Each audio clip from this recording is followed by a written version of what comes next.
Part 1. First lecture. Introduction. I do not know what knowledge any of you may already have of psychoanalysis, either from reading or from hearsay, but having regard to the title of my lecture's introductory lectures on psychoanalysis, I am bound to proceed as though you knew nothing of the subject and needed instruction even in its first elements. One thing at least I may presuppose that you know, namely that psychoanalysis is a method of medical treatment for those suffering from nervous disorders, and I can give you at once an illustration of the way in which psychoanalytic procedure differs from, and often even reverses, what is customary in other branches of medicine. Usually, when we introduce a patient to a new form of treatment, we minimize its difficulties and give him confident assurances of its success. This is, in my opinion, perfectly justifiable, for we thereby increase the probability of success. But when we undertake to treat a neurotic psychoanalytically, we proceed otherwise. We explain to him the difficulties of the method, its long duration, the trials and sacrifices which will be required of him. And as to the result, we tell him that we can make no definite promises, that success depends upon his own endeavors, upon his understanding, his adaptability, and his perseverance. We have, of course, good reasons, into which you will perhaps gain some insight later on, for adopting this apparently perverse attitude. Now forgive me if I begin by treating you in the same way as I do my neurotic patients, for I shall positively advise you against coming to hear me a second time, and with this intention I shall explain to you how of necessity you can obtain from me only an incomplete knowledge of psychoanalysis, and also what difficulties stand in the way of your forming an independent judgment on the subject, for I shall show you how the whole trend of your training and your accustomed modes of thought must inevitably have made you hostile to psychoanalysis, and also how much you would have to overcome in your own minds. 12. In order to master this instinctive opposition, I naturally cannot foretell what degree of understanding of psychoanalysis you may gain from my lectures, but I can at least assure you that by attending them you will not have learned how to conduct a psychoanalytic investigation, nor how to carry out a psychoanalytic treatment. And further, if any one of you should feel dissatisfied with a merely cursory acquaintance with psychoanalysis, and should wish to form a permanent connection with it, I shall not merely discourage him, but I shall actually warn him against it, for, as things are at the present time, not only would the choice of such career put an end to all chances of academic success, but upon taking up work as a practitioner, such a man would find himself in a community which misunderstood his aims and intentions, regarded him with suspicion and hostility, and let loose upon him all the latent evil impulses harbored within it. Perhaps you can infer from the accompaniments of the war now raging in Europe what a countless host that is to reckon with. However, there are always some people to whom the possibility of a new addition to knowledge will prove an attraction strong enough to survive all such inconveniences. If there are any such among you who will appear at my second lecture, in spite of my words of warning, they will be welcome, but all of you have a right to know what these inherent difficulties of psychoanalysis are to which I have alluded. First of all, there is the problem of the teaching and exposition of the subject. In your medical studies, you have been accustomed to use your eyes. You see the anatomical specimen, the precipitate of the chemical reaction, the contraction of the muscle as the result of the stimulation of its nerves. Later, you come into contact with the patients. You learn the symptoms of disease by the evidence of your senses. The results of pathological processes can be demonstrated to you, and in many cases, even the exciting cause of them, in an isolated form. On the surgical side, you are witnesses of the measures by which the patient is helped, and are permitted to attempt them yourselves. Even in psychiatry, demonstration of patients of their altered expression, speech, and behavior yields a series of observations which leave a deep impression on your minds. Thus, teacher of medicine acts for the most part as an exponent and guide, leading you as it were through a museum, while you gain in this way a direct relationship to what is displayed to you, and believe yourselves to have been convinced by your own experience of the existence of the new facts. But in psychoanalysis, unfortunately, all this is different. In psychoanalytic treatment, nothing happens but an exchange of words between the patient and the physician. The patient tells of his past experiences, and present impressions, complains, and expresses his wishes, and his emotions. The physician listens, attempts to direct the patient's thought processes, reminds him, forces his attention in certain directions, gives him explanations, and observes the reactions of understanding or denial.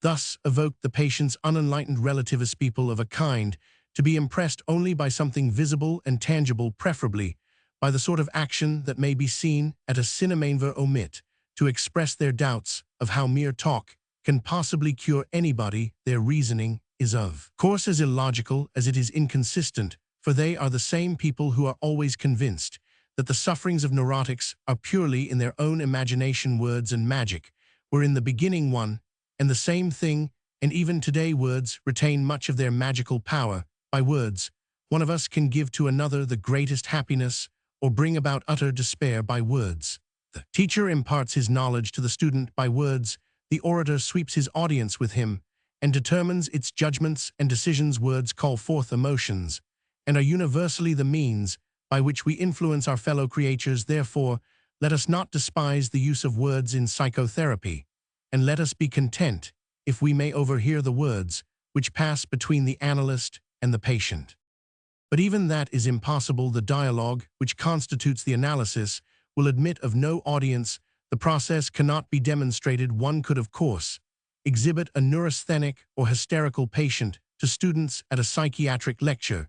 He would relate his case and his symptoms, but nothing more. He will make the communications necessary to the analysis only under the conditions of a special affective relationship to the physician. In the presence of a single person to whom he was indifferent, he would become mute, for these communications relate to all his most private thoughts and feelings, all that which as a socially independent person he must hide from others, all that which, being foreign to his own conception of himself, he tries to conceal even from himself. It is impossible, therefore, for you to be actually present during a psychoanalytic treatment. You can only be told about it, and can learn psychoanalysis in the strictest sense of the word only by hearsay. This tuition at second hand, so to say, puts you in a very unusual and difficult position as regards forming your own judgment on the subject, which will therefore largely depend on the reliance you can place on your informant. Now imagine for a moment that you were present at a lecture in history instead of in psychiatry, and that the lecturer was dealing with the life and conquests of Alexander the Great. What reason would you have to believe what he told you? The situation would appear at first sight even more unsatisfactory than in the case of psychoanalysis, for the professor of history had no more part in Alexander's campaigns than you yourselves. The psychoanalyst, at least, informs you of matters in which he himself has played a part. But then we come to the question of what evidence there is to support the historian. He can refer you to the accounts of early writers who were either contemporaries or who lived not long after the events in question, such as Diodorus, Plutarch, Arrian, and others. He can lay before you reproductions of the preserved coins and statues of the king, and pass round a photograph of the mosaic at Pompeii representing the battle at Issus. Yet, strictly speaking, all these documents only prove that the existence of Alexander and the reality of his deeds were already believed in by former generations of men, and your criticism might begin anew at this point. And then you would find that not everything reported of Alexander is worthy of belief or sufficiently authenticated in detail, but I can hardly suppose that you would leave the lecture room in doubt altogether as to the reality of Alexander the Great. Your conclusions would be principally determined by two considerations. First, that the lecturer could have no conceivable motive for attempting to persuade you of something which he did not himself believe to be true, and secondly, that all the available authorities agree more or less in their accounts of the facts. In questioning the accuracy of the early writers, you would apply these tests, again the possible motives of the authors, and the agreement to be found between them. The result of such tests would certainly be convincing in the case of Alexander, probably less so in regard to figures like Moses and Nimrod. Later on you will perceive clearly enough what doubts can be raised against the credibility of an exponent of psychoanalysis. Now you will have a right to ask the question: if no objective evidence for psychoanalysis exists, and no possibility of demonstrating the process, how is it possible to study it at all, or to convince oneself of its truth? The study of it is indeed not an easy matter, nor are there many people who have thoroughly learned it. Still, there is, of course, some way of learning it. Psychoanalysis is learnt first of all on oneself, through 15, the study of one's own personality. This is not exactly what is meant by introspection, but it may be so described for want of a better word. There is a whole series of very common and well-known mental phenomena which can be taken as material for self-analysis when one has acquired some knowledge of the method. In this way, one may obtain the required conviction of the reality of the processes which psychoanalysis describes and of the truth of its conceptions. Although progress on these lines is not without its limitations, one gets much further by submitting oneself to analysis by a skilled analyst, undergoing the working of the analysis in one's own person, and using the opportunity to observe the finer details of the technique which the analyst employs. This eminently the best way is, of course, only practicable for individuals and cannot be used in a class of students. The second difficulty you will find in connection with psychoanalysis is not, on the other hand, inherent in it, but is one for which I must hold you yourselves responsible, at least insofar as your medical studies have influenced you. Your training will have induced in you an attitude of mind very far removed from the psychoanalytical one. You have been trained to establish the functions and disturbances of the organism on an anatomical basis, to explain them in terms of chemistry and physics, and to regard them from a biological point of view, but no part of your interest has ever been directed to the mental aspects of life, in which, after all, the development of the marvelously complicated organism culminates. For this reason, a psychological attitude of mind is still foreign to you, and you are accustomed to regard it with suspicion, to deny it a scientific status, and to leave it to the general public, poets, mystics, and philosophers. Now, this limitation in you is undoubtedly detrimental to your medical efficiency, for on meeting a patient, it is the mental aspects with which one first comes into contact, as in most human relationships, and I am afraid you will pay the penalty of having to yield a part of the curative influence at which you aim to the quacks, mystics, and faith healers whom you despise. I quite acknowledge that there is an excuse for this defect in your previous training. There is no auxiliary philosophical science that might be of service to you in your profession, neither speculative philosophy, nor descriptive psychology, nor even the so-called experimental psychology, which is studied in connection with the physiology of the sense organs as they are taught in the schools, can tell you anything useful of the 16 relations existing between mind and body, or can give you a key to comprehension of a possible disorder of the mental functions. It is true that the psychiatric branch of medicine occupies itself with describing the different forms of recognizable mental disturbances and grouping them in clinical pictures, but in their best moments, psychiatrists themselves are doubtful whether their purely descriptive formulations deserve to be called science. The origin, mechanism, and interrelation of the symptoms which make up these clinical pictures are undiscovered. Either they cannot be correlated with any demonstrable changes in the brain, or only with such changes as in no way explain them.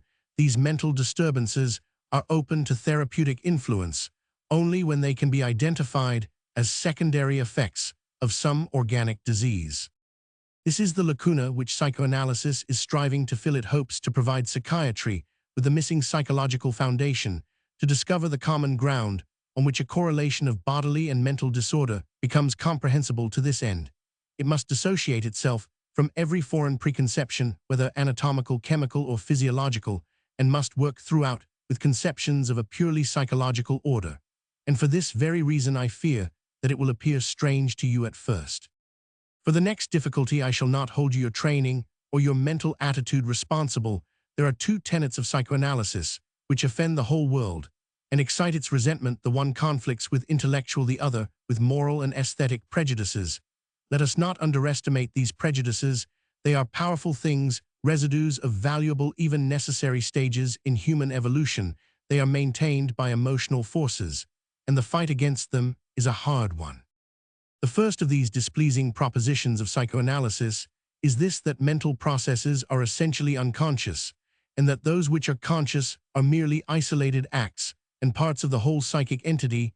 Now I must ask you to remember that, on the contrary, we are accustomed to identify the mental with the conscious. Consciousness appears to us as positively the characteristic that defines mental life, and we regard psychology as the study of the content of consciousness. This even appears so evident that any contradiction of it seems obvious nonsense to us, and yet it is impossible for psychoanalysis to avoid this contradiction or to accept the identity between the conscious and the psychic.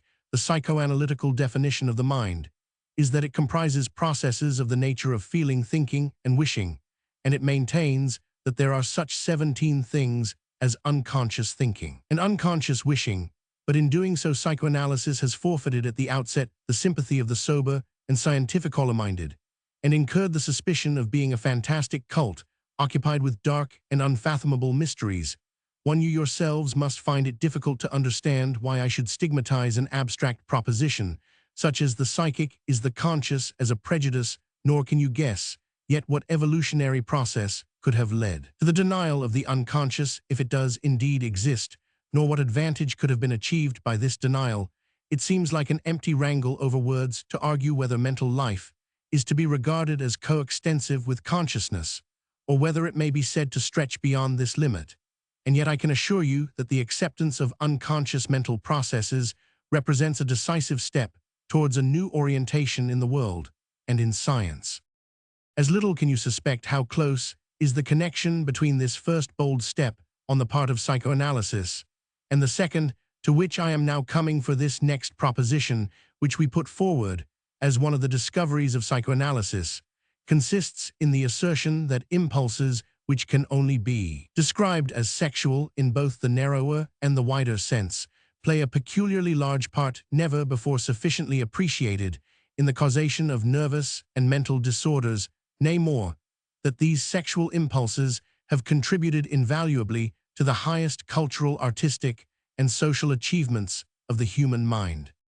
In my opinion, it is the aversion from this conclusion of psychoanalytic investigation that is the most significant source of the opposition it has encountered. Are you curious to know how we ourselves account for this?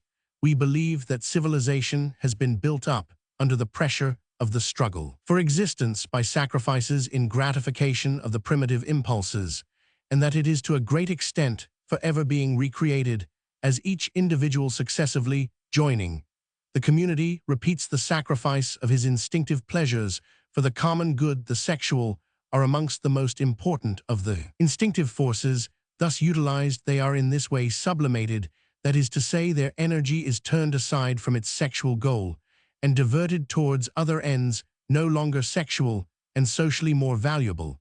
But the structure thus built up is insecure, for the sexual impulses are with difficulty controlled. In each individual who takes up his 18 part in the work of civilization, there is a danger that a rebellion of the sexual impulses may occur against this diversion of their energy. Society can conceive of no more powerful menace to its culture than would arise from the liberation of the sexual impulses, and a return of them to their original goal. Therefore, society dislikes this sensitive place in its development being touched upon, that the power of the sexual instinct should be recognized, and the significance of the individual's sexual life revealed, is very far from its interests. With a view to discipline, it has rather taken the course of diverting attention away from this whole field. For this reason, the revelations of psychoanalysis are not tolerated by it, and it would greatly prefer to brand them as aesthetically offensive, morally reprehensible, or dangerous.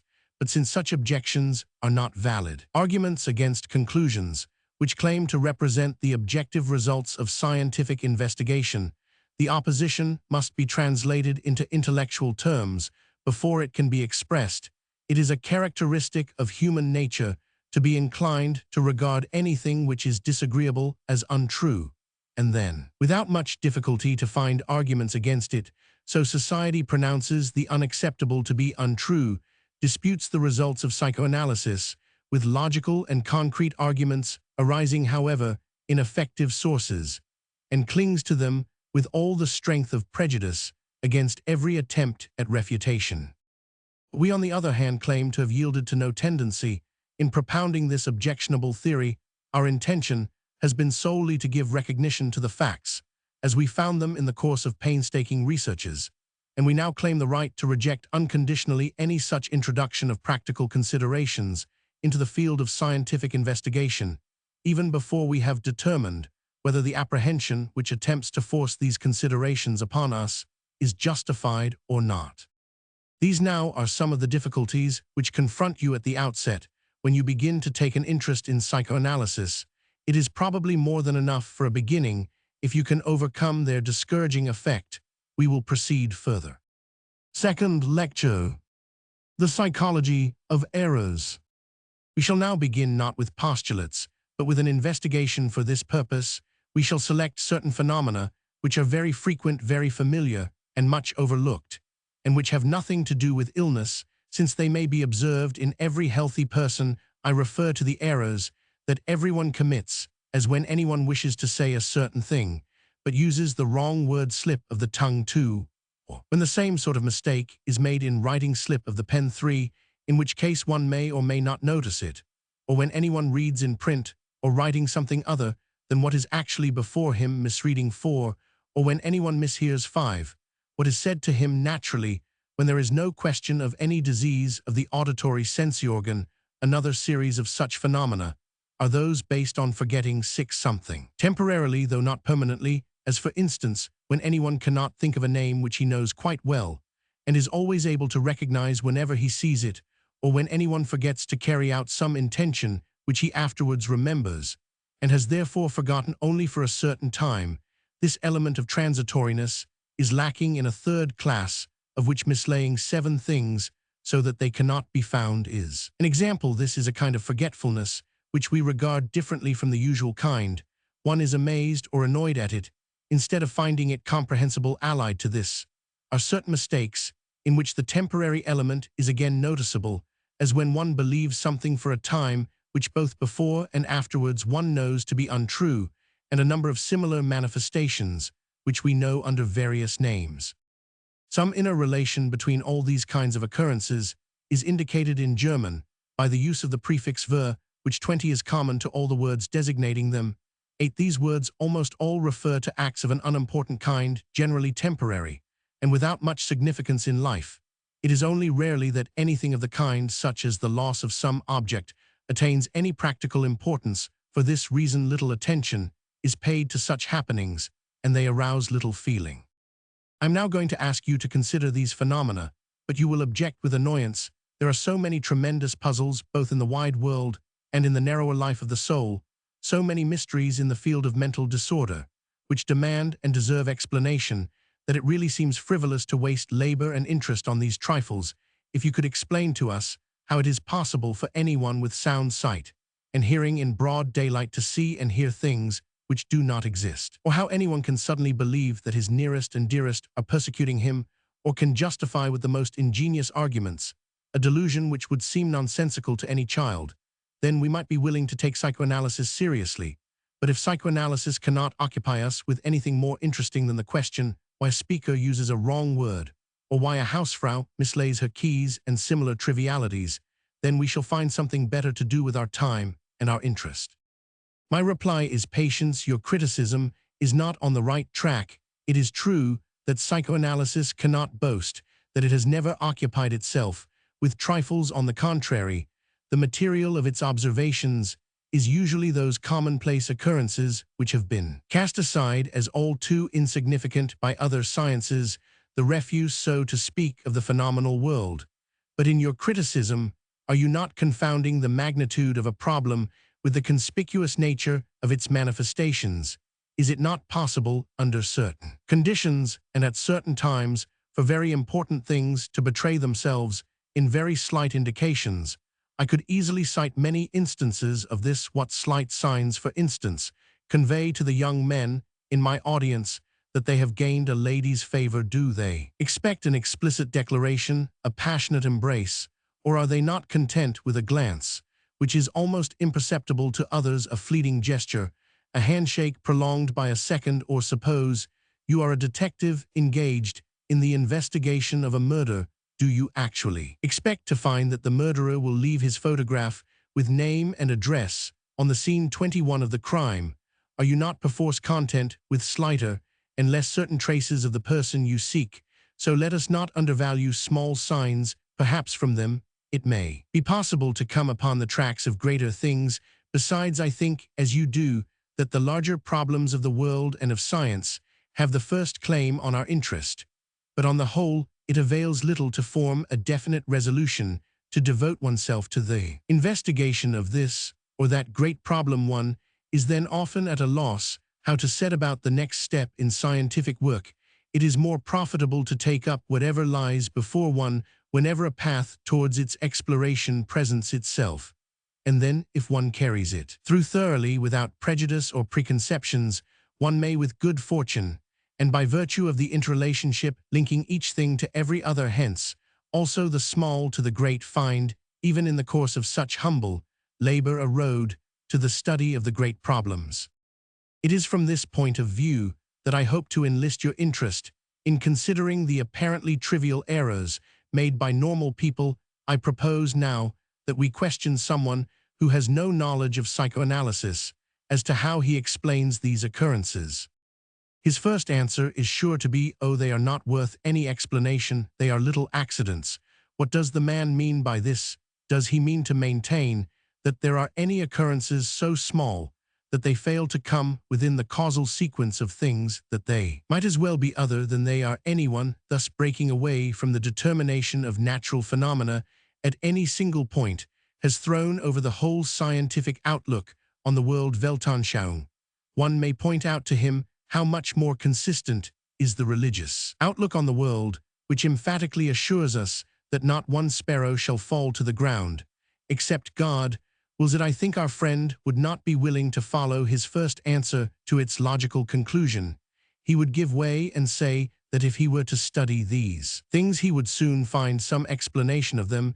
It must be a matter of slight functional disturbances, of inaccuracies of mental performance, the conditions of which could be discovered. A man who otherwise speaks correctly may make a slip of the tongue, one, when he is tired, or unwell, two, when he is excited, or three, when his attention is concentrated on something else. It is easy to confirm this. Slips of the tongue do indeed occur most frequently when one is tired, or has a headache, or feels an attack of migraine coming on. Forgetting proper names very often occurs in these circumstances.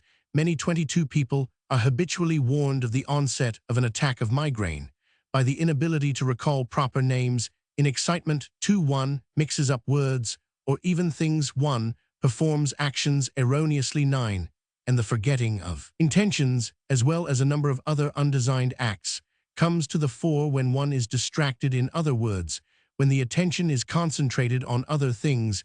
A familiar instance of such distraction is the professor in Fliegende Blätter who forgets his umbrella and takes the wrong hat because he is thinking of the problems which are to be the subject of his next book.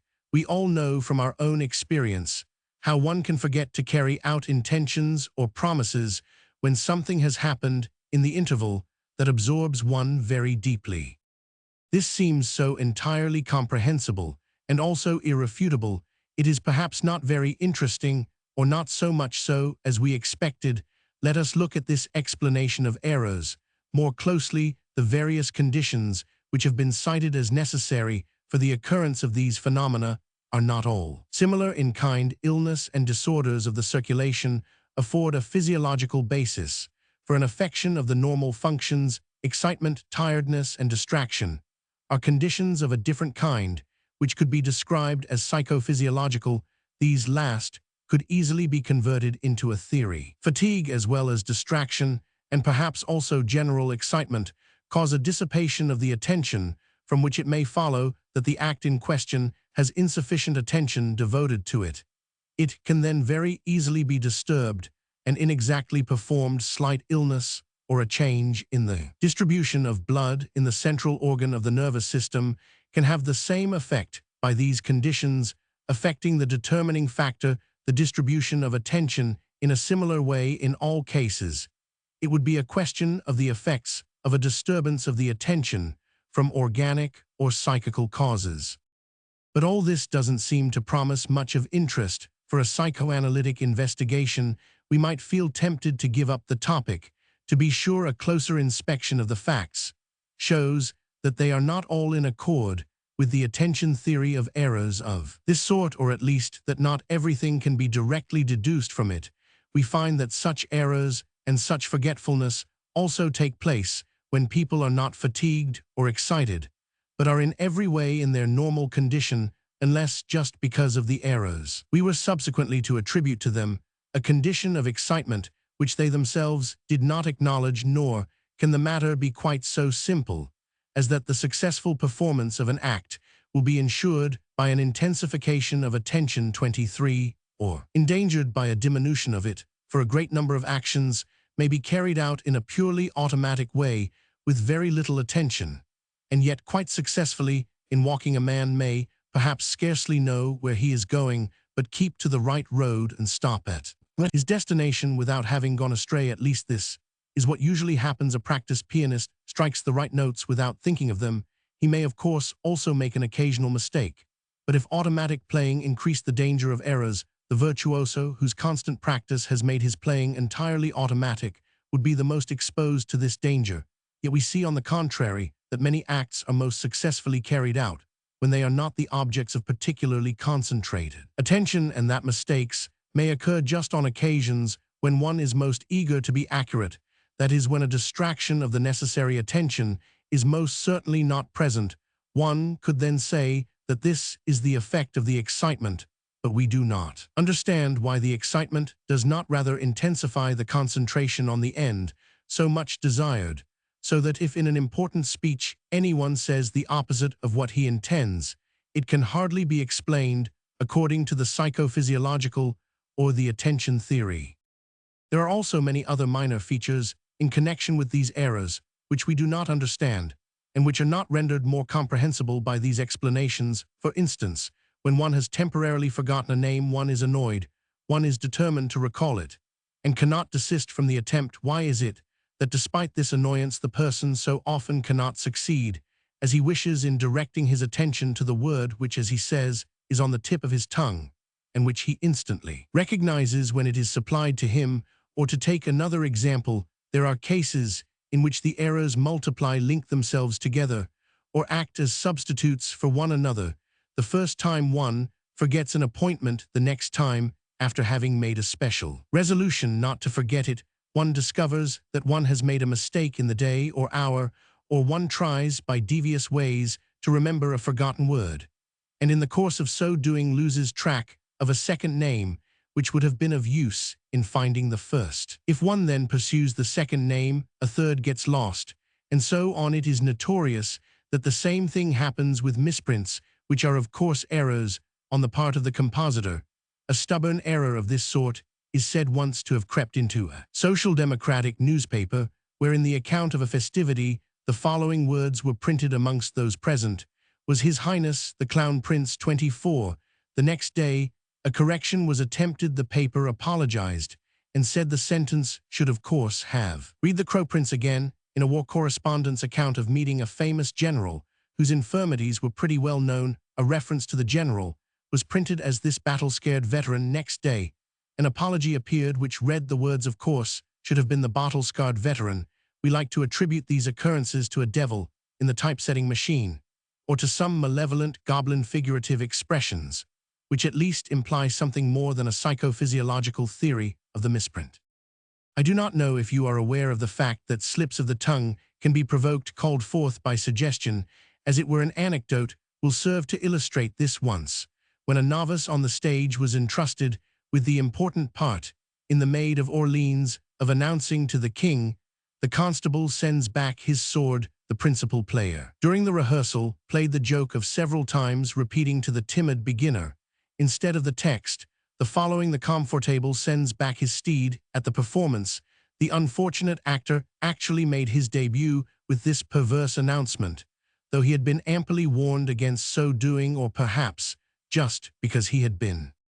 All these little characteristics of errors are not much illuminated by the theory of diverted attention, but that does not necessarily prove the theory wrong. There may be something missing, a link by the addition of which the theory might be made completely satisfactory, but many of the errors themselves can be considered from another aspect.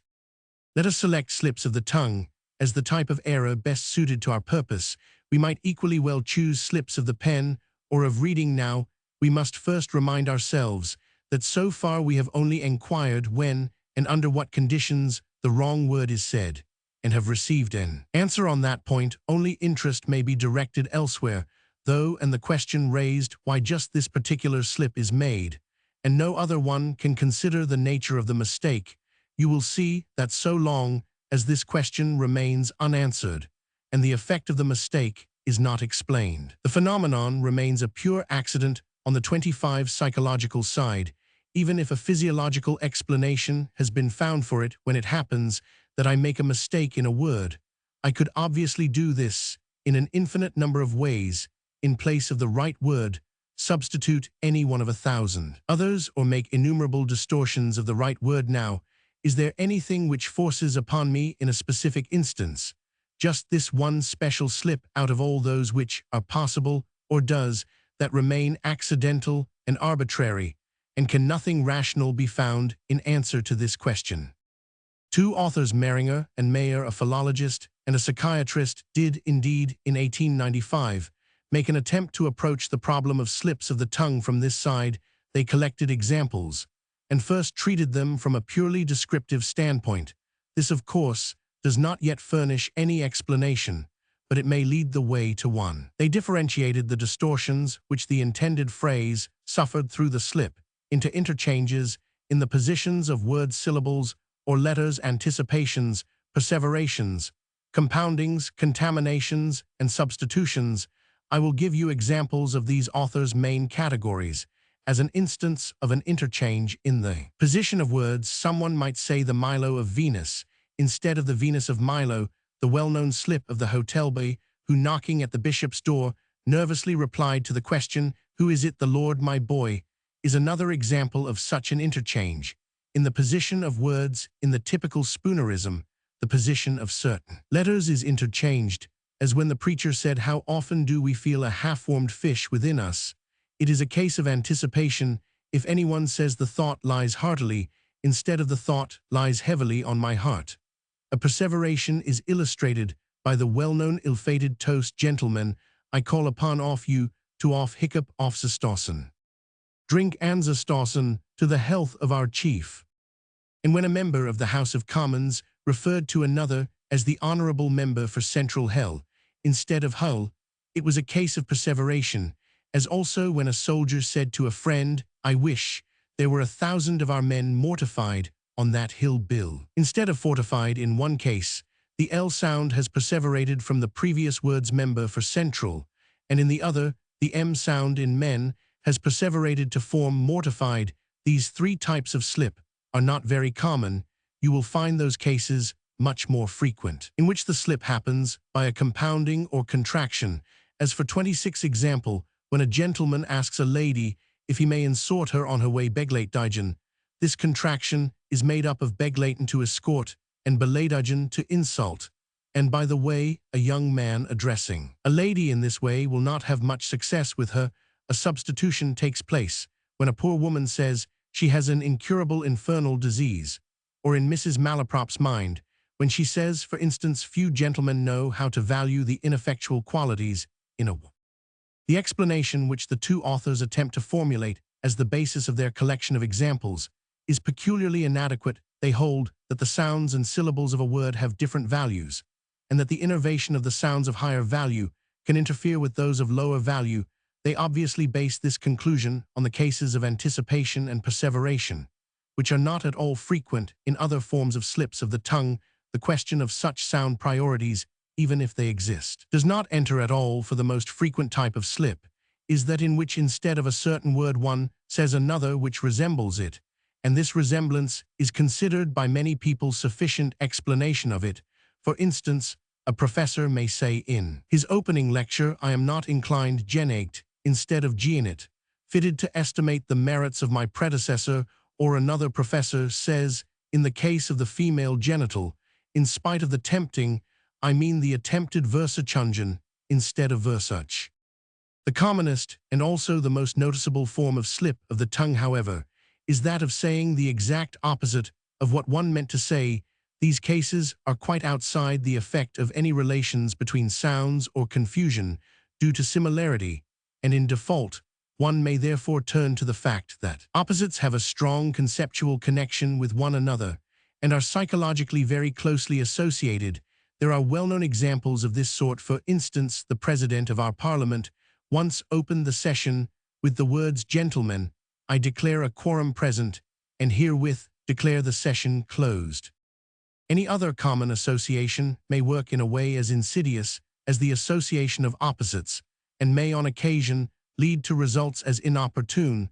So there is a story to the effect that at a festivity in honor of the marriage of a child of H. Helmholtz with a child of the well-known inventor and captain of industry W. Siemens, the famous physiologist Dubois Raymond was asked to speak. He concluded his doubtless brilliant speech with the toast "Success to the new partnership Siemens and 27 Halsk," which was of course the name of the old firm. The association of the two names must have been as familiar to a resident in Berlin as Cross Blackwell to a Londoner.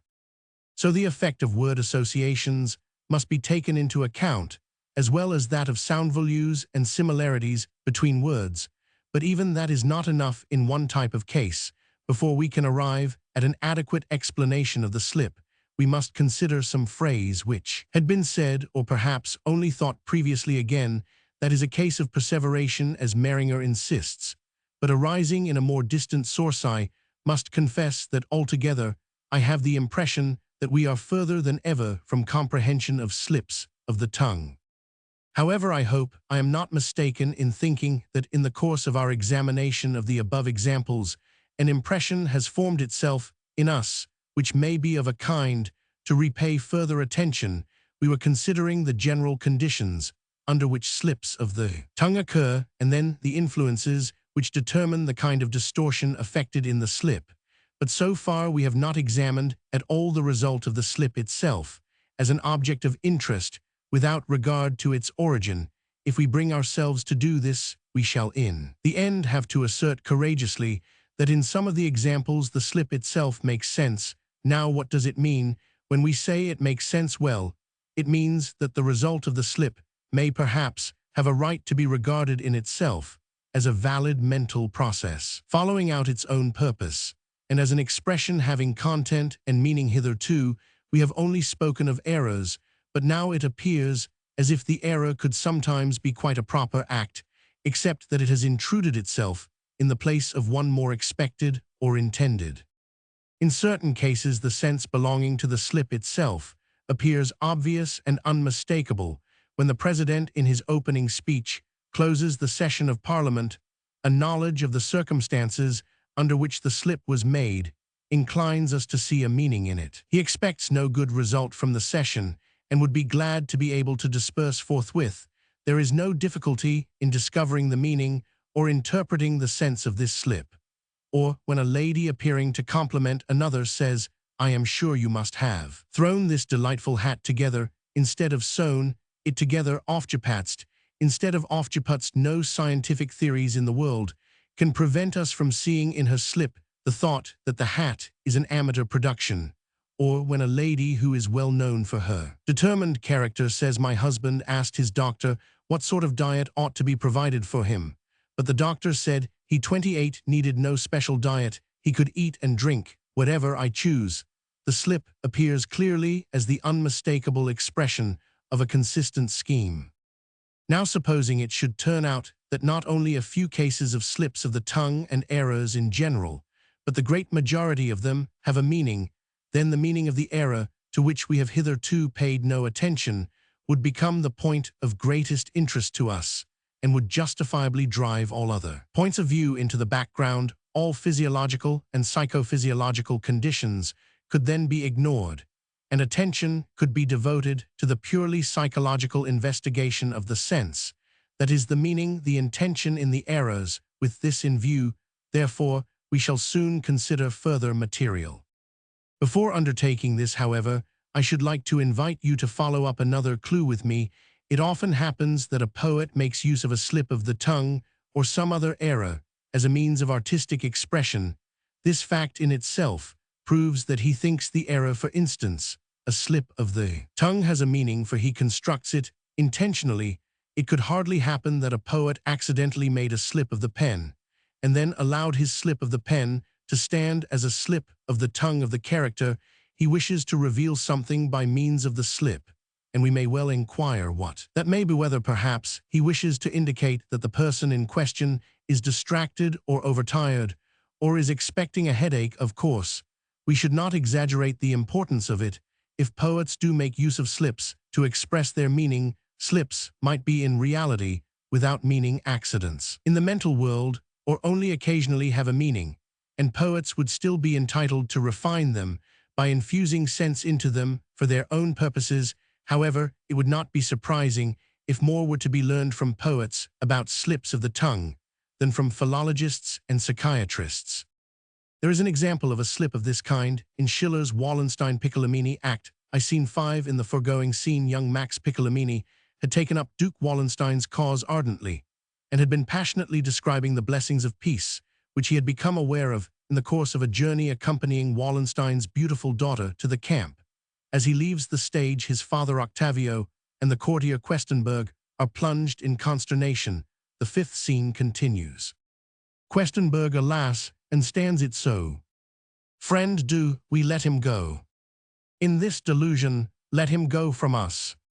Not call him back at once, not open his eyes here and now. Octavio, recovering himself out of deep thought. He has now opened mine, and I see more than pleases me. Questenberg, what is it? Octavio, a curse upon this journey. Questenberg, but why so? What is it? Octavio, come, friend, I must up and follow the illumined clue at once, and see with mine own eyes. Come with me now. Questenberg, what now? Where go you then? Octavio, hastily, to her herself. Questenberg, too. Octavio corrects himself to the Duke, come, let us go.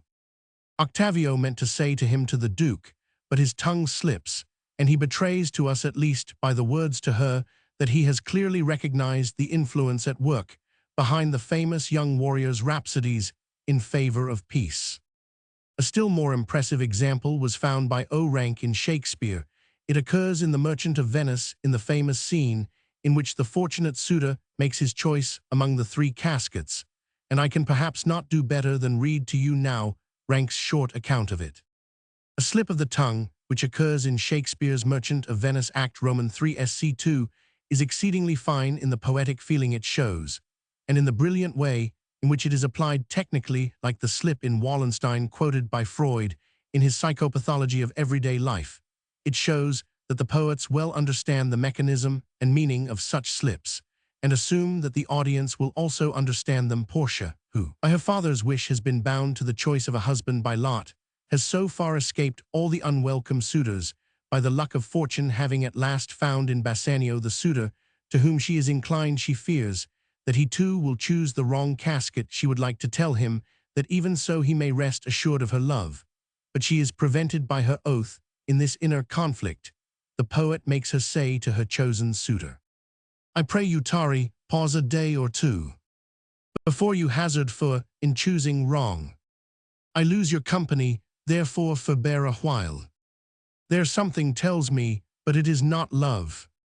I would not lose you.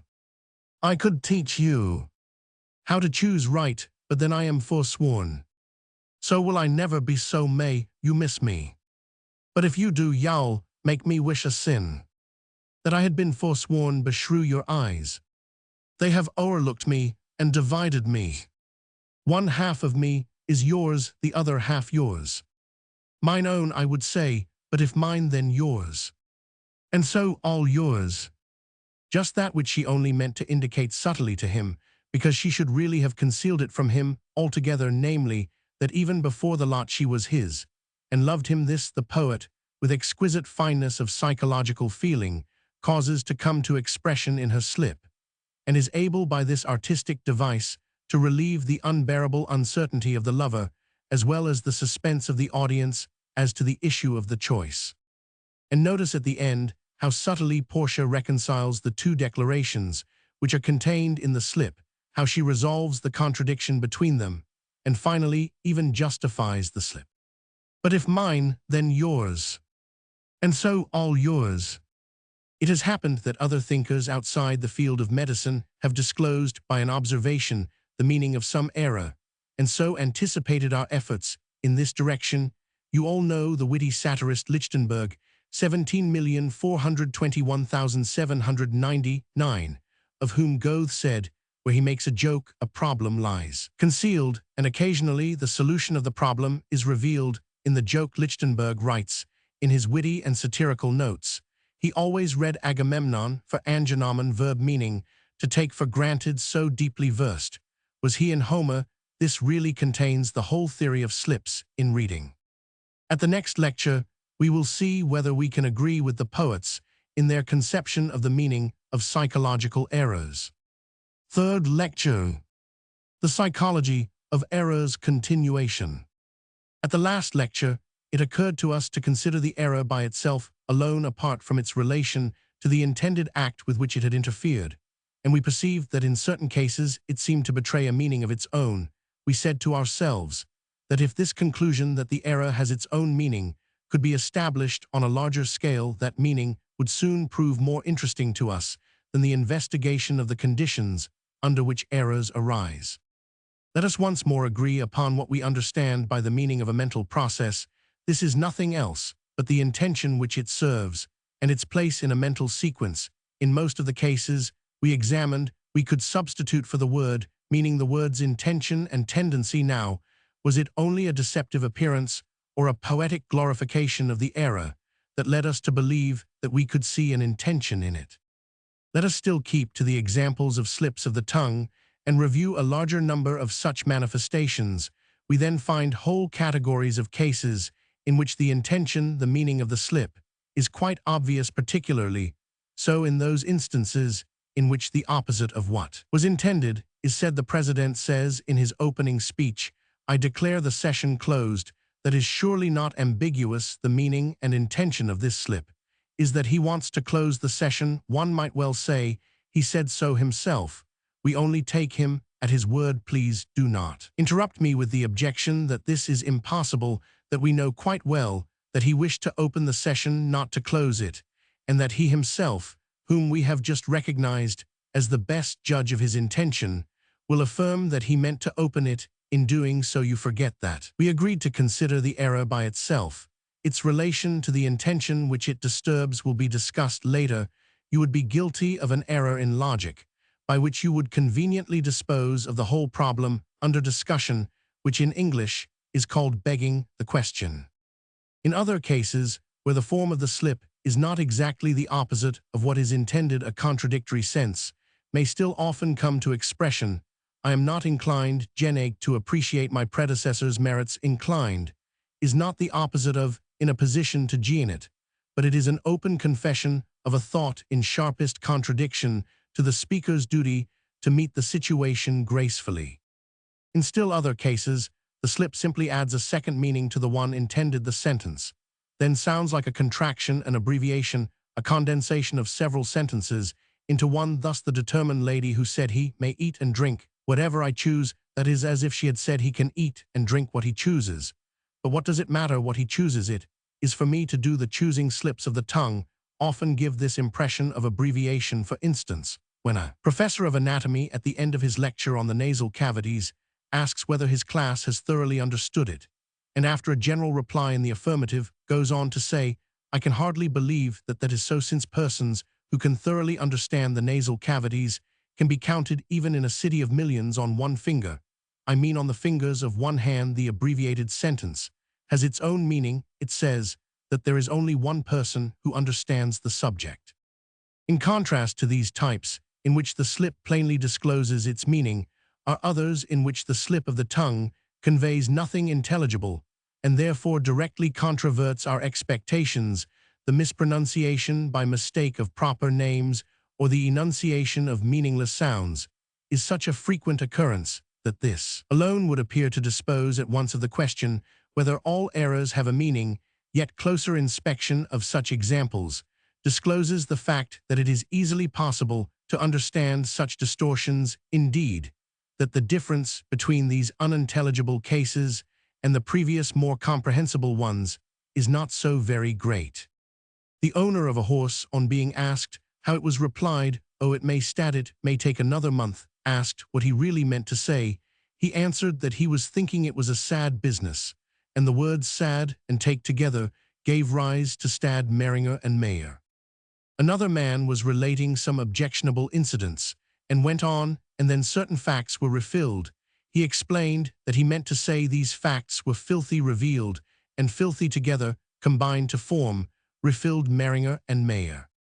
You will recall the case of the young man who offered to insult an unknown lady. We took the liberty of resolving this word into insult and escort, and were quite convinced of this interpretation, without requiring proof of it from these examples. You can see that even these more obscure cases can be explained as the concurrence or interference of two different intentions of speech with one another. The differences arise only in that in the first type of slip, the one intention has entirely excluded the other, as when the opposite is said, while in the second type, the one intention only succeeds in distorting or modifying the other, from which arise combinations of a more or less senseless appearance. We believe that we have now discovered the secret of a large number of slips of the tongue. If we keep this clear in mind, we shall be able to comprehend still further groups hitherto entirely mysterious. Although, for instance, in a case of distortion of a name, we cannot suppose that it is always a matter of a contest between two similar but different names, yet the second intention is easily perceived distortions of names. Common enough apart from slips of the tongue, they are attempts to liken the name to something derogatory or degrading, a common form of abuse, which educated persons soon learn to avoid, but nevertheless do not willingly give up. It may be dressed up as a joke, although one of a very low order. To quote one gross and ugly example of such a distortion of a name, the name of the President of the French Republic, Poincaré, has lately been transformed into Schweinskar. It is not going much further to assume that some such abusive intention may also be behind distortions of names produced by a slip of the tongue. In pursuing our idea, similar explanations suggest themselves for cases of slips, where the effect is comic or absurd. In the case of the Member of Parliament, who referred to the honourable member for Central Hell, the sober atmosphere of the House is unexpectedly disturbed by the intrusion of a word that calls up a ludicrous and unflattering image. We are bound to conclude from the analogy, with certain offensive and abusive expressions, that an impulse has interposed here to this effect: "You needn't be taken in, I don't mean a word of this, to hell with the fellow." The 34 same applies to slips of the tongue, which transform quite harmless words into obscene and indecent ones. We are familiar with this tendency in certain people, intentionally, to convert harmless words into indecent ones for the sake of the amusement obtained. It passes for wit. And in fact, when one hears of a case, one at once asks whether it was intended as a joke or occurred unintentionally as a slip of the tongue. Well, we seem to have solved the riddle of errors with comparatively little trouble. They are not accidents, they are serious mental acts. They have their meaning, they arise through the concurrence, perhaps better the mutual interference of two different intentions. But now I can well understand that you want to overwhelm me with a flood of questions and doubts, which must be answered and resolved before we can enjoy this first result of our efforts. I certainly do not want to press any hasty conclusions upon you. Let us coolly consider everything in turn. What would you like to say, whether I think that this explanation accounts for all cases of slips of the tongue, or only for a certain number, whether this conception can be extended to the many other types of errors, to misreading slips of the pen, forgetting wrongly performed actions, mislaying things, and so on? What part? The factors of fatigue, excitement, absent-mindedness, and distraction of attention play in regard to the mental nature of errors. Besides this, it is clearly seen that of the two competing meanings in the slip, one is always manifest, but not always the other. How is one to arrive at the latter? And if one believes that one has guessed it, how is one to find proof that this is not merely a probability, but the only true meaning? Is there anything else you wish to ask? If not, then I myself will continue I will remind you that we are not really greatly concerned with errors in themselves, but that we wish to learn from a study of them something of value from the point of view of psychoanalysis. Therefore, I will put this question: what sort of purposes or tendencies are these which thus interfere with other intentions? And what is the relation between the interfering tendency and the other? Thus, as soon as we have found the answer to the riddle, our efforts begin again. Very well then, is this the explanation of all cases of slips of the tongue?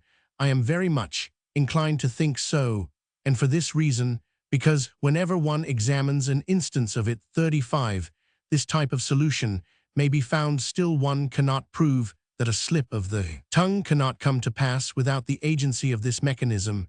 It may be so for our purposes. It is a matter of indifference, theoretically, for the conclusions which we wish to draw by way of an introduction to psychoanalysis remain valid even if only a small proportion of the total incidence of slips of the tongue comes under our explanation.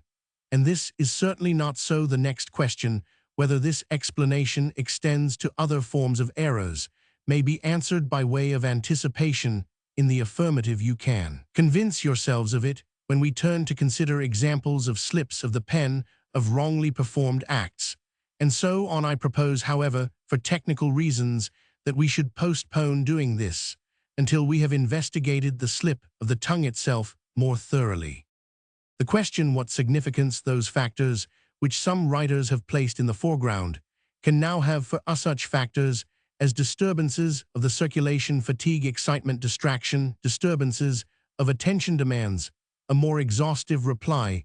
If we assume the mental mechanism of slips described above, you will notice that we do not deny these factors. Indeed, in general, it doesn't often happen that psychoanalysis contests anything which is maintained in other quarters.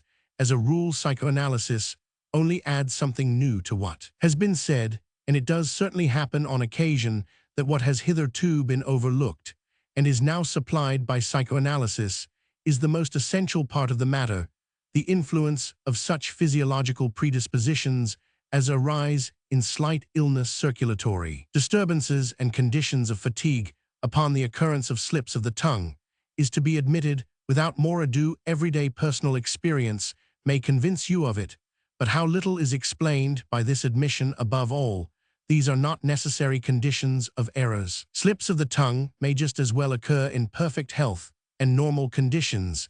These bodily factors, therefore, are merely contributory. They only favor and facilitate the peculiar mental mechanism which produces slips of the tongue. I once used an illustration for this state of things, which I will repeat here as I know of no better. Just suppose that on some dark night I am walking in a lonely neighborhood and am assaulted by a rogue who seizes my watch and money, whereupon, since I could not see the robber's face clearly, I make my complaint at the police station in these words: loneliness and darkness have just robbed me of my valuables. The police officer might reply to me: you seem to carry your support of the extreme mechanistic point of view too far for the facts. Suppose we 36 put the case thus: under cover of darkness and encouraged by the loneliness of the spot, some unknown thief has made away with your valuables. It appears to me that the essential thing to be done is to look about for the thief. Perhaps we shall then be able to take the plunder from him again. Psychophysiological factors, such as excitement, absent-mindedness, distraction of attention, obviously provide very little in the way of explanation.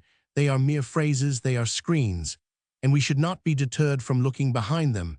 The question is rather what has here called forth the excitement or the particular diversion of attention, the influence of sound values. Resemblances between words and common associations connecting certain words must also be recognized as important. They facilitate the slip by pointing out a path for it to take. But if there is a path before me, does it necessarily follow that I must go along it? I also require a motive to determining my choice, and further some force to propel me forward. These sound values and word associations are therefore just like the bodily conditions, the facilitating causes of slips of the tongue, and cannot provide the real explanation of them. Consider for a moment the enormous majority of cases in which the words I am using in my speech are not deranged on account of sound resemblance to other words, intimate associations with opposite meanings. or with expressions. Common use it yet remains to suppose, with the philosopher want that a slip of the tongue arises when the tendency to associations gains an ascendance over the original intention owing to bodily fatigue. This would be quite plausible if experience did not controvert it by the fact that in a number of cases the bodily, and in another large group, the associative predisposing causes are absent. Particularly interesting to me, however, is your next question, namely, by what means the two mutually disturbing tendencies may be ascertained. You probably do not suspect how portentous this question is. You will agree that one of these tendencies, the one which is interfered with, is always unmistakable. The person who commits the slip knows it and acknowledges it. Doubt and hesitation only arise in regard to the other, what we have called the interfering tendency. Now we have already heard, and you will certainly not have forgotten, that in a certain number of cases this other tendency is equally plain. It is evident in the result of the slip. If only we have the courage to let the slip speak for itself. The president, who said the opposite of what he meant, it is clear that he wishes to open the session, but equally clear that he would also like to close it. That is so 37 plain that it needs no interpreting. But in the other cases, in which the interfering tendency merely distorts the original without itself coming to full expression, how can the interfering tendency be detected in the distortion? In one group of cases, by a very safe and simple method, by the same method that is by which we establish the tendency that is interfered with. We inquire of the speaker, who tells us then and there, after making the slip, he restores the word he originally intended. Oh, it may stadno, it may take another month. Well, the interfering tendency may be likewise supplied by him. We say, now, why did you first say stad? He replies, I meant to say it was a sad business. And in the other case, in which refilled was said, the speaker informs you that he first meant to say it was a filthy business, but controlled himself and substituted another expression. The discovery of the disturbing tendency is here as definitely established as that of the disturbed tendency. It is not without intention that I have selected as examples cases which owe neither their origin nor their explanation to me or to any supporter of mine. Still, in both these cases, a certain intervention was necessary in order to produce the explanation. One had to ask the speaker why he made the slip, what explanation he could give without that he might have passed it by, without seeking to explain it. Being asked, however, he gave as his answer the first idea that occurred to him, and see now this little intervention, and the result of it constitute already a psychoanalysis, a prototype of every psychoanalytic investigation that we may undertake further. Now, should I be too suspicious if I were to surmise that at the very moment at which psychoanalysis begins to dawn upon you, a resistance to it instantly raises itself within your mind? Are you not eager to object that information supplied by the person inquired of who committed the slip is not completely reliable evidence he naturally wishes? You think to meet your request to explain his slip, and so he says the first thing that he can think of, if it will do at all. There is no proof that that is actually how the slip arose. It may have been so, but it may just as well have been otherwise. Something else also might have occurred to him that would have met the case as well or even better. It is remarkable how little respect you have in your hearts for a mental fact. Imagine that someone had undertaken a chemical analysis of a certain substance and had ascertained that one ingredient of it is of a certain weight, so and so many milligrams. From this weight, thus arrived at certain conclusions may be drawn. Do you think now it would ever occur to a chemist to discredit these conclusions on the ground that the isolated substance might as well have had some other weight? Everyone recognizes the fact that it actually had this weight and no other, and builds further conclusions confidently on that fact. But when it is a question of a mental fact, that it was such an idea and no other that occurred to the person when questioned, you will not accept that as valid, but say that something else might as well have occurred to him. The truth is that you have an illusion of a psychic freedom within you, which you do not want to give up. I regret to say that on this point, I find myself in sharpest opposition to your views. Now you will break off here only to take up your resistance at another point. You will continue, we understand that it lies in the peculiar technique of psychoanalysis to bring the person analyzed to give the solution of its problems. Let us take another example, that in which the after-dinner speaker calls upon the company to hiccup to the health of their guest. the interfering tendency is, you say, in this case too. Ridicule this it is which opposes the intention to do honor, but this is a mere interpretation on your part, based on observations made independently of the slip. If in this case you were to question the perpetrator of the slip, he would not confirm your view that he intended an insult. On the contrary, he would vehemently deny it. Why do you not abandon your undemonstrable interpretation in the face of this flat denial? Yes, this time you have lighted upon something formidable. I can picture to myself that unknown speaker. He is probably an assistant of the guest of honor, perhaps already a junior lecturer himself, a young man with the brightest prospects. I will press him and ask whether he is sure he did not perceive some feeling in himself antagonistic to the demand that he should pay honor to his chief a nice fuss. There is he becomes impatient and suddenly bursts out at me, "Look here, enough of this cross-examination, or ill make myself disagreeable. You will ruin my career with your suspicions." I simply said aufstoßen instead of anstoßen, because I'd already said off twice before it. It's the thing that Meringer calls a perseveration, and there's nothing else to be read into it. Do you understand me? That's enough. And this is a startling reaction, a truly energetic repudiation. I see that there is nothing more to be done with the young man, but I think to myself that he betrays a strong personal interest in making out 39, that his slip has no meaning. You will perhaps agree too that he has no right to become so uncivil over a purely theoretical investigation. But after all, you will think he must know what he wanted to say and what not. Oh, so he must. That is perhaps still open to question. Now you think you have me in a trap, so that is your technique. I hear you say when the person who commits a slip gives an explanation which fits your views, then you declare him to be the final authority on the subject. He says so himself. But if what he says does not suit your book, then you suddenly assert that what he says does not count. One need not believe it. Certainly that is so, but I can give you another instance of a similarly monstrous procedure. When an accused man confesses to a deed, the judge believes him, but when he denies it, the judge does not believe him. Were it otherwise, the law could not be administered. And in spite of occasional miscarriages, you will admit that the system on the whole works well. Well, but are you a judge? And is the person who commits a slip to be accused before you? Is a slip of the tongue a crime?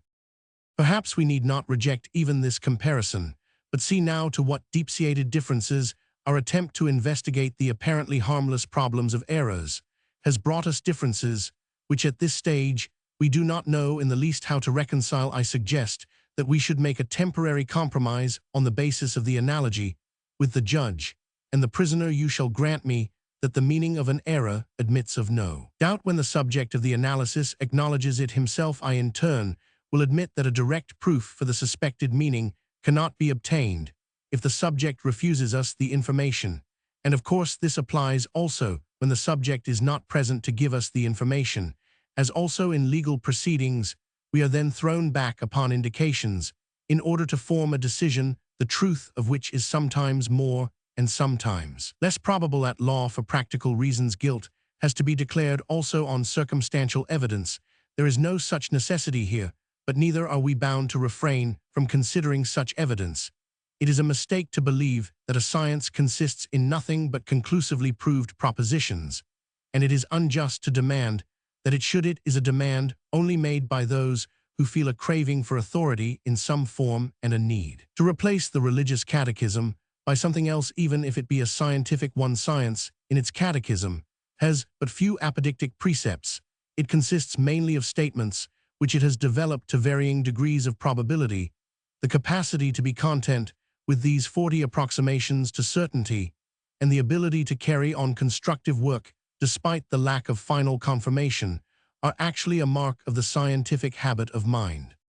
Where shall we find a starting point for our interpretations and the indications for our proof in cases where the subject under analysis says nothing to explain the meaning of the error from various sources? First, by analogy with similar phenomena not produced by error, as when we maintain that the distortion of a name by mistake has the same intention to ridicule behind it as intentional distortion of names, and then from the mental situation in which the error arose from our knowledge of the character of the person who commits it and of the feelings active in him before the error, to which it may be a response. As a rule, what happens is that we find the meaning of the error according to general principles, and this, to begin with, is only a conjecture, a tentative solution proof, being discovered later by an examination of the mental situation.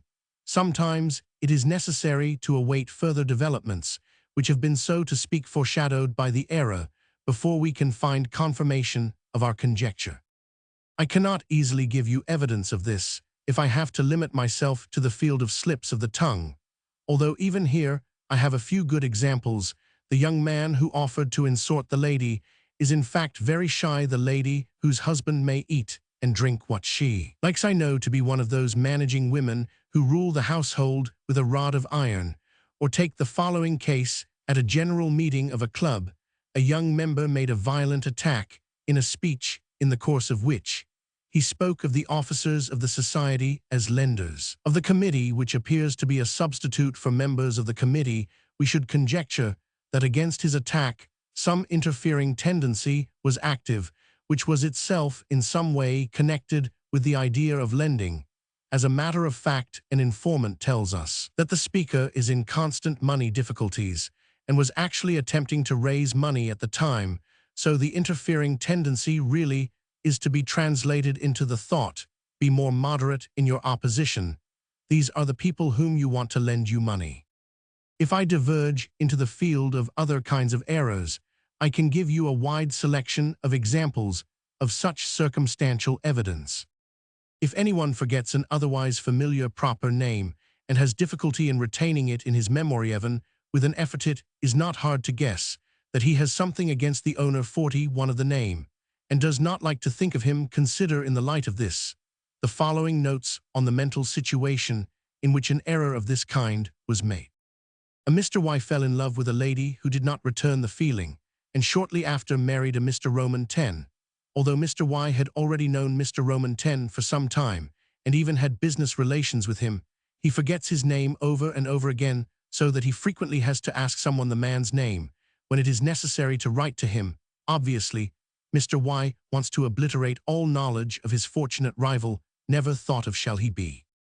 Another example: a lady inquires of a doctor about a common acquaintance, calling her by her maiden name. She has forgotten the married name. She admits that she strongly objected to the marriage and dislikes the husband intensely. Later we shall have much to say in other connections in regard to the forgetting of names. At the moment, we are chiefly interested in the mental situation in which the lapse of memory occurs. The forgetting of resolutions can in general be referred to an opposing current of feeling which is against carrying out the intention. It is not only we psychoanalysts who hold this view, however.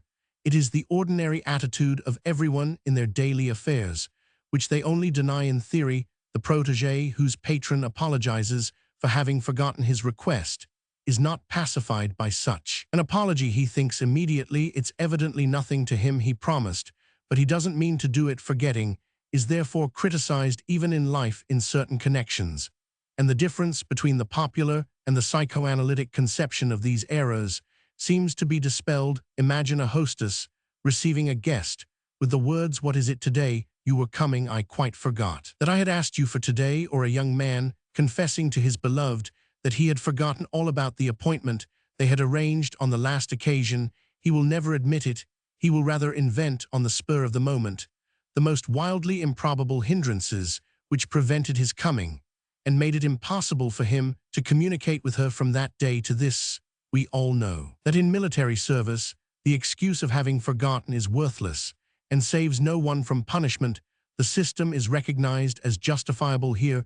Everyone is suddenly agreed that a certain mistake has a meaning, and what that meaning is. Why are they not consistent enough to extend their insight to other errors? 42, and then openly acknowledge it. There is naturally also an answer to this. If the meaning of forgetting resolutions is so little open to doubt in the minds of people in general, you will be the less surprised to find that writers employ such mistakes in a similar sense. Those of you who have seen or read Shaw's Caesar and Cleopatra will recall that Caesar, when departing in the last scene, is pursued by the feeling that there was something else he intended to do which he had now forgotten. At last it turns out what it is to say farewell to Cleopatra. By this small device, the author attempts to ascribe to the great Caesar a feeling of superiority which he did not possess, and to which he did not at all aspire.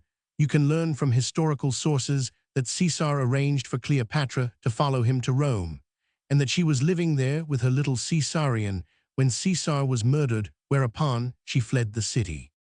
The cases of forgetting resolutions are as a rule so clear that they are of little use for our purpose, which is to discover in the mental situation indications of the meaning of the error. Let us turn therefore to a particularly ambiguous and obscure form of error, that of losing and mislaying objects. It will certainly seem incredible to you that the person himself could have any purpose in losing things, which is often such a painful accident. But there are innumerable instances of this kind.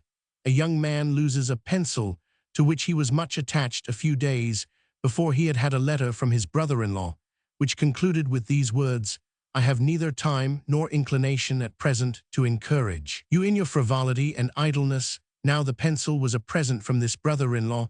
Had it not been for this coincidence, we could not, of course, have maintained that the loss involved any intention to get rid of the gift. Similar cases are very numerous. One loses objects when one has quarreled with the giver and no longer wants to be reminded of him, or again when one has tired of them and wants an excuse to provide oneself with something different and better. Dropping, breaking, and destroying things, of course, serves a similar purpose in regard to the object. Can it be considered accidental when just before his birthday a child loses and damages his possessions, for instance his watch and his schoolbag? Anyone who has experienced often enough the annoyance of not being able to find something which he has himself put away will certainly be unwilling to believe that he could have had 43 any intention in so doing, and yet cases are not at all rare in which the circumstances attendant on the act of mislaying point to a tendency to put the object aside temporarily or permanently. Perhaps the best example of this kind is the following. A young man told me this story a few years ago. There were misunderstandings between me and my wife. I thought her too cold, and though I willingly acknowledged her excellent qualities, we lived together without affection. One day, on coming in from a walk, she brought me a book which she had bought me because she thought it would interest me. I thanked her for her little attention, promised to read the book, put it among my things, and never could find it again. Months passed by, and occasionally I thought of this derelict book. Tried in vain to find it. About 6 months later, my dear mother, who lived some distance away, fell Roman 99. My wife left our house to go and nurse her mother-in-law, who became seriously ill, giving my wife an opportunity of showing her best qualities. One evening, I came home full of enthusiasm and gratitude towards my wife. I walked up to my writing desk and opened a certain drawer in it without a definite intention, but with a kind of somnambulistic sureness, and there before me lay the lost book which I had so often looked for. With the disappearance of the motive, the inability to find the mislaid object also came to an end. I could multiply this collection of examples indefinitely, but I will not do so now. In my Psychopathology of Everyday Life, first published in 1901, you will find plenty of examples for the study of errors. All these examples demonstrate the same thing over and over again. They make it probable to you that mistakes have a meaning, and they show you how the meaning can be guessed or confirmed from the attendant circumstances. I restrict myself rather today, because our intention here was limited to studying these phenomena with a view to obtaining an introduction to psychoanalysis. There are only two groups of occurrences into which I must still go: the accumulated and combined errors, and the confirmation of our interpretations by subsequent events. Accumulated and combined errors are certainly the finest flowers of the species. If we were only concerned to prove that errors had a meaning, we should have limited ourselves to them at the outset, for the meaning in them is unmistakable even to the dullest intelligence, and strong enough to impress. The 44 most critical judgment, the repetition of the occurrences, betrays a persistence which is hardly ever an attribute of chance, but which fits well with the idea of design. Further, the exchanging of one kind of mistake for another shows us what is the most important and essential element in the error, and that is not its form or the means of which it makes use, but the tendency which makes use of it, and can achieve its end in the most various ways.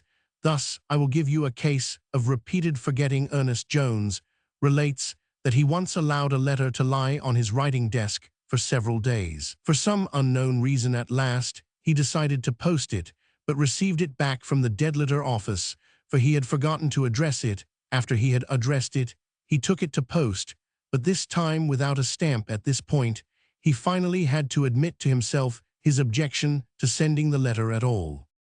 In another case, taking up a thing by mistake is combined with mislaying it. A lady traveled to Rome with her brother-in-law, a famous artist.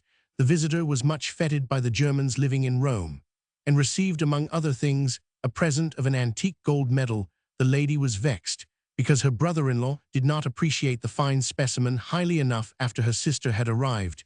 She returned home and discovered, upon unpacking, that she had brought the medal with her. How she did not know. She wrote at once to her brother-in-law, telling him that she would send the stolen property back to him the next day. But the next day, the medal was so cleverly mislaid that it could not be discovered and could not be returned. And then it began to dawn upon the lady what her absent-mindedness had meant, namely, that she wanted to keep the work of art for herself. I have already given you an example of a combination of forgetfulness with an error in the case in which someone forgets an appointment, and a second time with the firm intention of not forgetting it again appears at an hour which is not the appointed one. A quite analogous case was told me from his own experience by a friend who pursues literary as well as scientific interests. He said, some years ago, I accepted election to the council of a certain literary society, because I hoped that the society might at some time be useful to me in getting a play of mine produced, and although not much interested, I attended the meetings regularly. Every Friday a few months ago, I received an assurance that my play would be produced at a theater in F. And since then, it has invariably happened that 45 I forget to attend the meetings of the society. When I read your writings on this subject, I reproached myself with my meanness in staying away. Now that these people can no longer be of use to me, and determined on no account to forget, on the following Friday, I kept reminding myself of my resolution until I carried it out, and stood at the door of the meeting room. To my amazement, it was closed, and the meeting was already over. I had made a mistake in the day of the week, and it was then Saturday. It would be tempting to collect more of these examples, but I will pass on and instead let you glance at those cases in which interpretation has to wait for confirmation in the future. The main condition in these cases is, as we might expect, that the mental situation at the time is unknown or cannot be ascertained. At the moment, therefore, our interpretation is no more than a supposition to which we ourselves would not ascribe too much weight. Later, however, something happens which shows us how well justified our previous interpretation was. I was once the guest of a young married couple, and heard the young wife laughingly describe her latest experience, how the day after from the honeymoon she had called for her sister and gone shopping with her as in former times, while her husband went to his business. Suddenly, she noticed a man on the other side of the street, and nudging her sister said, "Look, there goes Mr. K." She had forgotten that this man had been her husband for some weeks. A shudder went over me as I heard the story, but I dared not draw the inference. Several years later, the little incident came back to my mind after this marriage had come to a most unhappy end.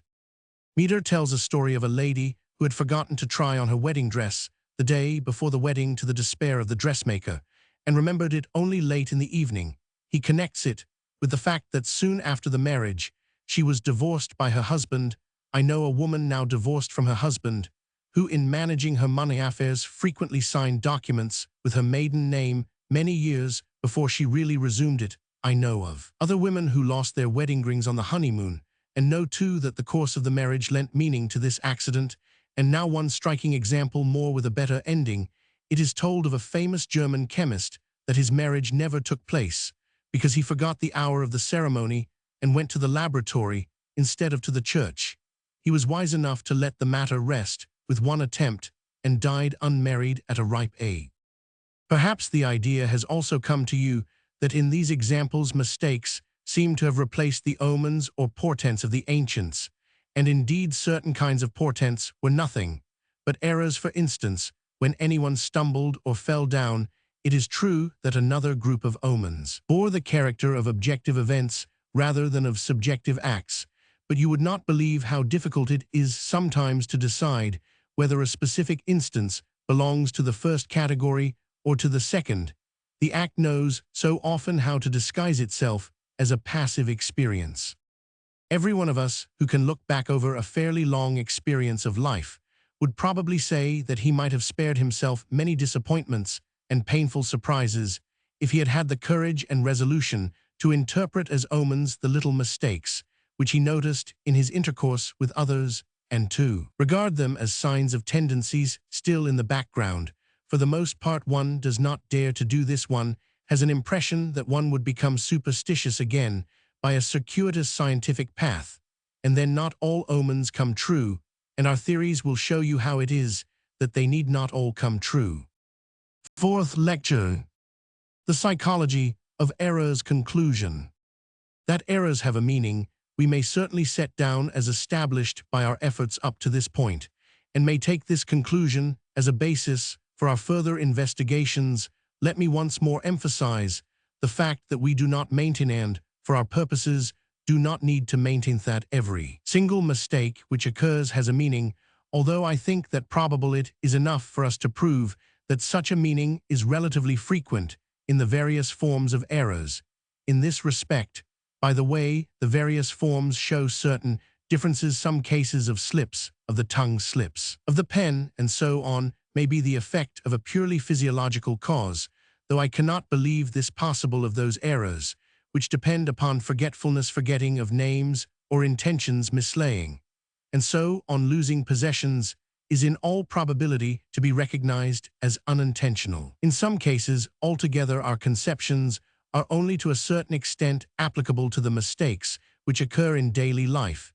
These limitations should be borne in mind by you when we proceed on the assumption that errors are mental acts arising from the mutual interference of two intentions.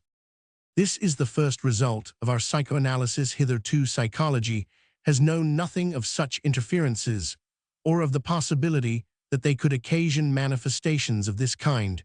We have widened the domain of mental phenomena to a very considerable extent, and have won for psychology phenomena which were never before accredited to it. Let us dwell for a moment on the proposition that errors are mental acts. Does this mean any more than our former statement that they have a meaning?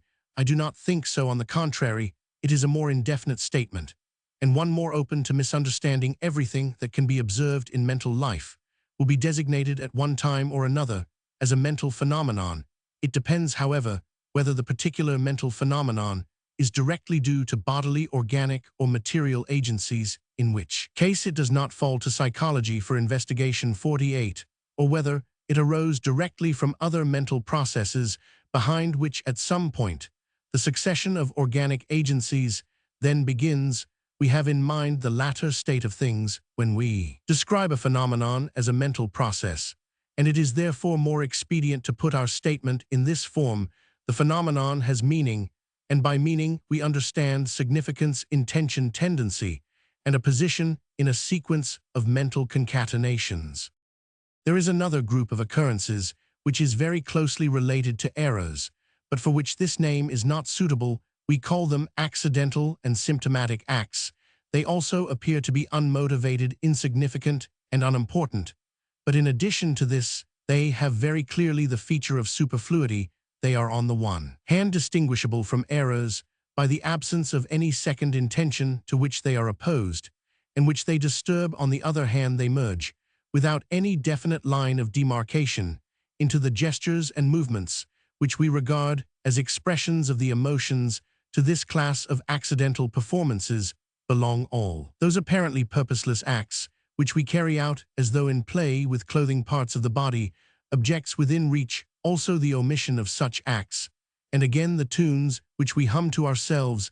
I maintain that all such performances have meaning, and are explicable in the same way as are errors, that they are slight indications of other more important mental processes, and are genuine mental acts. I propose, however, not to linger over this further extension of the field of mental phenomena, but to return to the errors, for by a consideration of them, problems of importance in the inquiry into psychoanalysis can be worked out much more clearly.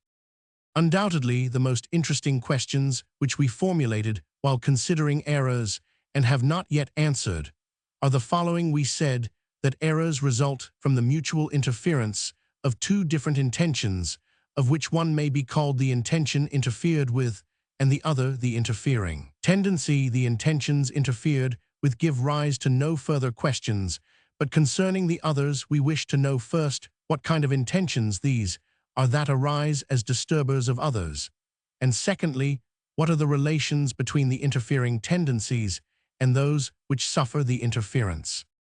Allow me to take slips of the tongue again as representative of the whole series, and to answer the second question before the first.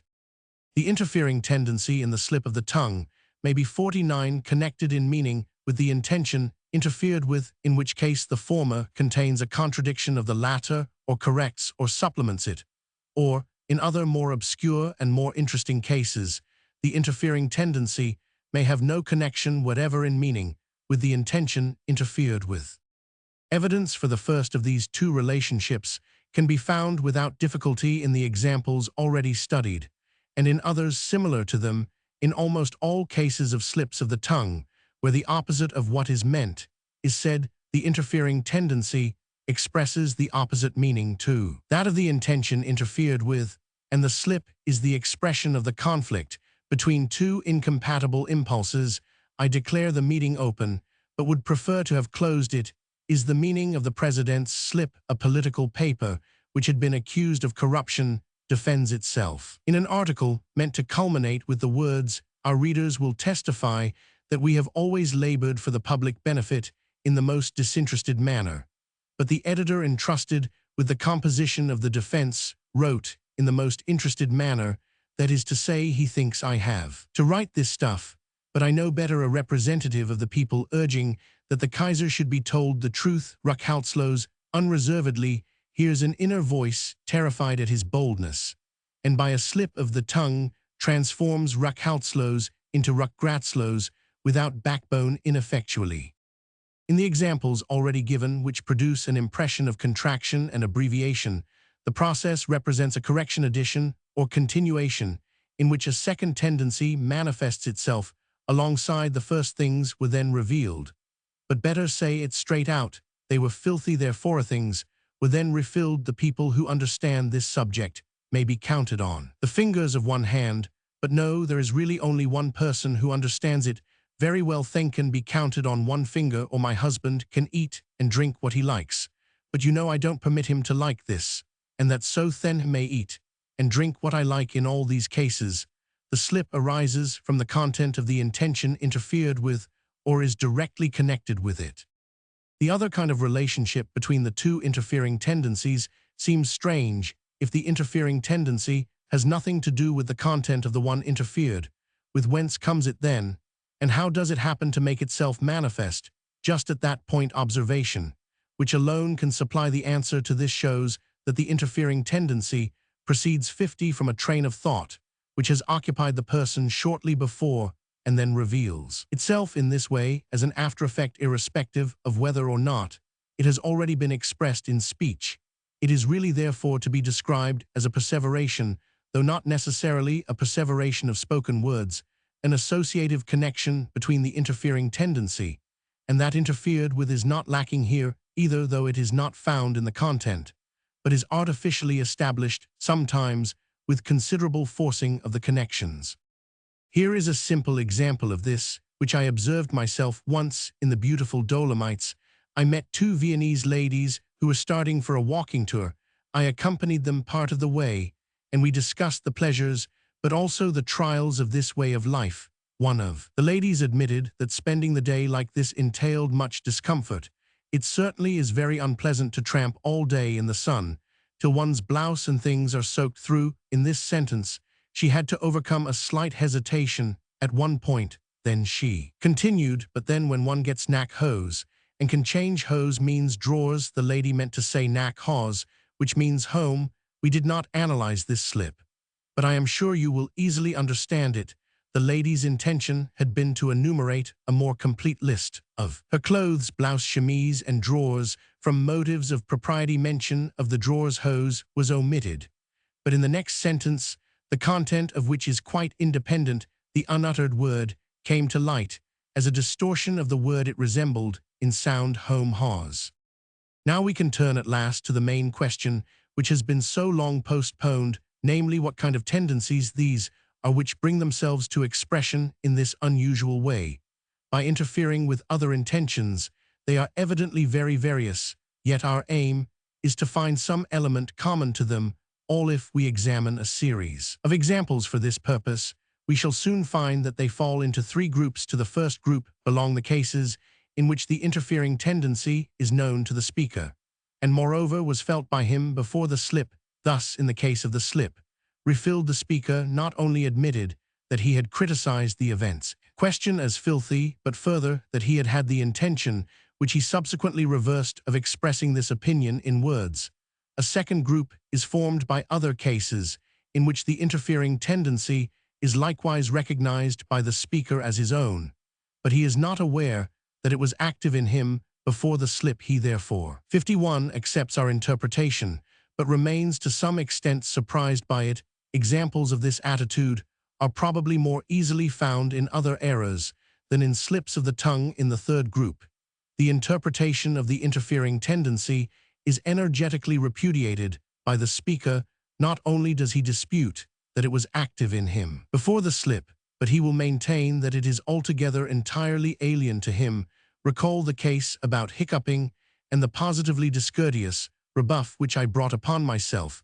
By detecting the interfering tendency, you know that in our attitude towards these cases you and I are still far from an agreement. I should make nothing of the after-dinner speaker's denial and hold fast to my interpretation unwaveringly, while you, I imagine, are still impressed by his vehemence, and are wondering whether one should not forego the interpretation of such errors and let them pass for purely physiological acts, as in the days before analysis. I can imagine what it is that alarms you. My interpretation includes the assumption that tendencies of which a speaker knows nothing can express themselves through him, and that I can deduce them from various indications. You hesitate before a conclusion so novel and so pregnant with consequences. I understand that, and admit that up to a point you are justified, but let one thing be clear: if you intend to carry to its logical conclusion the conception of errors, which has been confirmed by so many examples, you must decide to make this startling assumption. If you cannot do this, you will have to abandon again the understanding of errors, which you had only just begun to obtain. Let us pause a moment on that which unites the three groups, and is common to the three mechanisms of a slip of the tongue. Fortunately, this common element is unmistakable in the first two groups. The interfering tendency is admitted by the speaker in the first. There is the additional fact that it showed itself immediately before the slip, but in both cases it has been forced back. The speaker had determined not to convert the idea into speech, and then it happens that he makes a slip of the tongue. That is to say, the tendency which is debarred from expression asserts itself against his will, and gains utterance either by altering 52, the expression of the intention permitted by him, or by mingling with it, or actually by setting itself in place of it. This then is the mechanism of a slip of the tongue. For my own part, one can bring the process in the third group also into perfect harmony with the mechanism here described. I need only assume that these three groups are differentiated by the varying degrees to which the forcing back of an intention is effective. In the first group, the intention is present and makes itself perceptible before the words are spoken. Not until then does it suffer the rejection for which it indemnifies itself in the slip. In the second group, the rejection reaches further back. The intention is no longer perceptible even before the speech.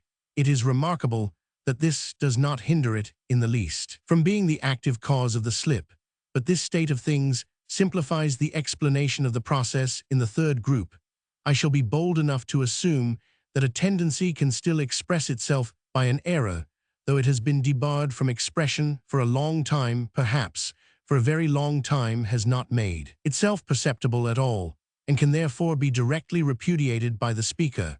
But leaving aside the problem of the third group, you must conclude from the other cases that a suppression Unterdrückung of a previous intention to say something is the indispensable condition for the occurrence of a slip of the tongue. We may now claim to have made further progress in the understanding of errors. We not only know them to be mental phenomena in which meaning and purpose are recognizable not only know that they arise from the mutual interference of two different intentions, but in addition we know that, for one of these intentions to be able to express itself by interfering with another, it must itself have been subject to some hindrance against its operation. It must first be itself interfered with before it can interfere with others naturally. This does not give us a complete explanation of the phenomena which we call errors. We see at once further questions arising, and in general, we suspect that as we progress towards comprehension, the more numerous will be the occasions for new questions we might ask. For instance, why the matter does not proceed much more simply if the intention to restrain a certain tendency instead of carrying it into effect is present in the mind, then this restraint ought to succeed so that nothing whatever of the tendency gains expression, or else it might fail so that the restrained tendency achieves full expression. But errors are compromissive formations. They express part success and part failure for each of the two intentions. 53. The threatened intention is neither entirely suppressed nor, apart from some instances, does it force itself through intact. We can imagine that special conditions must be present for the occurrence of such interference or compromissive formations, but we cannot even conjecture of what kind they may be, nor do I think that we could discover these unknown circumstances by penetrating further into the study of errors. It will be necessary first to examine thoroughly yet other obscure fields of mental life. Only the analogies to be met with there can give us courage to form those assumptions which are requisite for a more searching elucidation of errors. And one other point to work from slight indications, as we constantly do in this field, is not without its dangers. There is a mental disorder called combinatory paranoia, in which the practice of utilizing such small indications is carried beyond all limits, and I naturally do not contend that the conclusions which are built up on such a basis are throughout correct. Only by the breadth of our observations, by the accumulation of similar impressions from the most varied forms of mental life, can we guard against this danger. So now we will leave the analysis of errors, but there is one thing more which I might impress upon you to keep in mind as a model. The method by which we have studied these phenomena.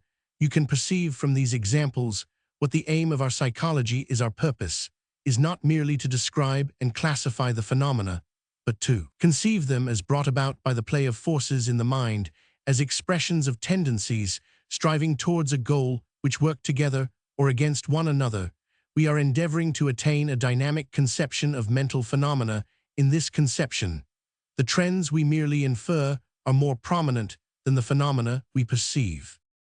So we will probe no further into errors, but we may still take a fleeting glimpse over the breadth of this whole field, in the course of which we shall both meet with things already known and come upon the tracks of others that are new. In so doing, we will keep to the division into three groups of slips of the tongue made at the beginning of our study, together with the coordinate forms of slips of the pen: misreading, mishearing, of forgetting, with its subdivisions according to the object forgotten, proper names, foreign words, resolutions, impressions, and of mislaying, mistaking, and losing objects. Mistakes, in so far as they concern us, are to be grouped partly under the head of forgetting, partly under acts erroneously performed, picking up the wrong objects, etc. We have already treated slips of the tongue in great detail. 54. Yet there is still something to add. There are certain small effective manifestations related to slips of the tongue, which are not entirely without interest. No one likes to think he has made a slip of the tongue. One often fails to hear it when made by oneself, but never when made by someone else. Slips of the tongue are in a certain sense infectious. It is not at all easy to speak of them without making them oneself. It is not hard to detect the motivation of even the most trifling forms of them, although these do not throw any particular light on hidden mental processes.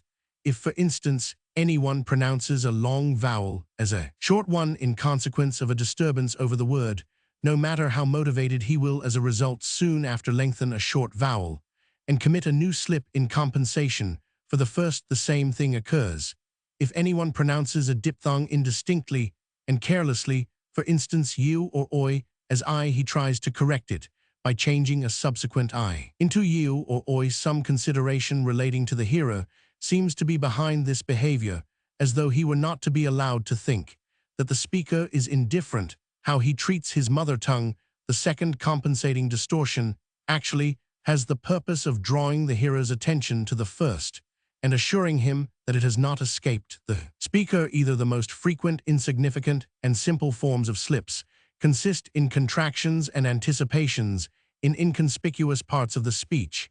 In a long sentence, for instance, slips of the tongue would be of the kind in which the last word intended influences the sound of an earlier word. This gives an impression of a certain impatience to be done with the sentence, and in general it points to a certain resistance against the communication of this sentence or the speech altogether. From this, we come to borderline cases in which the differences between the psychoanalytical and the ordinary physiological conception of slips of the tongue become merged. We assume that in these cases, disturbing tendency is opposing the intended speech, but it can only betray its presence and not what its own purpose is. The interference which it causes follows some sound influence or associative connection, and may be regarded as a distraction of attention away from the intended speech, but neither in this distraction of attention nor in the associative tendency which has been activated lies the essence of the occurrence. The essence lies rather in the hint the occurrence gives of the presence of some other intention interfering with the intended speech, the nature of which cannot in this case be discovered from its effects, as is possible in all the more pronounced cases of slips of the tongue. Slips of the pen, to which I now turn, are so like slips of the tongue in their mechanism that no new points of view are to be expected from them. Perhaps a small addition to our knowledge from this group will content us. Those very common little slips of the pen, contractions, anticipations of later words, particularly of the last words, point to a general distaste for writing and to an impatience to be done. More pronounced effects in slips of the pen allow the nature and intention of the interference to be recognized in general. If one finds a slip of the pen in a letter, one knows that the writer's mind was not working smoothly at the moment. What was the matter? One cannot always establish. Slips of the pen are frequently as little noticed by those who make them as slips of the tongue. The following observation is striking in this connection. There are, of course, some persons who have the habit of always rereading every letter they write before sending it. Others do not do this, but if the latter make an exception and reread a letter, they then always have an opportunity of finding and correcting a striking slip of the pen. How is this to be explained? It almost looks as if such people knew that they had made a slip in writing the letter. Are we really to believe that this is so? There is an interesting problem connected with the practical significance of slips of the pen. You may recall the case of the murderer H, who managed, by asserting himself to be a bacteriologist, to obtain cultures of highly dangerous disease germs from scientific institutions, but used them for the purpose of doing away, in this most modern fashion, with people connected with him.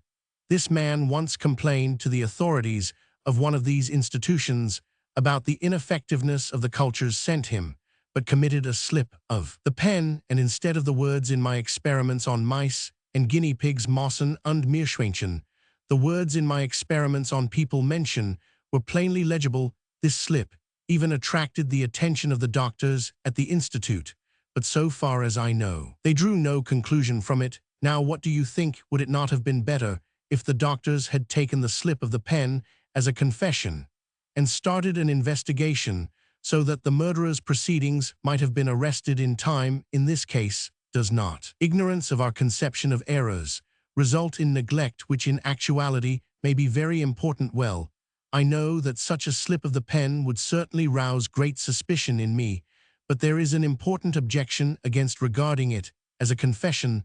The matter is not so simple. The slip of the pen is certainly an indication, but alone it would not have justified an inquiry. It does indeed betray that the man is occupied with the thought of infecting human beings, but it does not show with certainty whether this thought is a definite plan to do harm or a mere fantasy of no practical importance. It is even possible that a person making such a slip will deny, with the soundest subjective justification, the existence of such a fantasy in himself, and will reject the idea as a thing utterly alien to him later, when we come to consider the difference between psychical reality and material reality, you will be better able to appreciate these possibilities. But this again is a case in which an error was found subsequently to have unsuspected significance. Misreading brings us to a mental situation which is clearly different from that of slips of the tongue or the pen.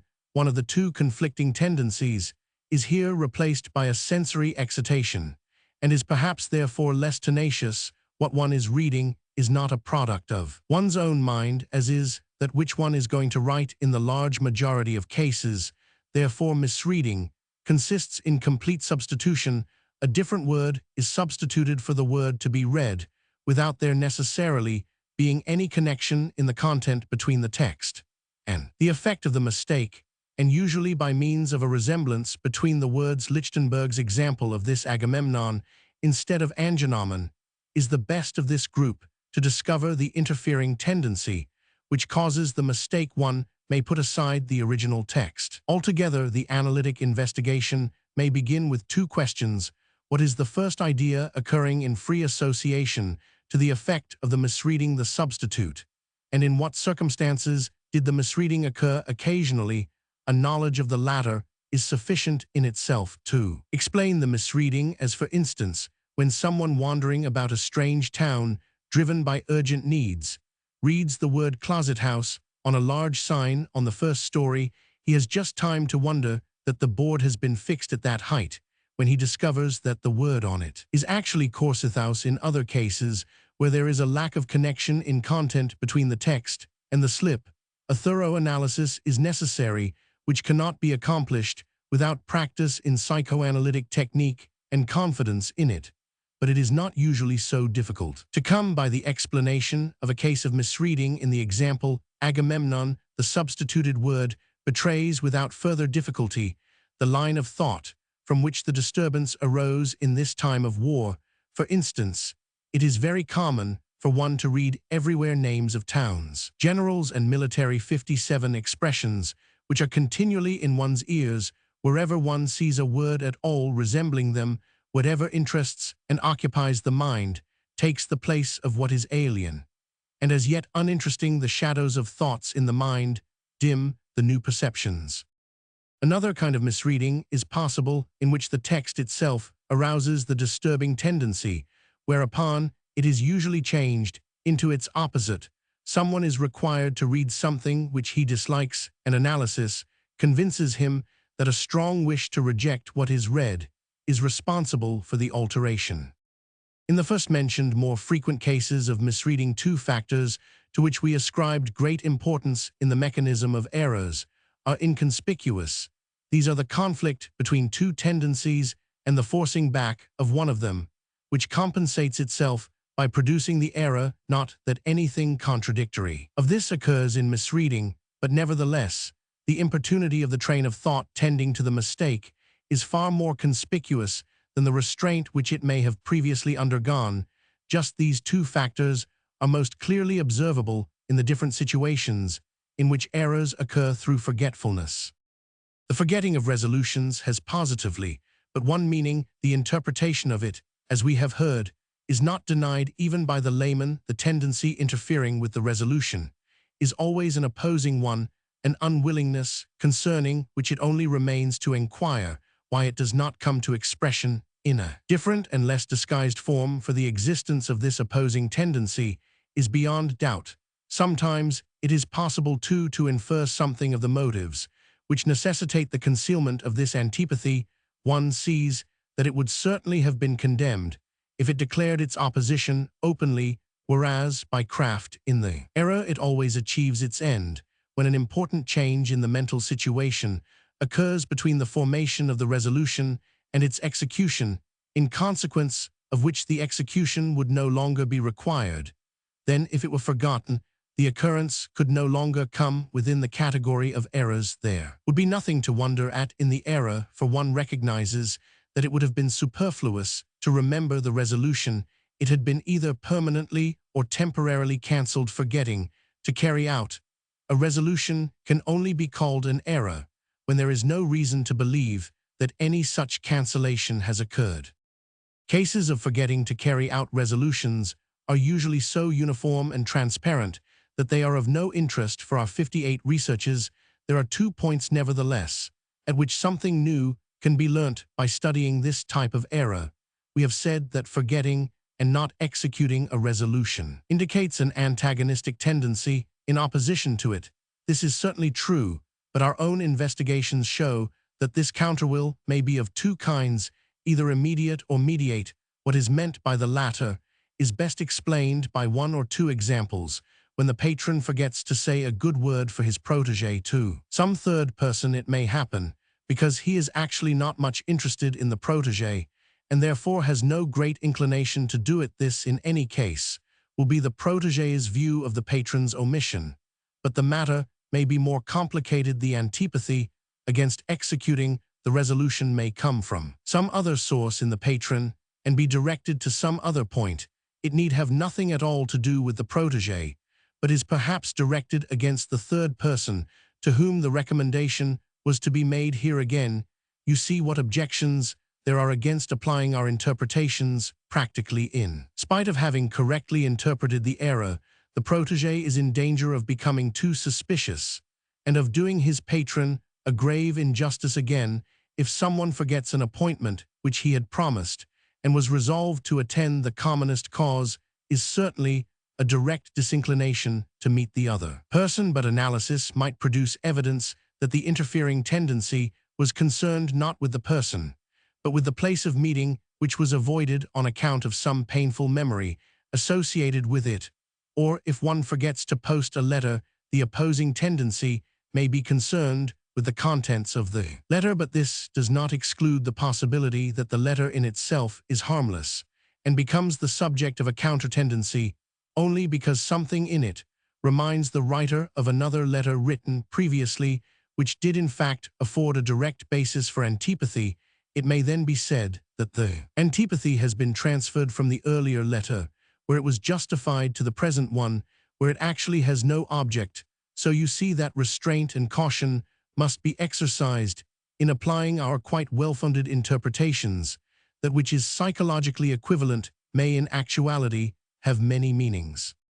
That such things should be must seem very strange to you. Perhaps you will be inclined to assume that the indirect counterwill is enough to characterize the incident as pathological, but I can assure you that it is also found within the boundaries of health and normality. And further, do not misunderstand me, this is in no sense a confession on my part that our analytic 59 interpretations are not to be relied on. I have said that forgetting to execute a plan may bear many meanings, but this is so only in those cases where no analysis is undertaken, and which we have to interpret according to our general principles. If an analysis of the person in the case is carried out, it can always be established with sufficient certainty whether the antipathy is a direct one or what its source is otherwise. The following is a second point. When we find proof in a large majority of cases that the forgetting of an intention proceeds from a counterwill, we gain courage to extend this solution to another group of cases in which the person analyzed does not confirm, but denies the presence of the counterwill inferred by us. Take as an example of this such exceedingly frequent occurrences as forgetting to return borrowed books or to pay bills or debts. We will be so bold as to suggest to the person in question that there is an intention in his mind of keeping the books and not paying the debts, whereupon he will deny this intention, but will not be able to give us any other explanation of his conduct. We then insist that he has this intention, but is not aware of it. It is enough for us, though, that it betrays itself by the effect of the forgetting. He may then repeat that he had merely forgotten about it. You will recognize the situation as one in which we have already been placed once before.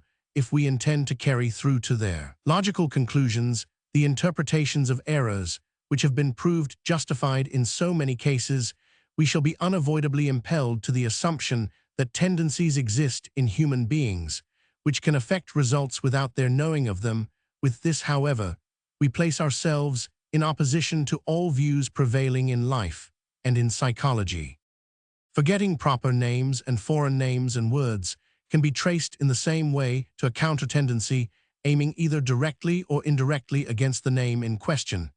I have already given you several examples of such direct antipathy-indirect causation is particularly frequent here, and careful analysis is generally required to elucidate it. Thus, for instance, in the present time of war, which forces us to forgo so many of our former pleasures, our ability to recall proper names suffers severely by connections of the most far-fetched kind.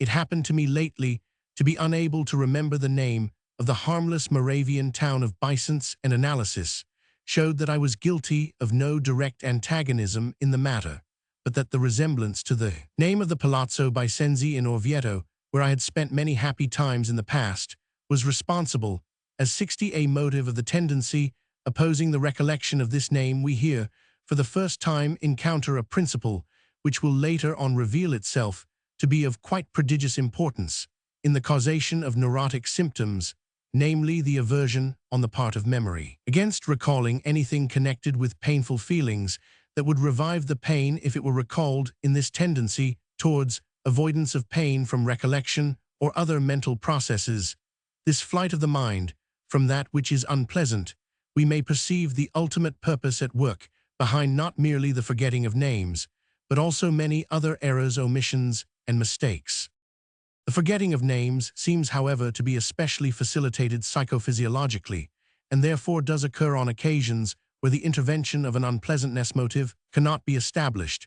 When anyone has a tendency to forget names, it can be confirmed by analytic investigation that names escape not merely because he does not like them or because they remind him of something disagreeable, but also because the particular name belongs to some other chain of associations of a more intimate nature. The name is anchored there, as it were, and is refused to the other associations activated at the moment. If you recall the devices of memory systems, you will realize with some surprise that the same associations which are there artificially introduced in order to save names from being forgotten are also responsible for their being forgotten. The most conspicuous example of this is afforded by proper names of persons, which naturally possess quite different values for different people. For instance, take a first name such as Theodore. For some of you it will have no particular significance. For others, it will be the name of father, brother, friend, or your own name. Analytic experience will show you that the former among you will be in no danger of forgetting that some stranger bears this name, whereas the latter will be continually inclined to grudge to strangers a name which to them seems reserved for an intimate relationship. Now let us assume that this inhibition due to associations may coincide with the operation of the pain principle, and in addition with an indirect mechanism, you will then be able to form a commensurate idea of the complexity in causation of such temporary forgetting of names. An adequate analysis that does justice to the facts will, however, completely disclose all these complications. The forgetting of impressions and experiences shows the working of the tendency to ward off from memory that which is unpleasant much more clearly and invariably than the forgetting 61 of names. It does not, of course, belong in its entirety to the category of errors, but only in so far as it appears to us remarkable and unjustified, judged by the standard of general experience, as for instance, where recent or important impressions are forgotten, or where one memory is forgotten out of an otherwise well-remembered sequence. How and why we have the capacity of forgetting in general, particularly how we are able to forget experiences which have certainly left the deepest impression on us, such as the events of our childhood, is quite a different problem, in which the defense against painful associations plays a certain part, but is far from explaining everything. That unwelcome impressions are easily forgotten is an indubitable fact. Various psychologists have remarked it, and the great Darwin was so well aware of it that he made a golden rule for himself of writing down with particular care observations which seemed unfavorable to his theory, having become convinced that just these would be inclined to slip out of recollection. Those who bear for the first time of this principle of defense against unpleasant memory by forgetfulness seldom fail to raise the objection that, on the contrary, in their experience, it is just that which is painful which it is hard to forget, since it always comes back to mind to torture the person against his wills. For example, the recollection of grievances or humiliations. This fact is quite correct, but the objection is not sound. It is important to begin early, to reckon with the fact that the mind is an arena a sort of tumbling ground for the struggles of antagonistic impulses, or to express it in non-dynamic terms, that the mind is made up of contradictions and pairs of opposites. Evidence of one particular tendency does not in the least preclude its opposite. There is room for both of them. The material questions are how do these opposites stand to one another, and what effects proceed from one of them and what from the other. Losing and mislaying objects is of a special interest on account of the numerous meanings it may have and the multiplicity of the tendencies in the service of which these errors may be employed. What is common to all the cases is the wish to lose something. What varies in them is the reason for the wish and the aim of it. One loses something if it has become damaged, if one has an impulse to replace it with a better, if one has ceased to care for it, if it came from someone with whom unpleasantness has arisen, or if it was acquired in circumstances that one no longer wishes to think of. Letting things fall, spoiling or breaking things, serves the same tendency in social life. It is said that unwelcome and illegitimate children are found to be far more 62, often weakly, than those conceived in happier circumstances. This result does not imply that the crude methods of the so-called babypharma have been employed. Some degree of carelessness in the supervision of the child should be quite enough. The preservation or otherwise of objects may well follow the same lines as that of children. Then too it may happen that a thing will become destined to be lost without its having shed any of its value. That is when there is an impulse to sacrifice something to fate in order to avert some other dreaded loss. According to the findings of analysis, such conjurings of fate are still very common among us, so that our losses are often voluntary sacrifices. Losing may equally well serve the impulses of spite or of self-punishment. In short, the more remote forms of motivation behind the impulse to do away with something by losing cannot easily be exhausted. Mistaking of objects or erroneous performance of actions, like other errors, is often made use of to fulfill a wish which should be denied. The intention masquerades as a lucky chance. Thus, as once happened to one of our friends, one has to take a train most unwillingly in order to pay a visit in the suburbs, and then in changing trains at a connection, one gets by mistake into one which is returning to town, or on a journey. One would greatly like to make a halt at some stopping place, which cannot be done owing to fixed engagements elsewhere, whereupon one mistakes or misses the connection, so that the desired delay is forced upon one. Or as happened to one of my patients, whom I had forbidden to telephone to the lady he was in love with. He by mistake and thoughtlessly gave the wrong number when he meant to telephone to me, so that he was suddenly connected with her. The following account by an engineer is a pretty example of the conditions under which damage to material objects may be done, and also demonstrates the practical significance of directly faulty actions.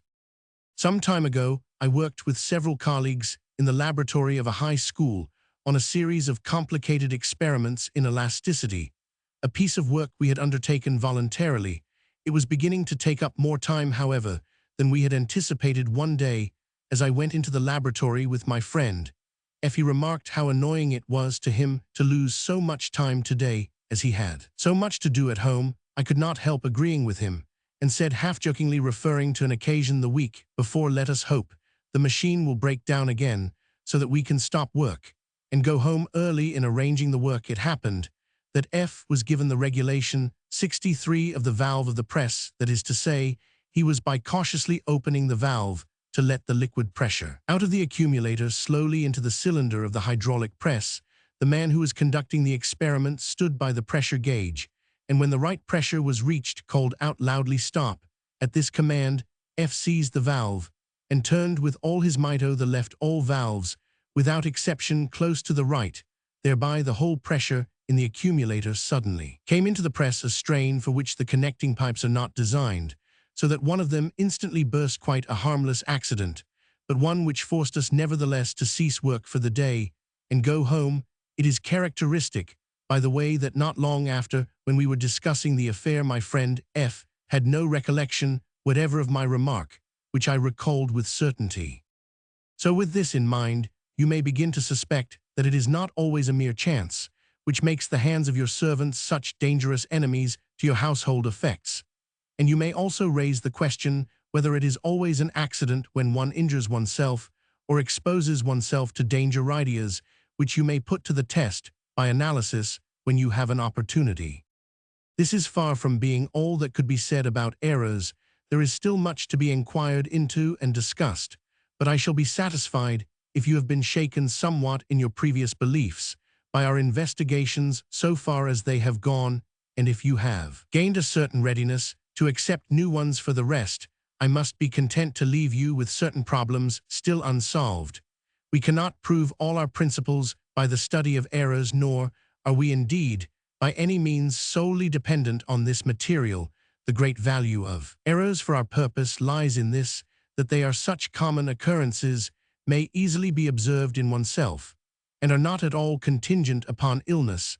I should like to mention one more of your unanswered questions before concluding. If, as we see from so many examples, people come so close to understanding errors, and so often act as if they perceived their meaning, how is it possible that they should so generally consider them accidental, senseless, and meaningless, and so energetically oppose the psychoanalytic explanation of them? You are right, this is indeed striking and requires an explanation, but I will not give it to you. I will rather guide you slowly towards the connections by which the explanation will be forced upon you without any aid from me. Part 2. Dreams. Fifth lecture. Difficulties and preliminary approach to the subject.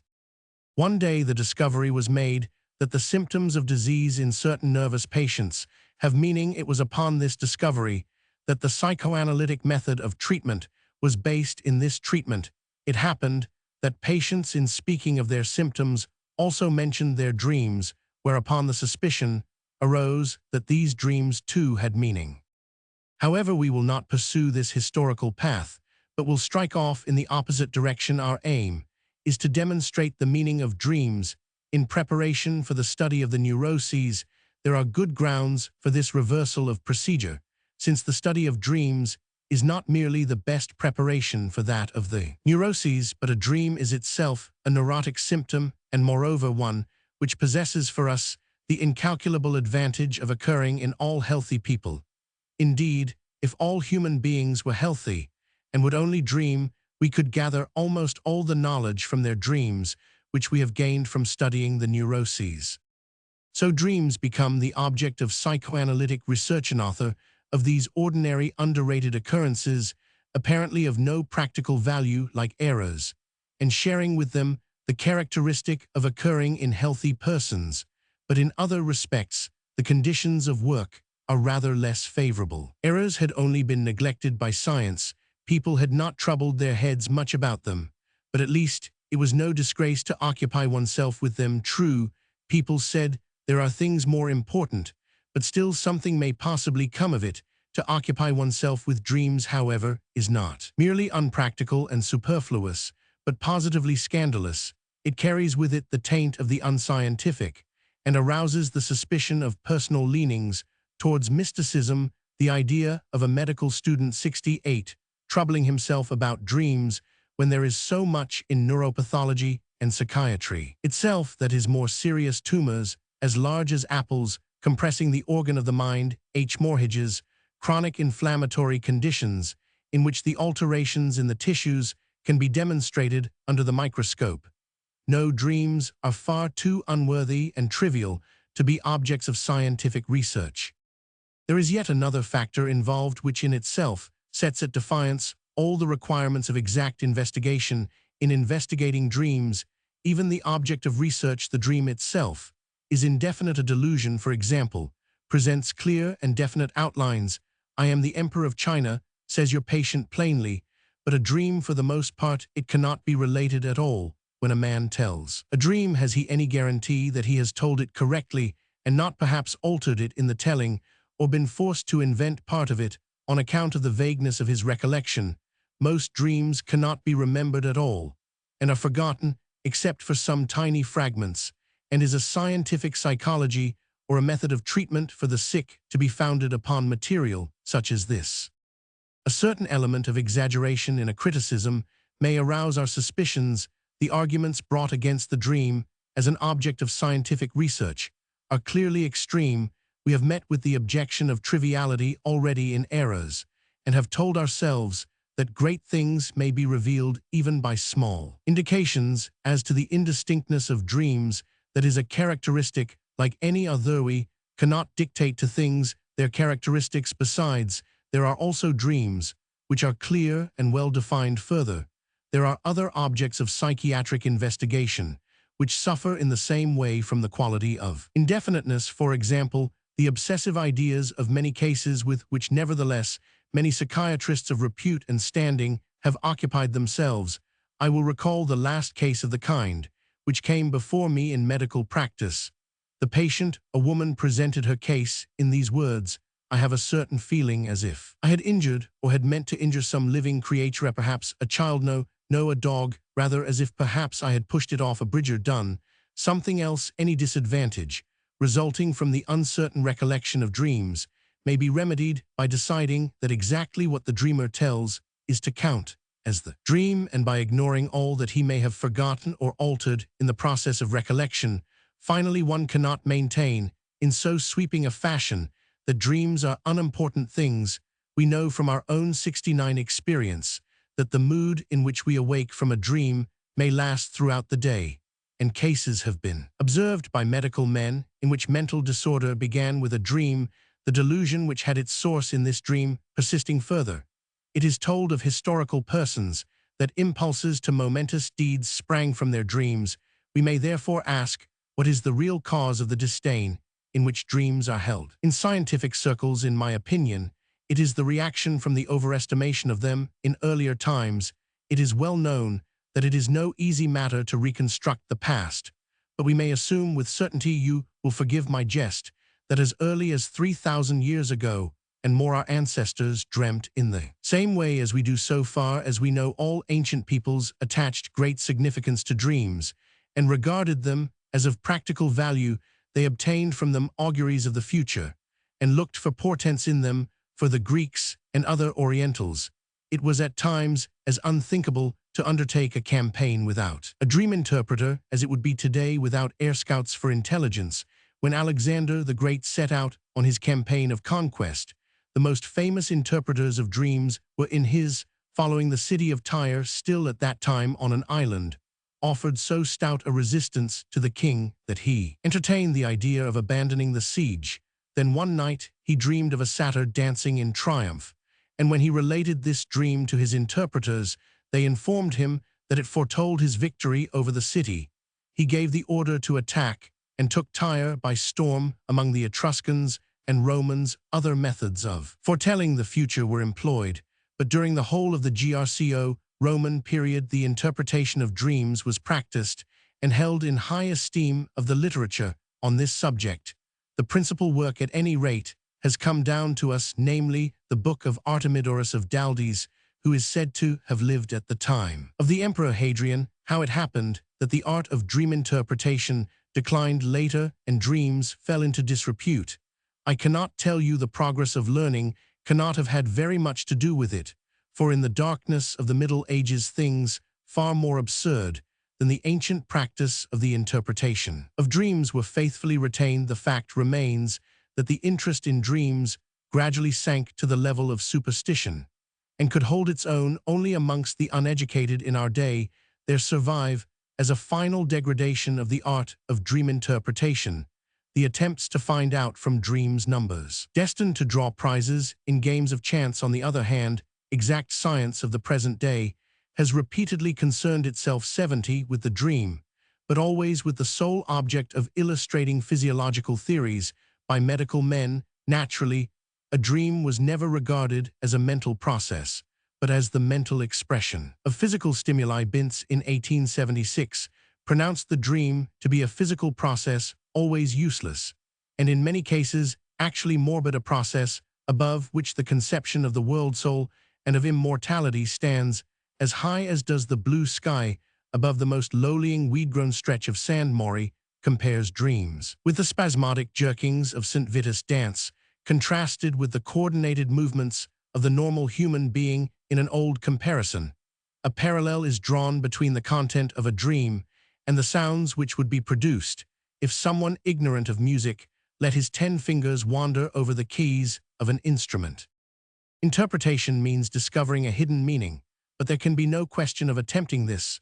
While such an attitude is maintained towards the dream performance, look up the description of dreams given in the writings of Wundt Jodl and other recent philosophers.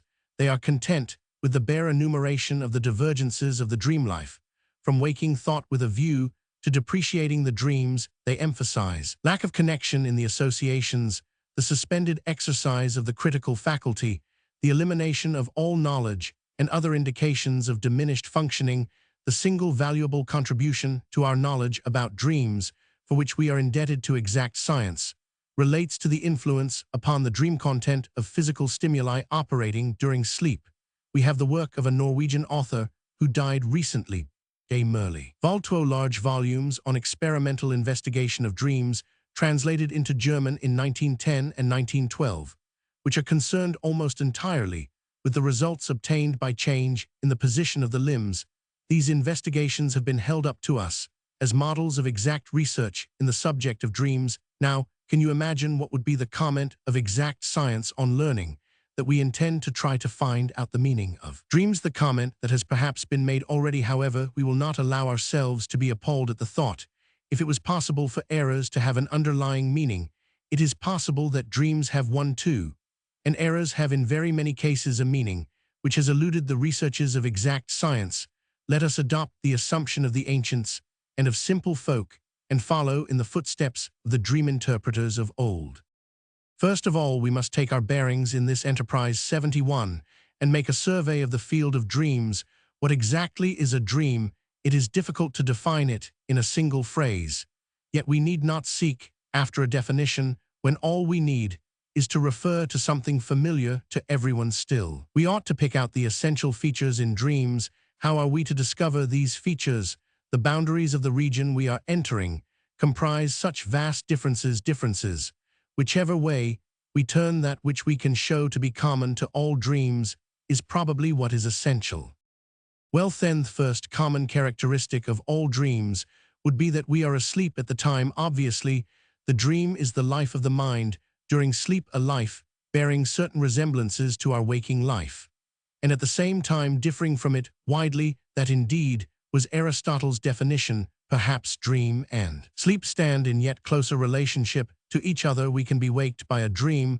We often have a dream when we wake spontaneously, or when we are forcibly roused from sleep. Dreams seem thus to be an intermediate condition between sleeping and waking. Hence, our attention is directed to sleep itself. What then is sleep? That is a physiological or biological problem concerning which much is still in dispute. We can come to no decisive answer, but I think we may attempt to define one psychological characteristic of sleep. Sleep is a condition in which I refuse to have anything to do with the outer world and have withdrawn my interest from it. I go to sleep by retreating from the outside world and warding off the stimuli proceeding from it. Again, when I am tired by that world, I go to sleep. I say to it, as I fall asleep, leave me in peace, for I want to sleep. The child says just the opposite. I won't go to sleep, yet I'm not tired. I want more things to happen to me. Thus, the biological object of sleep seems to be recuperation, its psychological characteristic, the suspension of interest in the outer world. Our relationship with the world, which we entered so unwillingly, seems to be endurable only with intermission. Hence we withdraw again periodically into the condition prior to our entrance into the world, that is to say, into intrauterine existence. At any rate, we try to bring about quite similar conditions. Warmth, darkness, and absence of stimulus characteristic of that state. Some of us still roll ourselves tightly up into a ball resembling the intrauterine position. It looks as if we grown-ups do not belong wholly to the world, but only by 2/3, 1/3 of us has never yet been born at all. Every time we wake in the morning, it is as if we were newly born. We do, in fact, speak of the condition of waking from sleep. In these very words, we feel as if we were newly born, and in this, we are probably quite mistaken in our idea of the general sensations of the newborn infant. It may be assumed, on the contrary, that it feels extremely uncomfortable. Again, in speaking of birth, we speak of seeing the light of day. If this is the nature of sleep, then dreams do not come into its scheme at all, but seem rather to be an unwelcome supplement to it. And we do indeed believe that dreamless sleep is the only proper sleep. There should be no mental activity during sleep. If any such activity bestirs itself, then in so far have we failed to reach the true prenatal condition of peace. We have not been able to avoid altogether some remnants of mental activity, and the act of dreaming would represent these remnants. In that event, it really does seem that dreams do not need to have meaning with errors. It was different, for they were at least activities manifested in waking life. But if I sleep and have altogether suspended mental activity, with the exception of certain remnants, which I have not been able to suppress, there is no necessity whatever that they should have any meaning. In fact, I cannot even make use of any such meaning, seeing that the rest of my mind is asleep. It can really then be a matter of spasmodic reactions, only of such mental phenomena, only as have their origin in physical stimulation. Hence, dreams must be remnants of the mental activity of waking life, disturbing sleep. And we might as well make up our minds forthwith to abandon a theme so unsuited to the purposes of psychoanalysis. Superfluous as dreams may be, however, they do exist nevertheless, and we can try to account for their existence to ourselves.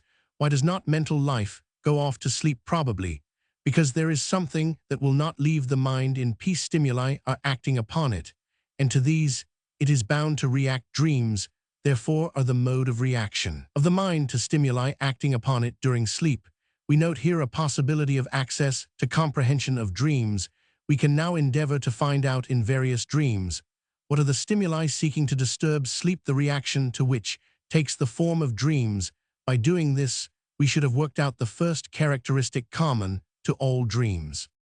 Is there any other common characteristic? Yes, there is another unmistakable, and yet much harder to lay hold of and describe. The character of mental processes during sleep is 73 quite different from that of waking processes. In dreams, we go through many experiences which we fully believe in, whereas in reality, we are perhaps only experiencing the single disturbing stimulus. For the most part, our experiences take the form of visual images. There may be feeling as well, thoughts too mixed up with them, and the other senses may be drawn in. But for the most part, dreams consist of visual images. Part of the difficulty of reciting a dream comes from the fact that we have to translate these images into words. I could draw it, the dreamer often says to us, but I do not know how to put it into words. Now, this is not exactly a diminution in the mental capacity as seen in a contrast between a feeble-minded person and a man of genius. The difference is rather a qualitative one, but it is difficult to say precisely wherein it lies. G.T. Fechner once suggested that the stage whereon the drama of the dream within the mind is played out is other than that of the life of waking ideas. That is a saying which we really do not understand, nor do we know what it is meant to convey to us. But it does actually reproduce the impression of strangeness which most dreams make upon us. Again, the comparison of the act of dreaming with the performances of an unskilled hand in music breaks down here, for the piano will certainly respond with the same notes, though not with melodies, to a chance touch on its keys. We will keep this second common characteristic of dreams carefully in view, even though we may not understand it. Are there any other qualities common to all dreams? I can think of none, but can see differences only whichever way I look. Differences too, in every respect, in apparent duration, definiteness, the part played by affects, persistence in the mind, and so forth. This is really not what we should naturally expect in the case of a compulsive attempt, at once meager and convulsive, to ward off a stimulus. As regards the length of dreams, some are very short, containing only one image, or very few, or a single thought, possibly even a single word. Others are peculiarly rich in content, enact entire romances, and seem to last a very long time. There are dreams as distinct as actual experiences, so distinct that for some time after waking, we do not realize that they were dreams at all. Others, which are ineffably faint, shadowy, and blurred in one and the same dream. Even there may be some parts of extraordinary vividness, alternating with others so indistinct as to be almost wholly elusive. Again, dreams may be quite consistent, or at any rate coherent, or even witty or fantastically beautiful. Others, again, 74, are confused, apparently imbecile, absurd, or often absolutely mad. There are dreams which leave us quite cold. Others, in which every affect makes itself felt pain, to the point of tears, terror so intense as to wake us amazement, delight, and so on. Most dreams are forgotten soon after waking, or they persist throughout the day, the recollection becoming fainter and more imperfect as the day goes on. Others remain so vivid as, for example, the dreams of childhood that 30 years later, we remember them as clearly as though they were part of a recent experience. Dreams, like people, may make their appearance once and never come back, or the same person may dream the same thing repeatedly, either in the same form or with slight alterations. In short, these scraps of mental activity at nighttime have at command an immense repertory, can in fact create everything that by day the mind is capable of. Only it is never the same. One might attempt to account for these diversities in dreams by assuming that they correspond to different intermediate states between sleeping and waking, different levels of imperfect sleep. Very well. But then, in proportion as the mind approached the waking state, there should be not merely an increase in the value, content, and distinctness of the dream performance, but also growing perception that it is a dream, and it ought not to happen that side by side with a clear and sensible element in the dream, there is one which is nonsensical or indistinct, followed again by a good piece of work. It is certain that the mind could not vary its depth of sleep so rapidly as that. This explanation therefore does not help. There is in fact no short cut to an answer. For the present, we will leave the meaning of the dream out of question and try instead, by starting from the common element in dreams, to clear a path to a better understanding of their nature. From the relationship of dreams to sleep, we have drawn the conclusion that dreams are the reaction to a stimulus disturbing sleep.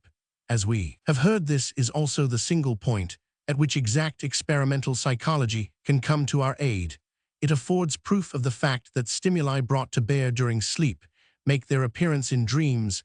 Many investigations have been made on these lines, culminating in those of Merle Wald, whom I mentioned earlier. We have all too been in a position to confirm their results by occasional observations of our own.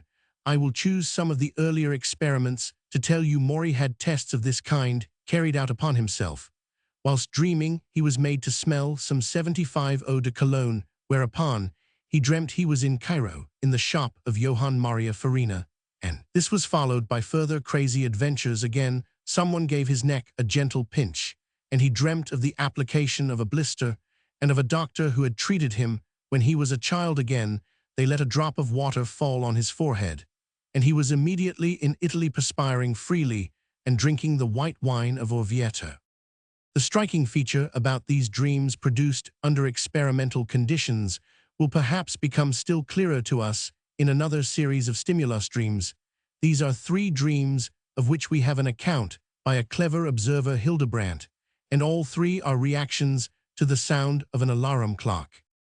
I am going for a walk on a spring morning, and I saunter through fields just beginning to grow green till I come to a neighboring village, where I see the inhabitants in holiday attire making their way in large numbers to the church, their hymnbooks in their hands. Of course, it is Sunday, and the morning service is just about to begin. I decide to take part in it, but first, as I am rather overheated, I think I will cool down in the churchyard, which surrounds the church. Whilst reading some of the epitaphs there, I hear the bell ringer go up into the tower, where I now notice high up the little village bell, which will give the signal for the beginning of the service. For some time, yet it remains motionless. Then it begins to swing, and suddenly the strokes ring out clear and piercing, so clear and piercing that they put an end to my sleep. But the sound of the bell comes from the alarm clock. Here is another combination of images. It is a bright winter day, and the roads are deep in snow. I have promised to take part in a sleighing expedition, but I have to wait a long time before I am told that the sleigh is at the door now. Follow the preparations for getting in. The fur rug is spread out, and the footmuff fetched, and finally I am in my place. But there is still a delay while the horses wait for the signal to start. Then the reins are jerked, and the little bells, shaken violently, begin their familiar Janizary music so loudly that in a moment the web of the dream is rent again. It is nothing but the shrill sound of the alarm clock. Now for the third example. I see a kitchen maid with dozens of piled-up plates going along the passage to the dining room. It seems to me that the pyramid of china in her arms is in danger of overbalancing. I call out a warning, "Take care, your whole load will fall to the ground." Of course, I receive 76. the usual answer that they are accustomed to carrying china in that way, and so on. Meanwhile, I follow her as she goes with anxious looks. I thought saw next thing is a stumble on the threshold. The crockery falls crashing and clattering in 100 pieces on the ground, but I soon become aware that that interminably prolonged sound is no real crash, but a regular ringing, and this ringing is due merely to the alarm clock, as I realize at last on awakening. These dreams are very pretty perfectly sensible, and by no means so incoherent as dreams usually are. We have no quarrel with them on those grounds. The thing common to them all is that in each case, the situation arises from a noise, which the dreamer on waking recognizes as that of the alarm clock. Hence, we see here how a dream is produced. But we find out something more in the dream. There is no recognition of the clock, which does not even appear in it. But for the noise of the clock, another noise is substituted. The stimulus, which disturbs sleep, is interpreted, but interpreted differently in each instance. Now, why is this? There is no answer. It appears to be mere caprice. But to understand the dream, we should be able to account for its choice of just this noise and no other to interpret the stimulus given by the alarm clock in analogous fashion. We must object to Maury's experiments, that although it is clear that the stimulus brought to bear on the sleeper does appear in the dream, yet his experiments don't explain why it appears exactly in that form, which is one that does not seem explicable by the nature of the stimulus disturbing sleep. And further, in Maury's experiments, there was mostly a mass of other dream material attached to the direct result of the stimulus. For example, the crazy adventures in the Eau de Cologne dream, for which we are at a loss to account. Now will you reflect that the class of dreams which wake one up affords the best opportunity for establishing the influence of external disturbing stimuli. In most other cases, it will be more difficult. We do not wake up out of all dreams. And if in the morning we remember a dream of the night before, how are we to assign it to a disturbing stimulus operating perhaps during the night? I once succeeded in subsequently establishing the occurrence of a sound stimulus of this sort, but only, of course, because of peculiar circumstances. I woke up one morning at a place in the Tyrolese mountains knowing that I had dreamt that the Pope was dead.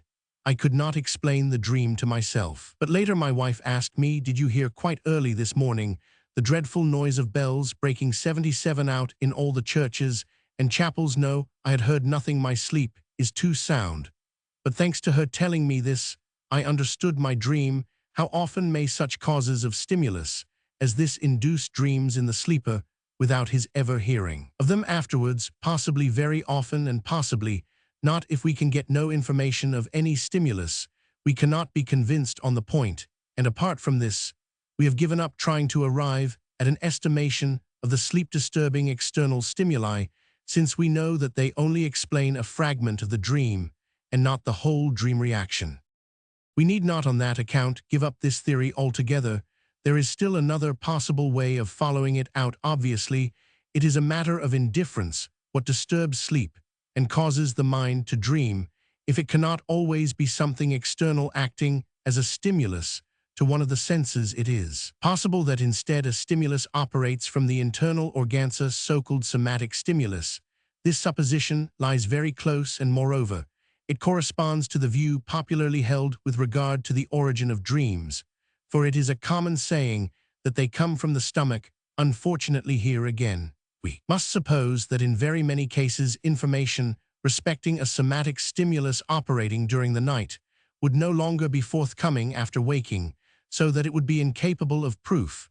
But we will not overlook the fact that many trustworthy experiences support the idea that dreams may be derived from somatic stimuli. On the whole, it is indubitable that the condition of the internal organs can influence dreams. The relation of the content of many dreams to distension of the bladder, or to a condition of excitation of the sex organs, is so plain that it cannot be mistaken. From these obvious cases, we pass to others in which, to judge by the content of the dream, we are at least justified in suspecting that some such somatic stimuli have been at work, since there is something in this content which can be regarded as elaboration, representation, or interpretation of these stimuli. Schöner, the investigator of dreams, 1861, emphatically supported the view which traces the origin of dreams to organic stimuli, and contributed some excellent examples towards it. For instance, he sees, in a dream, 2 rows of beautiful boys, with fair hair and delicate complexions, confronting each other pugnaciously joining in combat, seizing hold of one another and again letting go their hold, only to take up the former position and go through the whole process again. His interpretation of the 2 rows of boys as the teeth is in itself plausible, and seems to receive full confirmation when, after this scene 78, the dreamer pulls a long tooth from his jaw. Again, the interpretation of long, narrow, winding passages as being suggested by a stimulus originating in the intestines seems sound, and corroborates Schirner's assertion that dreams primarily endeavor to represent by like objects the organ from which the stimulus proceeds. We must therefore be prepared to admit that internal stimuli can play the same role in dreams as external ones. Unfortunately, evaluation of this factor is open to the same objections in a great number of instances. The attribution of dreams to somatic stimuli must remain uncertain or incapable of proof. Not all dreams, but only a certain number of them, rouse the suspicion that stimuli from internal organs have something to do with their origin. And lastly, the internal somatic stimulus will suffice no more than the external sensory stimulus to explain any other part of the dream than the direct reaction to it. The origin of all the rest of the dream remains obscure. Now, however, let us direct our attention to a certain peculiarity of the dream life, which appears when we study the operation of these stimuli. The dream does not merely reproduce the stimulus, but elaborates it, plays upon it, fits it into a context, or replaces it by something else. This is a side of the dream work which is bound to be of interest to us, because possibly it may lead us nearer to the true nature of dreams. The scope of a man's production is not necessarily limited to the circumstance which immediately gives rise to it. For instance, Shakespeare's Macbeth was written as an occasional drama on the accession of the king who first united in his person the crowns of the 3 kingdoms. But does this historical occasion cover the whole content of the drama, or explain its grandeur and its mystery? Perhaps in the same way, the external and internal stimuli operating upon the sleeper are merely the occasion of the dream, and afford us no insight into its true nature. The other element common to all dreams, their peculiarity in mental life, is on the one hand very difficult to grasp, and on the other seems to afford no clue for further inquiry. Our experiences in dreams, for the most part, take the form of visual images. Can these be explained by the stimuli? Is it really the stimulus that we experience? If so, why is the experience visual when it can only be in the very rarest instance that any stimulus has operated upon our eyesight? Or can it be shown that, when we dream of speech, any conversation or sounds resembling conversation reached our ears during sleep? I venture to discard such a possibility without any hesitation whatever. If we cannot get any further with the common characteristics of dreams as a starting point, let us try beginning with their differences. Dreams are often meaningless, confused, and absurd. Yet there are some which are sensible, sober, and reasonable. Let us see whether these latter sensible dreams can help to elucidate those which are meaningless. I will tell you the latest reasonable dream, which was told to me, the dream of a young man. I went for a walk in the Kärntnerstrasse, and there I met Mr. Roman 10. After accompanying him for a short time, I went into a restaurant. 2 ladies and a gentleman came and sat down at my table. At first I was annoyed and refused to look at them, but presently I glanced across at them and found that they were quite nice. The dreamer's comment on this was that the evening before he had actually been walking in the Kärntnerstrasse, which is the way he usually goes, and that he had met Mr. Roman 10 there. The other part of the dream was not a direct reminiscence, but only bore a certain resemblance to an occurrence of some time previously. Or here we have another prosaic dream, that of a lady. Her husband says to her, "Don't you think we ought to have the piano tuned?" And she replies, "It is not worth it, for the hammers need fresh leather." Anyhow, this dream repeats a conversation which took place in almost the same words between herself and her husband the day before the dream. What then do we learn from these 2 prosaic dreams? Merely that there occur in them recollections of daily life, or of matters connected with it. Even that would be something if it could be asserted of all dreams without exception, but that is out of the question. this characteristic too belongs only to a minority of dreams. In most dreams, we find no connection with the day before, and no light is thrown from this quarter upon meaningless and absurd dreams. All we know is that we have met with a new problem. Not only do we want to know what a dream is saying, but if, as in our examples that is quite plain, we want to know further from what cause and to what end we repeat in dreams this which is known to us and has recently happened to us. I think you would be as tired as I of continuing the kind of attempts we have made up to this point. It only shows that all the interest in the world will not help us with a problem, unless we have also an idea of some path to adopt in order to arrive at a solution. Till now we have not found this path. Experimental psychology has contributed nothing but some certainly very valuable information about the significance of stimuli in the production of dreams. Of philosophy, we have nothing to expect unless it be a lofty repetition of the reproach that our object is intellectually contemptible, while from the occult sciences we surely do not choose to borrow history, and the verdict of the people tell us that dreams are full of meaning and importance, and of prophetic significance, but that is hard to accept and certainly does not lend itself to proof. So then our first endeavors are completely baffled. But unexpectedly, there comes a hint from a direction in which we have not hitherto looked. Colloquial speech, which is certainly no matter of chance, but the deposit, as it were, of ancient knowledge, a thing which must not indeed be made too much of. Speech, I say, recognizes the existence of something to which, strangely enough, it gives the name of daydreams. Daydreams are fantasies, products of fantasy. They are very common phenomena, are observable in healthy as well as in sick persons, and they also can easily be studied by the subject himself. The most striking thing about these fantastic creations is that they have received the name of daydreams, for they have nothing in common with the two universal characteristics of dreams. Their name contradicts any relationship to the condition of sleep, and as regards the second universal characteristic, no experience or hallucination takes place in them. We simply imagine something. We recognize that they are the work of fantasy that we are not seeing, but thinking. These daydreams appear before puberty, often indeed in late childhood, and persist until maturity is reached, when they are either given up or retained as long as life lasts. The content of these fantasies is dictated by a very transparent motivation. They are scenes and events which gratify either the egoistic cravings of ambition or thirst for power, or the erotic desires of the subject. In young men, ambitious fantasies predominate. In women, whose ambition centers on success in love, erotic fantasies, but the erotic requirement can often enough in men too be detected in the background. All their heroic deeds and successes are really only intended to win the admiration and favor of women. In other respects, these daydreams show great diversity, and their fate varies. All of them are either given up after a short time and replaced by a new one, or retained, spun out into long stories, and adapted to changing circumstances in life.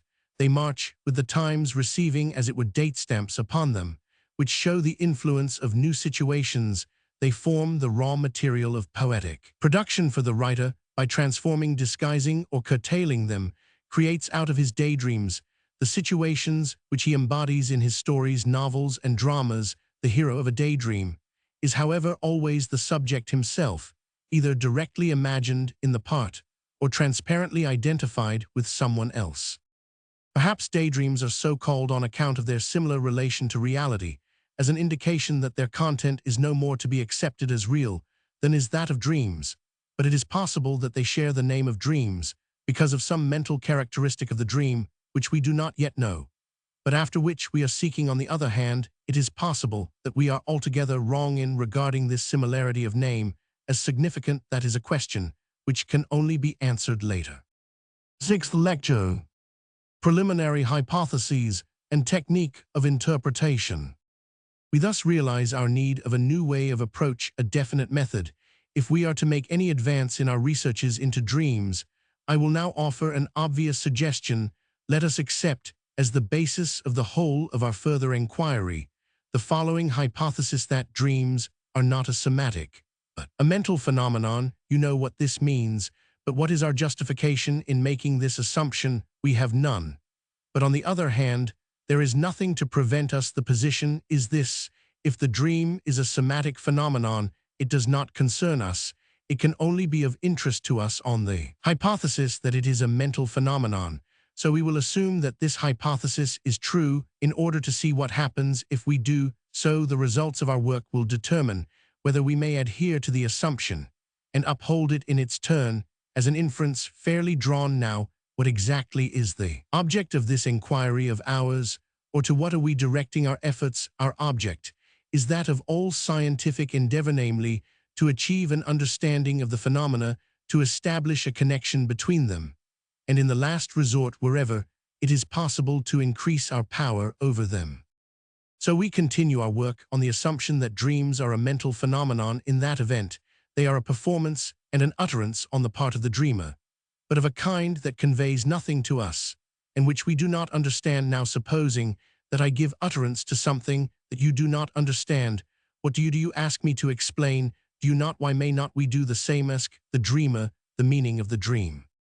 Remember, we have already found ourselves in a similar position. It was when we were inquiring into certain errors, and the instance we took was a slip of the tongue. Someone had said, then certain things were refilled, and thereupon we asked. No, fortunately, it was not we who asked, but other 83 people who had nothing to do with psychoanalysis. They asked what he meant by this enigmatic expression. He answered at once that what he had intended to say was that was a filthy business, but had checked himself and substituted the milder words. Things were revealed there. I explained to you then that this inquiry was the model for every psychoanalytic investigation. And you understand now that psychoanalytic technique endeavors as far as possible to let the persons being analyzed give the answer to their own problems. The dreamer himself then should interpret his dream for us. That is not so simple with dreams, however, as we all know where errors were concerned. This method proved possible in many cases. There were others where the person questioned refused to say anything, and even indignantly repudiated the answer suggested to him. With dreams, instances of the first type are entirely lacking. The dreamer always says he knows nothing about it. He cannot very well repudiate our interpretation, since we have none to offer him. Shall we have to give up our attempt, then, since he knows nothing, and we know nothing, and a third person can surely know nothing either? There cannot be any prospect of finding the answer. Well, if you like, give up the attempt. But if you are not so minded, you can accompany me, for I assure you that it is not only quite possible, but highly probable, that the dreamer really does know the meaning of his dream, only he does not know that he knows, and therefore thinks that he does not. At this point, you will probably call my attention to the fact that I am again introducing an assumption, the second in quite a short context, and that by so doing I greatly detract from the force of my claim to a trustworthy method of procedure, given the hypothesis that dreams are a mental phenomenon, and given further the hypothesis that there are in the minds of men certain things which they know without knowing that they know them, and so forth. You have only to keep in view the intrinsic improbability of both these hypotheses, and you may with an easy mind abandon all interest in the conclusions to be drawn from them. Well, I have not brought you here either to delude you or to conceal anything from you. True, I announced that I would give a course of lectures entitled Introductory Lectures on Psychoanalysis, but it was no part of my purpose to play the oracle, professing to show you an easy sequence of facts, whilst carefully concealing all difficulties, filling up gaps, and glossing over doubtful points, so that you might comfortably enjoy the belief 84 that you have learnt something new. No, it is the very fact that you are beginners that makes me anxious to show you our science, as it is, with all its excrescences and crudities, the claims that it makes, and the criticism to which it may give rise. I know, indeed, that it is the same in every science, and that especially in the beginnings it cannot be otherwise. I know, too, that in teaching other sciences an effort is made at first to hide these difficulties and imperfections from the learner, but that cannot be done in psychoanalysis. So I really have set up two hypotheses, the one within the other, and anyone who finds it all too laborious or too uncertain, or who is used to higher degrees of certainty or to more refined deductions, need go no further with me. Only I should advise him to leave psychological problems altogether alone, for it is to be feared that this is a field in which he will find no access to such exact and sure paths as he is prepared to tread, and further, it is quite superfluous for any science which can offer a real contribution to knowledge to strive to make itself heard, and to win adherents its reception must depend upon its results, and it can afford to wait until these have compelled attention. But I may warn those of you who are not to be deterred in this way that my two assumptions are not of equal importance. The first, that dreams are a mental phenomenon, is the hypothesis which we hope to prove by the results of our work. The second has already been proved in a different field, and I am merely taking the liberty of transferring it thence to our problems. Where and in what connection is it supposed to have been proved that a man can possess knowledge without knowing that he does so, which is the assumption we are making of the dreamer? Surely that would be a remarkable and surprising fact, which would change our conception of mental life, and would have no need of concealment. Incidentally, it would be a fact belied in the very statement of it, which yet attempts to be literally true. A contradiction in terms. There is not, however, any attempt at concealment. We cannot blame the fact for people's ignorance of it, or lack of interest in it, any more than we ourselves are to blame, because all these psychological problems have been passed in judgment by persons who have held aloof from all the observations and experiments which alone can be conclusive. The proof to which I refer was found in the sphere of hypnotic phenomena. In the year 1889, I was present at the remarkably impressive demonstrations by Liebold and Bernheim in Nancy, 85, and there I witnessed the following experiment. A man was placed in a condition of somnambulism, and then made to go through all sorts of hallucinatory experiences. On being wakened, he seemed at first to know nothing at all of what had taken place during his hypnotic sleep. Bernheim then asked him in so many words to tell him what had happened while he was under hypnosis. The man declared that he could not remember anything. Bernheim, however, insisted upon it, pressed him, and assured him that he did know, and that he must remember. And lo, and behold, the man wavered, began to reflect, and remembered in a shadowy fashion first one of the occurrences which had been suggested to him, then something else, his recollection growing increasingly clear and complete, until finally it was brought to light without a single gap. Now, since in the end he had the knowledge without having learnt anything from any other quarter in the meantime, we are justified in concluding that these recollections were in his mind from the outset. They were merely inaccessible to him. He did not know that he knew them, but believed that he did not know. In fact, his case was exactly similar to what we assume the dreamers to be. I hope you are duly surprised that this fact is already established, and that you will ask me, why did you not refer to this proof before, when we were considering errors, and came to the point of ascribing to a man who had made a slip of the tongue intentions behind his speech of which he knew nothing, and which he denied? If it is possible for a man to believe that he knows nothing of experiences of which nevertheless he does possess the recollection, it seems no longer improbable that there should be other mental processes going on within him, about which also he knows nothing. We should certainly have been impressed by this argument, and should have been in a better position to understand about errors. Certainly, I might have brought forward this proof then, but I reserved it for a later occasion, when there would be more need for it. Some of the errors explained themselves, others suggested to us that in order to understand the connection between the phenomena, it would be advisable to postulate the existence of mental processes of which the person is entirely ignorant. With dreams, we are compelled to seek our explanations elsewhere. And besides, I am counting on your being more ready to accept in this connection a proof from the field of hypnosis. The condition in which we perform errors must seem to you normal, and as such to bear no similarity to that of hypnosis. On the other 86 hand, there exists a clear relationship between the hypnotic state and sleep. The essential condition of dreaming hypnosis is actually called artificial sleep. We say to the people whom we hypnotize, sleep, and the suggestions made to them are comparable to the dreams of natural sleep. The mental situation is really analogous in the two cases. In natural sleep, we withdraw our interest from the whole outer world, so also in hypnotic sleep, with the exception of the one person who has hypnotized us, and with whom we remain in rapport. Again, the so-called nurse's sleep, in which the nurse remains in rapport with the child and can be wakened only by him, is a normal counterpart of hypnotic sleep.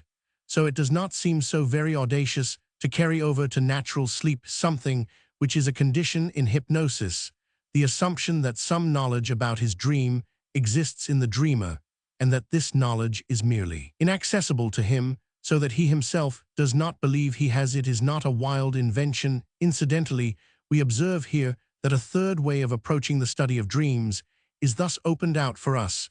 We may approach it by the avenue of sleep-disturbing stimuli, by that of daydreams, and now by that of the dreams suggested during hypnosis.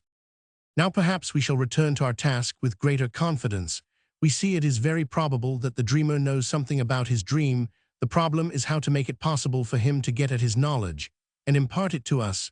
We do not expect him immediately to tell us what his dream means, but we do think he will be able to discover its source, from what circle of thoughts and interests it is derived with errors. You will remember the man was asked how the slip of the tongue refilled had come about, and his first association gave us the explanation. The technique we employ in the case of dreams is very simple, and is modeled on this example here again. We shall ask the dreamer how he came to have the dream, and his next words must be regarded as giving the explanation in this case. Also, it makes no difference to us, therefore, whether he thinks that he does or does not know anything about it, and we treat both cases alike. This technique is certainly very simple. Nevertheless, I am afraid it will provoke most strenuous opposition in you.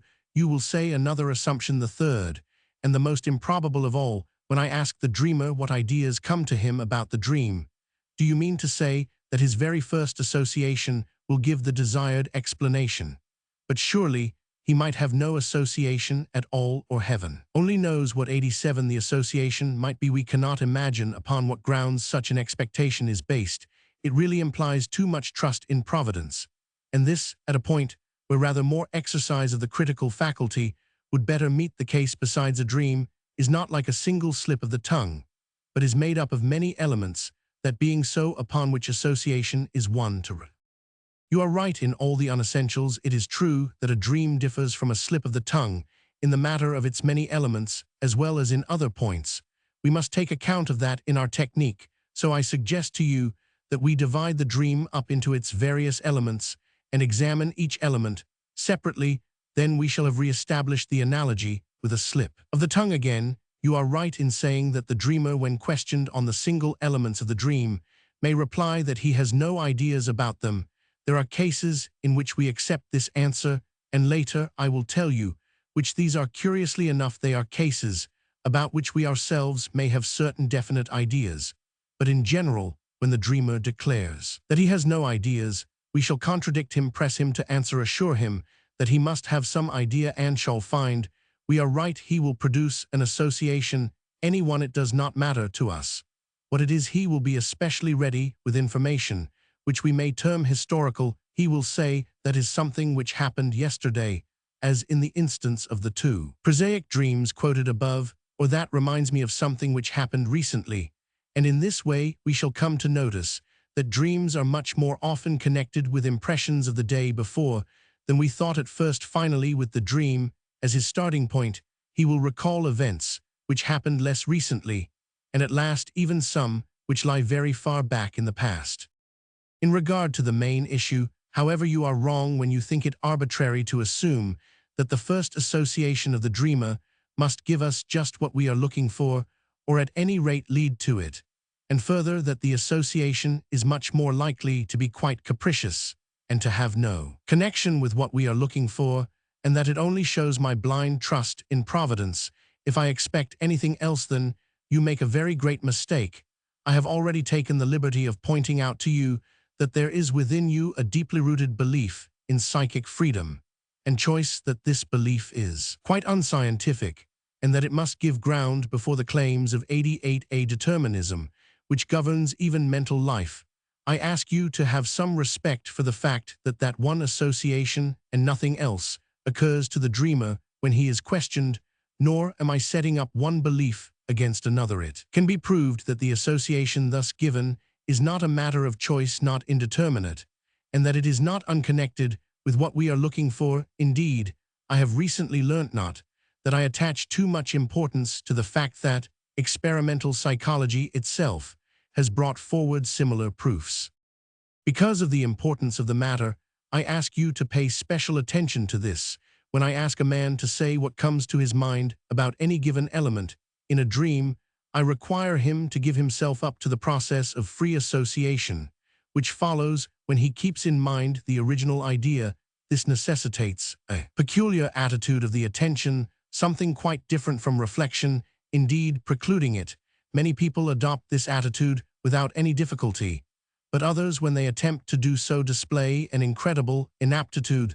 There is a still higher degree of freedom in association which appears when I dispense with any particular stimulus idea and perhaps only describe the kind and species of association that I want. For example, ask someone to let a proper name or a number occur to him.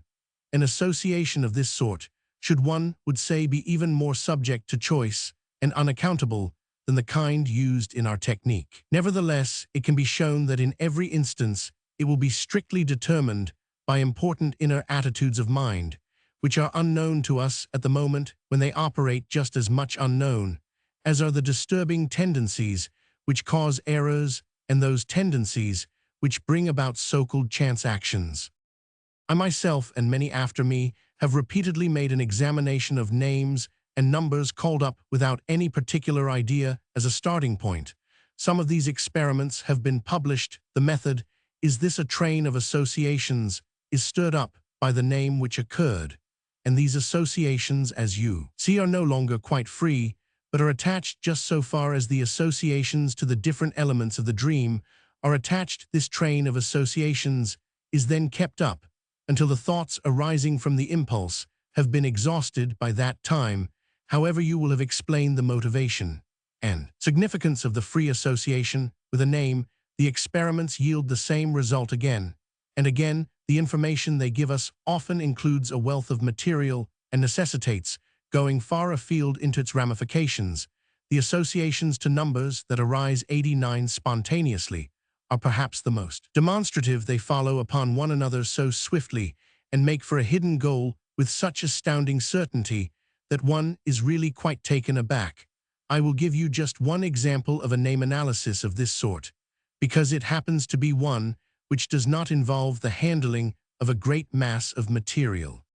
Once, when I was treating a young man, I happened to say something on this subject, and to assert that in spite of our apparent freedom of choice in such matters, we cannot in point of fact think of any name which cannot be shown to be narrowly determined by the immediate circumstances, the idiosyncrasies of the person experimented with, and his situation at the moment. As he was inclined to be skeptical, I proposed that he should make the experiment himself then and there. I knew that he had unusually numerous relationships of all sorts with women and girls, so I told him that I thought he would have an exceptionally large number to choose from if he were to let the name of a woman occur to him. He agreed, to my surprise, or rather perhaps to his own. He did not overwhelm me with an avalanche of women's names, but remained silent for a time, and then confessed that the only name which came into his mind at all was Albine. How curious! What do you connect with this name? How many Albines do you know? Strangely enough,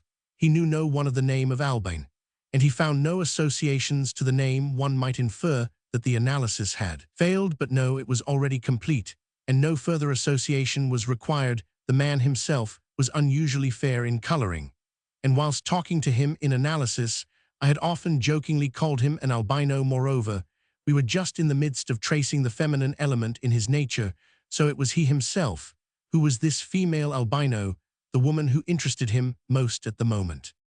In the same way, the tunes which suddenly come into a man's head can be shown to be conditioned by some train of thought to which they belong, and which for some reason is occupying his mind without his knowing anything about it.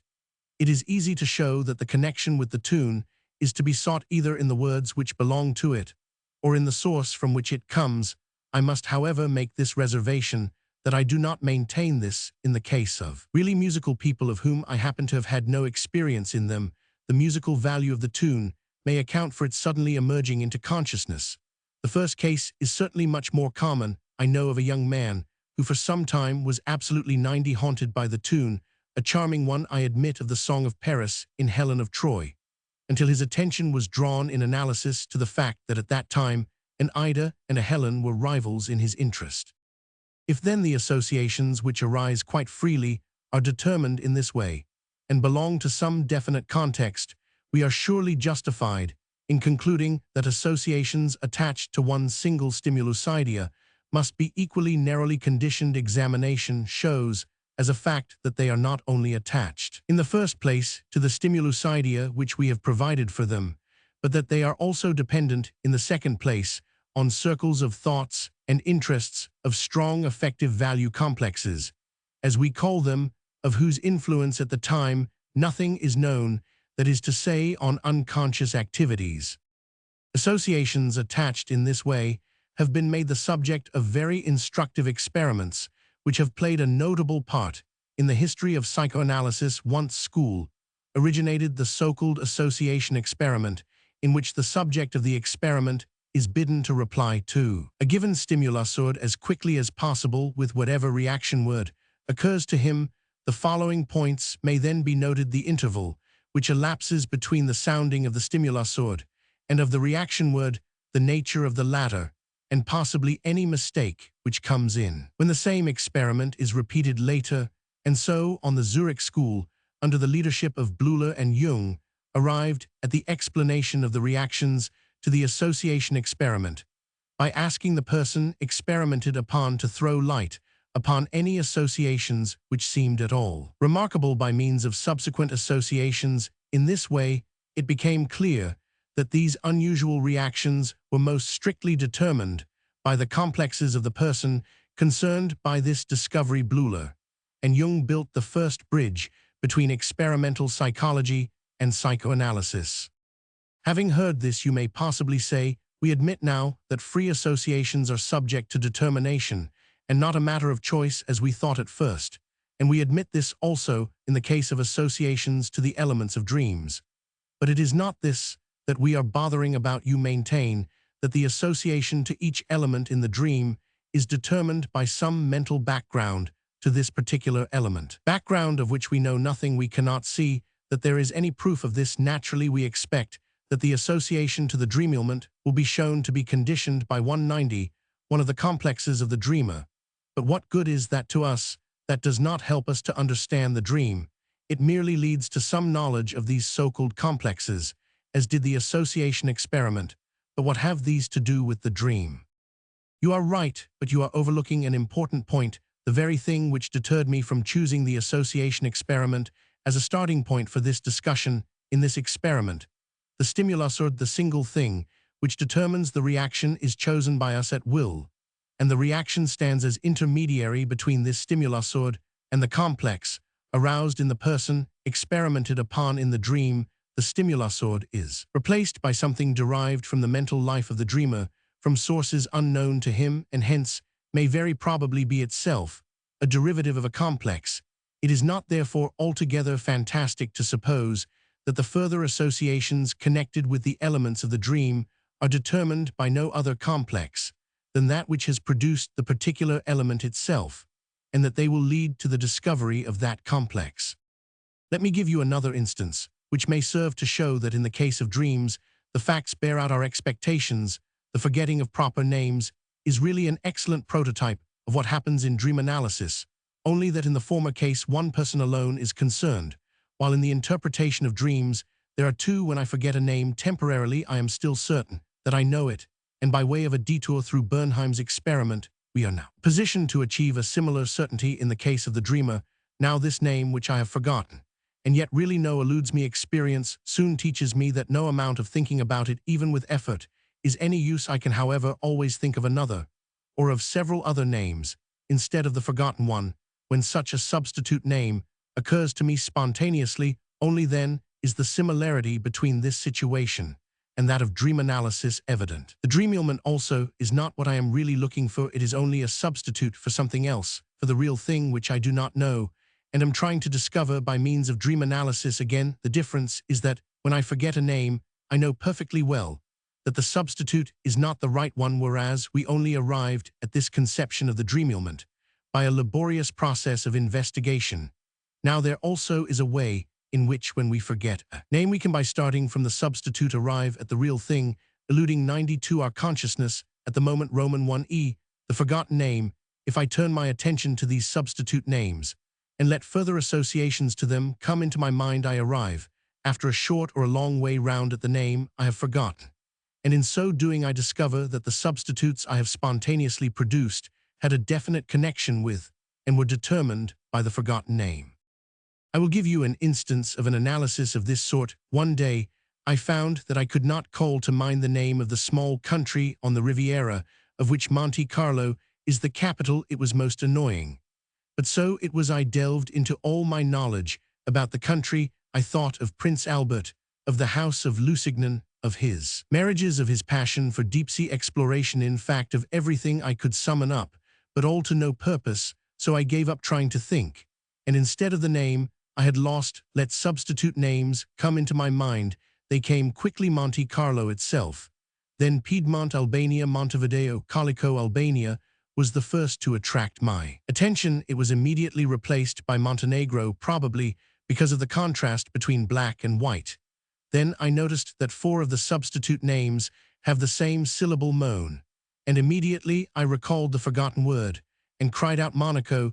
You see, the substitutes really originated in the forgotten name. The 4 first came from the first syllable, and the last gave the sequence of the syllables and the whole of the final syllable. Incidentally, I could quite easily find out what had made me forget the name for the time being. Monaco is the Italian name for Munich, and it was some thoughts connected with this town which had acted as an inhibition. Now that is a very pretty example, but it is too simple. In other cases, you might have to take a longer succession of associations to the substitute name, and then the analogy to dream analysis would be clearer. I have had experiences of that sort too.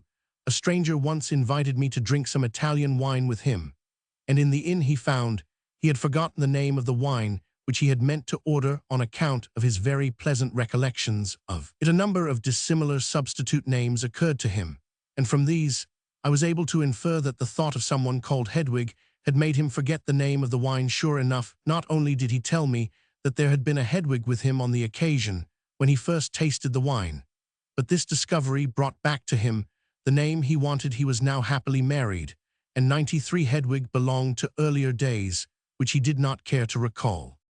What is possible in the case of forgotten names must be also possible in the interpretation of dreams. Starting from the substitute, we must be able to arrive at the real object of our search by means of a train of associations, and further arguing from what happens. With forgotten names, we may assume that the associations to the dream element will have been determined not only by that element, but also by the real thought, which is not in consciousness.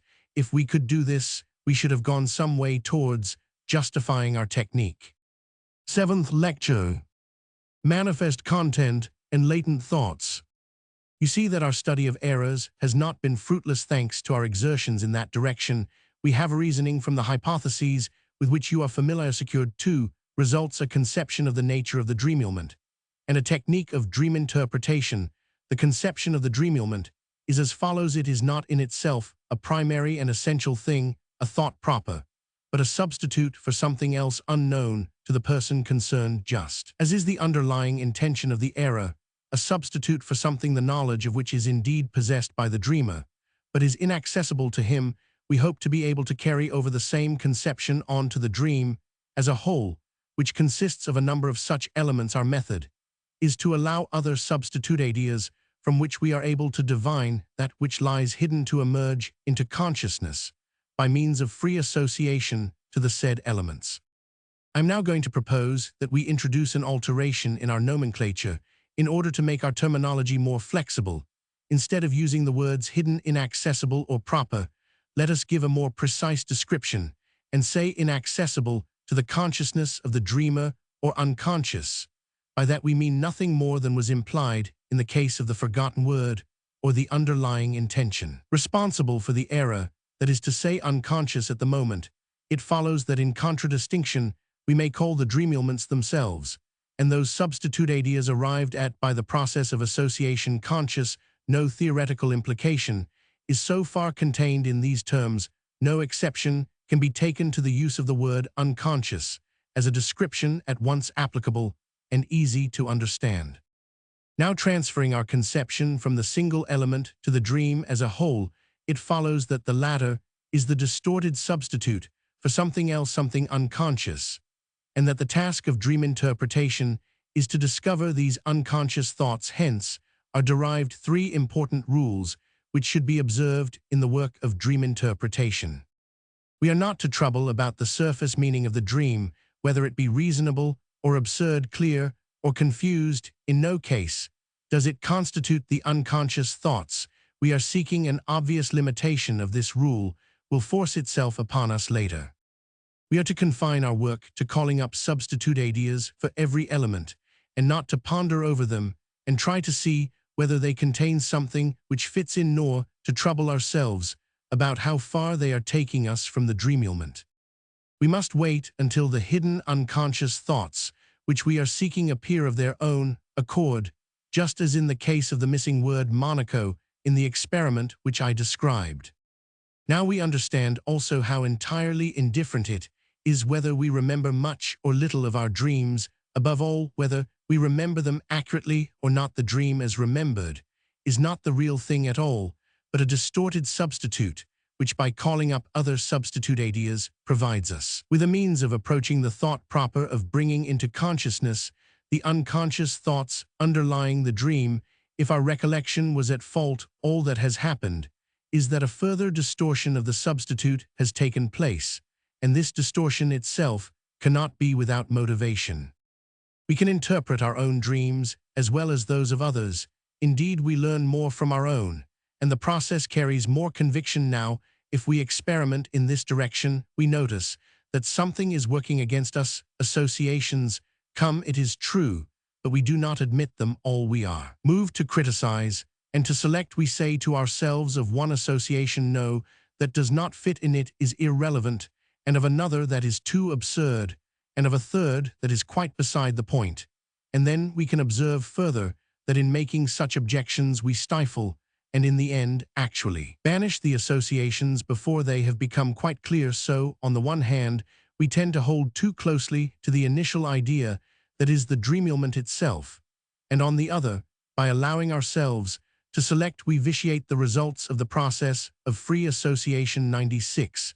If we are not attempting the interpretation by ourselves, but are allowing someone else to interpret, we shall clearly perceive another motive impelling us to this selection, forbidden as we know it to be. We find ourselves thinking at times, no, this association is too unpleasant, I cannot or will not tell it to him. Clearly these objections threaten to spoil the success of our work. We must guard against them when we are interpreting our own dreams, by resolving firmly not to yield to them, and in interpreting those of someone else, by laying down the hard and fast rule that he must not withhold any association, even if one of the four objections I have named rises up against it, namely, that it is too unimportant, too absurd, too irrelevant, or too unpleasant to speak of. He promises to keep this rule, and we may well feel annoyed when we find how badly he fulfills his promise later on. At first we account for this by imagining that in spite of our authoritative assurance, he is not convinced that the process of free association will be justified by its results, and perhaps our next idea will be to win him over first to our theory by giving him books to read or sending him to lectures so that he may be converted to our views on the subject. But we shall be saved from any such false steps by observing that the same critical objections against certain associations arise even in ourselves, whom we surely cannot suspect of doubt, and can only subsequently, on second thoughts, as it would be, overcome. Instead of being annoyed at the dreamer's disobedience, we can turn this experience to good account as a means of learning something new, something which is the more important the more unprepared we were. For it we realize that the work of dream interpretation is encountering opposition by a resistance which expresses itself in this very form of critical objections. This resistance is independent of the theoretical conviction of the dreamer. We learn even more than this experience shows that a critical objection of this nature is never justified. On the contrary, the associations which people wish to suppress in this way prove, without exception, to be the most important, to be decisive for the discovery of the unconscious thought. When an association is accompanied by an objection of this sort, it positively calls for special notice. This resistance is something entirely new, a phenomenon which we have found by following out our hypotheses. Although it was not included in them, we are not altogether agreeably surprised by this new factor, which we have to reckon with 97, for we suspect already that it will not make our work any easier. It might almost tempt us to give up the effort with dreams altogether, to take such a trivial subject, and then to have so much trouble instead of spinning along smoothly with our technique. But we might, on the other hand, find these difficulties fascinating and be led to suspect that the work will be worth the trouble. Resistances invariably confront us when we try to penetrate to the hidden unconscious thought. From the substitute offered by the dream element, we may suppose, therefore, that something very significant must be concealed behind the substitute, for if not, why should we meet with such difficulties, the purpose of which is to keep up the concealment? When a child will not open his clenched fist to show what is in it, we may be quite certain that it is something which he ought not to have. As soon as we introduce into our subject the dynamic conception of resistance, we must bear in mind that this factor is something quantitatively variable. There are greater and lesser resistances, and we are prepared to find these differences showing themselves in the course of our work. Perhaps we can connect with this another experience also met with in the process of dream interpretation. I mean that sometimes only a few associations, perhaps not more than one, suffice to lead us from the dream element to the unconscious thought behind it, whilst on other occasions long chains of associations are necessary and many critical objections have to be overcome. We shall probably think that the number of associations necessary varies with the varying strength of the resistances, and very likely we shall be right. If there is only a slight resistance, the substitute is not far removed from the unconscious thought. A strong resistance, on the other hand, causes great distortions of the latter, and thereby entails a long journey back from the substitute to the unconscious thought itself. Perhaps this would be a good moment to select a dream and try our technique upon it, to see whether the expectations we have entertained are realized very well. But what dream shall we choose? You do not know how difficult it is for me to decide, nor can I make it clear to you yet what the difficulties are. Obviously, there must be dreams in which, on the whole, there is very little distortion, and one would think it would be best to begin with these. But which are the least distorted dreams? Those which make good sense and are not confused, of which I have already given you 2 examples. In assuming this, we should make a great mistake, for examination shows 98 that these dreams have undergone an exceptionally high degree of distortion. Supposing then that I make no special condition, but take any dream at random, you would probably be very much disappointed. We might have to observe and record such a vast number of associations to the single dream elements that it would be quite impossible to gain any clear view of the work as a whole. If we write the dream down and compare with it all the associations which it produces, we are likely to find that they have multiplied the length of the text of the dream many times. So the most practical method would seem to be that of selecting for analysis several short dreams, each of which can at least convey some idea to us or confirm some supposition. This will be the course we shall decide to take, unless experience gives us a hint where we ought really to look for slightly distorted dreams. But I can suggest another means of simplifying matters, one which lies right before us. Instead of attempting the interpretation of whole dreams, let us confine ourselves to single dream elements, and find out by taking a series of examples how the application of our technique explains them. A lady related that as a child she very often dreamt that God had a pointed paper cap on his head. How are you going to understand that without the help of the dreamer? It sounds quite nonsensical, but the absurdity disappears when the lady says that as a little girl she used to have a cap like that put on her head at table, because she wouldn't give up looking at the plates of her brothers and sisters to see whether any of them had been given more than she. Evidently, the cap was meant to serve the purpose of blinkers. This piece of historical information was given by the way without any difficulty. The interpretation of this element, and with it of the whole short dream, becomes easy enough with the help of a further association of the dreamers. As I had been told that God knew everything and saw everything, the dream could only mean that I knew and saw everything as God did, even when they tried to prevent me. This example is perhaps too simple. Be a skeptical patient had a longer dream in which certain people were telling her about my book on wit and praising it very highly. Then something else came in about a canal.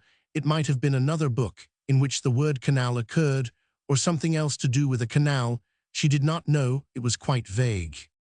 Now you will certainly be inclined to suppose that the canal 99 in the dream will defy interpretation on account of its vagueness. You are right in expecting difficulty, but the difficulty is not caused by the vagueness. On the contrary, the difficulty in interpretation is caused by something else, by the same thing that makes the element vague. The dreamer had no association to the word canal.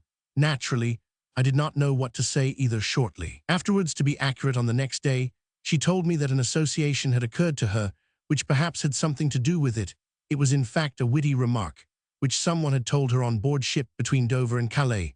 A well-known author was talking to an Englishman, who in some particular context quoted the words "du sublime au ridicule ill," and why a quan pas. The author answered "oui le past Calais," meaning that he regarded France as sublime and England as ridiculous. Of course, the past Calais is a canal, that is to say the Canal La Mancha, English Channel. Now you ask, do I think that this association had anything to do with the dream? Certainly, I think so. It gives the true meaning of the puzzling dream element.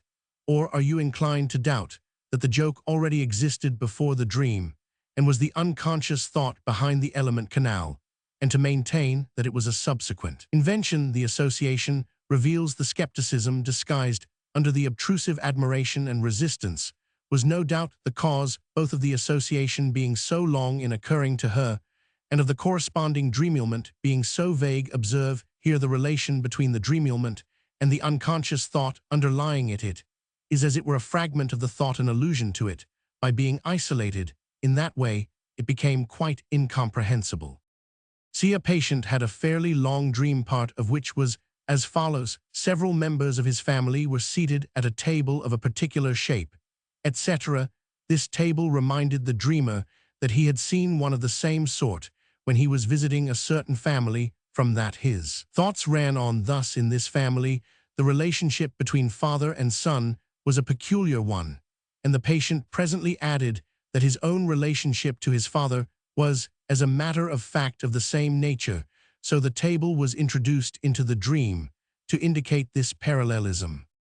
It happened that this dreamer had long been familiar with the demands of dream interpretation. Otherwise, he might have taken exception to the idea of investigating so trivial a detail as the shape of a table. We do literally deny that anything 100 in the dream is a matter of chance, of indifference, and it is precisely by inquiring into such trivial and apparently unmotivated details that we expect to arrive at our conclusion. You may perhaps still be surprised that the dreamwork should happen to choose the table in order to express the thought. Our relationship is just like theirs, but even this is explicable when you learn that the family in question was named Tischler, Tisch table. In making his relations sit at this table, the dreamer's meaning was that they too were Tischler. And notice another thing, that in relating dream interpretations of this sort one is forced into indiscretion. There you have one of the difficulties I alluded to in the matter of choosing examples. I could easily have given you another example instead of this one, but probably I should have avoided this indiscretion only to commit another in its place. This seems to me a good point at which to introduce two new terms which we might have used already. Let us call the dream as related the manifest dream content, and the hidden meaning which we should come by in following out the associations, the latent dream thoughts. Then we must consider the relation between the manifest content and the latent thoughts as shown in the above examples. There are many varieties of these relations in examples, and b. the manifest dream element is also an integral part of the latent thoughts, but only a fragment of them, a small piece of a great composite mental structure in the unconscious. Dream thoughts has made its way into the manifest dream also in the form of a fragment, or in other cases, as an allusion like a catchword or an abbreviation in a telegraphic code. The interpretation has to complete the whole to which this scrap or allusion belongs, which it did most successfully in example B. One method of the distorting process in which the dreamwork consists is therefore that of substituting for something else a fragment or an allusion in example C, we notice moreover another possible relation between manifest content and latent thought, a relation which is even more plainly and distinctly expressed in the following examples. D. The dreamer was pulling a certain lady of his acquaintance out of a ditch. He himself found the meaning of this dreamulment by means of the first association it meant. He picked her out, preferred her. E. Another man dreamt that his brother was digging up his garden all over again. The first association was to deep trenching for vegetables. The second gave the meaning. The brother was retrenching his expenses. F. The dreamer was climbing a mountain from which he had a remarkably wide view. This sounds most reasonable, perhaps.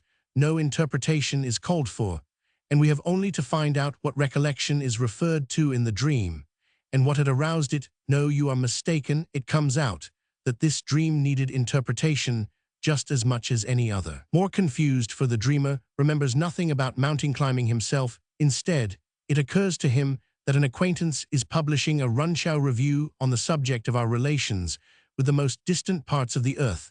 Hence, the latent thought is one in which the dreamer identifies himself with the reviewer, one who takes a survey. Here you come across a new type of relation between the manifest and the latent element in dreams. The former is not so much a distortion of the latter as a representation, a plastic concrete piece of imagery originating in the sound of a word. It is true that this amounts, in effect, to a distortion, for we have long forgotten from what concrete image the word sprang, and hence fail to recognize it when that image is substituted for it. When you consider that the manifest dream consists of visual images in, by far the greatest number of cases, and less frequently of thoughts and words, you will easily realize that this kind of relation between the manifest and the latent has a special significance in the structure of dreams. You see, too, that in this way it becomes possible for a long series of abstract thoughts to create substitute images in the manifest dream, which do indeed serve the purpose of concealment. This is how our picture puzzles are made up. The source of the semblance of wit which goes with this type of representation is a special question which we need not touch on here. There is a fourth kind of relation between the manifest and the latent elements, which I will say nothing about until the time comes for it in my account of our technique. Even then, I shall not have given you a full list of these possible relations, but we shall have sufficient for our purpose. Now, do you think you can summon up courage to venture on the interpretation of a whole dream? Let us see whether we are adequately equipped for the task. I shall not, of course, choose one of the most obscure, but all the same it shall be 102-1, which shows the characteristics of dreams in a well-marked form.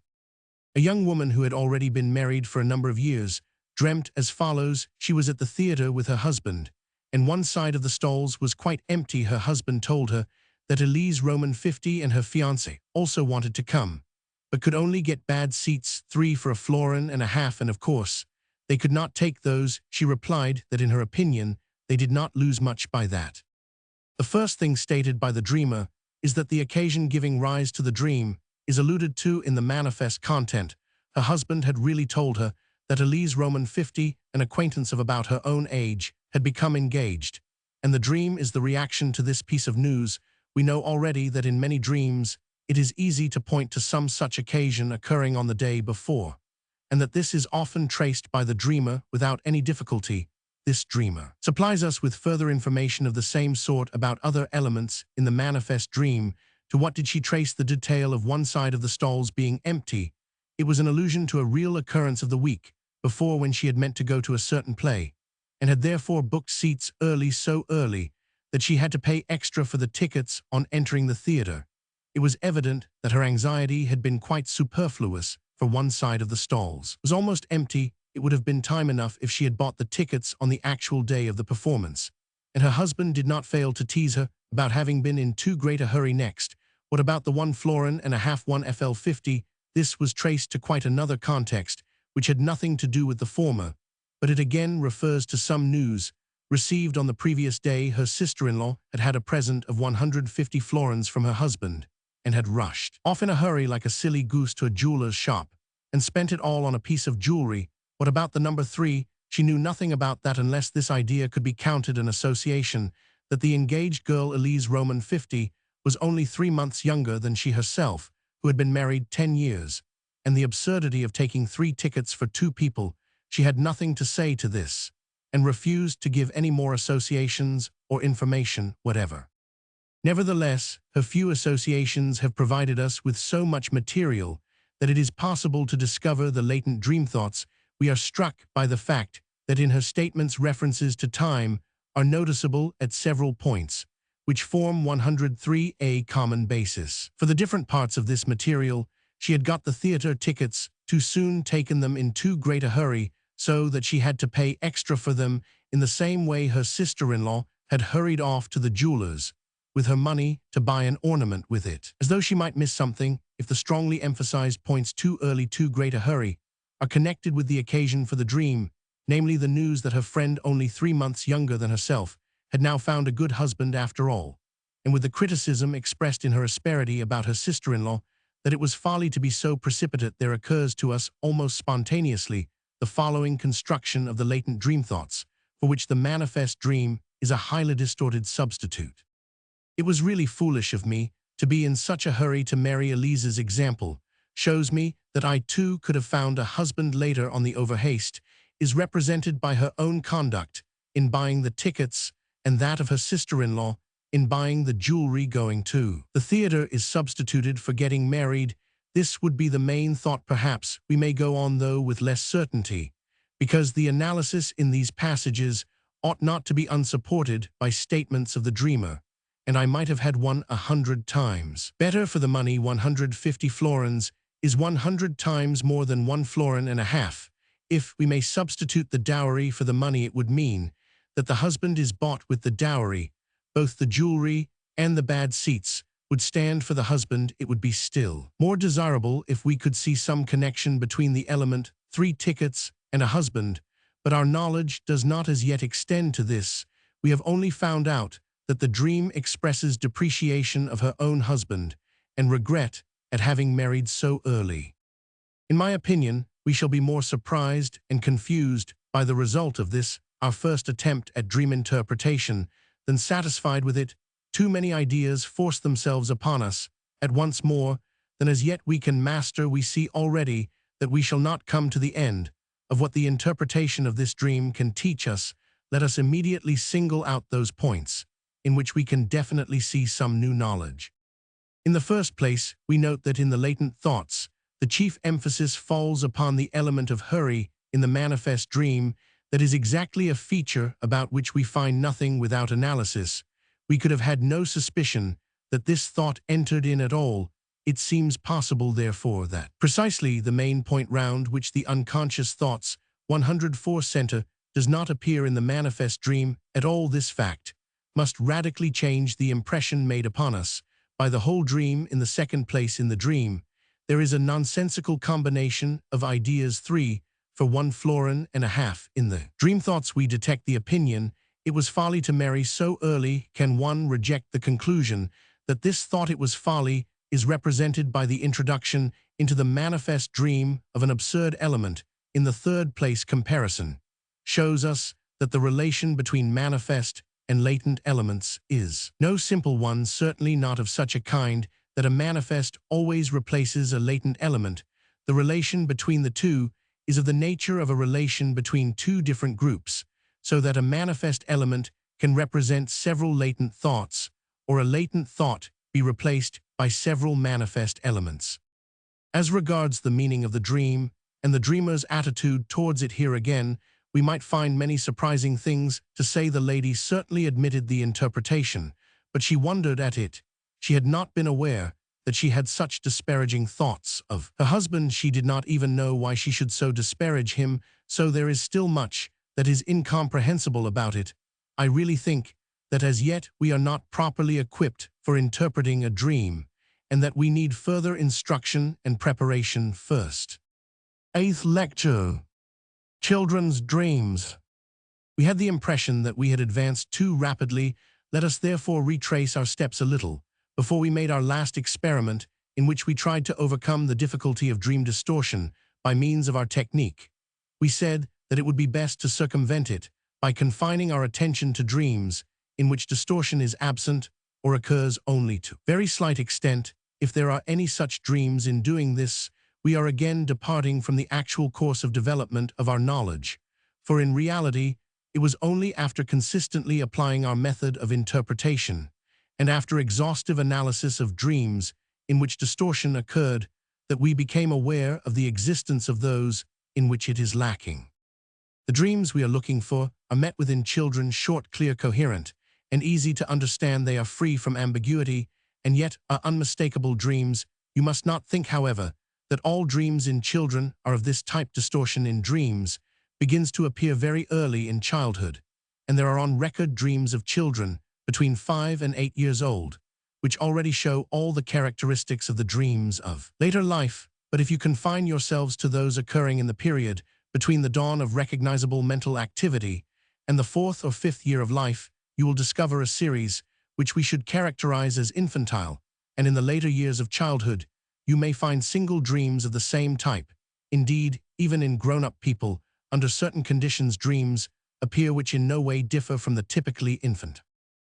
Now, from these children's dreams, it is possible to obtain without any difficulty trustworthy information about the essential nature of dreams, which we hope will prove to be decisive and universally valid. In order to understand these dreams, there is no need for any analysis, nor for the employment of any technique. It is not necessary to question the child who relates his dream, but we must know something about his life. In every instance 106, there is some experience from the previous day which explains the dream. The dream is the mind's reaction in sleep to the experience of the previous day. Let us consider some examples in order to base our further conclusions upon them. A boy of 1 year and 10 months old had to present someone with a basket of cherries as a birthday gift. He plainly did it very unwillingly, although he had been promised some of them for himself. The next morning, he told his dream Herman eaten all the cherries. A little girl of 3¼ years went for the first time for a trip on the lake. When they came to land, she did not wish to leave the boat, and cried bitterly. The time on the water had evidently gone too quickly for her. Next morning, she said, "Last night, I was sailing on the lake." We may probably infer that this trip lasted longer. A boy 5¼ years old was taken on an excursion to the Eschental near Hallstatt. He had heard that Hallstatt lay at the foot of the Dachstein, and had shown great interest in that mountain. From the lodgings in Aussee, there was a fine view of the Dachstein, and with a telescope, it was possible to make out the Simony hut on top. The child had repeatedly endeavored to see the hut through the telescope, but nobody knew whether he had succeeded. The excursion began in a mood of joyful expectation. Whenever a new mountain came into sight, the little boy asked, "Is that the Dachstein?" Every time his question was answered in the negative, he grew more out of spirits, and presently became silent, and refused to climb a little way up to the waterfall with the others. He was thought to be overtired, but the next morning he said quite happily, "Last night, I dreamt that we were in the Simony hut." So it was with this expectation that he had taken part in the excursion. The only detail he gave was one he had heard before: "You have to climb up steps for 6 hours." These 3 dreams will be enough to give us all the information we need at this point. We see that these childhood dreams are not meaningless. They are complete, comprehensible mental acts. Remember the medical verdict about dreams, which I told you, and the comparison with unskilled fingers wandering over the keys of the piano. You cannot fail to notice how sharply this conception is contradicted by children's dreams I have quoted now. It would surely be most extraordinary if a child were able to achieve 107, the performance of complete mental acts during sleep, and the grown-up person in the same situation contented himself with spasmodic reactions. Besides, we have every reason for attributing better and deeper sleep to a child. In these dreams, there is no distortion, and therefore they need no interpretation. The manifest and the latent content is here identical. From this, we conclude that distortion is not essential to the nature of the dream. I expect that this statement will take a weight off your minds. Nevertheless, closer consideration forces us to admit that even in these dreams distortion is present, though in a very slight degree, that there is a certain difference between the manifest content and the latent dream thought. The child's dream is a reaction to an experience of the previous day, which has left behind a regret, a longing, or an unsatisfied wish. In the dream, we have the direct, undisguised fulfillment of this wish. Now consider our discussion as to the part played by the external or internal somatic stimuli as disturbers of sleep and begetters of dreams. We learnt certain quite definite facts on this point, but this explanation only held good in a small number of dreams. In these children's dreams, there is nothing to indicate the influence of such somatic stimuli. We can make no mistake about it, for the dreams are perfectly comprehensible, and each can easily be grasped as a whole, but we need not on that account give up our notion of the stimulus as causing the dream. We can only ask why we forget from the outset that there are mental as well as bodily sleep-disturbing stimuli. Surely, we know that it is these which are mainly responsible for disturbing the sleep of the grown-up person, in that they hinder him from bringing about in himself the mental condition essential for sleep. Roman 1, the withdrawal of interest from the outside world. He wishes not to have any interruption in his life. He would prefer to continue working at whatever occupies him, and that is the reason why he does not sleep. The mental stimulus, which disturbs sleep, is therefore for a child the unsatisfied wish, and his reaction to this is a dream. This takes us by a very short step to a conclusion about the function of dreams. If dreams are the reaction to a mental stimulus, their value must lie in effecting a discharge of the excitation, so that the stimulus is removed, and sleep can continue. We do not yet know how this discharge through the dream is effected dynamically, but we notice already that dreams are not disturbers of sleep, the accusation commonly brought against them, but are guardians and deliverers of it from disturbing 108 influences. True, we are apt to think we should have slept better if we had not dreamed, but there we are wrong. The truth is that without the help of the dream we should not have slept at all, and we owe it to the dream that we slept as well as we. Roman 999. It could not help disturbing us a little, just as a policeman often cannot avoid making a noise when driving off disturbers of the peace who would wake us. That dreams are brought about by a wish, and that the content of the dream expresses this wish, is one main characteristic of dreams. The other equally constant feature is that the dream does not merely give expression to a thought, but represents this wish as fulfilled in the form of an hallucinatory experience. I should like to sail on the lake, runs the wish, which gives rise to the dream. The content of the dream itself is I am sailing on the lake, so that even in these simple dreams belonging to childhood, there is still a difference between the latent and the manifest dream, and still a distortion of the latent dream thought in the translation of the thought into an experience. In interpreting a dream, we must first of all undo this process of alteration. If this is to be regarded as one of the most universal characteristics of all dreams, we then know how to translate the dream fragment I quoted. Before I see my brother digging does not mean my brother is retrenching, but I wish my brother would retrench. He is to retrench. Of the two universal characteristics here mentioned, the second is obviously more likely to be acknowledged without opposition than the first. It is only by extensive investigations that we can make sure that what produces the dream must always be a wish, and cannot sometimes be a preoccupation, a purpose, or reproach. But the other characteristic remains unaffected, namely, that the dream does not merely reproduce this stimulus, but by a kind of living it through removes it, sets it aside, relieves it.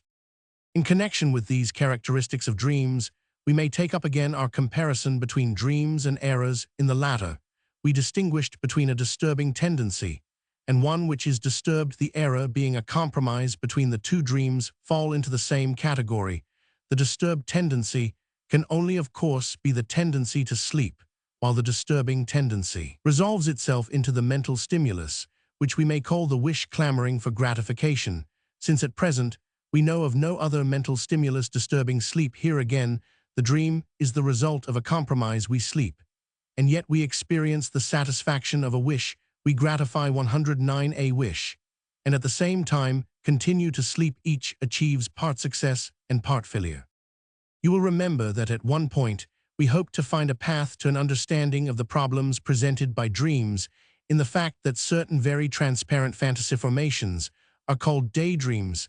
Now these daydreams are literally wish fulfillments of ambitious or erotic wishes, which we recognize as such. They are, however, carried out in thought, and however vividly imagined, they never take the form of hallucinatory experiences. Here, therefore, the less certain of the two main characteristics of the dream is retained, whereas the other, to which the condition of sleep is essential, and which cannot be realized in waking life, is entirely lacking. So in language, we find a hint that a wish fulfillment is a main characteristic of dreams, and further, if the experience we have in dreams is only another form of imaginative representation, a form which becomes possible under the peculiar conditions of the sleeping stadia. Nocturnal daydream, as we might call it, we understand at once how it is that the process of dream formation can abrogate the stimulus operating at night, and can bring gratification. For daydreaming also is a mode of activity closely linked up with gratification,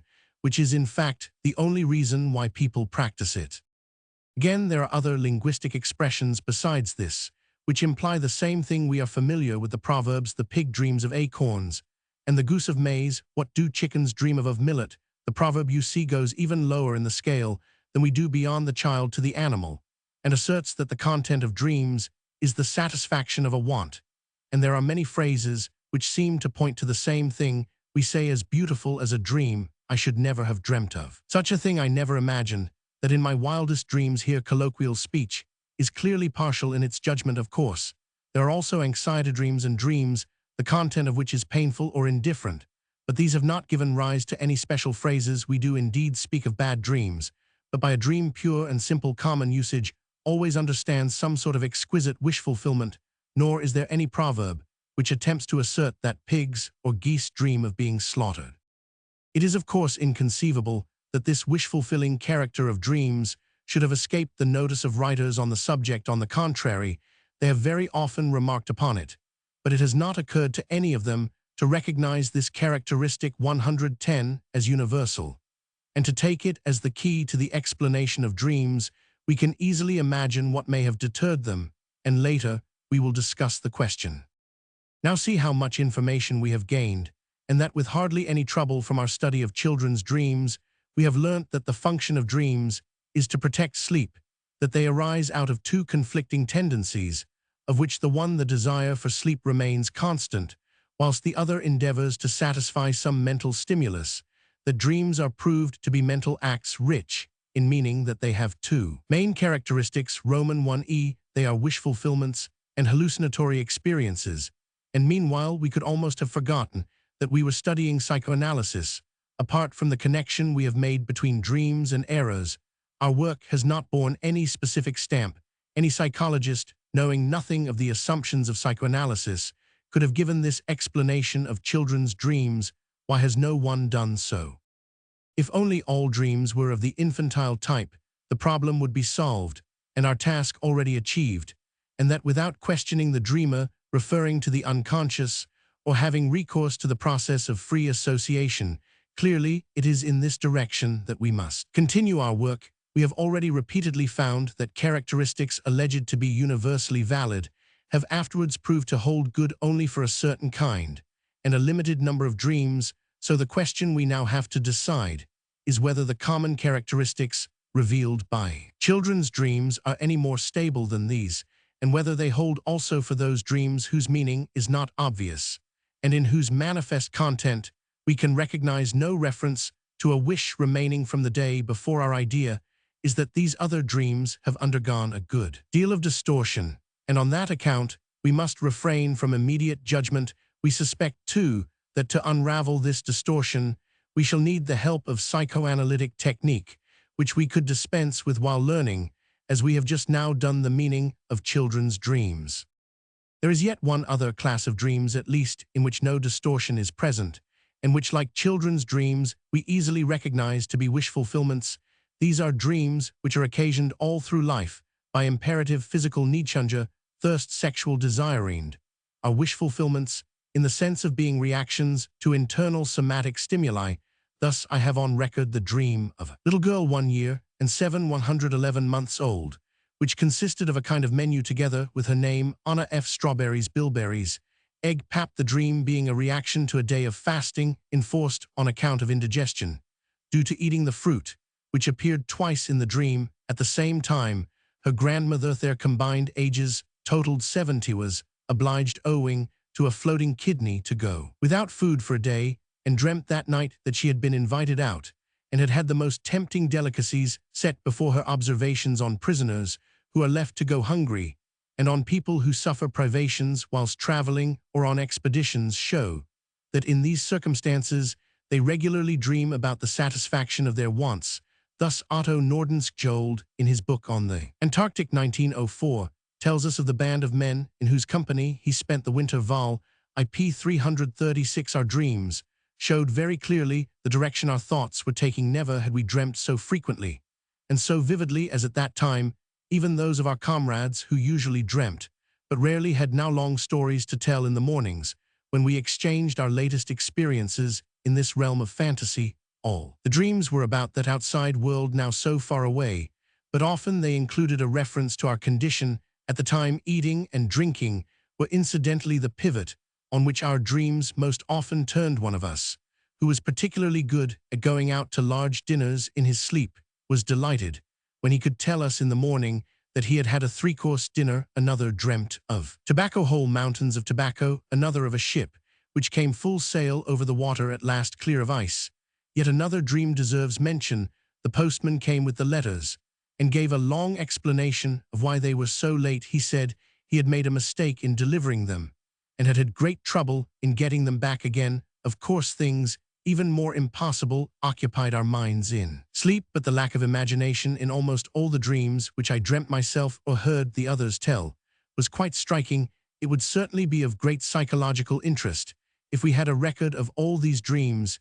You can imagine how we longed for sleep when it offered each one of us all that he most eagerly desired. Another quotation, this time from Du Prel Mungo Park, when nearly dying of thirst on a journey in Africa, dreamt continually of the well-watered hills and valleys of his home.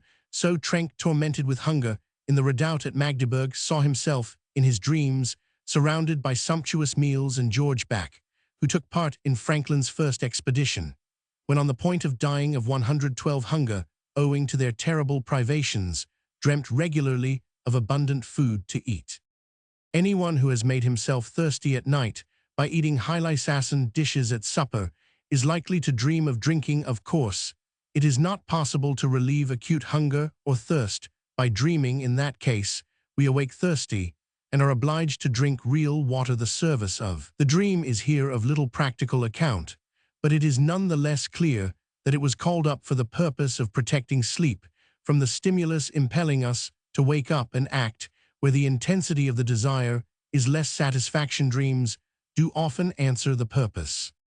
In the same way, when the stimulus is that of sexual desire, the dream provides satisfaction, but of a kind which shows peculiarities worthy of mention, since it is a characteristic of the sexual impulse that it is a degree less dependent on its object than our hunger and thirst. The satisfaction in a pollution dream can be real, and in consequence of certain difficulties in the relation to the object, which will be discussed later, it particularly often happens that the real satisfaction is yet connected with a vague or distorted dream content. This peculiarity of pollution dreams makes them, as O. Rank has observed, suitable objects for the study of dream distortion. Moreover, with adults, dreams of desire usually contain, besides the satisfaction, something else springing from a purely mental source and requiring interpretation if it is to be understood. We do not maintain, by the way, that wish-fulfillment dreams of the infantile type occur in adults solely as reactions to the imperative desires I have mentioned. We are equally familiar with short, clear dreams of this type, occasioned by certain dominating situations, and unquestionably produced by mental stimuli. For example, there are impatience dreams in which someone making preparations for a journey, for a theatrical performance in which he is specially interested, or for a lecture or a visit, has his expectations prematurely realized in a dream, and finds himself the night before the actual experience already at his journey's end, at the theater, or talking to the friend he is going to visit. Or again, there is the comfort dream, rightly so called, in which someone who wants to go on sleeping dreams that he has already got up, that he is washing or is at school, while all the time he is really continuing his sleep, meaning that he would rather dream of getting up than do so in reality. In these dreams, the desire for sleep, which we have recognized as regularly participating in dream formation, expresses itself plainly and appears as their actual originator. 113, the need for sleep, ranks itself quite rightly with the other great physical needs. I would refer you at this point to the reproduction of a picture by Schwind in the Schack Gallery at Munich, and would ask you to notice how correctly the artist has realized the way in which a dream arises out of a dominating situation. The picture is called The Prisoner's Dream, and the subject of the dream must undoubtedly be his escape. It is a happy thought that the prisoner is to escape by the window, for it is through the window that the ray of light has entered and roused him from sleep. The gnomes, standing one above the other, no doubt, represent the successive positions he would have to assume in climbing up to the window. And if I am not mistaken, and do not attribute too much intentional design to the artist, the features of the gnome at the top, who is filing the grating through the very thing the prisoner himself would like to do, resemble the man's own. I have said that in all dreams other than those of children, and such as conform to the infantile type, we encounter the obstacle of distortion. We cannot immediately say whether they too are wish fulfillments, as we are inclined to suppose, nor can we guess from their manifest content in what mental stimulus they originate or prove that they like the others endeavor to remove or relieve the stimulus. They must in fact be interpreted. Roman 1e, translated, the process of distortion must be reversed, and the manifest content replaced by the latent thought, before we can make any definite pronouncement whether what we have found out about infantile dreams may claim to hold good for all dreams alike. Ninth lecture. The dream censorship. Our study of children's dreams has taught us how dreams originate, what their essential character is, and what their function. Dreams are the means of removing, by hallucinatory satisfaction, mental stimuli that disturb sleep. It is true that with the dreams of adults, we have been able to explain one group, only those which we termed dreams of the infantile type. We do not yet know how it may be with the others, neither do we understand them. The result we have arrived at already is one, however, of which the significance is not to be underestimated. Every time that we fully understand a dream, it proves to be a wish fulfillment, and this coincidence cannot be accidental or unimportant. Dreams of another type are assumed by us to be distorted substitutes for an unknown content, which first of all has to be traced. We have various grounds for this assumption, amongst others, the analogy to our conception of errors. Our next task is to investigate and understand this dream distortion. It is dream distortion which makes dreams seem strange and incomprehensible. There are several things we want to know about it. First, whence it comes, its dynamics. Secondly, what it does. And finally, how it does it. Further, we can say that distortion is the production of the dreamwork. Let us describe the dreamwork and trace out the forces in it. Now let me tell you a dream recorded by a lady well known in psychoanalytical circles, who said that the dreamer was an elderly woman, highly cultivated and held in great esteem. The dream was not analyzed, and our informant observed that for psychoanalysts it needed no interpreting, nor did the dreamer herself interpret it, but she criticized it and condemned it in such a way as though she knew what it meant. Imagine, she said, such abominable nonsense being dreamt by a woman of 50 whose only thought day and night is concern for her child. I will now tell you the dream, which is about love service. 115. In wartime, she went to the first military hospital and said to the sentinel at the gate that she must speak to the physician-in-chief, giving a name which she did not know, as she wished to offer herself for service in the hospital. In saying this, she emphasized the word service in such a way that the sergeant at once perceived that she was speaking of love service. As she was an old lady, he let her pass after some hesitation. But instead of finding the chief physician, she came to a large, gloomy room where a number of officers and army doctors were standing or sitting around a long table. She turned to a staff doctor and told him her proposal.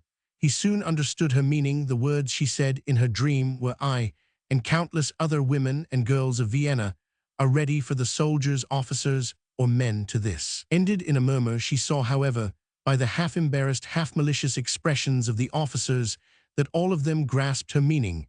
The lady continued, "I know our decision sounds odd, but we are in bitter earnest. The soldier on the battlefield is not asked whether he wishes to die or not there. Followed a minute of painful silence. Then the staff doctor put his arm round her waist and said, "Madam, supposing it really came to this, that murmur." She withdrew herself from his arm, thinking, "They are all alike," and replied, "Good heavens, I am an old woman, and perhaps it won't happen to me, and one condition must be observed, age must be taken into account, so that an old woman and a young lad may not murmur. That would be horrible." The staff doctor said, "I quite understand." But some of the officers, amongst them one who, as a young man, had made love to her, laughed loudly, and the lady asked to be taken to the physician-in-chief, whom she knew, so that everything might be put straight. It then struck her, to her great consternation, that she did not know his name. The staff doctor, however, with the utmost respect and courtesy, showed her the way to the second floor, up a very narrow iron spiral staircase leading direct from the room where they were to the upper stories. As she went up, she heard an officer say, "That is a tremendous decision, no matter whether she is young or old, all honor to her." With the feeling that she was simply doing her duty, she went up an endless staircase. This dream was repeated twice within a few weeks, with alterations here and there which, as the lady remarked, were quite unimportant and entirely meaningless. The way in which this dream progresses corresponds to the course of a daydream. There are only a few places where an interruption occurs, and many individual points in its content might have been cleared up by inquiry. This, however, as you know, was not undertaken, but the most striking, and to us, the most interesting thing about it is the occurrence of many gaps, not in the recollection, but in the content. In 3 places, the latter is, as it were, blotted out. Where these gaps occur, the speeches are interrupted by a murmur.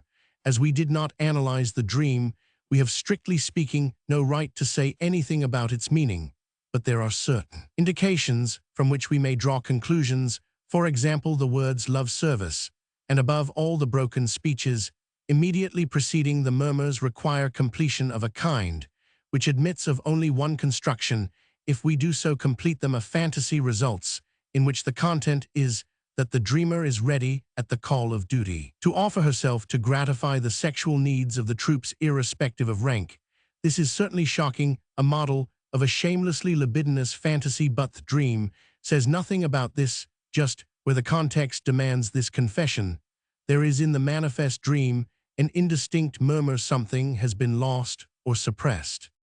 I hope you recognize how obvious is the inference that it is just the shocking nature of these passages which has led to their suppression. Now, where will you find a parallel to what has taken place here in these times? You have not far to seek. Take up any political paper, and you will find that here and there in the text, something is omitted, and in its place, the blank white of the paper meets your eye. You know that this is the work of the press censor. Where these blank spaces occur, there originally stood something of which the authorities at the censorship disapproved, and which has been deleted on that account. You probably think it a pity, for that must have been the most interesting part, the cream of the news. On other occasions, the censorship has not dealt with the sentence in its completed form, for the writer, foreseeing which passages were likely to be objected to by the censor, has forestalled him by softening them down, making some slight modification, or contenting himself with hints and allusions to what he really wants to write. In this case, there are no blanks, but from the roundabout and obscure mode of expression, you can detect the fact that at the time of writing, the author had the censorship in mind. Now, keeping to this parallel, we say that those speeches in 117, the dream, which were omitted or disguised by a murmur, have also been sacrificed to some form of censorship. We actually use the term dream censorship and ascribe part of the distortion to its agency. Wherever there are gaps in the manifest dream, we know that the censorship is responsible, and indeed we should go further and recognize that wherever, amongst other more clear-eyed find elements, one appears which is fainter, more indefinite, or more dubious in recollection, it is evidence of the work of the censorship. It is, however, seldom that it takes a form so undisguised, so naive, as we might say, as it does in the case of the dream about love service. Far more often, the censorship makes itself felt in the second way I mentioned, by effecting modifications, hints, and allusions in place of the true meaning. There is a third way in which the dream censorship works, to which the ordinances of the press censorship supply no parallel. But it happens that I can demonstrate to you this particular mode of activity on the part of the dream censorship in the only dream hitherto analyzed by us. You will remember the dream of the 3 bad theater tickets costing 1.50 in the latent thoughts. Underlying this dream, the element too great a hurry too early was in the foreground. The meaning was it was folly to marry so early, it was foolish also to take the tickets so early. It was ridiculous of the sister-in-law to spend her money so hurriedly on a piece of jewelry. Nothing of this central element of the dream thoughts appeared in the manifest content, where everything was focused on going to the theater and taking tickets. By this displacement of the accent and regrouping of the dream elements, the manifest content was made so unlike the latent thoughts that nobody would suspect the presence of the latter behind the former. This displacement of accent is one of the principal means employed in distortion, and it is this which gives the dream that character of strangeness which makes the dreamer himself reluctant to recognize it as the product of his own mind. Omission, modification, regrouping of materialities, then, are the modes of the dream censorship's activity, and the means employed in distortion. The censorship itself is the originator or one of the originators of distortion, the subject of our present inquiry. Modification and alteration in arrangement are commonly included under the term displacement.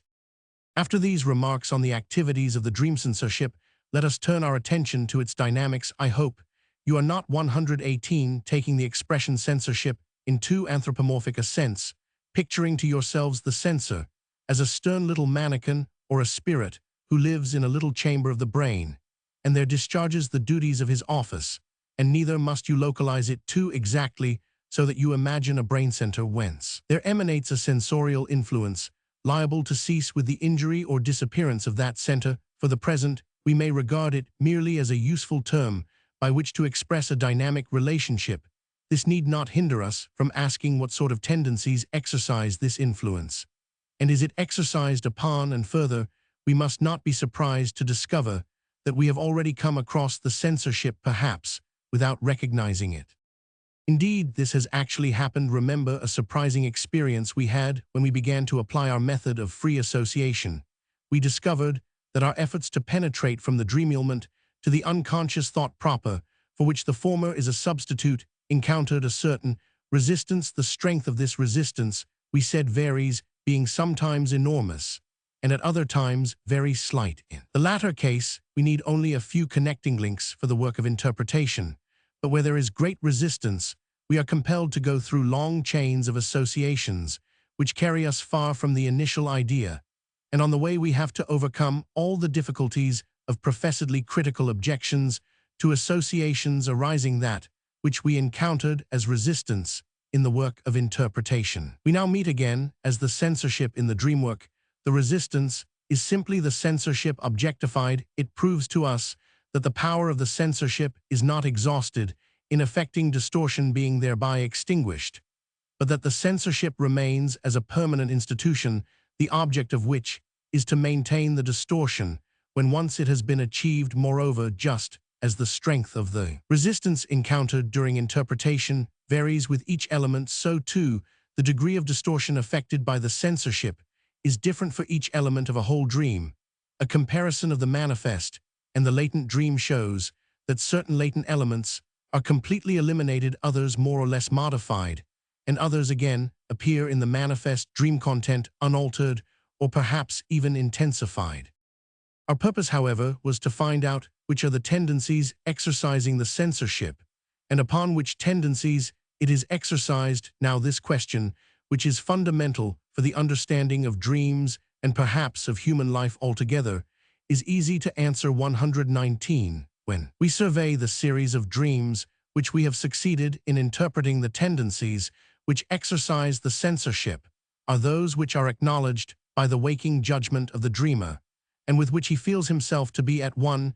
You may be sure that when you repudiate any correctly found interpretation of a dream of your own, you do so from the same motives as cause the censorship to be exercised and distortion affected, and make interpretation necessary. Consider the dream of Our Lady of 50. Her dream, although it had not been interpreted, struck her as shocking, and she would have been even more outraged if Dr. von Hug-Helmuth had told her something of its unmistakable meaning, it was just this attitude of condemnation which caused the offensive passages in the dream to be replaced by a murmur.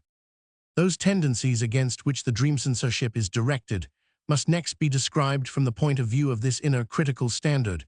When we do this, we can only say that they are invariably of an objectionable nature, offensive, from the ethical, aesthetic, or social point of view, things about which we do not dare to think at all, or think of only with abhorrence above all, are these censored wishes which in dreams are expressed in a distorted fashion, manifestations of a boundless and ruthless egoism, for the dreamer's own ego makes its appearance in every dream, and plays the principal part, even if it knows how to disguise itself completely as far as the manifest content is concerned. This sacro-egoismo of dreams is certainly not unconnected with the attitude of mind essential to sleep, the withdrawal of interest from the whole outside world.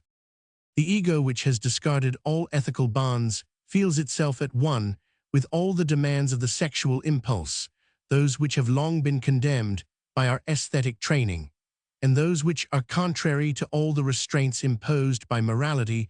The striving for pleasure, libido, as we say, chooses its objects unchecked by any inhibition, preferring indeed those which are forbidden, not merely the wife of another man, but above all the incestuous objects of choice, which by common consent humanity holds sacred, the mother and the sister of men, the father and the brother of women. Even the dream of our 50-year-old lady is an incestuous one, the libido being unmistakably directed towards the son. Desires, which we believe alien to human nature, show themselves powerful enough to give rise to dreams. Hate, too, rages unrestrainedly, wishes for revenge and death wishes against those who in life are nearest and dearest, parents, brothers and sisters, husband or 120 wife, the dreamer's own children are by no means uncommon. These censored wishes seem to rise up from a veritable hell when we know their meaning. It seems to us in our waking moments as if no censorship of them could be severe enough. Dreams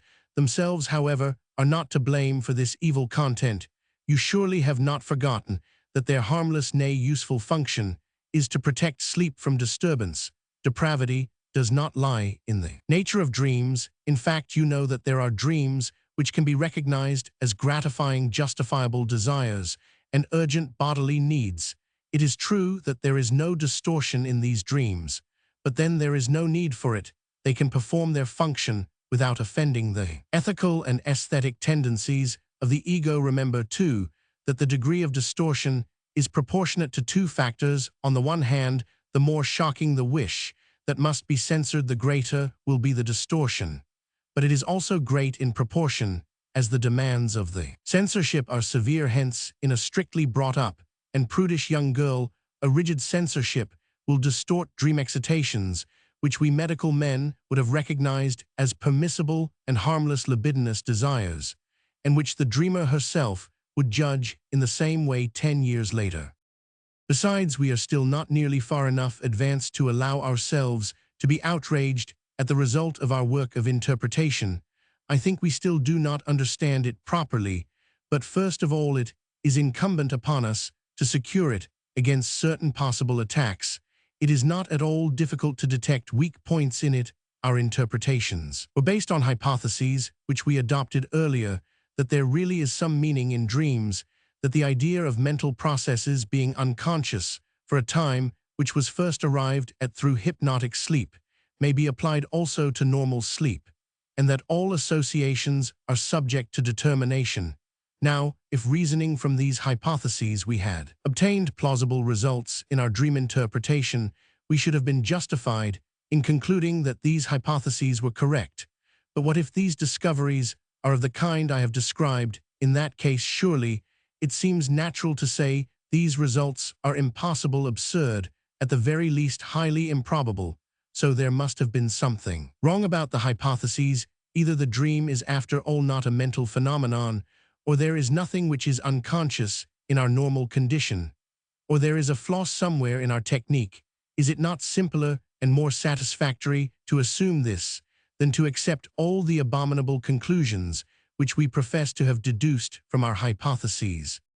It is both simpler and more satisfactory, but not on that account necessarily more correct. Let us give ourselves time.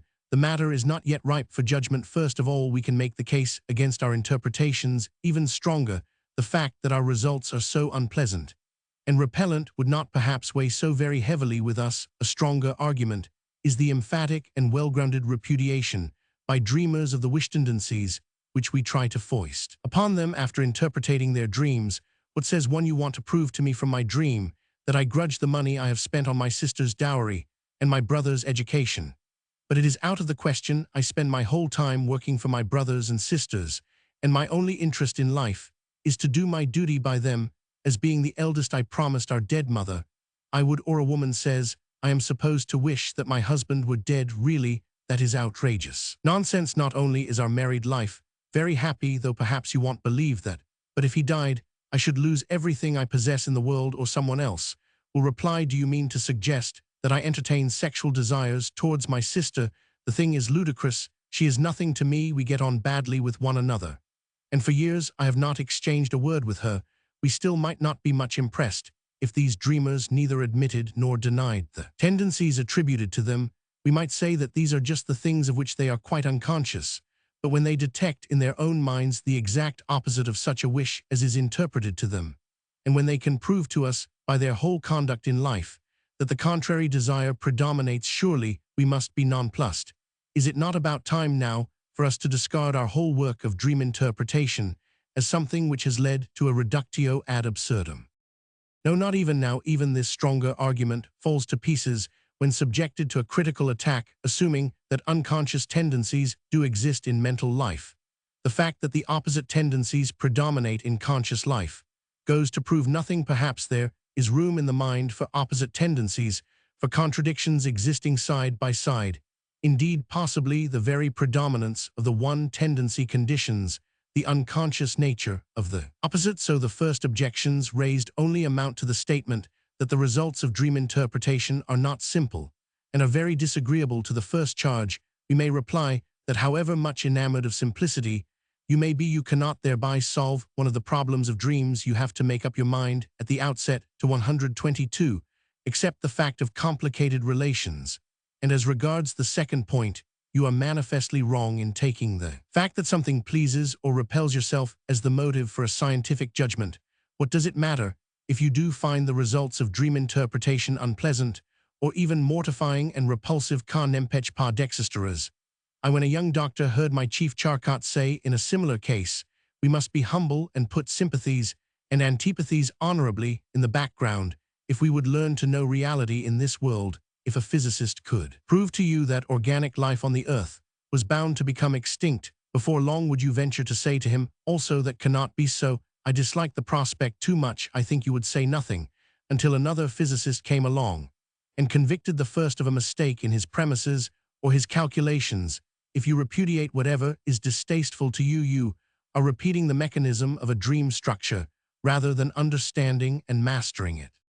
Perhaps then you will undertake to overlook the offensive nature of the censored dream wishes and will fall back upon the argument that it is surely very improbable that we ought to concede so large a part in the human constitution to what is evil, but do your own experiences justify you in this statement?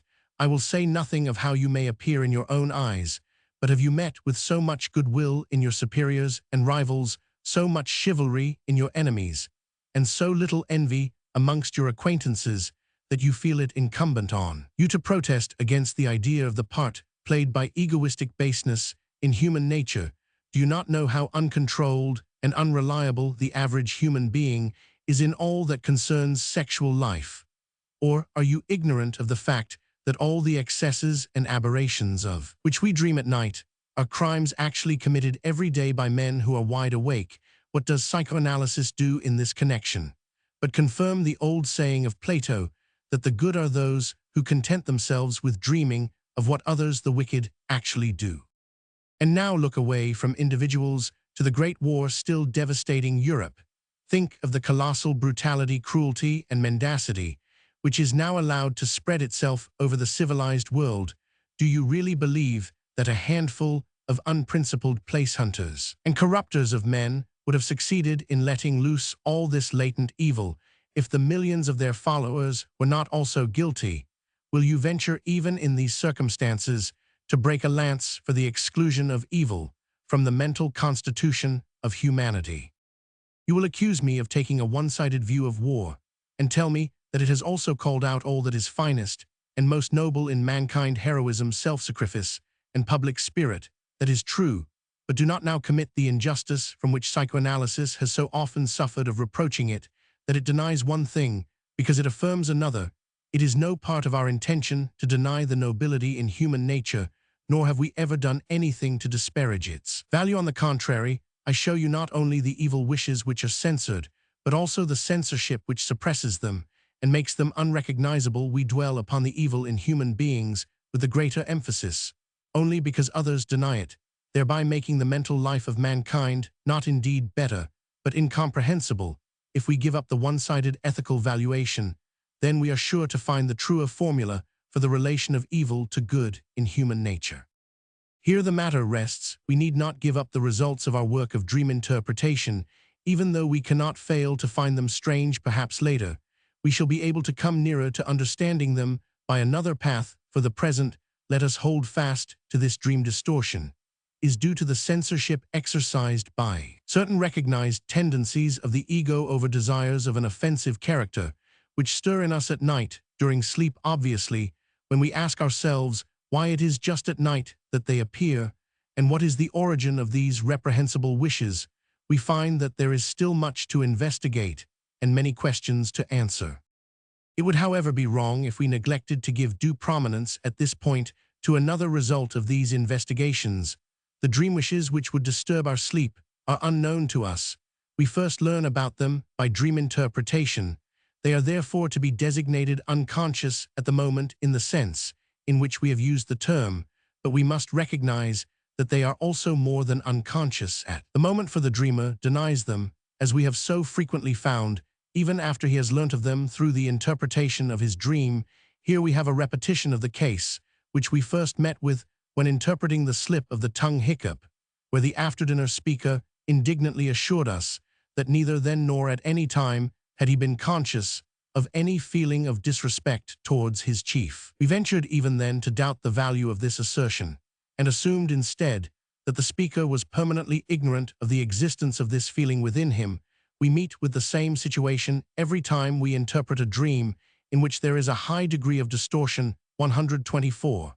And this lends an added significance to our conception.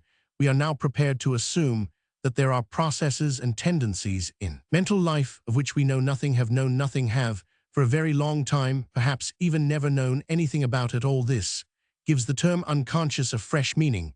For us, the qualification at the moment, or temporary, is seen to be no essential attribute. The term may also mean permanently unconscious, not merely latent at the moment. You see that later on we shall have to discuss this point further. 10th lecture. Symbolism in dreams. We have found out that the distortion in dreams which hinders our understanding of them is due to the activities of a censorship directed against the unacceptable unconscious wish impulses. But of course we have not asserted that the censorship is the only factor responsible for the distortion. And as a matter of fact, a further study of dreams leads to the discovery that there are yet other causes contributing to this effect.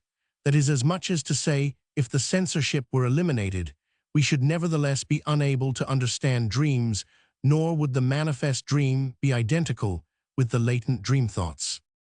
This other cause of the obscurity of dreams, this additional contribution to distortion, is revealed by our becoming aware of a gap in our technique. I have already admitted to you that there are occasions when persons being analyzed really have no associations to single elements in their dreams. To be sure, this does not happen as often as they declare that it does. In very many instances, the association may yet be elicited by perseverance, but still, there remain a certain number of cases where association fails altogether, or if something is finally extorted, it is not what we need. If this happens during psychoanalytic treatment, it has a certain significance which does not concern us here, but it also occurs in the course of interpretation of dreams in normal people, or when we are interpreting our own, when we are convinced, in such circumstances, that no amount of pressing is of any use. We finally discover that this unwelcome contingency regularly presents itself where special dream elements are in question, and we begin to recognize the operation of some new principle, whereas at first we thought we had only come across an exceptional case in which our technique had failed. In this way, it comes about that we try to interpret these silent elements and attempt to translate them by drawing upon our own resources. It cannot fail to strike us that we arrive at a satisfactory meaning in every instance in which we 126 venture on this substitution, whereas the dream remains meaningless and disconnected. As long as we do not resolve to use this method, the accumulation of many exactly similar instances then affords us the required certainty, our experiment having been tried at first with considerable diffidence. I am presenting all this somewhat in outline, but that is surely allowable for purposes of instruction, nor is it falsified by so doing, but merely made simpler. We arrive in this way at constant translations for a series of dream elements. Just as in popular books on dreams, we find such translations for everything that occurs in dreams. You will not have forgotten that, when we employ the method of free association, such constant substitutions for dream elements never make their appearance. Now you will at once say that this mode of interpretation seems to you far more uncertain and open to criticism than even the former method of free association. But there is still something more to be said when we have collected from actual experience a sufficient number of such constant translations. We eventually realized that we could actually have filled in these portions of the interpretation from our own knowledge, and that they really could have been understood without using the dreamer's associations. How it is that we are bound to know their meaning is a matter which will be dealt with in the second half of our discussion. We call a constant relation of this kind between a dream element and its translation a symbolic one, and the dream element itself a symbol of the unconscious dream thought. You will remember that some time ago, when we were examining the different relations which may exist between dream elements and the thoughts proper underlying them, I distinguished three relations: substitution of the part for the whole, illusion, and imagery. I told you then that there was a fourth possible relation, but I did not tell you what it was. This fourth relation is the symbolic, which I am now introducing. There are connected with it certain very interesting points for discussion to which we will turn attention before setting forth our special observations on this subject. Symbolism is perhaps the most remarkable part of our theory of dreams. First of all, since the relation between a symbol and the idea symbolized is an invariable one, the latter being as it were a translation of the former, symbolism does, in some measure, realize the ideal of both ancient and popular dream interpretation, one from which we have moved very far in our technique. Symbols 127 make it possible for us in certain circumstances to interpret a dream without questioning the dreamer, who indeed in any case can tell us nothing about the symbols if the symbols commonly appearing in dreams are known, and also the personality of the dreamer, the conditions under which he lives, and the impressions in his mind after which his dream occurred. We are often in a position to interpret it straight away, to translate it at sight, as it were. Such a feat flatters the vanity of the interpreter and impresses the dreamer. It is in pleasing contrast to the laborious method of questioning the latter. But do not let this lead you away. It is no part of our task to perform tricks, nor is that method of interpretation which is based on a knowledge of symbolism one which can replace or even compare with that of free association. It is complementary to this latter, and the results it yields are only useful when applied in connection with the latter. As regards our knowledge of the dreamer's mental situation, moreover, you must reflect that you have not only to interpret dreams of people whom you know well, that as a rule you know nothing of the events of the previous day which stimulated the dream, and that the associations of the person analyzed are the very source from which we obtain our knowledge of what we call the mental situation. Further, it is especially remarkable, particularly with reference to certain considerations upon which we shall touch later, that the most strenuous opposition has manifested itself again here over this question of the existence of a symbolic relation between the dream and the unconscious. Even persons of judgment and standing, who in other respects have gone a long way with psychoanalysis, have renounced their adherence at this point. This behavior is the more remarkable when we remember two things. First, that symbolism is not peculiar to dreams nor exclusively characteristic of them, and in the second place, that the use of symbolism in dreams was not one of the discoveries of psychoanalysis, although this science has certainly not been wanting in surprising discoveries. If we must ascribe priority in this field to anyone in modern times, the discoverer must be recognized in the philosopher K. A. Schirner, 1861, psychoanalysis has confirmed his discovery, although modifying it in certain important respects. Now you will wish to hear something about the nature of dream symbolism, and will want some examples. I will gladly tell you what I know, but I confess that our knowledge is less full than we could wish. The symbolic relation is essentially that of a comparison, but 128, not any kind of comparison. We must suspect that this comparison is subject to particular conditions. Although we cannot say what these conditions are, not everything with which an object or an occurrence can be compared appears in dreams as symbolic of it, and on the other hand, dreams do not employ symbolism for anything and everything, but only for particular elements of latent dream thoughts. There are thus limitations in both directions. We must admit also that we cannot at present assign quite definite limits to our conception of a symbol, for it tends to merge into substitution, representation, etc., and even approaches closely to illusion in one set of symbols. The underlying comparison may be easily apparent, but there are others in which we have to look about for the common factor, the tertium comparationis contained in the supposed comparison. Further reflection may then reveal it to us, or on the other hand, it may remain definitely hidden from us again. If the symbol is really a comparison, it is remarkable that this comparison is not exposed by the process of free association, and also that the dreamer knows nothing about it, but makes use of it unawares, nay more, that he is actually unwilling to recognize it when it is brought to his notice. So you see that the symbolic relation is a comparison of a quite peculiar kind, the nature of which is as yet not fully clear to us.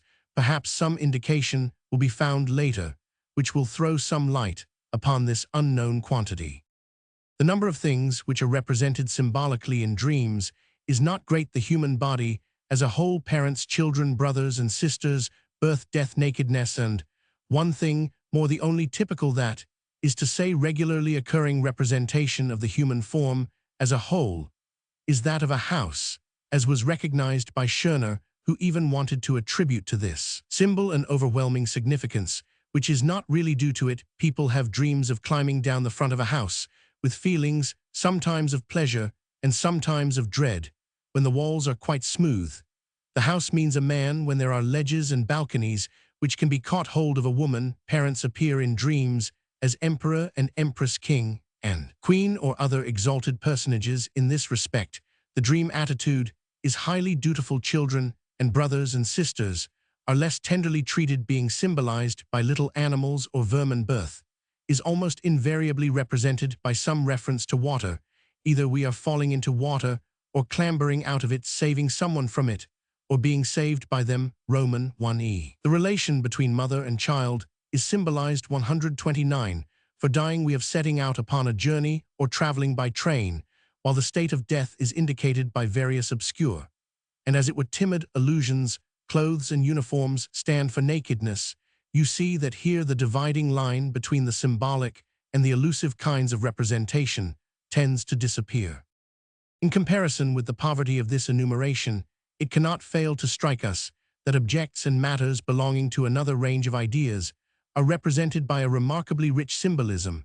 I am speaking of what pertains to the sexual life, of genitals, sexual processes, and intercourse. An overwhelming majority of symbols in dreams are sexual symbols. A curious disproportion arises thus, for the matters dealt with are few in number, whereas the symbols for them are extraordinarily numerous, so that each of these few things can be expressed by many symbols practically equivalent when they are interpreted. Therefore, the result of this peculiarity gives universal offense, for in contrast to the multifarious forms of its representation, in dreams, the interpretation of the symbols is very monotonous. This is displeasing to everyone who comes to know of it, but how can we help it? As this is the first time in the course of these lectures that I have touched upon the sexual life, I owe you some explanation of the manner in which I propose to treat this subject. Psychoanalysis sees no occasion for concealments or indirect allusions, and does not think it necessary to be ashamed of concerning itself with material so important. It is of opinion that it is right and proper to call everything by its true name, hoping in this way the more easily to avoid disturbing suggestions. The fact that I am speaking to a mixed audience can make no difference in this. No science can be treated as an oracular mystery, or in a manner adapted to schoolgirls. The women present by appearing in this lecture room have tacitly expressed their desire to be regarded on the same footing as the men. The male genital organ is symbolically represented in dreams in many different ways, with most of which the common idea underlying the comparison is easily apparent. In the first place, the sacred number 3 is symbolic of the whole male genitalia, its more conspicuous, and to both sexes more interesting part. The penis is symbolized primarily by objects which resemble it in form, being long and upstanding, such as sticks, umbrellas, poles, trees, and the like, also by objects which, like the thing symbolized, have the property of penetrating, and consequently of injuring the body. That is to say, pointed weapons, 130 of all sorts, knives, daggers, lances, sabers, firearms, are similarly used, guns, pistols, and revolvers, these last being a very appropriate symbol on account of their shape in the anxiety dreams of young girls. Pursuit by a man armed with a knife or rifle plays a great part. This is perhaps the most frequently occurring dream symbol. You can now easily translate it for yourselves. The substitution of the male organ by objects from which water flows is again easily comprehensible: taps, watering cans or springs, and by other objects which are capable of elongation, such as pulley lamps, pencils, which slide in and out of a sheath, and so on. Pencils, penholders, nail files, hammers, and other implements are undoubtedly male sexual symbols based on an idea of the male organ, which is equally easily perceived. The peculiar property of this member of being able to raise itself upright in defiance of the law of gravity, part of the phenomena of erection, leads to symbolic representation by means of balloons, aeroplanes, and just recently zeppelins. But dreams have another much more impressive way of symbolizing erection. They make the organ of sex into the essential part of the whole person, so that the dreamer himself flies. Do not be upset by hearing that dreams of flying, which we all know, and which are often so beautiful, must be interpreted as dreams of general sexual excitement, dreams of erection. One psychoanalytic investigator, P. Federn, has established the truth of this interpretation beyond doubt. But besides this, Merlevold, a man highly praised for his sober judgment, who carried out the experiments with artificial postures of the arms and legs, and whose theories were really widely removed from those of psychoanalysis, indeed, he may have known nothing about it, was led by his own investigations to the same conclusion. Nor must you think to object to this on the ground that women can also have dreams of flying. You should rather remind yourselves that the purpose of dreams is wish fulfillment, and that the wish to be a man is frequently met within women, whether they are conscious of it or not. Further, no one familiar with anatomy will be misled by supposing that it is impossible for a woman to realize this wish by sensations similar to those of a man, for the woman's sexual organs include a small one which resembles the penis, and this little organ, the clitoris, does actually play during childhood, and in the years before sexual intercourse, the same part as the large male organ. Male sexual symbols less easy to understand are certain reptiles and fishes, above all the famous symbol of the serpent 131. Why hats and cloaks are used in the same way is certainly difficult to divine, but their symbolic meaning is quite unquestionable. Finally, it may be asked whether the representation of the male organ by some other member, such as the hand or the foot, may be termed symbolic. I think the context in which this is wont to occur, and the female counterparts with which we meet, force this conclusion upon us. The female genitalia are symbolically represented by all such objects as share with them the property of enclosing a space, or are capable of acting as receptacles, such as pits, hollows, and caves, and also jars and bottles and boxes of all sorts and sizes, chests, coffers, pockets, and so forth. Ships too come into this category. Many symbols refer rather to the uterus than to the other genital organs, thus cupboards, stoves, And above all, room symbolism here links up with that of houses, whilst doors and gates represent the genital opening. Moreover, material of different kinds is a symbol of womanwood, paper, and objects made of these, such as tables and books, from the animal world, snails and mussels at any rate, must be cited as unmistakable female symbols of the parts of the body. The mouth as a representation of the genital opening, and amongst buildings, churches and chapels are symbols of a woman. You see that all these symbols are not equally easy to understand. The breasts must be included amongst the organs of sex. These, as well as the larger hemispheres of the female body, are represented by apples, peaches, and fruit in general. The pubic hair in both sexes is indicated in dreams by woods and thickets. The complicated topography of the female sexual organs accounts for their often being represented by a landscape with rocks, woods, and water, whilst the imposing mechanism of the male sexual apparatus lends it to symbolization by all kinds of complicated and indescribable machinery. Yet another noteworthy symbol of the female genital organ is a jewel case, whilst jewel and treasure are used also in dreams to represent the beloved person, and sweetmeats frequently stand for sexual pleasures. Gratification derived from a person's own genitals is indicated by any kind of play, including playing the piano, the symbolic representation of onanism by sliding or gliding, and also by pulling off a branch, is very typical. A particularly remarkable dream symbol is the falling out or extraction of teeth. The primary significance of this is certainly castration as a punishment for onanism. Special 132 representations of sexual intercourse are less frequent in dreams than we should expect after all this, but we may mention in this connection rhythmical activities such as dancing, riding, and climbing, and also experiencing some violence, for example, being run over. To these may be added certain manual occupations, and of course being threatened with weapons. You must not imagine that these symbols are either employed or translated quite simply. On all sides we meet with what we do not expect. For instance, it seems hardly credible that there is often no sharp discrimination of the different sexes in these symbolic representations. Many symbols stand for sexual organs in general, whether male or female. For instance, a little child or a little son or daughter at another time. Symbol which is generally a male one may be used to denote the female sexual organ or vice versa. This is incomprehensible until we have acquired some knowledge of the development of conceptions about sexuality amongst human beings. In many cases, this ambiguity of the symbols may be apparent rather than real, and moreover the most striking amongst them, such as weapons, pockets, and chests, are never used bisexually in this way.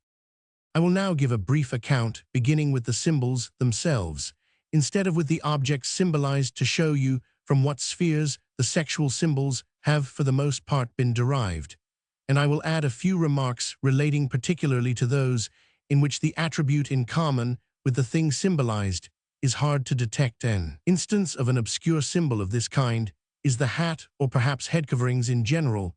This usually has a masculine significance, though occasionally a feminine one. In the same way, a cloak betokens a man, though perhaps sometimes without special reference to the organs of sex.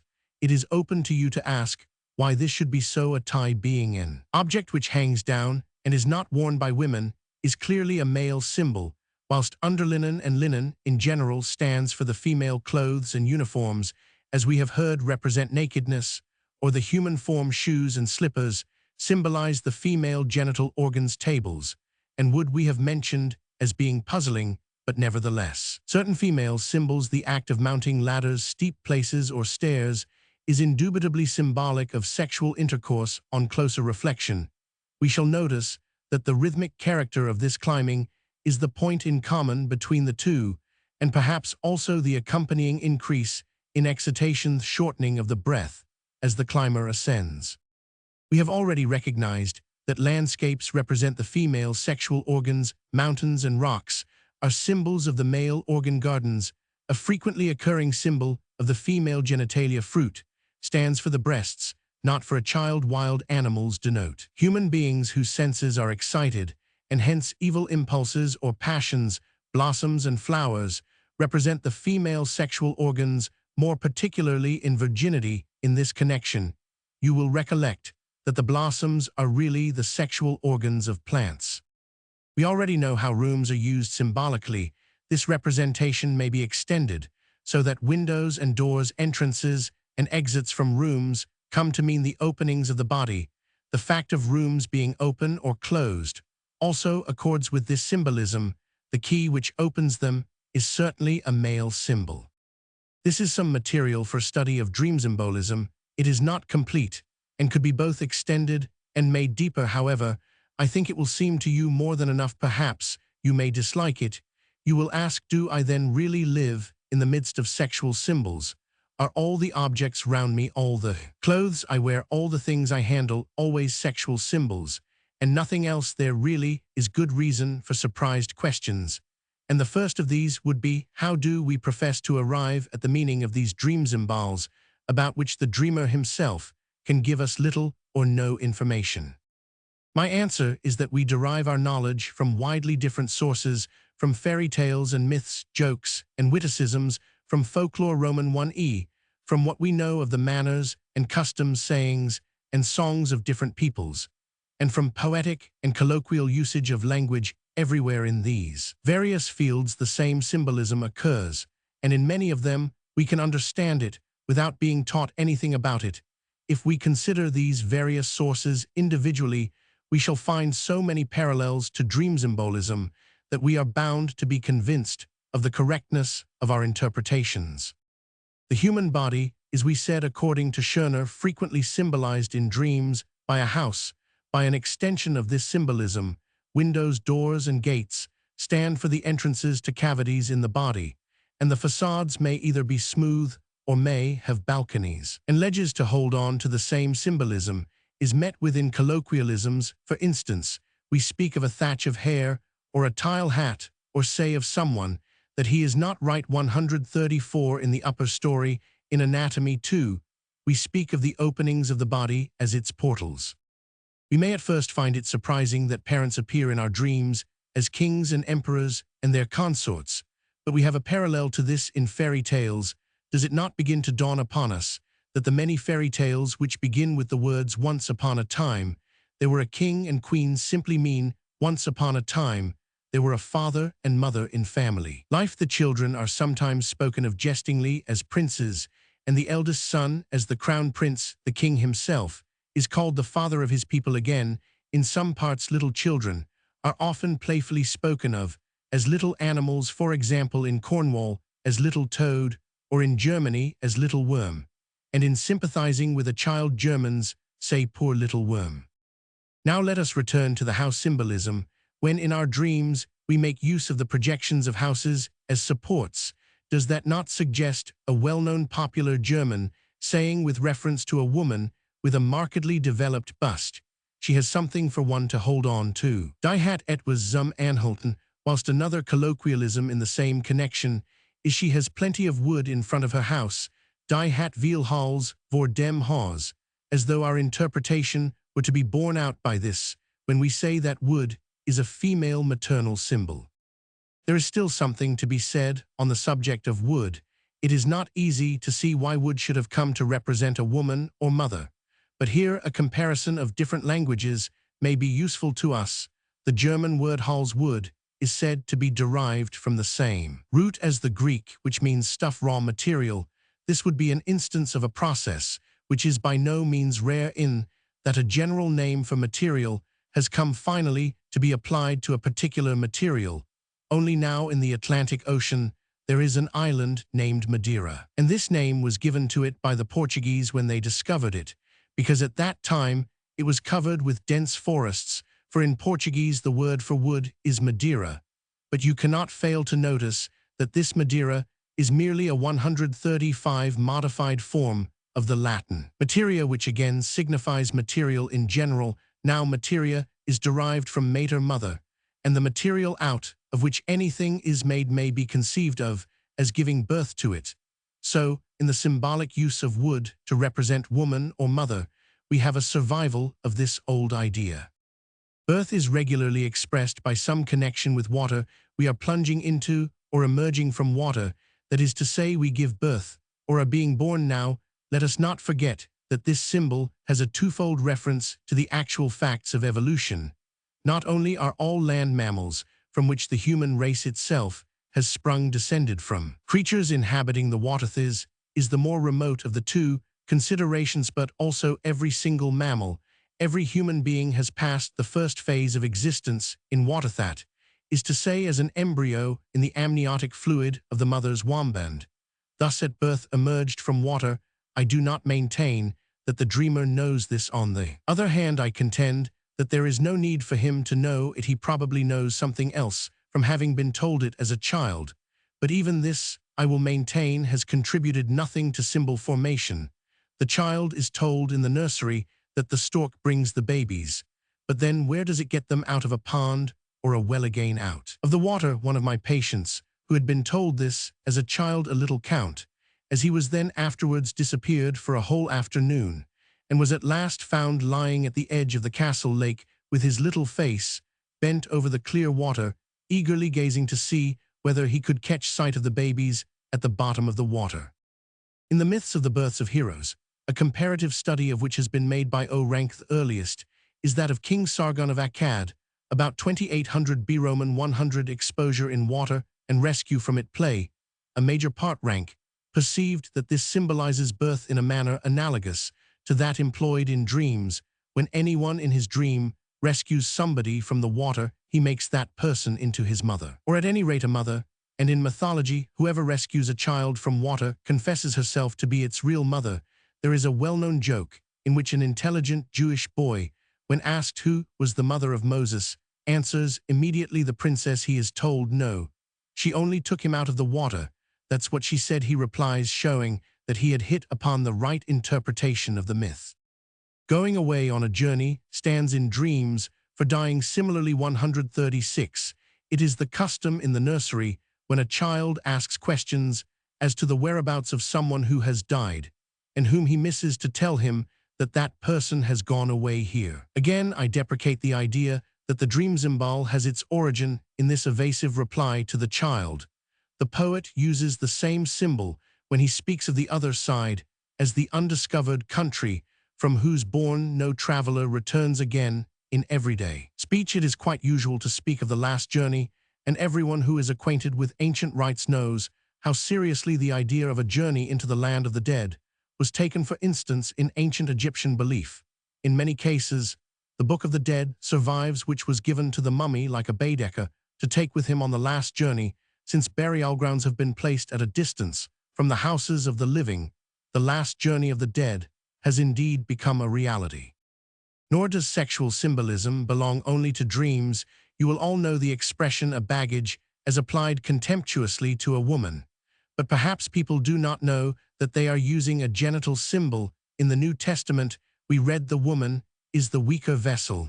The sacred writings of the Jews, the style of which so closely approaches that of poetry, are full of expressions symbolic of sex, which have not always been correctly interpreted, and the exegesis of which, for example, in the Song of Solomon, has led to many misunderstandings in later Hebrew literature. The woman is very frequently represented by a house, the door standing for the genital opening.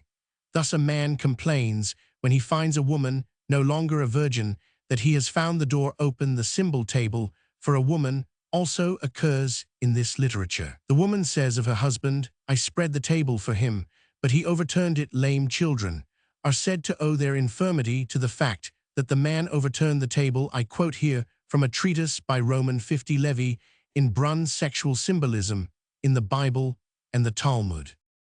That ships in dreams signify women is a belief in which we are supported by the etymologists, who assert that ship-skiff was originally the name of an earthen vessel and is the same word as schaff, schaffen, to make or produce. That an oven stands for a woman or the mother's womb is an interpretation confirmed by the Greek story of Periander of Corinth and his wife Melissa. According to the version of Herodotus, the tyrant adjured the shade of his wife, whom he had loved passionately 137, but had murdered out of jealousy, to tell him something about herself, whereupon the dead woman identified herself by reminding him that Periander had put his bread into a cold oven, thus expressing in a disguised form a circumstance of which everyone else was ignorant. In the Anthropophydia, edited by F. S. Krauss, a work which is an indispensable textbook on everything concerning the sexual life of different peoples, we read that in a certain part of Germany, people say of a woman who is delivered of a child that her oven has fallen to pieces, the kindling of fire, and everything connected with this is permeated through and through with sexual symbolism, the flame always standing for the male organ and the fireplace or the hearth for the womb of the woman. If you have chanced to wonder at the frequency with which landscapes are used in dreams to symbolize the female sexual organs, you may learn from mythologists how large a part has been played in the ideas and cults of ancient times by Mother Earth, and how the whole conception of agriculture was determined by this symbolism. The fact that in dreams, a room represents a woman you may be inclined to trace to the German colloquialism by which Frauenzimmer lit woman's room is used. A Frau, that is to say, the human person, is represented by the place assigned for her occupation. Similarly, we speak of the port, meaning thereby the Sultan and his government, and the name of the ancient Egyptian ruler Pharaoh merely means great court in the ancient Orient. The courts between the double gates of the city were places of assembly like the marketplace in classical times, but I think this derivation is too superficial, and it strikes me as more probable that the room came to symbolize woman on account of its property of enclosing within it the human being. We have already met with the house in this sense from mythology and poetry. We may take towns, citadels, castles, and fortresses to be further symbols for women. It would be easy to decide the point by reference to the dreams of people who neither speak nor understand German of late years. I have mainly treated foreign patients, and I think I recollect that in their dreams rooms stand. In the same way for women, even though there is no word analogous to our Frauenzimmer in their language, there are other indications that symbolism may transcend the boundaries of language, a fact already maintained by the old dream investigator Schubert in 1862. Nevertheless, none of my patients were wholly ignorant of German, so that I must leave this question to be decided by those analysts who can 138 collect instances in other countries from persons who speak only one language. Amongst the symbols for the male sexual organ, there is scarcely one which does not appear in jests or in vulgar or poetic phrases, especially in the old classical poets. Here, however, we meet not only with such symbols as occur in dreams, but also with new ones, for example, the implements employed in various kinds of work. First and foremost, the plough. Moreover, when we come to male symbols, we trench on very extensive and much contested ground, which in order not to waste time we will avoid. I should just like to devote a few remarks to the one symbol, which stands as it were by itself. I refer to the number 3, whether this number does not in all probability owe its sacred character to its symbolic significance is a question which we must leave undecided, but it seems certain that many tripartite natural objects, for example the cloverleaf, are used in coats of arms, and as emblems on account of their symbolism, the so-called French lily with its 3 parts, and again the trissels, that curious coat of arms of 2 such widely separated islands as Sicily and the Isle of Man, a figure consisting of 3 bent legs projecting from a central point, are supposed to be merely disguised forms of the male sexual organ, images of which were believed in ancient times to be the most powerful means of warding off evil influences. Apotropia connected with this is the fact that the lucky charms of our own time may all be easily recognized as genital or sexual symbols. Let us consider a collection of such charms in the form of tiny silver pendants, a 4-leaved clover, a pig, a mushroom, a horseshoe, a ladder, and a chimney sweep. The 4-leaved clover has taken the place of that with 3 leaves, which was really more appropriate. For the purposes of symbolism, the pig is an ancient symbol of fruitfulness. The mushroom undoubtedly symbolizes the penis. There are mushrooms which derive their name from their unmistakable resemblance to that organ phallus imputicus. The horseshoe reproduces the contour of the female genital opening, while the chimney sweep, with his ladder, belongs to this company because his occupation is one which is vulgarly compared with sexual intercourse. Cf. Anthropophydia. We have learnt to recognize his ladder in dreams as a sexual symbol. Expressions in language show what a completely sexual significance the word stagen, to mount, has, as in the phrases den Frauen nachsteigen, to run after. Women and ein alter steiger and old Rousseau in French, where the word for step is la marque. We find the quite 139 analogous expression for an old rake unvia marchure, probably the fact that with many of the larger animals sexual intercourse necessitates a mounting or climbing upon the female has something to do with this association of ideas. Pulling off a branch to symbolize onanism is not only in agreement with vulgar descriptions of that act, but also has far-reaching parallels in mythology, but especially remarkable is the representation of onanism, or rather of castration, as the punishment for onanism by the falling out or extraction of teeth, for we find in folklore a counterpart to this, which could only be known to very few dreamers, I think. That there can be no doubt that circumcision, a practice common to so many peoples, is an equivalent and replacement of castration. And recently we have learnt that certain Aboriginal tribes in Australia practice circumcision as a rite to mark the attaining of puberty at the celebration of the boy's coming of age, whilst other tribes living quite near have substituted for this practice that of knocking out a tooth. I will end my account with these examples. They are only examples. We know more about this subject, and you can imagine how much richer and more interesting a collection of this sort might be made not by dilettanti like ourselves, but by real experts in mythology, anthropology, philology, and folklore. We are forced to certain conclusions which cannot be exhaustive, but nevertheless will give us plenty to think about. In the first place, we are confronted with the fact that the dreamer has at his command a symbolic mode of expression of which he knows nothing and does not even recognize in his waking life. This is as amazing as if you made the discovery that your housemaid understood Sanskrit, though you know that she was born in a Bohemian village and had never learnt that language. It is not easy to bring this fact into line with our views on psychology. We can only say that the dreamer's knowledge of symbolism is unconscious and belongs to his unconscious mental life, but even this assumption does not help us much up. Till now we have only had to assume the existence of unconscious tendencies which are temporarily or permanently unknown to us. But now the question is a bigger one, and we have actually to believe in unconscious knowledge, thought relations, and comparisons between different objects in virtue of which one idea can constantly be substituted for another.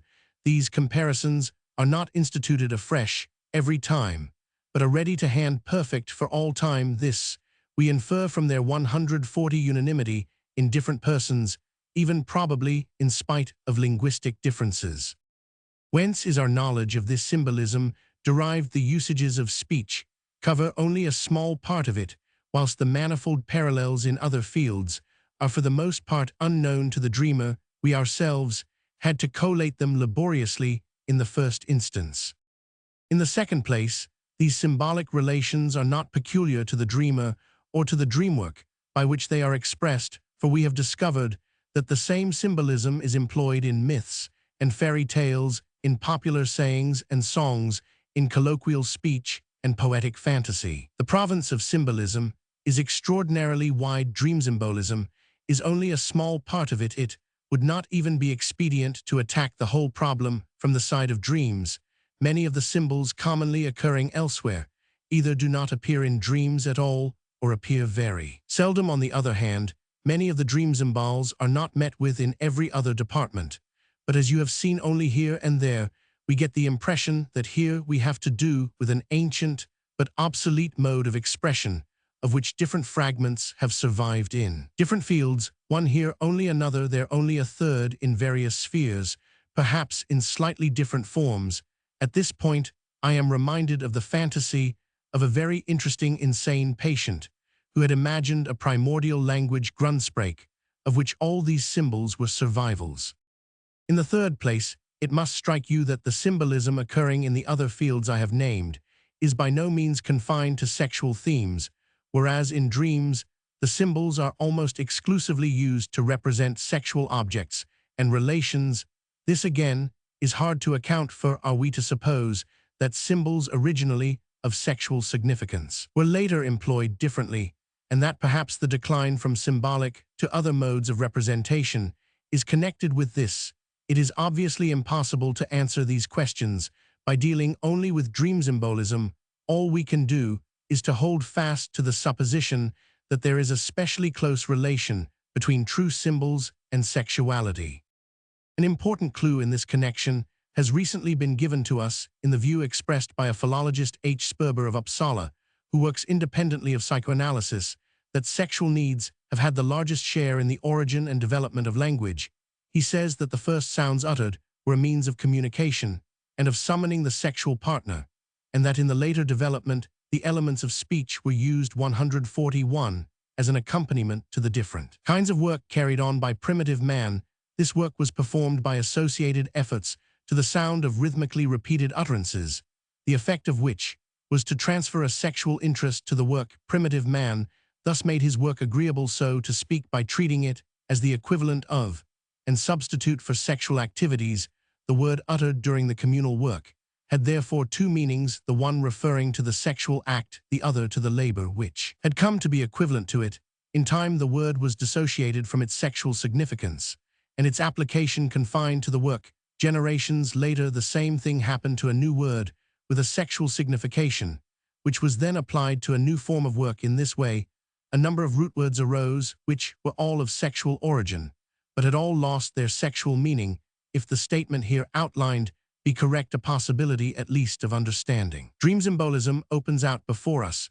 We should comprehend why it is that in dreams, which retain something of these primitive conditions, there is such an extraordinarily large number of sexual symbols, and why weapons and tools in general stand for the male and materials and things worked on for the female. The symbolic relation would then be the survival of the old identity in words. Things which once had the same name as the genitalia could now appear in dreams as symbolizing them. Further, our parallels to dream symbolism may assist you to appreciate what it is in psychoanalysis, which makes it a subject of general interest in a way that was not possible to either psychology or psychiatry. Psychoanalytic work is so closely intertwined with so many other branches of science, the investigation of which gives promise of the most valuable conclusions with mythology, philology, folklore, folk psychology, and the study of religion. You will not be surprised to hear that a publication has sprung from psychoanalytic soil, of which the exclusive object is to foster these relations. I refer to Imago, first published in 1912 and edited by Hans Sachs and Otto Rank. In its relation to all these other subjects, psychoanalysis has in the first instance given rather than received. True analysis reaps the advantage of receiving confirmation of its own results, seemingly so strange again in other fields, but on the whole it is psychoanalysis which supplies the technical methods and the points of view, the application of which is to prove fruitful in these other provinces. The mental life of the human individual yields, under psychoanalytic investigation, explanations which solve many a riddle in the life of the 142 masses of mankind, or at any rate can show these problems in their true light. I have still given you no idea of the circumstances in which we may arrive at the deepest insight into that hypothetical primordial language, or of the province in which it is, for the most part, retained. As long as you do not know this, you cannot appreciate the true significance of the whole subject. I refer to the province of neurosis. The material is found in the symptoms and other modes of expression of nervous patients, for the explanation and treatment of which psychoanalysis was indeed devised. My fourth point of view takes us back to the place from which we started and leads into the track we have already marked out. We said that even if there were no dream censorship, we should still find it difficult to interpret dreams, for we should then be confronted with the task of translating the symbolic language of dreams into the language of waking life. Symbolism, then, is a second and independent factor in dream distortion, existing side by side with the censorship. But the conclusion is obvious, that it suits the censorship to make use of symbolism, in that both serve the same purpose, that of making the dream strange and incomprehensible. Whether a further study of the dream will not introduce us to yet another contributing factor in the distortion, we shall soon see, but I must not leave the subject of dream symbolism without once more touching on the puzzling fact that it has succeeded in rousing such strenuous opposition amongst educated persons. Although the prevalence of symbolism in myth, religion, art, and language is beyond all doubt, is it not probable that here again the reason is to be found in its relation to sexuality? 11th lecture. The dream work. When you have successfully grasped the dream censorship and symbolic representation, you will not, it is true, have mastered dream distortion in its entirety, but you will nevertheless be in a position to understand most dreams to do so. You will make use of the two complementary methods. You will call up the dreamer's associations till you have penetrated from the substitute to the thought proper for which it stands, and you will supply the meaning of the symbols from your own knowledge of the subject. We will speak later of certain doubtful points which may arise in the process. We can now return to a task which we attempted earlier with inadequate equipment when we were studying the relations between dream elements and the thoughts proper underlying them. We then determined the existence of four such main relations: substitution of the part for the whole, hints or illusions, symbolic connection, and plastic word representation images. We will now try to deal with this subject on a larger scale by a comparison of the manifest dream content as a whole with the latent dream as laid bare by our interpretation. I hope you will never again confuse these two things. If you succeed in distinguishing between them, you will have advanced further towards an understanding of dreams than in all probability most of the readers of my interpretation of dreams have done. Let me again remind you that the process by which the latent dream is transformed into the manifest dream is called the dreamwork, while the reverse process, which seeks to progress from the manifest to the latent thoughts, is our work of interpretation. The work of interpretation, therefore, aims at demolishing the dreamwork in dreams of the infantile type, in which the obvious wish fulfillments are easily recognized. The process of dreamwork has nevertheless been operative to some extent, for the wish has been transformed into a reality, and usually the thoughts also into visual images. Here no interpretation is necessary. We only have to retrace both these 144 transformations, the further operations of the dreamwork, as seen in the other types of dreams, we call dream distortion. And here the original ideas have to be restored by our interpretative work. Having had the opportunity of comparing many dream interpretations, I am in a position to give you a comprehensive account of the manner in which the dreamwork deals with the material of the latent dream thoughts. But please do not expect to understand too much. It is a piece of description which should be listened to quietly and attentively. The first achievement of the dreamwork is condensation. By this term, we mean to convey the fact that the content of the manifest dream is less rich than that of the latent thoughts, is as it were a kind of abbreviated translation of the latter. Now and again condensation may be lacking, but it is present as a rule and is often carried to a very high degree. It never works in the opposite manner. Roman 1e. It never happens that the manifest dream is wider in range or richer in content than is the latent dream. Condensation is accomplished in the following ways.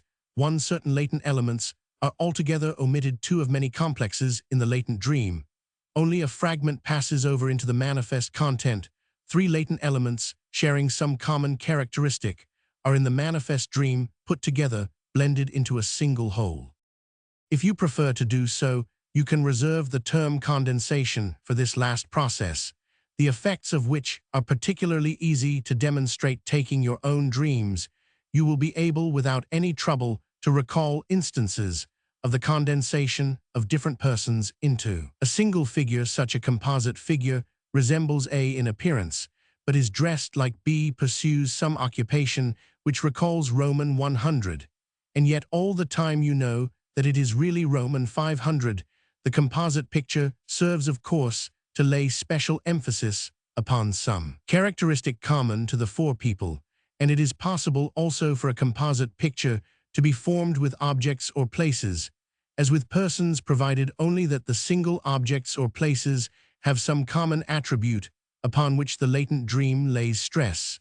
It is as though a new and fugitive concept were formed, of which the common attribute is the kernel. From the superimposing of the separate parts which undergo condensation, there usually results a blurred and indistinct picture, as if several photographs had been taken on the same plate. The formation of such composite figures must be of great importance in the dreamwork, for we can prove that the common properties necessary to their formation are purposely 145 manufactured, where at first sight they would seem to be lacking, as for example by the choice of some particular verbal expression for a thought we have already met, with instances of condensation and compositor formation of this sort.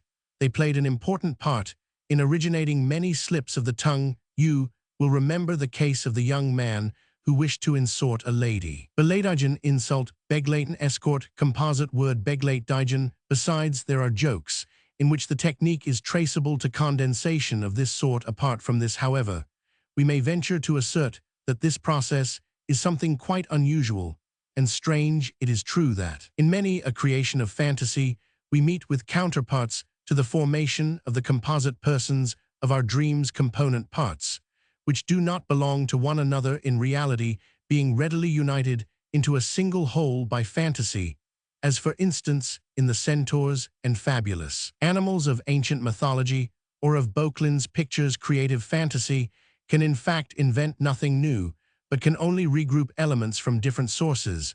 But the peculiar thing about the way in which the dreamwork proceeds is this: its material consists of thoughts, some of which may be objectionable and disagreeable, but which nevertheless are correctly formed and expressed. The dreamwork transmutes these thoughts into another form, and it is curious and incomprehensible that in this process of translation of rendering them, as it were, into another script or languageth, means of blending and combining, are employed. The translator's endeavor in other cases must surely be to respect the distinctions observed in the text, and especially to differentiate between things which are similar but not the same. The dreamwork, on the contrary, strives to condense two different thoughts by selecting after the manner of wit an ambiguous word, which can suggest both thoughts. We must not expect to understand this characteristic straight away, but it may assume great significance for our conception of the dreamwork. Although condensation renders the dream obscure, yet it does not give the impression of being an effect of the dream censorship. Rather, we should be inclined to trace it to mechanical or economic factors. Nevertheless, the censorship's interests are served by it.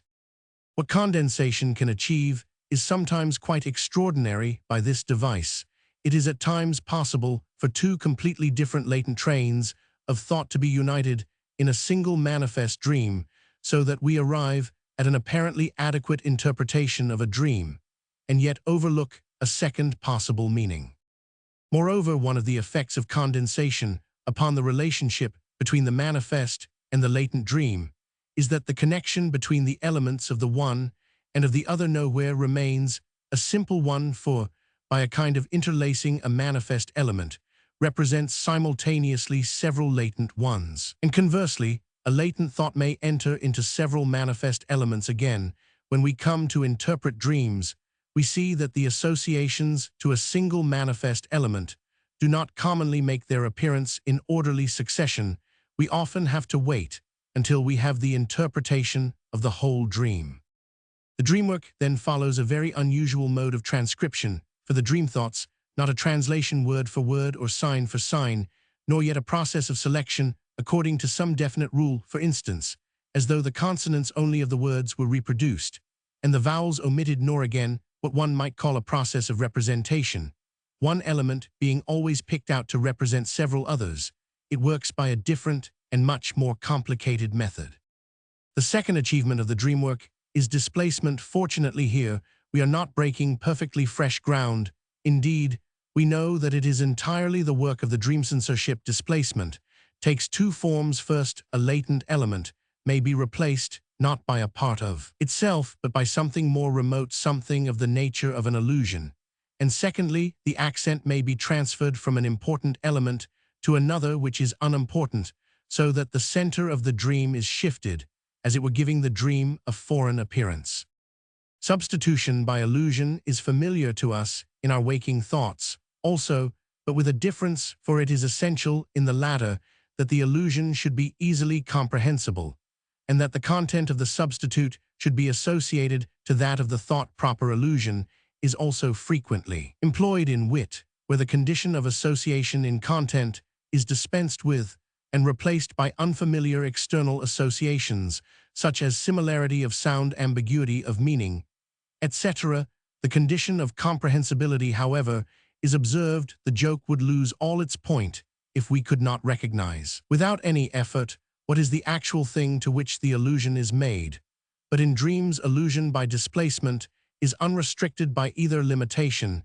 It is connected most superficially and most remotely with the element for which it stands, and for that reason is not readily comprehensible, and when the connection is traced, the interpretation gives the impression of an unsuccessful joke or of a forced far-fetched and dragged-in explanation.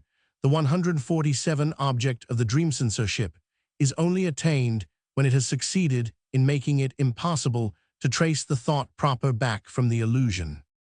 Displacement of accent is not a legitimate device if our object be the expression of thought, though we do sometimes admit it in waking life in order to produce a comic effect. I can, to some extent, convey to you the impression of confusion, which then results by reminding you of an anecdote according to which there was in a certain village a smith who had committed a capital offense. The court decided that the smith was guilty, but since he was the only one of his trade in the village, and therefore indispensable, whereas there were 3 tailors living there, one of these 3 was hanged in his place. The third achievement of the dream work is the most interesting from the psychological point of view. It consists in the transformation of thoughts into visual images.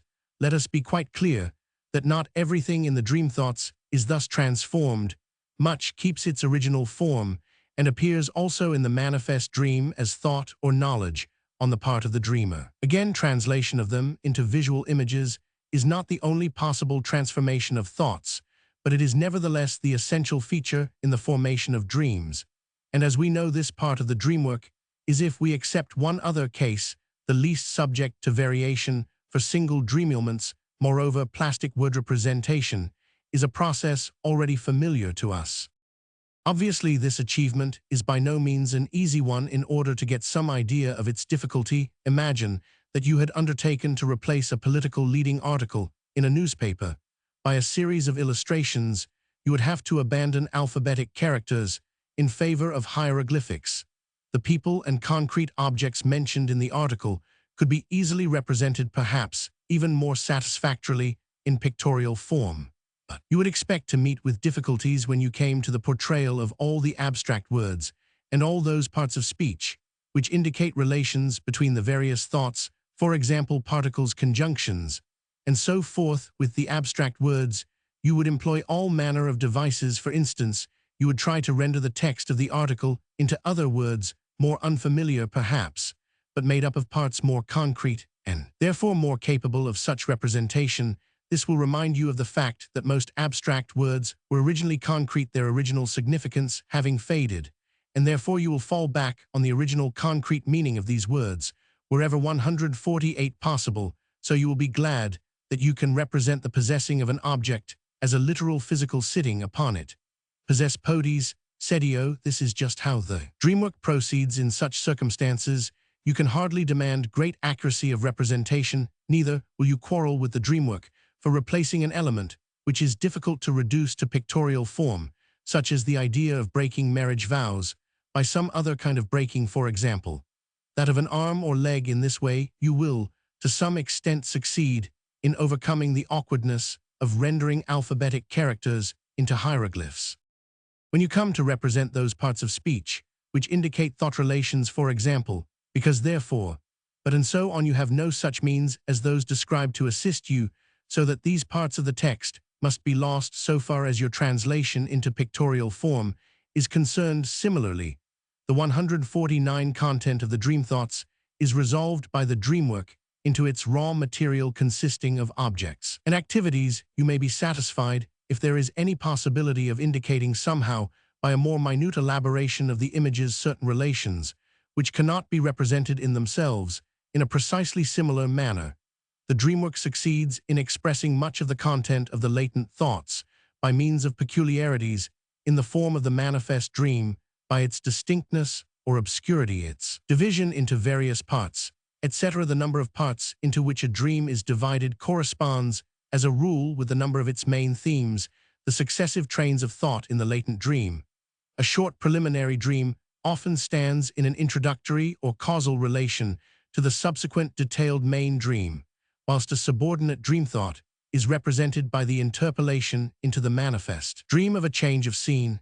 and so on. The form of dreams then is by no means unimportant in itself, and itself demands interpretation. Several dreams in the same night often have the same meaning, and indicate an endeavor to control more and more completely a stimulus of increasing urgency in a single dream. A specially difficult element may be represented by doubling it Roman 1e by more than one symbol. If we continue the comparison of dream thoughts with the manifest dreams representing them, we discover in all directions things we should never have expected. For example, that even nonsense and absurdity in dreams have their meaning. In fact, at this point, the contrast between the medical and the psychoanalytic view of dreams becomes more marked than ever before. According to the medical view, the dream is absurd because, while dreaming our mental activity has renounced its functions, according to our view, on the other hand, the dream becomes absurd when it has to represent a criticism implicit in the latent thoughts of the opinion. It is absurd. The dream I told you about, the visit to the theater, 3 tickets for 1 florin and a half, is a good example of this. The opinion thus expressed was as follows: it was absurd to marry so early. Similarly, we find out, when we interpret dreams, what is the real meaning of the doubts and uncertainties so frequently mentioned by dreamers, whether a certain element did actually appear in the dream, whether it was really this, and not rather something else. As a rule, there is nothing in the latent thoughts corresponding with these doubts and uncertainties. They originate wholly through the operation of the censorship, and are comparable to a not entirely successful attempt at erasure. One of our most surprising discoveries is the manner in which opposites in the latent dream are dealt with by the dream work. We know already that points of agreement in the latent material are replaced by condensation in the manifest dream. Now contraries are treated in just the same way as similarities, with a marked preference for expression by means of the same manifest element. An element in the manifest dream which admits of an opposite may stand simply for itself, or for its opposite, or for both together. Only the sense can decide which translation is to be chosen. It accords with this that there is no representation of a no in dreams, or at least none which is not ambiguous. A welcome analogy to this strange behavior of the dreamwork is furnished in the development of language. Many philologists have maintained that in the oldest languages, opposites, such as strong, weak, light, dark, large, or small, were expressed by the same root word, antithetical sense of primal words. Thus in Old Egyptian, Ken stood originally for both strong and weak. In speaking, misunderstanding was guarded against in the use of such ambivalent words by the intonation and accompanying gestures. In writing, by the addition of a so-called determinative, that is to say, of a picture which was not meant to be expressed orally. Thus, Ken strong was written in such a way that after the letters there was a picture of a little man standing upright. When Ken meant weak, there was added the picture of a man in a slack, crouching attitude. Only at a later period did the two opposite meanings of the same primal word come to be designated in 2 different ways by slight modifications of the original. Thus, from Ken meaning strong weak were derived 2 words, Ken strong and Ken weak. Nor is it only the oldest languages in the last stages of their development which have retained many survivals of these early words capable of meaning either of 2 opposites, but the same is true of much younger languages, even those which are today still living. I will quote some illustrations of this, taken from the work of Roman 100 Abel 1884. In Latin, such ambivalent words are altus high or deep, sacer sacred, or accursed. As examples of modifications of the original root, I quote: clamour, to shout, clam, quietly, silently, secretly, siccus, dry, succus, juice. And in German, stim, voice, stum, dumb. A comparison of kindred languages yields a large number of examples. English lock, to shut, German lock, hole, luck, gap, English cleave, German kleben, to stick, adhere. The English word, without originally carrying with it both a positive and a negative connotation, is today used in the negative sense only, but it is clear that with has the signification not merely of adding to, but of depriving of from the compounds withdraw, withhold, cf. the German wieder. Yet another peculiarity of the dreamwork has its counterpart in the development of language in ancient Egyptian, as well as in other later languages. The sequence of sounds was transposed so as to result in different words. for the same fundamental idea. Examples of this kind of parallels between English and German words may be quoted. Topf pot pot, bodab hurry rue rest, Balkan beam kloben club, waitoen to wait. Parallels between Latin and German. Kaparapakan, to seize ren near kidney. Such transpositions as have taken place here in the case of single words are made by the dreamwork in a variety of ways.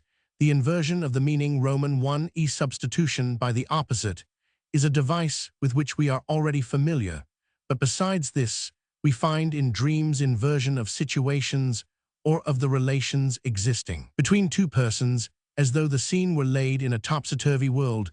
In dreams, often enough the hare shoots, the hunter again. Inversion is met with in the sequence of events, so that in dreams cause follows effect, which reminds us of what sometimes happens in a third-rate theatrical performance, when first the hero falls, and then the shot which kills him is fired from the wings.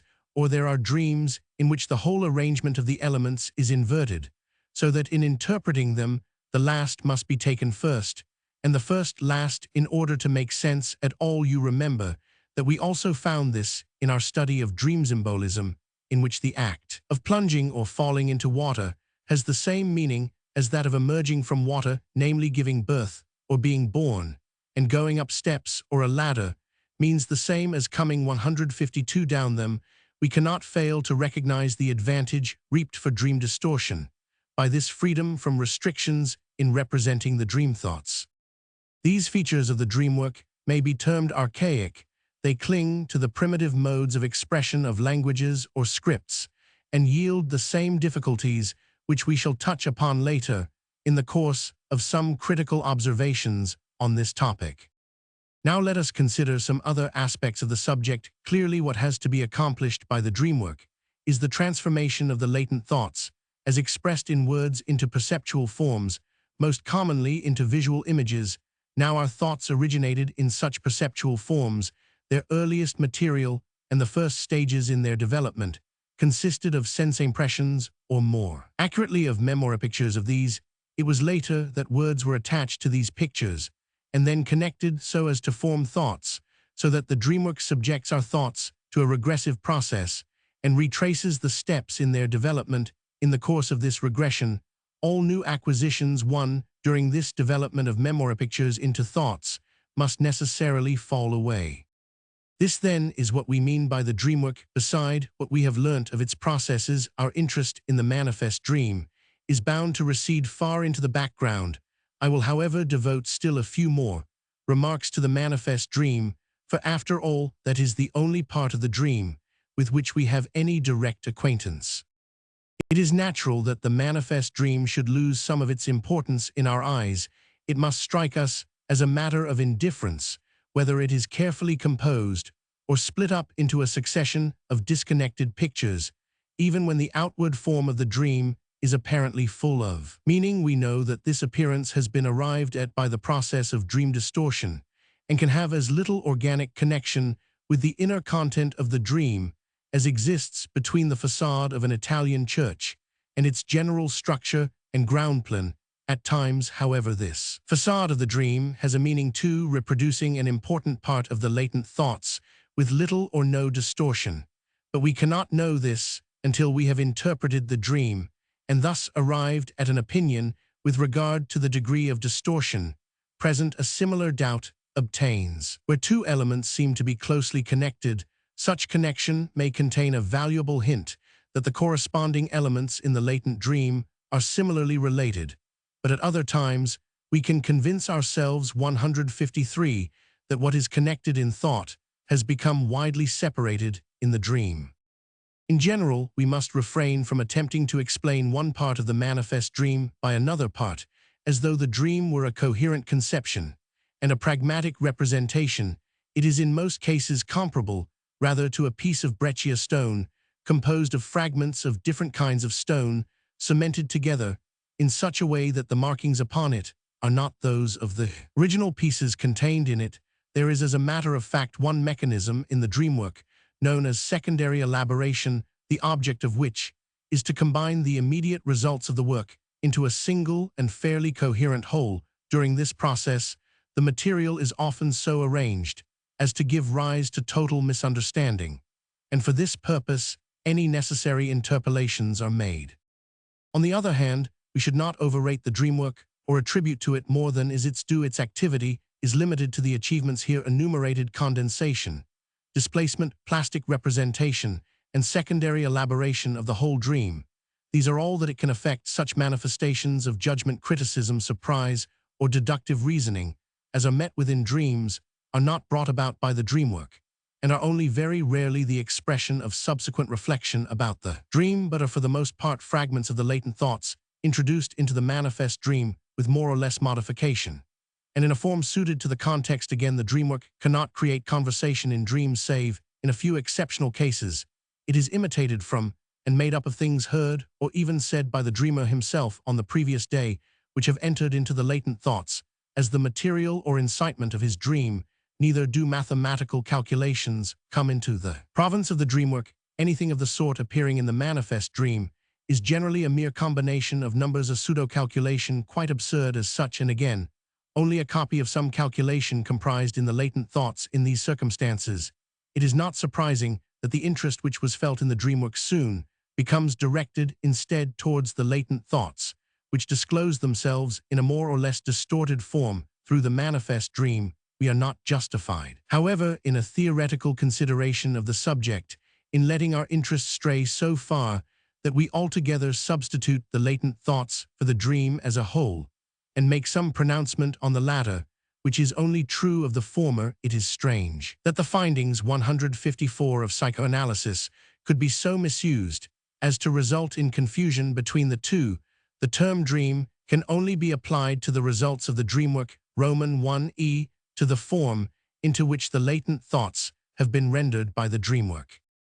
This work is a process of a quite peculiar type. Nothing like it has hitherto been known in mental life. This kind of condensation, displacement, and regressive translation of thoughts into images is a novelty, the recognition of which in itself richly rewards our efforts in the field of psychoanalysis. You will again perceive from the parallels to dream work the connections revealed between psychoanalytic and other research, especially in the fields of the development of speech and thought. You will only realize the further significance of the insight so acquired when you learn that the mechanism of the dream work is a kind of model for the formation of neurotic symptoms.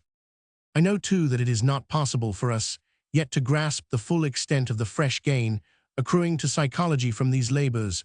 We will only hint at the new proofs thereby afforded of the existence of unconscious mental activities. For this indeed is the nature of the latent dreamthoughts, and at the promised dream interpretation gives of an approach wider than we ever guessed at to the knowledge of the unconscious life of the mind. Now, however, I think the time has come to give you individual examples of various short dreams which will illustrate the points for which I have already prepared you. 12th lecture. Examples of dreams and analysis of them. You must not be disappointed if I present you once more with fragments of dream interpretations, instead of inviting you to participate in the interpretation of one fine long dream. You will say that after so much preparation, you surely have a right to expect that, and you will express your conviction that after successful interpretations of so many thousands of dreams, it should long ago have been possible to collect a number of striking examples by which the truth of all our assertions about the dream work and dream thoughts could be demonstrated. Yes, but there are too many difficulties in the way of fulfilling this wish of yours. In the first place, I must confess that there is nobody who makes the interpretation of dreams his main business. In what circumstances, then, do we come to interpret them? At times, we may occupy ourselves for no particular purpose with the dreams of a friend, or we may work out our own dreams over a period of time in order to train ourselves for psychoanalytic work, but chiefly we have to do with the dreams of nervous patients who are undergoing psychoanalytic treatment.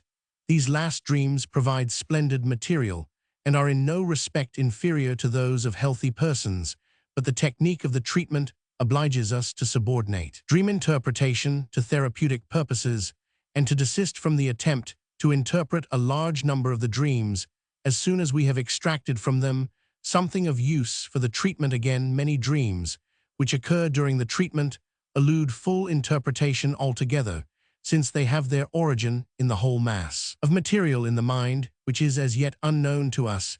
It is not possible to understand them until the completion of the cure. To relate such dreams would necessarily involve revealing all the secrets of a neurosis. This will not do for us, since we have taken up the problem of dreams in preparation for the study of the neuroses.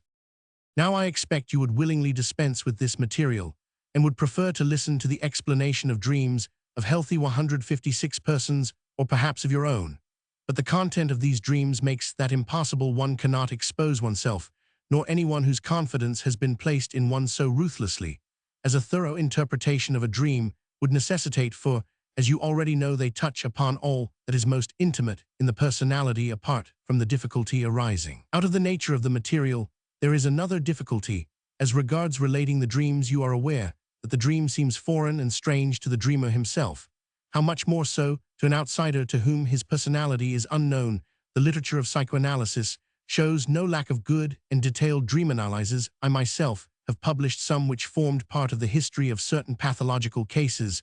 Perhaps the best example of a dream interpretation is that published by O. Rank, consisting of the analysis of two mutually related dreams of a young girl. These cover about 2 pages of print. While the analysis of them runs into 76 pages, it would need almost a whole term's lectures in order to take you through a work of this magnitude. If we selected some fairly long and considerably distorted dream, we should have to enter into so many explanations, to adduce so much material in the shape of associations and recollections, and to go down so many sidetracks that a single lecture would be quite unsatisfying and would give no clear idea of it as a whole. So I must ask you to be content if I pursue a less difficult course, and relate some fragments from dreams of neurotic patients, in which this or that isolated feature may be recognized. Symbols are the easiest features to demonstrate, and after them, certain peculiarities of the regressive character of dream representation. I will tell you why I regard each of the following dreams as worth relating. A dream consisted only of 2 short pictures. The dreamer's uncle was smoking a cigarette. Although it was Saturday, a woman was fondling and caressing the dreamer as though he were her child.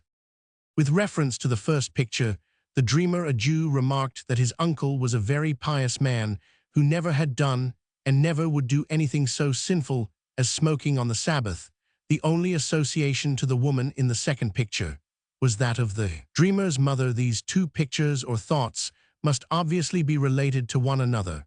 But in what way, since he expressly denied that his uncle would in reality perform the action of the dream? The insertion of the conditional "if" will at once suggest itself. If my uncle 157, that deeply religious man, were to smoke a cigarette on the Sabbath, then I myself might be allowed to let my mother fondle me. Clearly, that is as much as to say that being fondled by the mother was something as strictly forbidden as smoking on the Sabbath is to the pious Jew. You will remember my telling you that in the dream work, all relations among the dream thoughts disappear. The thoughts are broken up into their raw material, and our task in interpreting is to reinsert these connections which have been omitted. My writings on the subject of dreams have placed me to some extent in the position of public consultant on the question, and for many years now I have received letters from the most diverse quarters communicating dreams to me or asking for my opinion. Naturally, I am grateful to all those who have given me sufficient material with their dreams to make an interpretation possible, or have themselves volunteered. 1. The following dream of a medical student in Munich, dating from 1910, belongs to this category, and I quote it because it may prove to you how hard it is, generally speaking, to understand a dream until the dreamer has given us what information he can about it. For I have a suspicion that in the bottom of your hearts you think that the translating of the symbols is the ideal method of interpretation, and that you would like to discard that of free association. I want therefore to clear your minds of so pernicious an error. July 18, 1910, towards morning, I had the following dream. I was bicycling down a street in Tübingen when a brown dachshund came rushing after me and caught hold of one of my heels. I rode a little further, and then dismounted, sat down on a step, and began to beat the creature off, for it had set its teeth fast in my heel. The dogs biting me and the whole scene roused no unpleasant sensations. Two elderly ladies were sitting opposite watching me with grinning faces. Then I woke up, and as has frequently happened before with the transition to waking consciousness, the whole dream was clear to me. In this instance, symbolism cannot help us much, but the dreamer goes on to tell us, I recently fell in love with a girl just from seeing her in the street, but I had no means of introduction to her. I should have liked best to make her acquaintance through her dachshund, for I am a great animal over myself, and was attracted by seeing that she was one too. He adds that several times he had separated fighting dogs, very skillfully, often to the amazement of the onlookers. Now we learn that the girl who had taken his fancy was always seen 158 walking with this particular dog. She, however, has been eliminated from the manifest dream. Only the dog associated with her has remained, possibly the elderly ladies who grinned at him represented her, but the rest of what he tells us does not clear up this point. The fact that he was riding a bicycle in the dream was a direct repetition of the situation as he remembered it, for he had not met the girl with the dog except when he was bicycling. When a man has lost someone dear to him for a considerable period afterwards, he produces a special type of dream in which the most remarkable compromises are effected between his knowledge that that person is dead and his desire to call him back to life. Sometimes the deceased is dreamt of as being dead and yet still alive, because he does not know that he is dead, as if he would only really die if he did know it. At other times, he is half dead and half alive, and each of these conditions has its distinguishing marks. We must not call these dreams merely nonsensical, for to come to life again is no more inadmissible in dreams than in fairy tales, in which it is quite a common fate. As far as I have been able to analyze such dreams, it appeared that they were capable of a reasonable explanation, but that the pious wish to recall the departed is apt to manifest itself in the strangest ways. I will submit a dream of this sort to you, which certainly sounds strange and absurd enough, and the analysis of which will demonstrate many points already indicated in our theoretical discussions. The dreamer was a man who had lost his father some years previously. My father was dead, but had been exhumed and looked Roman 99. He went on living, and I did all I could to prevent his noticing it. Then the dream goes on to other matters, apparently very remote. That the father was dead, we know to be a fact, but the exhumation had not taken place in reality. Indeed, the question of real fact has nothing to do with anything that follows. But the dreamer went on to say that after he returned from his father's funeral, one of his teeth began to ache. He wanted to treat it according to the Jewish precept, if thy tooth offend thee, pluck it out, and accordingly went to the dentist. The latter, however, said that that was not the way to treat a tooth. One must have patience with it. I will put something in it, he said, to kill the nerve, and you must come back in 3 days' time, when I will take it out again. This taking out, said the dreamer suddenly, is the exhuming. Now was he right? True, the parallel is not exact, for it was not the tooth which was taken out, but only a dead part of it, 159. As a result of experience, however, we can well credit the dreamwork. With inaccuracies of this sort, we must suppose that the dreamer had, by a process of condensation, combined the dead father with the tooth, which was dead, and which he yet retained. No wonder, then, that an absurdity was the result in the manifest dream, for obviously not all that was said about the tooth could apply to the father. What then are we to regard as the tertium comparationis between the father and the tooth? What common factor makes the comparison possible? Such a factor must have existed, for the dreamer went on to observe that he knew the saying, that if one dreams of losing a tooth, it means that one is about to lose a member of his family. We know that this popular interpretation is incorrect, or at least correct only in a very distorted sense. We shall therefore be the more surprised actually to discover the subject thus touched upon behind the other elements of the dream content. Without being pressed further, the dreamer then began to talk of his father's illness and death, and of the relations which had existed between father and son. The illness had been a long one, and the care and treatment of the invalid had cost the son a large sum of money, yet it never seemed too much to him, nor did his patience ever fail or the wish occur to him that the end should come. He prided himself on his true Jewish filial piety, and on his strict observance of the Jewish law, does not a certain contradiction strike us here in the thoughts? Relating to the dream, he had identified the tooth. With the father, he wanted to treat the former according to the Jewish law, which commanded that a tooth which causes pain and annoyance should be plucked out. His father, he also wanted to treat according to the precepts of the law. But here the command was that he must pay no heed to expense and annoyance, must take the whole burden upon himself, and not allow any hostile intention to arise against. The cause of the trouble would not the agreement between the two situations be much more convincing if he had really gradually come to have the same feelings towards his sick father as he had towards his diseased tooth, that is to say, if he had wished for death, to put a speedy end to his father's superfluous, painful, and costly existence.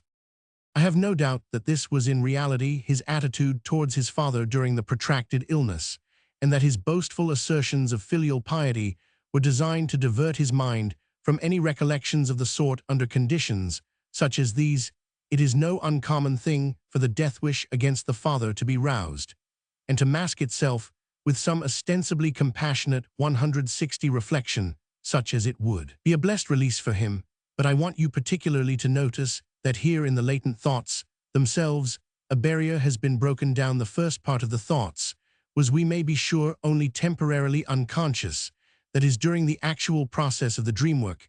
The hostile feelings towards the father, on the other hand, had probably been permanently so, possibly dating from childhood, and having at times during the father's illness crept, as it were, timidly and in a disguised form into consciousness. We can maintain this with even greater certainty of other latent thoughts, which have unmistakably contributed to the content of the dream. There are, it is true, no indications in it of hostile feelings towards the father, but when we inquire into the origin of such hostility in the life of the child, we remember that fear of the father arises from the fact that in the earliest years of life, it is he who opposes the sexual activity of the boy, as he is usually compelled to do again after puberty from motives of social expediency. This was the relation in which our dreamer stood to his father. His affection for him had been tinged with a good deal of respect and dread, the source of which was early sexual intimidation. We can now explain the further phrases in the dream. From the onanism complex, he looked ill, was an allusion to another remark of the dentist's, that it did not look well for a tooth to be missing just there, but it also refers at the same time to the looking ill by which the young man during the period of puberty betrays or fears lest he might betray his excessive sexual activity. It was with a lightening of his own heart that in the manifest dream, the dreamer transferred the look of illness from himself to his father, an inversion with which you are familiar. As a device of the dream work, he went on. Living accords both with the wish to recall the father to life and the promise of the dentist to save the tooth. The phrase, "I did everything I could to prevent his noticing," is extremely subtly designed to lead us to complete it with the words that he was dead. The only completion of them that really makes sense, however, is again to be traced to the onanism complex, where it is a matter of course that the young man should do all he can to conceal his sexual life from his father. Finally, I would remind you that the so-called toothache dreams always refer to onanism and the punishment for it that is feared. You see how this incomprehensible dream is built up by a piece of remarkable and misleading condensation, by omitting from it all the thoughts that belong to the core of the latent train 161 of thought, and by the creation of ambiguous substitutive formations to represent those thoughts which were deepest and most remote in time. We have already tried repeatedly to get to the bottom of those prosaic and banal dreams which have nothing absurd or strange in them, but which suggest the question, why should we dream about such trivialities at all? I will therefore quote a fresh example of this sort, in the shape of 3 dreams connected with one another, and dreamt by a young lady in the course of a single night. As she was going through the hall in her house, and struck her head on a low-hanging chandelier with such force as to draw blood. This episode did not remind her of anything that had actually happened. Her remarks led in quite another direction. "You know how terribly my hair is coming out. Well, yesterday my mother said to me, 'My dear child, if it goes on like this, your head will soon be as bald as your buttocks.' We see here that the head stands for the other end of the body, no further assistance is required to understand the symbolism of the chandelier. All objects capable of elongation are symbols of the male organ. The real subject of the dream then is a bleeding at the lower end of the body, caused by contact with the penis. This might still have other meanings. The dreamer's further associations show that the dream has to do with the belief that menstruation results from sexual intercourse with a man, a notion about sexual matters which is by no means uncommon amongst immature girls. The dreamer saw in a vineyard a deep hole which she knew had been caused by the uprooting of a tree. Her remark on this point was that the tree was missing, meaning that she did not see the tree in the dream, but the same phrase serves to express another thought which leaves us in no doubt as to the symbolic interpretation. The dream refers to another infantile notion on the subject of sex, to the belief that girls originally had the same genital organ as boys, and that the later conformation of this organ has been brought about by castration, uprooting the tree. The dreamer was standing in front of her writing table drawer, which she knows so well that if anyone touched it, she would immediately be aware of it. The writing table drawer, like all drawers, chests, and boxes, is a symbol of the female genital. She knew that when sexual intercourse, or as she thought any contact at all, has taken place, the genital shows certain indications of the fact, and she had long had a fear of being convicted of this. 162. I think that in all three dreams, the main emphasis lies on the idea of knowing. She had in mind the time of childish investigations into sexual matters, of the results of which she had been very proud at the time. Here is another example of symbolism, but this time I must preface it with a short account of the mental situation in which the dream occurred. A man and a woman who were in love had spent a night together. He described her nature as maternal. She was one of those women whose desire to have a child comes out irresistibly during caresses. The conditions of their meeting, however, made it necessary to take precautions to prevent the semen from entering the womb. On waking the next morning, the woman related the following dream. An officer with a red cap was pursuing her in the street. She fled from him and ran up the staircase with him after her. Breathless, she reached her rooms and slammed and locked the door behind her. The man remained outside, and peeping through the keyhole in the door, she saw him sitting on a bench outside weeping. In the pursuit by the officer with the red cap and the breathless climbing of the stairs, you will recognize the representation of the sexual act. That the dreamer shuts her pursuer out may serve as an example of the device of inversion so frequently employed. Dreams, for in reality, it was the man who withdrew before the completion of the sexual act. In the same way, she has projected her own feeling of grief onto her partner, for it is he who weeps in the dream, his tears at the same time alluding to the seminal fluid. You will certainly have heard it said at some time or other that psychoanalysis maintains that all dreams have a sexual meaning. You are now in a position yourselves to form an opinion as to the falseness of this reproach. You have learnt of wish-fulfillment dreams, dealing with the gratification of the most obvious Nietzschean thirst, and the longing for liberty. Comfort dreams and impatience dreams, as well as those which are frankly avaricious and egoistical. You may, however, certainly bear it in mind that according to the results of psychoanalysis, dreams in which a marked degree of distortion is present mainly, but here again, not exclusively, give expression to sexual desires. I have a special motive in giving many instances of the use of symbols in dreams. In our first lecture, I complained of the difficulty of demonstrating my statements in such a way as to carry conviction with regard to the findings of psychoanalysis.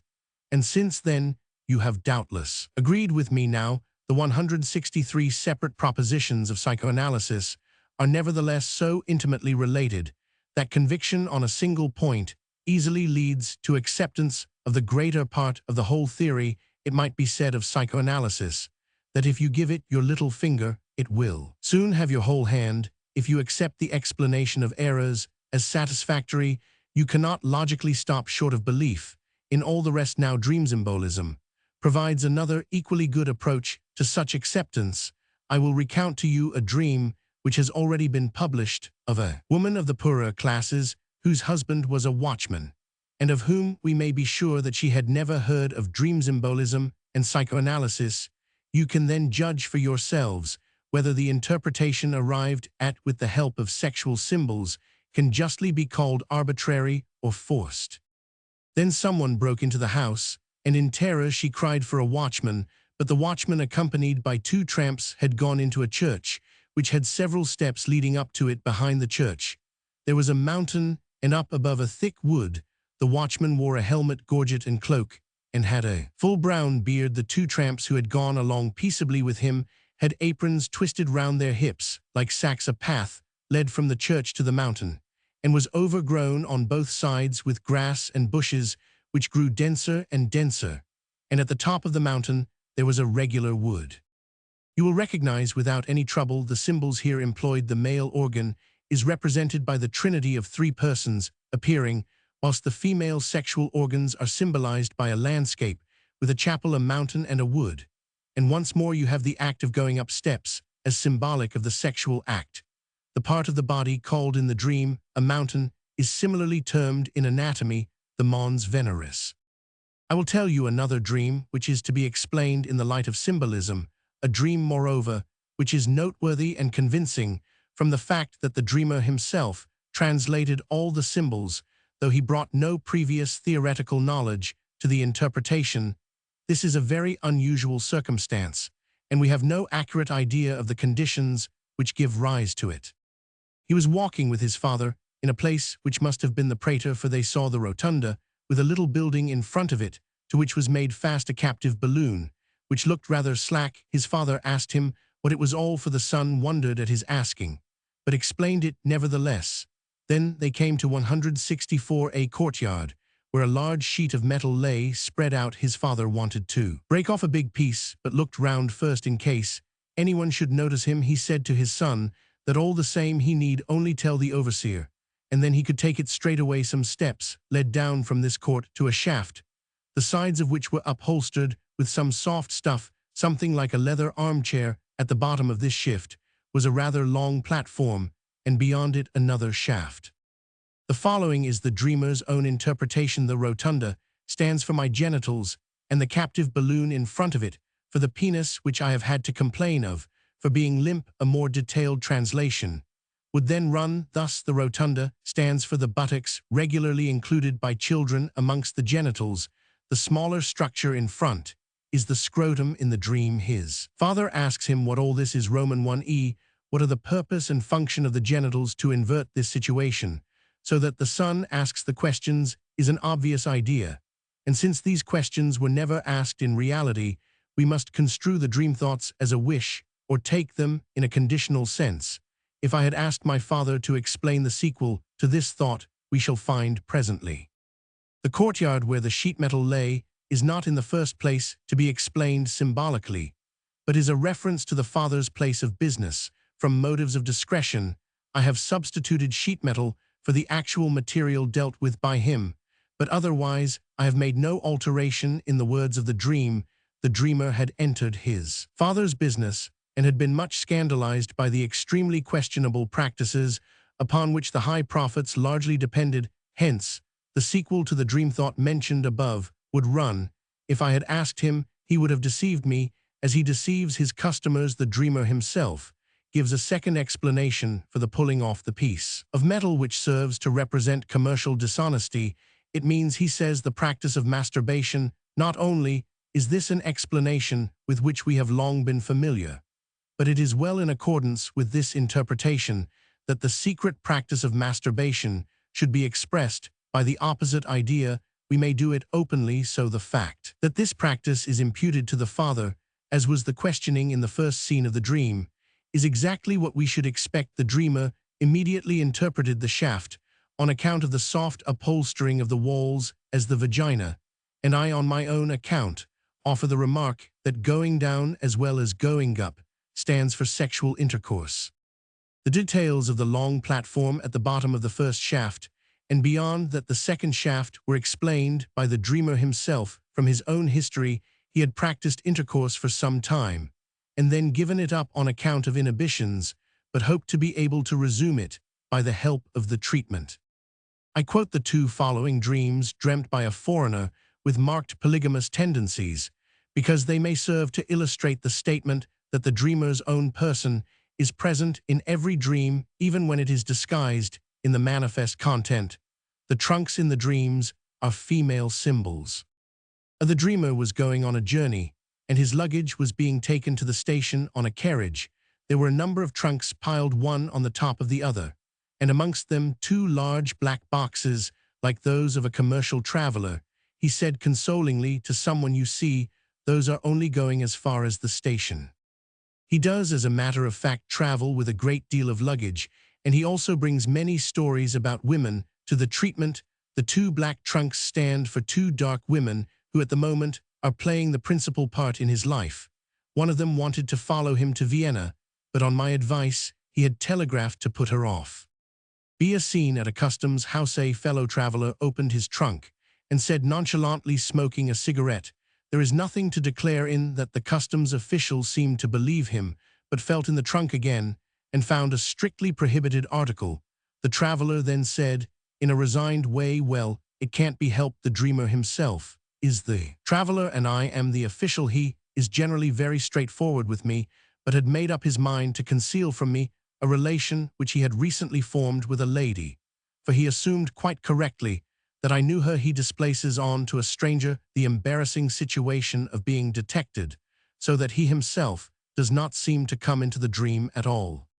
Here we have an example of a symbol which I have not yet mentioned. The dreamer met his sister with 2 friends who were themselves sisters. He shook hands with these 2, but not with his sister. There was no real episode connected with this in his mind. Instead, his thoughts went back to a time when his observations led him to wonder why a girl's breasts are so late in developing. The 2 sisters therefore stand for the breasts. He would have liked to grasp them with his hand, if only it had not been his sister.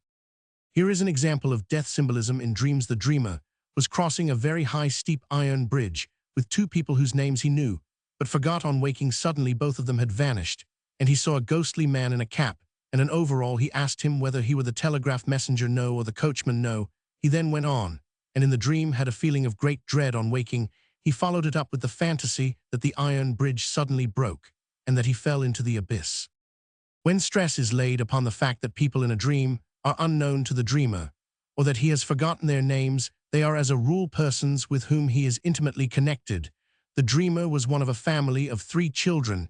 If he had ever wished for the death of the other 2, it would be only just that he should be visited with the fear of death. With reference to the telegraph messenger, he remarked that they always bring bad news from his uniform. The man in the dream might have been a lamplighter who also puts out the lights, as the spirit of death extinguishes the torch of life. With the coachman he associated Uhland's poem of the voyage of King Carl, and recalled a dangerous sail on a lake with 2 companions when he played the part of the king in the poem. The iron bridge suggested to him a recent accident. Also the stupid saying, "Life is a suspension bridge." The following may be regarded as another example of a death dream. An unknown gentleman was leaving a black-edged visiting card on the dreamer. I give another dream which will interest you from several points of view. It is to be traced partly, however, to a neurotic condition in the dreamer. He was in a train which stopped in the open country. He thought there was going to be an accident and that he must make his escape.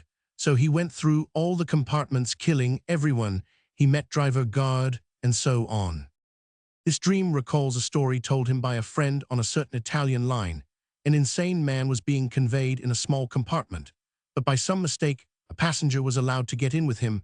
The madman murdered the other traveler. Thus the dreamer identified himself with this insane man, his reason being that he was at times tormented by an obsession that he must make away with everyone who shared his knowledge. Then he himself found a better motivation for the dream the day before. He had seen at the theater a girl he 167 had meant to marry, but had given up because she gave him cause for jealousy. Knowing the intensity which jealousy could assume in him, he would really have been mad to want to marry her. That is to say, he thought her so unreliable that his jealousy would have led him to murder everyone who got in his way. The going through a number of rooms, or as here compartments, we have already learnt to know as a symbol of marriage, the expression of monogamy according to the rule of opposites. With reference to the trains stopping in the open country and the fear of an accident, he told the following story. Once when such a sudden halt occurred on the line outside a station, a young lady who was in the carriage said that perhaps there was going to be a collision, and that the best thing to do was to raise the legs high. This phrase, raise the legs, had associations with many walks and excursions into the country which he had shared with the girl mentioned above. In the happy early days of their love, here was a new argument for the contention that he would be mad to marry her.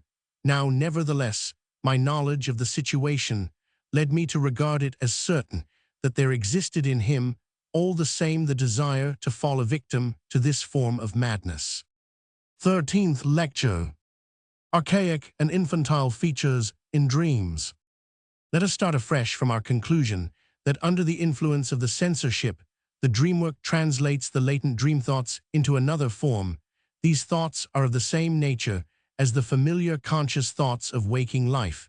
The new form in which they are expressed is owing to many peculiar characteristics. Incomprehensible to us, we have said that it goes back to phases in our intellectual development, which we have long outgrown, to hieroglyphic writing, to symbolic connections, possibly to conditions which existed before the language of thought was evolved on this account. We called the form of expression employed by the dreamwork archaic or regressive. From this, you may draw the inference that a more profound study of the dreamwork must lead to valuable conclusions about the initial stages of our intellectual development, of which at present little is known. I hope it will be so. But so far this task has not been attempted. The era to which the dreamwork takes us back is primitive in a twofold sense. In the first place, it means the early days of the individual, his childhood, and, secondly, insofar as each individual repeats in some abbreviated fashion during childhood the whole course of the development of the human race. The reference is phylogenetic. I believe it not impossible that we may be able to discriminate between that part of the latent mental processes which belongs to the early days of the individual, and that which has its roots in the infancy of the race. It seems to me, for instance, that symbolism, a mode of expression which has never been individually acquired, may claim to be regarded as a racial heritage. This, however, is not the only archaic feature in dreams. You are all familiar from actual experience with the peculiar amnesia of childhood to which we are subject. I mean that the first years of life, up to the age of 5, 6, or 8, have not left the same traces in memory as our later experiences. True, we come across individuals who can boast of continuous recollection 169 from early infancy to the present time, but it is incomparably more common for the opposite, a blank in memory, to be found. In my opinion, this has not aroused sufficient surprise. At 2 years old, the child can speak well and soon shows his capacity for adapting himself to complicated mental situations, and moreover says things which he himself has forgotten when they are repeated to him years later. And yet memory is more efficient in early years, being less overburdened than it is later. Again, there is no reason to regard the function of memory as an especially high or difficult form of mental activity. On the contrary, excellent memory may be found in people who are yet on a very low plane intellectually. But I must draw your attention to a second peculiarity based upon the first, namely, that from the oblivion in which the first years of childhood are shrouded, certain clearly retained recollections emerge mostly in the form of plastic images, for the retention of which there seems no adequate ground. Memory deals with the mass of impressions received in later life by a process of selection, retaining what is important and omitting what is not. But with the recollections retained from childhood, this is not so. They do not necessarily reflect important experiences in childhood, not even such as must have seemed important from the child's standpoint, but are often so banal and meaningless in themselves that we can only ask ourselves in amazement why just this particular detail has escaped oblivion. I have tried with the help of analysis to attack the problem of childhood amnesia and of the fragments of recollection which break through it, and have come to the conclusion that whatever may appear to the contrary, the child no less than the adult only retains in memory what is important, but that what is important is represented by the processes of condensation, and more especially of displacement, already familiar to you in the memory, by something apparently trivial. For this reason, I have called these childhood recollections screen memories. A thorough analysis can evolve from them all that has been forgotten. It is a regular task in psychoanalytic treatment to fill in the blank in infantile memories, and insofar as the treatment is successful to any extent at all, very frequently, therefore, we are enabled to bring to light the content of those early years long buried in oblivion. These impressions have never really been forgotten, but were only inaccessible and latent, having become part of the unconscious. But sometimes it happens that they emerge spontaneously from the unconscious, and it is in 170 connection with dreams that this happens. It is clear that the dream life knows the way back to these latent infantile experiences. Many good illustrations of this are to be found in psychoanalytical literature, and I myself have been able to furnish a contribution of the sort. I once dreamt in a particular connection of someone who had evidently done me a service, and whom I saw plainly. He was a one-eyed man, short, fat, and high-shouldered. From the context, I gathered that he was a doctor. Fortunately, I was able to ask my mother, who was still living, what was the personal appearance of the doctor who attended us at the place where I was born, and which I left at the age of 3. She told me that he had only one eye, and was short, fat, and high-shouldered. I learnt also of the accident, which was the occasion of this doctor's being called in, and which I had forgotten. This command of the forgotten material of the earliest years of childhood is thus a further archaic feature of dreams. This knowledge has a bearing on another of the problems which up to the present have proved insoluble. You will remember the astonishment caused by our discovery that dreams have their origin in actively evil or in excessive sexual desires, which have made both the dream censorship and dream distortion necessary. Supposing now that we have interpreted a dream of this sort, and the circumstances are specially favorable in that the dreamer does not quarrel with the interpretation itself, he does nevertheless invariably ask how any such wish could come into his mind, since it seems quite foreign to him, and he is conscious of desiring the exact opposite. We need have no hesitation in pointing out to him the origin of the wish. He repudiates these evil impulses may be traced to the past, often indeed to a past which is not so very far away. It may be demonstrated that he once knew and was conscious of them. Even if this is no longer so, a woman who had a dream meaning that she wished to see her only daughter, then 17 years old, lying dead, found with our help that at one time she actually had cherished this death wish.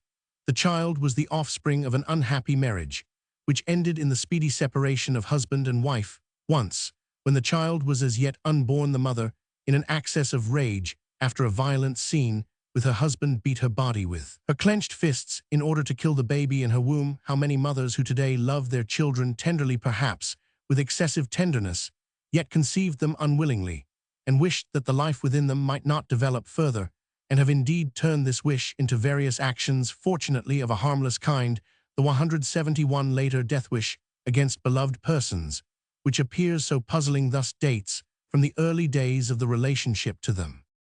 A father whose dream, when interpreted, shows that he wished for the death of his eldest and favorite child, is in the same way obliged to recall that there was a time when this wish was not unknown to him. The man whose marriage had proved a disappointment often thought, when the child was still an infant, that if the little creature, who meant nothing to him, were to die, he would again be free, and would make better use of his freedom. A large number of similar impulses of hate are to be traced to a similar source.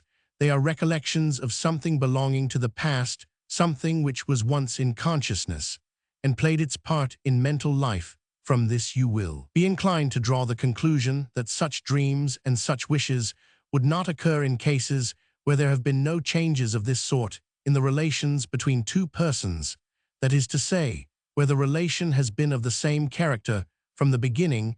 I am prepared to grant you this conclusion, only I must warn you that you have to consider not the literal meaning of the dream, but what it signifies on interpretation. It may be that the manifest dream of the death of some beloved person was only using this as a terrible mask, whilst really meaning something totally different. Or it is possible that the beloved person is an illusory substitute for someone else. This situation will, however, raise in you another and much more serious question. You will say, even though this death wish did at one time actually exist, and this is confirmed by recollection, that is still no true explanation for the desire has long since been overcome and surely, at the present time, can exist in the unconscious merely as a recollection of no effective value, and not as a powerful exciting agent for this later assumption. We have no evidence. Why is the wish recollected at all in dreams? This is a question which you are really justified in asking. The attempt to answer it would take us far afield, and would oblige us to define our position with regard to one of the most important points in the theory of dreams.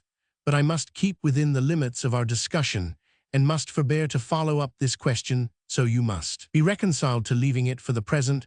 Let us content ourselves with the actual evidence that this wish, long since subdued, can be proved to have given rise to the dream, and let us continue our inquiry whether other evil wishes also can be traced in the same way to the past. Let us keep to the death wishes, which we shall certainly find mostly derived from the unbounded egoism of the dreamer. Wishes of this sort are very often found to be the underlying agents of dreams whenever anyone gets in our way in life, and how often must this happen when our relations to one another are so complicated a dream is immediately prepared to make away with that person, even if it be father, mother, brother or sister, husband or wife. It appeared to us amazing that such wickedness should be innate in humanity, and certainly we were not inclined to admit without further evidence that this result of our interpretation of dreams was correct. But when once we had seen that the origin of wishes of this sort must be looked for in the past, we had little difficulty in finding the period in the past of the individual in which there is nothing strange in such egoism, and such wishes, even when directed against the nearest and dearest a child in his earliest years, which later are veiled in oblivion, is just the person who frequently displays such egoism in boldest relief. Invariably unmistakable tendencies of this kind, or more accurately surviving traces of them, are plainly visible in him, for a child loves himself first and only later learns to love others, and to sacrifice something of his own ego to them. Even the people whom he seems to love from the outset are loved in the first instance, because he needs them and cannot do without them again, therefore from motives of egoism. Only later does the impulse of love detach itself from egoism. It is a literal fact that the child learns how to love through his own egoism. In this connection, it will be instructive to compare a child's attitude towards his brothers and sisters with his attitude towards his parents. The little child does not necessarily love his brothers and sisters, and often he is quite frank about it. It is unquestionable that in them he sees and hates his rivals, and it is well known how commonly this attitude persists without interruption for many years, till the child reaches maturity, and even later, of course, it often gives place to a more tender feeling, or perhaps we should say it is overlaid by this. But the hostile attitude seems very generally to be the earlier. We can most easily observe it in children of 2.5 to 4 years old, when a new baby arrives, which generally meets with a very unfriendly reception.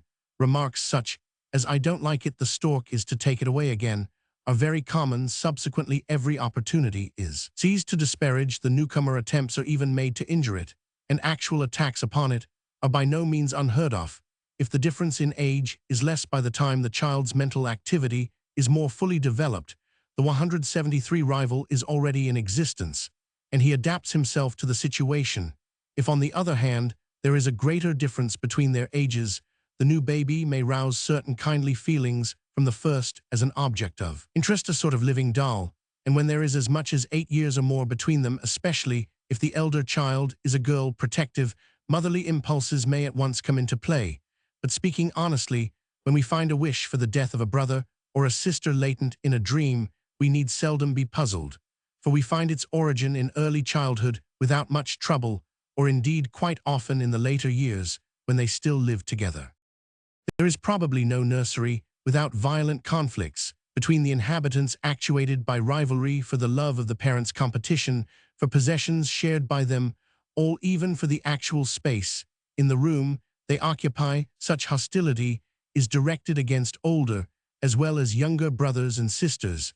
I think it was Bernard Shaw who said, "If there is anyone whom a young English lady hates more than her mother, it is her elder sister." Now, there is something in this dictum which jars upon us. It is hard enough to bring ourselves to understand hatred and rivalry between brothers and sisters, But how can feelings of hate force themselves into the relation between mother and daughter, parents and children? This relationship is no doubt a more favorable one also from the children's point of view, and this too is what our expectations require. We find it far more offensive for love to be lacking between parents and children than between brothers and sisters.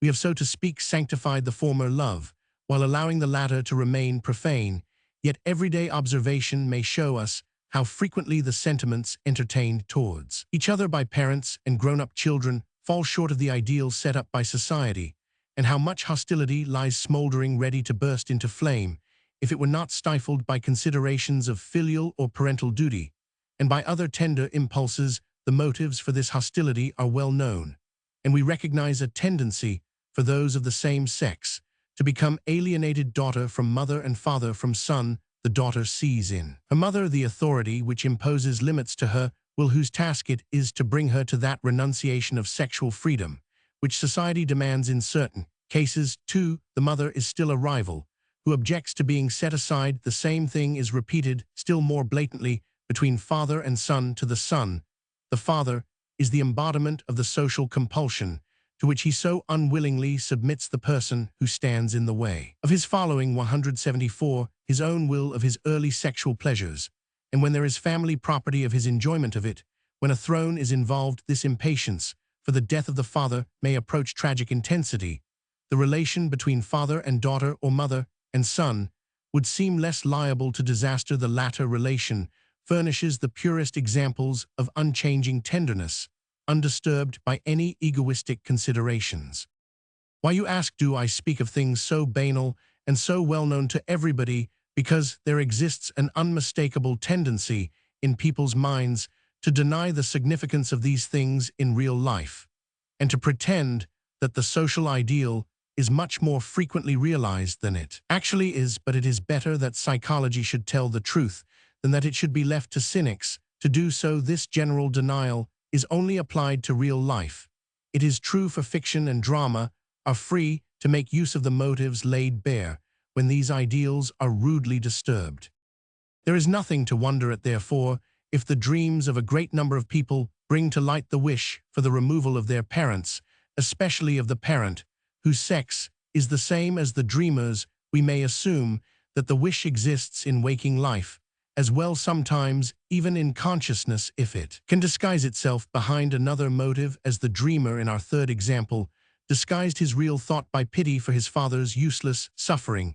It is but rarely that hostility reigns alone. Far more often it yields to more tender feelings, which finally suppress it when it has to wait in abeyance till a dream shows it, as it were, in isolation, that which the dream shows in a form magnified by this very isolation resumes its true proportions when our interpretation has assigned to it its proper place in relation to the rest of the dreamer's life. H. Sachs. But we also find this death wish where there is no basis for it in real life, and where the adult would never have to confess to entertaining it in his waking life. The reason for this is that the deepest and most common motive for estrangement, especially between parent and child of the same sex, came into play in the earliest years of childhood. I refer to that rivalry of affections in which sexual elements are plainly emphasized. The son, when quite a little child, already begins to develop a peculiar tenderness towards his mother, whom he looks upon as his own property, regarding his father in the light of a rival, who disputes this sole possession of his. Similarly, the little daughter sees in her mother someone who disturbs her tender relation to her father and occupies a place which she feels she herself could very well fill. Observation 175 shows us how far back these sentiments date, sentiments which we describe by the term Oedipus complex, because in the Oedipus myth, the two extreme forms of the wishes arising from the situation of the son's wish to kill the father and to marry the mother are realized in an only slightly modified form. I do not assert that the Oedipus complex exhausts all the possible relations which may exist between parents and children. These relations may well be a great deal more complicated. Again, this complex may be more or less strongly developed, or it may even become inverted, but it is a regular and very important factor in the mental life of the child. We are more in danger of underestimating than of overestimating its influence. and that of the developments which may follow from it. Moreover, the parents themselves frequently stimulate the children to react with an Oedipus complex, for parents are often guided in their preferences by the difference in sex of their children, so that the father favors the daughter, and the mother the son, or else, where conjugal love has grown cold, the child may be taken as a substitute for the love object which has ceased to attract. It cannot be said that the world has shown great gratitude to psychoanalytic research for the discovery of the Oedipus complex. On the contrary, the idea has excited the most violent opposition in grown-up people, and those who omitted to join in denying the existence of sentiments so universally reprehended and tabooed have later made up for this by proffering interpretations so wide of the mark as to rob the complex of its value. My own unchanged conviction is that there is nothing in it to deny or to gloss over. We ought to reconcile ourselves to facts in which the Greek myth itself saw the hand of inexorable destiny again. It is interesting to find that the Oedipus complex, repudiated in actual life and relegated to fiction, has there come to its own rank. In a careful study of this theme has shown how this very complex has supplied dramatic poetry with an abundance of motives in countless variations, modifications, and disguises, in short, subject to just the distortion familiar to us in the work of the dream censorship. So we may look for the Oedipus complex even in those dreamers who have been fortunate enough to escape conflicts with their parents in later life. And closely connected with this, we shall find what is termed the castration complex, the reaction to that intimidation in the field of sex, or to that restraint of early infantile sexual activity which is ascribed to the father. What we have already ascertained has guided us to the study of the child's mental life, and we may now hope to find, in a similar 176 way, an explanation of the source of the other kind of prohibited wishes in dreams. Roman 1e, the excessive sexual desires. We are impelled, therefore, to study the development of the sexual life of the child, and here from various sources we learn the following facts. In the first place, it is an untenable fallacy to suppose that the child has no sexual life, and to assume that sexuality first makes its appearance at puberty, when the genital organs come to maturity. On the contrary, he has, from the very beginning, a sexual life, rich in content, though it differs in many points from that which later is regarded as normal. What in adult life are termed perversions depart from the normal in the following respects. 1. In a disregard for the barriers of species, the gulf between man and beast. 2. In the insensibility to barriers imposed by disgust. 3. In the transgression of the incespria, the prohibition against seeking sexual gratification with close blood relations. 4. In homosexuality. And 5. In the transferring of the part played by the genital organs to other organs and different areas of the body. All these barriers are not in existence from the outset, but are only gradually built up in the course of development and education. The little child is free from them. He does not perceive any immense gulf between man and beast. The arrogance with which man separates himself from the other animals only dawns in him at a later period. He shows at the beginning of life no disgust for excrement, but only learns this feeling slowly under the influence of education. He attaches no particular importance to the difference between the sexes. In fact, he thinks that both have the same formation of the genital organs. He directs his earliest sexual desires and his curiosity to those nearest to him, or to those who for other reasons are specially beloved, his parents, brothers and sisters, or nurses. And finally, we see in him a characteristic which manifests itself again later at the height of some love relationship, namely, he does not look for gratification in the sexual organs only, but discovers that many other parts of the body possess the same sort of sensibility and can yield analogous pleasurable sensations, playing thereby the part of genital organs. The child may be said then to be polymorphously perverse, and even if mere traces of all these impulses are found in him, this is due on the one hand to their lesser intensity as compared with that which they assume in later life, and on the other hand to the fact that education immediately and energetically suppresses all sexual manifestations in the child. This suppression may be said to be embodied in a theory for grown-up people endeavor to overlook some of these manifestations, and by misinterpretation 177 to rob others of their sexual nature, until in the end, the whole thing can be altogether denied. It is often the same people who first inveigh against the sexual naughtiness of children in the nursery, and then sit down to their writing tables to defend the sexual purity of the same children when they are left to themselves, or when they are seduced children often display perverse sexual activity to a really remarkable extent. Of course, grown-up people are right in not taking this too seriously, and in regarding it, as they say, as childish tricks and play for the child, cannot be judged either by a moral or legal code as if he were mature and fully responsible. Nevertheless, these things do exist, and they have their significance, both as evidence of innate constitutional tendencies, and inasmuch as they cause and foster later developments, they give us an insight into the child's sexual life, and so into that of humanity as a whole.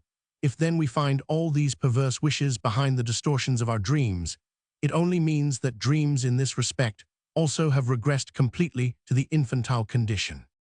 Amongst these forbidden wishes, special prominence must still be given to the incestuous desires Roman 1e, those directed towards sexual intercourse with parents or brothers and sisters. You know in what abhorrence human society holds, or at least professes to hold, such intercourse, and what emphasis is laid upon the prohibitions of it. The most preposterous attempts have been made to account for this horror of incest. Some people have assumed that it is a provision of nature for the preservation of the species, manifesting itself in the mind by these prohibitions, because inbreeding would result in racial degeneration. Others have asserted that propinquity from early childhood has deflected sexual desire from the persons concerned. In both these cases, however, the avoidance of incest would have been automatically secured, and we should be at a loss to understand the necessity for stern prohibitions, which would seem rather to point to a strong desire. Psychoanalytic investigations have shown beyond the possibility of doubt that an incestuous love chase is in fact the first and the regular one, and that it is only later that any opposition is manifested towards it, the causes of which are not to be sought in the psychology of the individual. Let us sum up the results which our excursion into child psychology has brought to the understanding of dreams. We have learnt not only that the material of the forgotten childish experiences is accessible to the dream, but also that the child's mental life, with all its peculiarities, its egoism, its incestuous object chase, persists in it, and therefore in the unconscious, and 178, that our dreams take us back every night to this infantile stage. This corroborates the belief that the unconscious is the infantile mental life, and with this, the objectionable impression that so much evil lurks in human nature grows somewhat less, for this terrible evil is simply what is original, primitive, and infantile in mental life, what we find in operation in the child, but in part overlook in him, because it is on so small a scale, and in part do not take greatly to heart, because we do not demand a high ethical standard in a child. By regressing to this infantile stage, our dreams appear to have brought the evil in us to light, but the appearance is deceptive.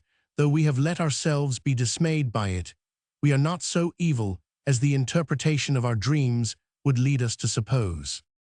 If the evil impulses of our dreams are merely infantile, a reversion to the beginnings of our ethical development, the dream simply making us children again in thought and feeling, it is surely not reasonable to be ashamed of these evil dreams.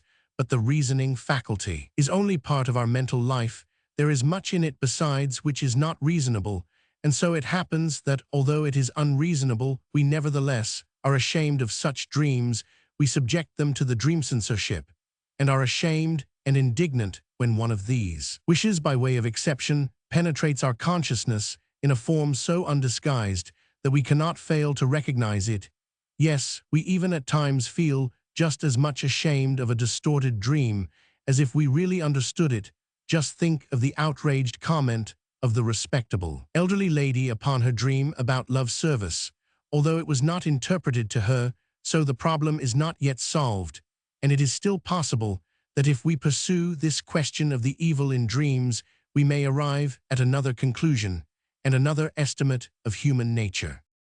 Our whole inquiry has led to two results, which however merely indicate the beginning of new problems and new doubts. In the first place, the regression in dreams is one not only of form, but of substance. Not only does it translate our thoughts into a primitive form of expression, but it also reawakens the peculiarities of our primitive mental life, the old supremacy of the ego, the initial impulses of our sexual life, even restores to us our old intellectual possession, if we may conceive of symbolism in this way.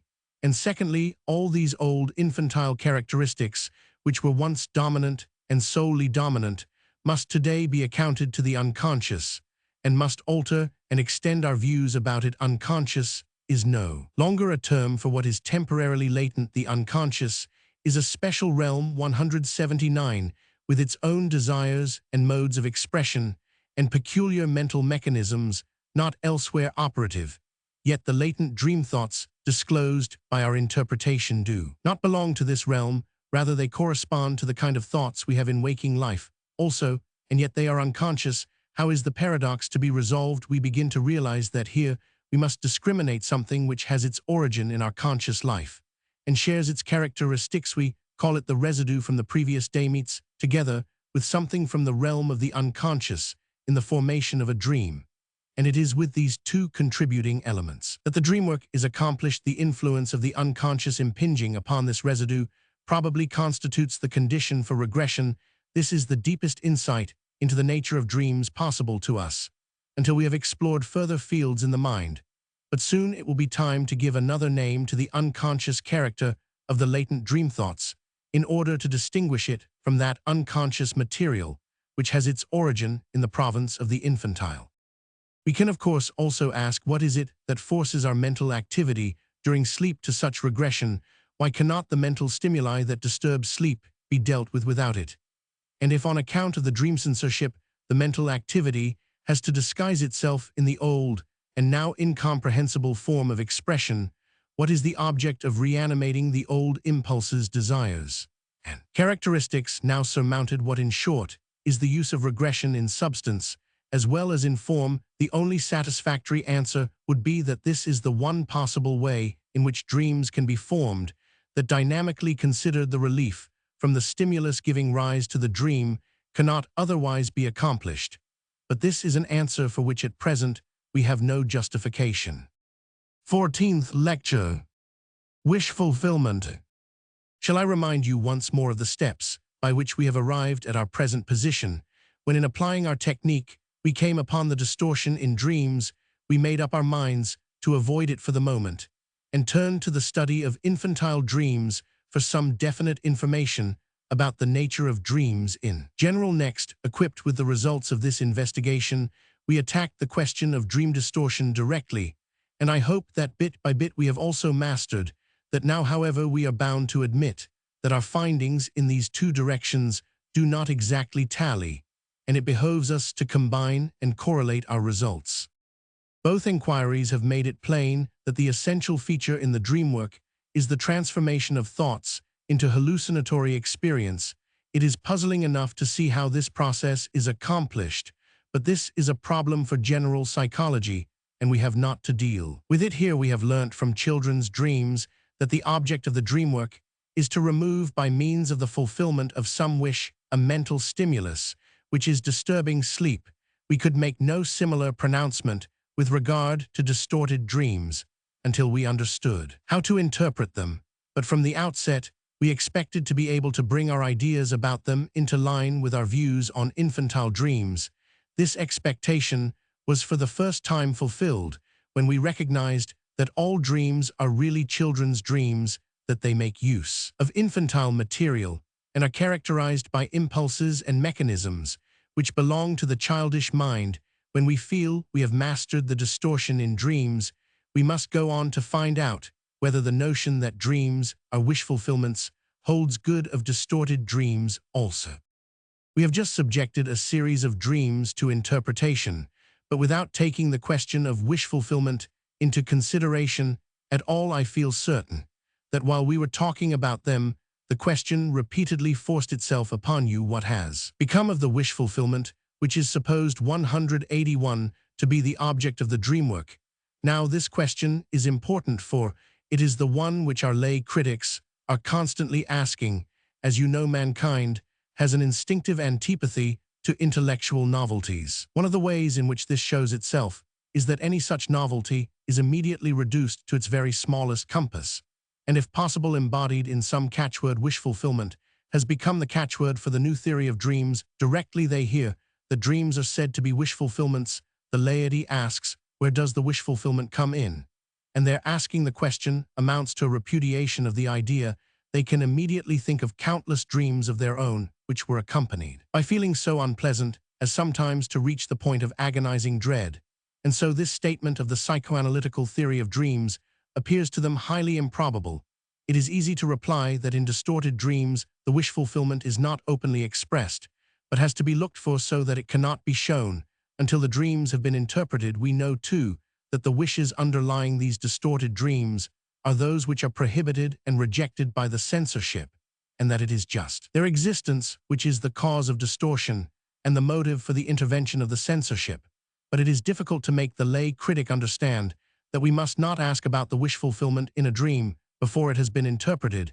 He always forgets this. His reluctance to accept the theory of wish fulfillment is really nothing but the effect of the dream censorship causing him to replace the real thought by a substitute, and following from his repudiation of these censored dream wishes. Of course, we ourselves must feel the need to explain why so many dreams are painful in content, and in particular, we shall want to know how we come to have anxiety dreams here. For the first time, we are confronted with the problem of the affects in dreams, a problem which deserves special study, but one which we cannot concern ourselves with just now. Unfortunately, if the dream is a wish fulfillment, it should be impossible for any painful emotions to come into it. On this point, the lay critics seem to be right, but the matter is complicated by three considerations which they have overlooked. First, it may happen that the dreamwork is not wholly successful in creating a wish fulfillment, so that part of the painful feeling in the latent thoughts is carried over into the manifest dream. Analysis would then have to show that these thoughts were a great deal more painful than the dream 182 which is formed from them. This much can be proved in every instance. We admit then that the dreamwork has failed in its purpose, just as a dream of drinking, excited by the stimulus of thirst, fails to quench that thirst. One is still thirsty after it, and has to wake up and drink nevertheless. It is a proper dream. It has renounced nothing of its essential nature. We must say ut desint vires tamen est laudanda voluntas. The clearly recognizable intention remains a praiseworthy one. At any rate, such instances of failure in the work are by no means rare, and one reason is that it is so much more difficult for the dreamwork to produce the required change in the nature of the affect and to modify the content. Affects are often very intractable, so it happens that in the process of the dreamwork, the painful content of the dream thoughts is transformed into a wish fulfillment, while the painful affect persists unchanged. When this occurs, the affect is quite out of harmony with the content, which gives our critics the opportunity of remarking that the dream is so far from being a wish fulfillment that even a harmless content may be accompanied in it by painful feelings. Our answer to this rather unintelligent comment will be that it is just in dreams of this sort that the wish-fulfilling tendency of the dreamwork is most apparent, because it is there seen in isolation. The mistake in this criticism arises because people who are not familiar with the neuroses imagine a more intimate connection between content and effect than actually exists, and so cannot understand that there may be an alteration in the content, while the accompanying affect remains unchanged. A second consideration, much more important and far-reaching, but equally overlooked by the laity, is the following. A wish fulfillment must certainly bring some pleasure, but we go on to ask to whom. Of course, to the person who has the wish. But we know that the attitude of the dreamer towards his wishes is a peculiar one. He rejects them, censors them. In short, he will have none of them. Their fulfillment then can afford him no pleasure, rather the opposite. And here, experience shows that this opposite, which is still to be explained, takes the form of anxiety. The dreamer, where his wishes are concerned, is like two separate people closely linked together by some important thing in common. Instead of enlarging upon this, I will remind you of a well-known fairy tale in which you will see these relationships repeated. A good fairy promised a poor man and his wife to fulfill their first 3 wishes. They were delighted and made up their minds to choose the 183 wishes carefully, but the woman was tempted by the smell of some sausages being cooked in the next cottage and wished for 2 like them. Lo, and behold, there they were, and the first wish was fulfilled with that the man lost his temper. and in his resentment wished that the sausages might hang on the tip of his wife's nose. This also came to pass, and the sausages could not be removed from their position, so the second wish was fulfilled, but it was the man's wish, and its fulfillment was most unpleasant for the woman. You know the rest of the story, as they were after all man and wife. The third wish had to be that the sausages should come off the end of the woman's nose. We might make use of this fairy tale many times over in other contexts, but here it need only serve to illustrate the fact that it is possible for the fulfillment of one person's wish to be very disagreeable to someone else, unless the two people are entirely at one. It will not be difficult now to arrive at a still better understanding of anxiety dreams. There is just one more observation to be made use of, and then we may adopt an hypothesis, which is supported by several considerations. The observation is that anxiety dreams often have a content in which there is no distortion. It has, so to speak, escaped the censorship. This type of dream is frequently an undisguised wish fulfillment, the wish being, of course, not one which the dreamer would accept, but one which he has rejected. Anxiety has developed in place of the working of the censorship, whereas the infantile dream is an open fulfillment of a wish admitted by the dreamer, and the ordinary distorted dream is the disguised fulfillment of a repressed wish. The formula for the anxiety dream is that it is the open fulfillment of a repressed wish. Anxiety is an indication that the repressed wish has proved too strong for the censorship and has accomplished or was about to accomplish its fulfillment in spite of it. We can understand that fulfillment of a repressed wish can only be for us who are on the side of the censorship, an occasion for painful emotions, and for setting up a defense. The anxiety then manifested in our dreams is, if you like to put it so, anxiety experienced because of the strength of wishes, which at other times we manage to stifle. The study of dreams alone does not reveal to us why this defense takes the form of anxiety. Obviously, we must consider the latter in other connections. The hypothesis, which holds good for anxiety dreams without any distortion, may be adopted also for those which have undergone some degree of distortion, and for other kinds of unpleasant 184 dreams, in which the accompanying unpleasant feelings probably approximate to anxiety. Anxiety dreams generally wake us. We usually break off our sleep before the repressed wish behind the dream overcomes the censorship and reaches complete fulfillment. In such a case, the dream has failed to achieve its purpose, but its essential character is not thereby altered. We have compared the dream with a night watchman, a guardian of sleep, whose purpose it is to protect sleep from interruption. Now night watchmen also, just like dreams, have to rouse sleepers when they are not strong enough to ward off the cause of disturbance or danger alone. Nevertheless, we do sometimes succeed in continuing to sleep even when our dreams begin to give us some uneasiness. And to turn to anxiety, we say to ourselves in sleep, "It is only a dream after all," and go on sleeping. You may ask when it happens that the dream wish is able to overcome the censorship. This may depend either on the wish or on the censorship. It may be that for unknown reasons the strength of the wish at times becomes excessive, but our impression is that it is more often the attitude of the censorship which is responsible for this shifting in the balance of power. We have already heard that the censorship works with varying intensity in each individual instance, treating the different elements with different degrees of strictness. Now we may add that it is very variable in its general behavior and does not show itself always equally severe towards the same element. If then it chances that the censorship feels itself for once powerless against some dream wish which threatens to overthrow it, then instead of making use of distortion, employs the last weapon left to it and destroys sleep by bringing about an access of anxiety.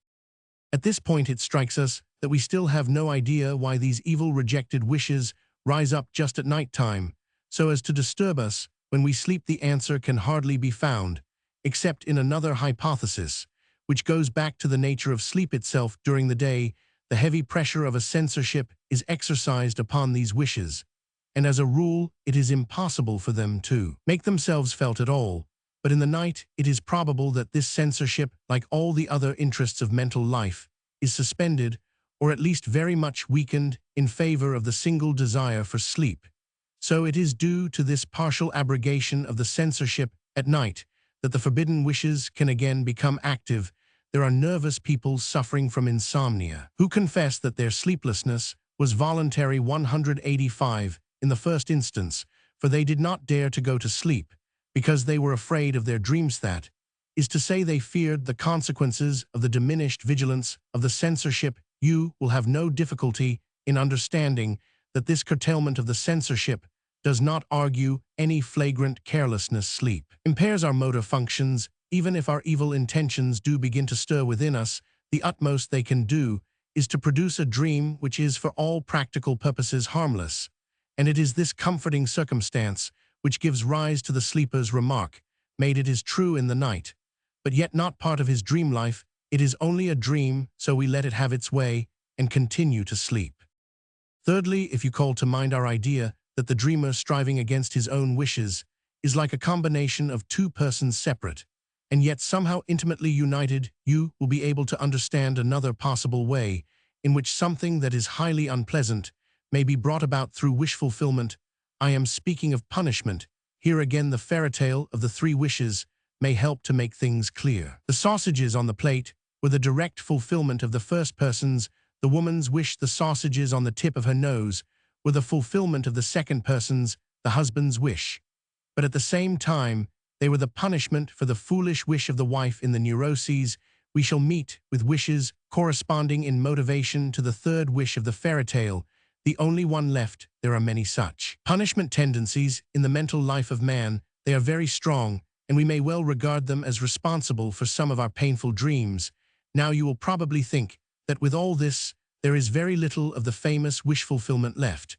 But on closer consideration, you will admit that you are wrong in comparison with the manifold possibilities to be discussed later of what dreams might be. According to some writers, what they actually are, solution wish fulfillment, anxiety fulfillment, punishment fulfillment, is surely quite a narrow one. Add to this that anxiety is the direct opposite of a wish, and that opposites lie very near one another in association, and as we have learned actually coincide in the unconscious. Moreover, punishment itself is the fulfillment of a wish, namely the wish of the other censoring person.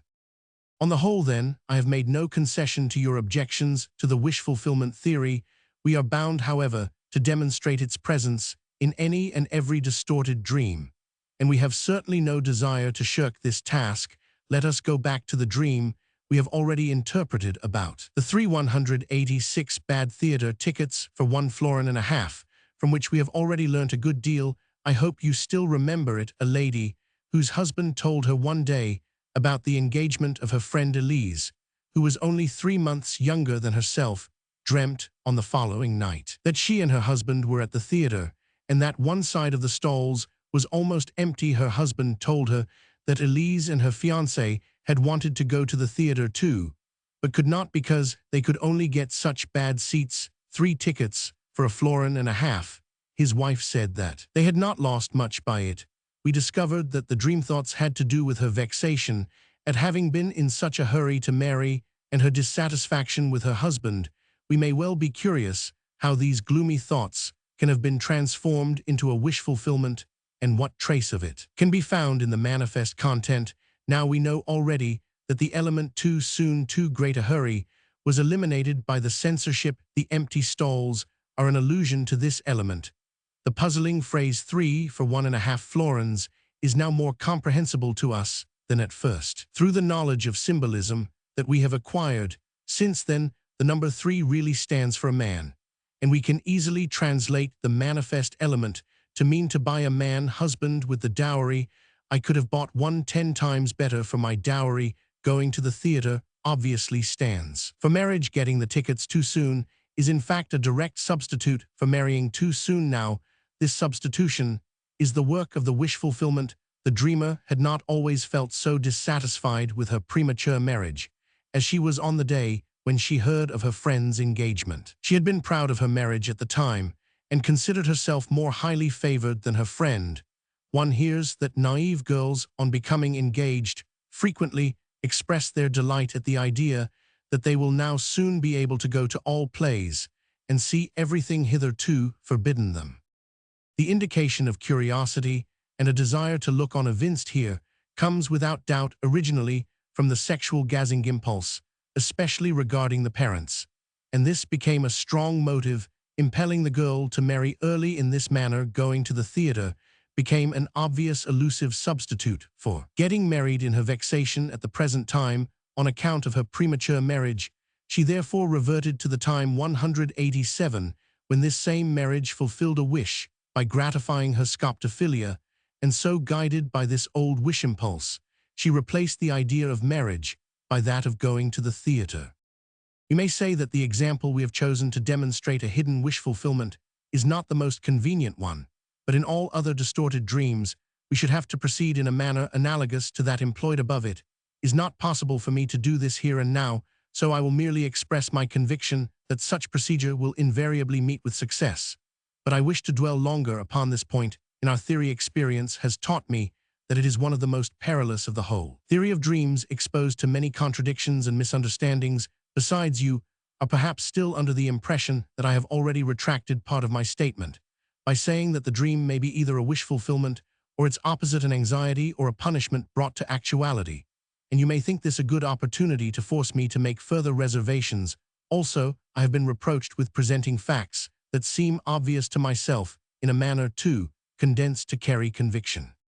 When anyone has gone as far as this in dream interpretation and has accepted all our conclusions up to this point, it often happens that he comes to a standstill at this question of wish fulfillment and asks, admitting that every dream means something and that this meaning may be discovered by employing the technique of psychoanalysis, why must it always, in face of all the evidence to the contrary, be forced into the formula of wish fulfillment?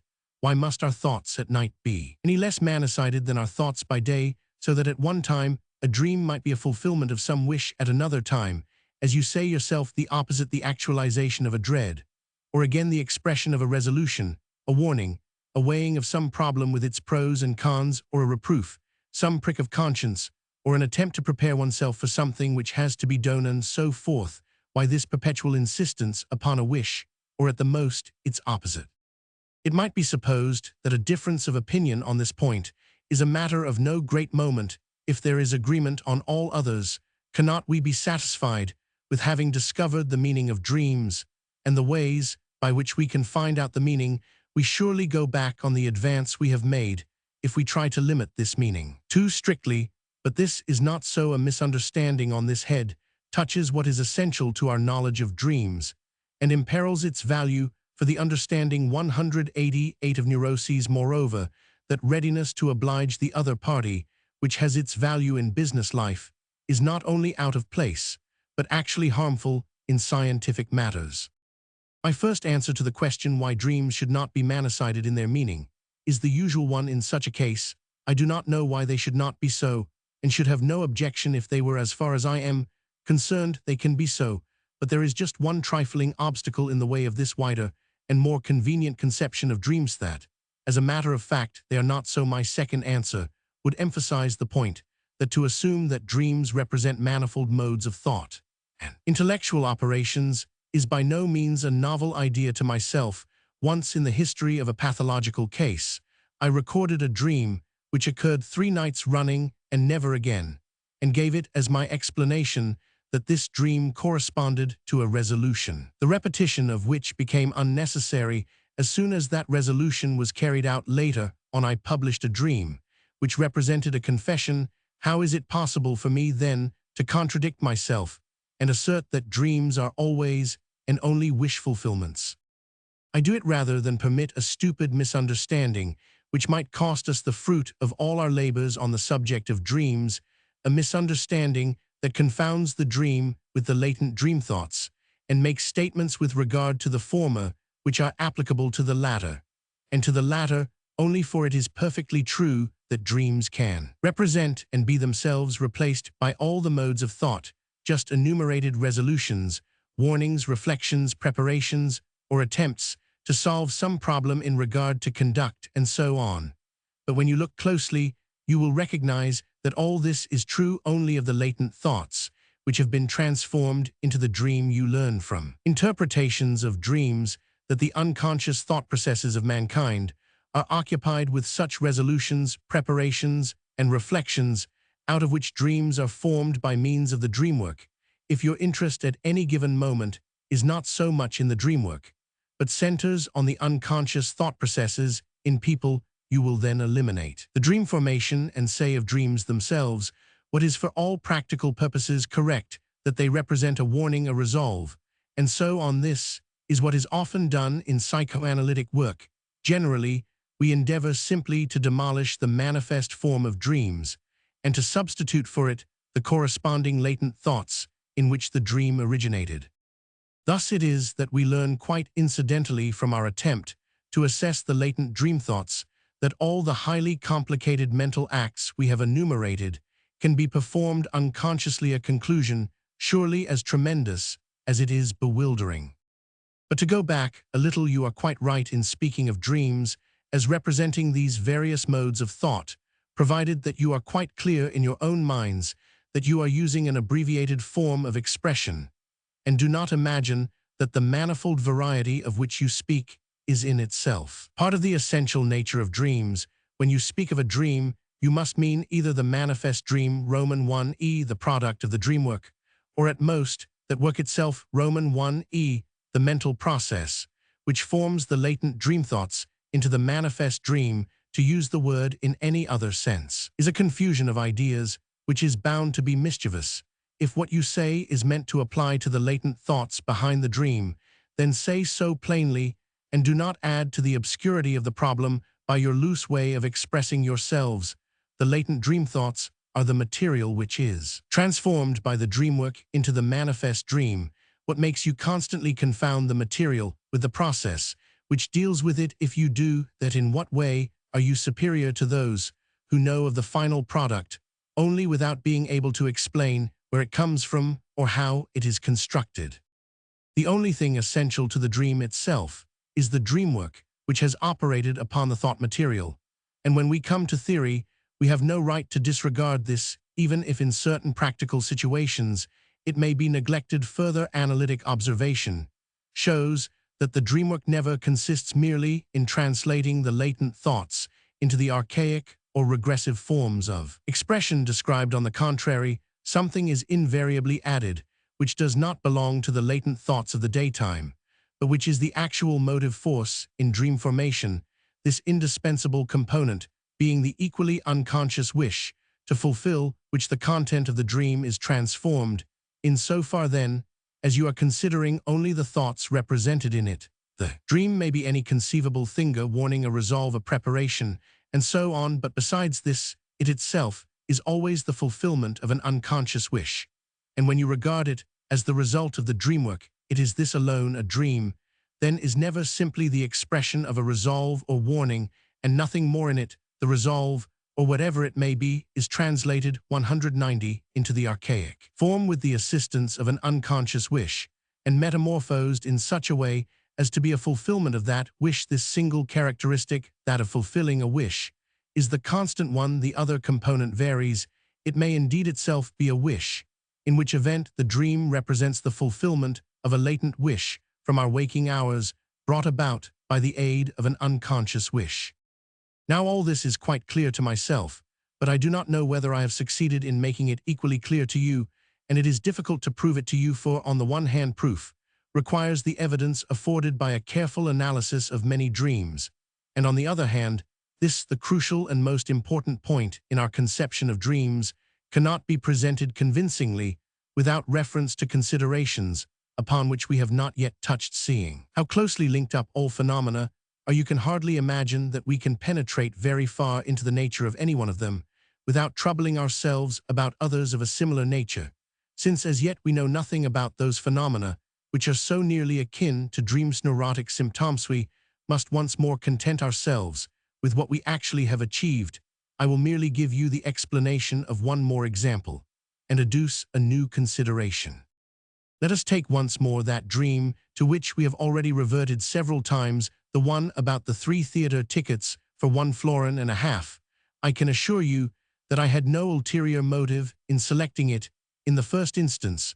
For an illustration, you know what the latent thoughts were: the vexation after hearing that her friend had only just become engaged, that she herself should have married so hastily, depreciation of her husband, and the idea that she could have found a better one if only she had waited We also know already that the wish, which made a dream out of these thoughts, was the desire to look on, to be able to go to the theatre, probably. An offshoot of an old curiosity to find out at last what really does happen after marriage. It is well known that in children this curiosity is regularly directed towards the sexual life of the parents, that is to say, it is an infantile impulse, and wherever it persists later in life, it has its roots in the infantile period. But the news received on the day previous to the dream gave no occasion for the awakening of this scoptophilia. It only roused vexation and regret. This wish impulse of scoptophilia was not at first connected with the latent thoughts, and the results of the dream interpretation could have been used by the 191 analysis without taking it into consideration at all. But again, the vexation was not in itself capable of producing a dream. No dream could be formed out of the thought. It was folly to be in such a hurry to marry, until that thought had stirred up the early wish to see at last what happened after marriage. Then this wish formed the dream content, substituting for marriage the going to the theatre, and the form was that of the fulfillment of the earlier wish. Now I may go to the theatre and look at all that we have never been allowed to see, and you may not. I am married, and you have got to wait. In this way, the actual situation was transformed into its opposite, and an old triumph substituted for the recent discomfiture and incidentally satisfaction, both of a gazing impulse and of one of egoistic rivalry, was brought about. It is this latter satisfaction which determines the manifest content of the dream, for in it she is actually sitting in the theatre, while her friend cannot get in those portions of the dream content behind which the latent thoughts still conceal themselves, are to be found in the form of inappropriate and incomprehensible modifications of the gratifying situation.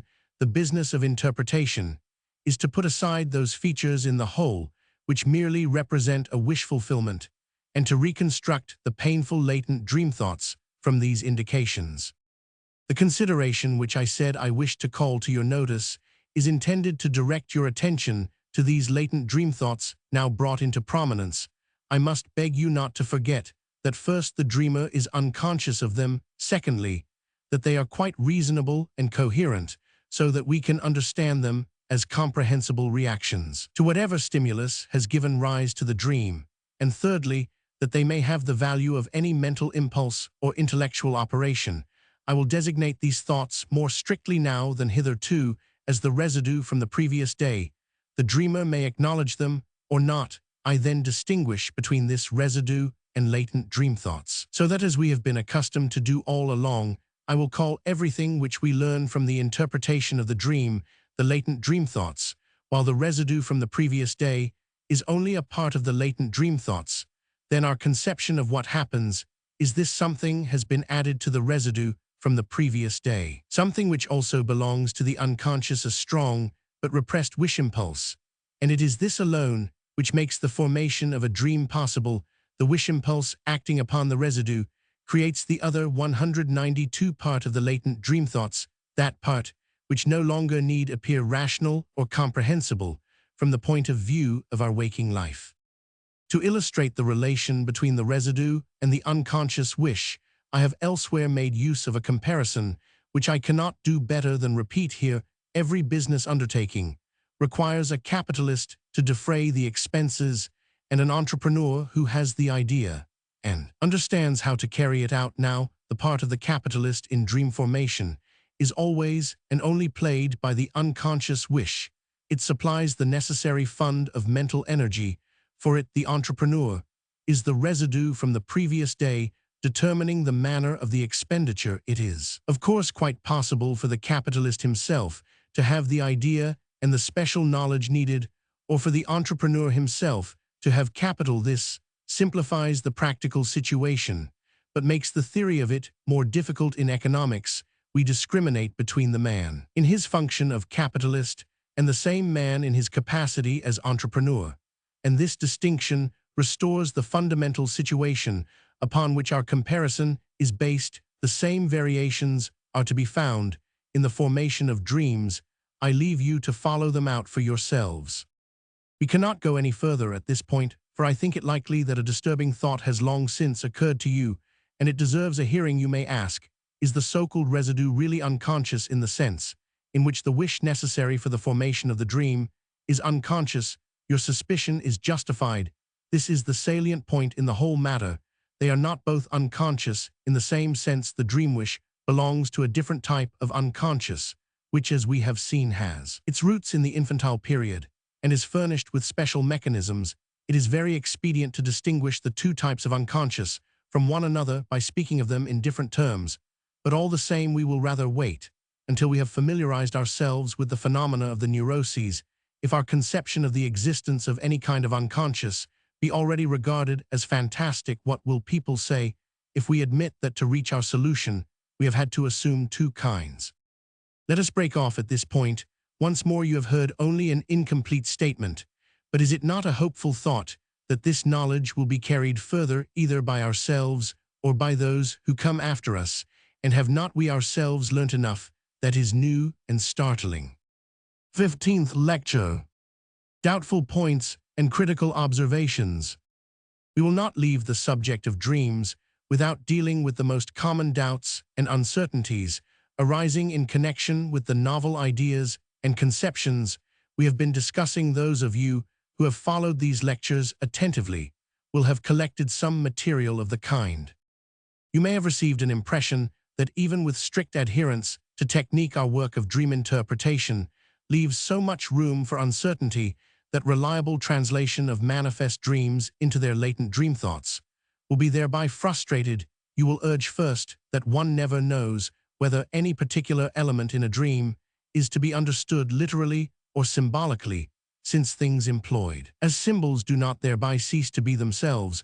Where there is no objective evidence to decide the question, the interpretation on that particular point will be left to be arbitrarily determined by the interpreter. Further, since in the dreamwork opposites coincide, it is in every instance uncertain whether a specific dream element is to be understood in a positive or a negative sense as itself or as its opposite. Another opportunity for the interpreter to exercise a choice. Thirdly, on account of the frequency with which inversion of every kind is employed in dreams, it is open to him to assume, whenever he chooses, that such an inversion has taken place. Finally, you will point to having heard that one is seldom certain that the interpretation arrived at is the only possible one, and that there is danger of overlooking another perfectly admissible interpretation of the same dream. In these circumstances, you will conclude the discretion of the interpreter has a latitude that seems incompatible with any objective certainty in the result,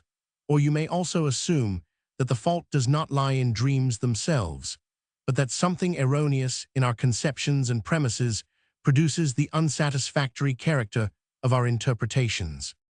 All that you say is undeniable, and yet I do not think it 194 justifies either of your conclusions that dream interpretation as practiced by us is at the mercy of the interpreter's arbitrary decisions, or that the inadequacy of the results calls in question the correctness of our procedure. If, for the arbitrary decision of the interpreter, you will substitute his skill, his experience, and his understanding, then I am with you. This kind of personal factor is of course indispensable, especially when interpretation is difficult. It is just the same in other scientific work. However, it can't be helped that one man will use any given technique less well or apply it better than another. The impression of arbitrariness made, for example, by the interpretation of symbols is corrected by the reflection that, as a rule, the connection of the dream thoughts with one another, and of the dream with the life of the dreamer, and the whole mental situation at the time of the dream, points directly to one of all the possible interpretations and renders all the rest useless. The conclusion that the imperfect character of the interpretations proceeds from fallacious hypotheses loses its force when consideration shows that, on the contrary, the ambiguity or indefiniteness of dreams is a quality which we should necessarily expect in them. Let us call to mind our statement that the dreamwork undertakes a translation of the dream thoughts into a primitive mode of expression analogous to hieroglyphics. Now, all such primitive systems of expression are necessarily accompanied by ambiguity and indefiniteness, but we should not on that account be justified in doubting their practicability. You know that the coincidence of opposites in the dreamwork is analogous to what is called the antithetical sense of primal words in the oldest languages, the philologist R. Abel, to whom we owe this information, writing in 1884, begs us not on any account to imagine that there was any ambiguity in what one person said to another by means of ambivalent words of this sort.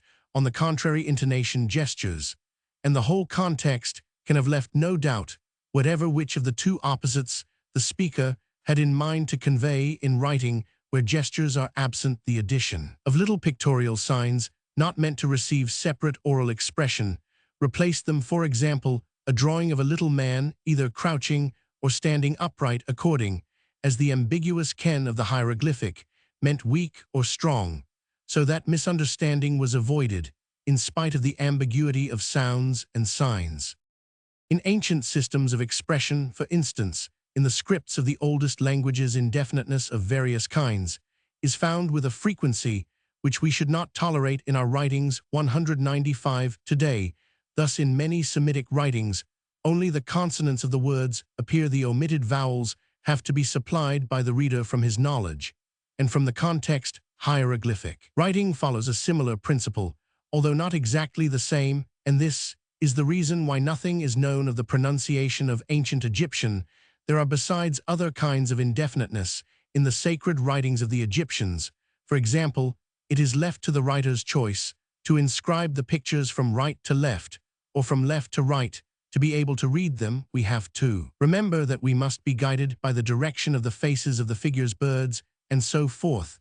But it was also open to the writer to set the pictures in vertical columns, and in the case of inscriptions on smaller objects, he was led by considerations of what was pleasing to the eye and of the space at his disposal to introduce still further alterations in the arrangement of the signs. The most confusing feature in hieroglyphic script is that there is no spacing between the words. The pictures are all placed at equal intervals on the page, and it is generally impossible to know whether any given sign goes with the preceding one or forms the beginning of a new word. In Persian cuneiform writing, on the other hand, a slanting sign is used to separate the words. The Chinese language, both spoken and written, is exceedingly ancient, but is still used today by 400 million people. Don't suppose that I understand it at all.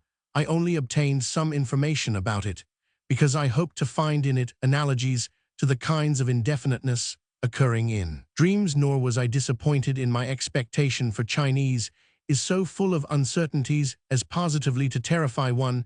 As is well known, it consists of a number of syllabic sounds which are pronounced singly or doubled in combination.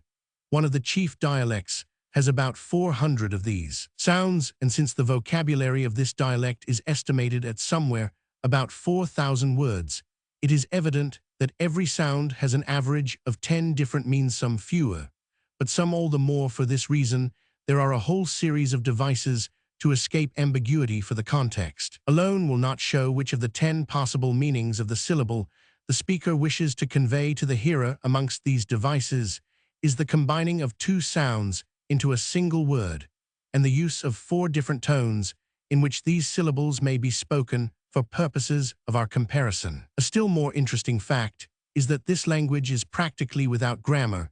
It is impossible to say of any of the one-syllabled words whether it is a noun, a verb, or an adjective. 196. And further, there are no inflections to show gender, number, case, tense, or mood. The language consists, as we may say, of the raw material, only just as our thought language is resolved into its raw material by the dreamwork, omitting to express the relations in it. Wherever there is any uncertainty in Chinese, the decision is left to the intelligence of the listener, who is guided by the context. I made a note of a Chinese saying, which literally translated runs, "Thus little what see much." What wonderful! This is simple enough to understand. It may mean the less a man has seen, the more he finds to wonder at, or there is much to wonder at. For the man who has seen little, naturally, there is no occasion to choose between these two translations, which differ only in grammatical construction. We are assured that in spite of these uncertainties, the Chinese language is a quite exceptionally good medium of expression. So it is clear that indefiniteness does not necessarily lead to ambiguity. Now we must certainly admit that the position of affairs is far less favorable in regard to the mode of expression in dreams than it is with these ancient tongues and scripts, for these latter were originally designed as a means of communication, that is, they were intended to be understood no matter what ways or means they had to employ. But just this character is lacking to dreams. Their object is not to tell anyone anything. They are not a means of communication. On the contrary, it is important to them not to be understood, so we ought not to be surprised or misled if the result is that a number of the ambiguities and uncertainties in dreams cannot be determined.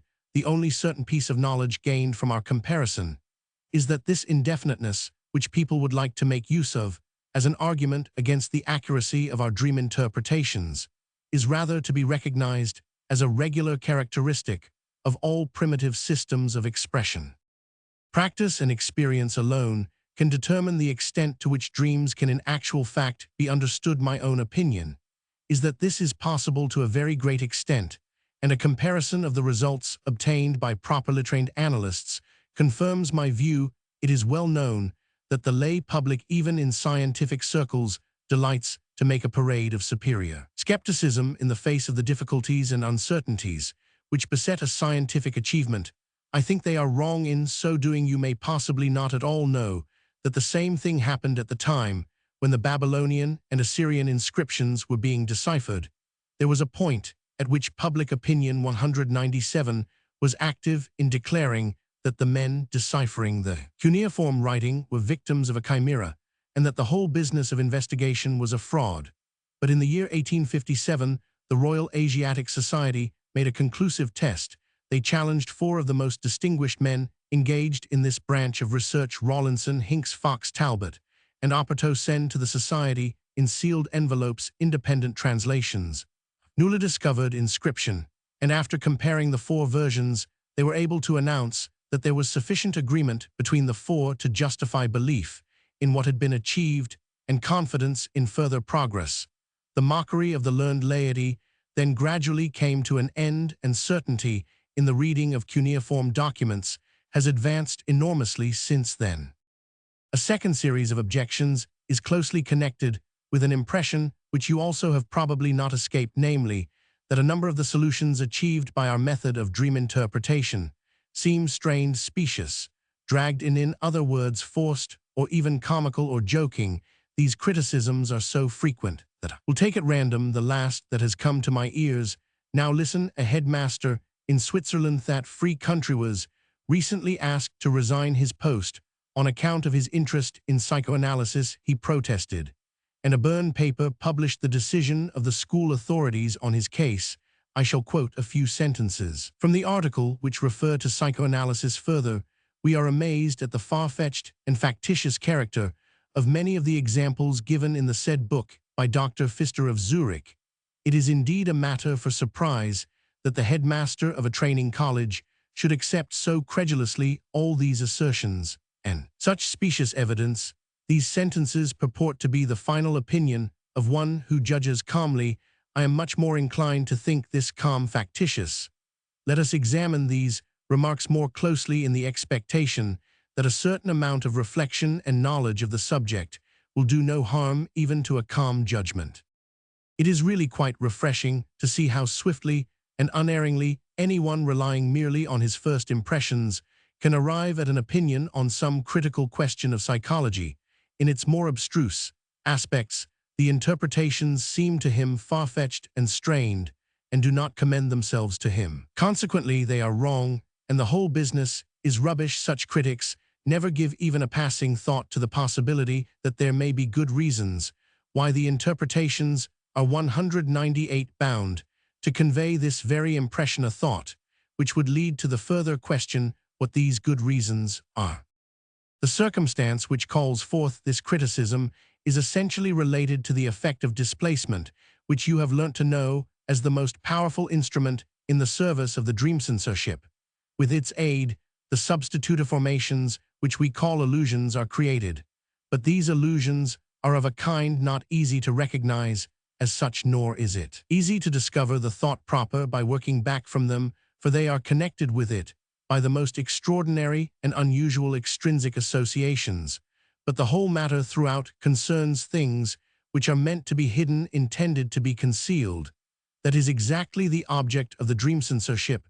We must not expect, though, to find something that has been hidden by looking in the very place where it ordinarily belongs. The frontier surveillance authorities nowadays are a good deal more cunning in this respect than the Swiss school authorities, for they are not content with examining portfolios and letter cases when hunting for documents and plans, but consider the possibility that spies and smugglers may conceal anything compromising about their persons in places where it is most difficult to detect, and where such things certainly do not belong, for example, between the double soles of their boots. If the concealed articles are found there, it is certainly true that they have been dragged to light, but they are none the less a very good find. In admitting the possibility that the connection between a latent dream element and its manifest substitute may appear most remote and extraordinary, sometimes even comical or joking, we are guided by our wide experience of instances in which we did not as a rule find the meaning ourselves. It is often impossible to arrive at such interpretations by our own efforts. No sane person could guess the bridge connecting the two. The dreamer either solves the riddle straight away by a direct association. He can do it because it is in his mind that the substitutive formation originated, or else he provides so much material that there is no longer any need for special penetration in order to solve it. The solution thrusts itself upon us as inevitable.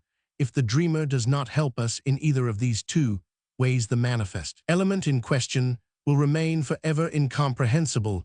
Let me give you one more instance of this kind, which happened recently. A patient of mine lost her father during the course of the treatment, after which she seized every opportunity to bring him back to life in her dreams. In 199, one of these, her father appeared in a certain connection, otherwise not applicable, and said, "It is 11:15, it is 11:30, it is 11:45, for the interpretation of this curious detail. She could only provide the association that her father was pleased when his older children were punctual at the midday meal. This certainly fitted in with the dream element, but it threw no light on its origin. The situation, which had just been reached in the treatment, gave good grounds for the suspicion that a carefully suppressed critical antagonism to her much-loved and honored father had played a part in this dream. Following out her further associations, apparently quite remote from the dream, she told how she had heard a long discussion of psychological questions on the day before, and a relative had said, "Primitive man, Mensch survives in all of us." Now a light dawns on us. Here was again a splendid opportunity for her to imagine that her dead father survived. And so in the dream she made him a Clockman Urmensch, telling the quarters up to the time of the midday meal. The likeness to a pun in this cannot be ignored, and as a matter of fact, it has often happened that a dreamer's pun has been ascribed to the interpreter. There are yet other examples in which it is not at all easy to decide whether we are dealing with a joke or a dream, but you will remember that the same sort of doubt arose with some slips of the tongue. A man related as a dream that he and his uncle were sitting in the latter's automobile and his uncle kissed him. The dreamer himself instantly volunteered the interpretation. It meant autoerotism, a term used in our theory of the libido signifying gratification obtained without any external love object. Now, was this man allowing himself a joke at our expense and pretending that a pun which occurred to him was part of a dream? I do not think so. He really did dream it. But where does this bewildering resemblance between dreams and jokes come from? At one time, this question took me somewhat out of my way, for it necessitated my making a thorough investigation into the question of wit itself. This led to the conclusion that wit originates as follows: a preconscious train of thought is for a moment left to a process of unconscious elaboration, from which it emerges in the form of a witticism, while under the influence of the unconscious, it is subject to the mechanisms there. Operativito, condensation and displacement, that is to say, to the same processes as we found at work in the dreamwork, and the similarity sometimes found between dreams and wit is to be ascribed to this character common to both, but the unintentional 200 dream joke does not amuse us as does an ordinary witticism. A deeper study of wit may show you why this is so. The dream joke strikes us as a poor form of wit. It does not make us laugh, it leaves us cold. Now in this, we are following the path of the ancient method of dream interpretation, which has given us besides much that is useless many a valuable example of interpretation, upon which we ourselves could not improve. I will tell you a dream of historic importance, which is related in slightly different versions by Plutarch and Artemidorus of Daldes, the dreamer being Alexander the Great, when he was laying siege to the city of Tyre, which was putting up an obstinate resistance B Roman 100. He dreamt one night that he saw a dancing satyr. The dream interpreter Aristandros, who accompanied the army on its campaigns, interpreted this dream by dividing the word satyros into Tyre, is thine, and prophesied from this the king's victory over the city. This interpretation decided Alexander to continue the siege, and eventually the city fell. The interpretation, factitious as it seems, was undoubtedly the right one. I can well imagine that you will be especially impressed on being told that even people who have long studied the interpretation of dreams in the course of their work as psychoanalysts have raised objections to our conception of dreams. It would indeed have been exceptional if so excellent an opportunity for new mistakes had been let slip, and so assertions have been made due to confusion of ideas and based on unjustifiable generalizations, which are hardly less incorrect than the medical conception of dreams. One of these statements, you know already that dreams deal with attempts at adaptation to the situation at the moment, and with the solution of future problems. In other words, that they pursue a prospective tendency or aim, a meter. We have already demonstrated that this statement rests upon a confusion between dreams and the latent dream thoughts, and ignores the process of dreamwork. If those who speak of this prospective tendency mean thereby to characterize the unconscious mental activity to which the latent thoughts belong, then on the one hand, they tell us nothing new, and on the other hand, the description is not exhaustive. For unconscious mental activity occupies itself with many other things besides preparation for the future. There seems to be a much worse confusion behind the assurance that the death clause may be found underlying every dream. I am not quite clear what this formula is intended 201 to mean, but I suspect that behind it, the dream is confounded with the whole personality of the dreamer. An unjustifiable generalization based on a few striking examples is contained in the statement that every dream admits of two kinds of interpretation. One of the kind we have described, the so-called psychoanalytic interpretation, and the other the so-called anagogic, which disregards the instinctive tendencies and aims at a representation of the higher mental functions. H. Silberer. There are dreams of this kind, but you will seek in vain to extend this conception to include even a majority of dreams. After all, you have heard the statement that all dreams are to be interpreted bisexually, as a combination of two tendencies, which may be called male and female. A Adler will seem to you quite incomprehensible here. Again, single dreams of this sort do of course occur, and later on you may learn that their structure is similar to that of certain hysterical symptoms. I mention all these discoveries of new general characteristics of dreams in order to warn you against them, or at least to leave you in no doubt about my own opinion of them. At one time, the objective value of research into dreams seemed to be discredited by the fact that patients treated analytically appeared to suit the content of their dreams to the favorite theories of their doctors. One class, dreaming mainly of sexual impulses, and another of impulses for mastery, others again, even of rebirth. W. Steckel. The force of this observation is weakened by the reflection that people dreamed dreams before there was any such thing as psychoanalytic treatment to influence their dreams, and that the patients undergoing treatment nowadays also used to dream before they began it.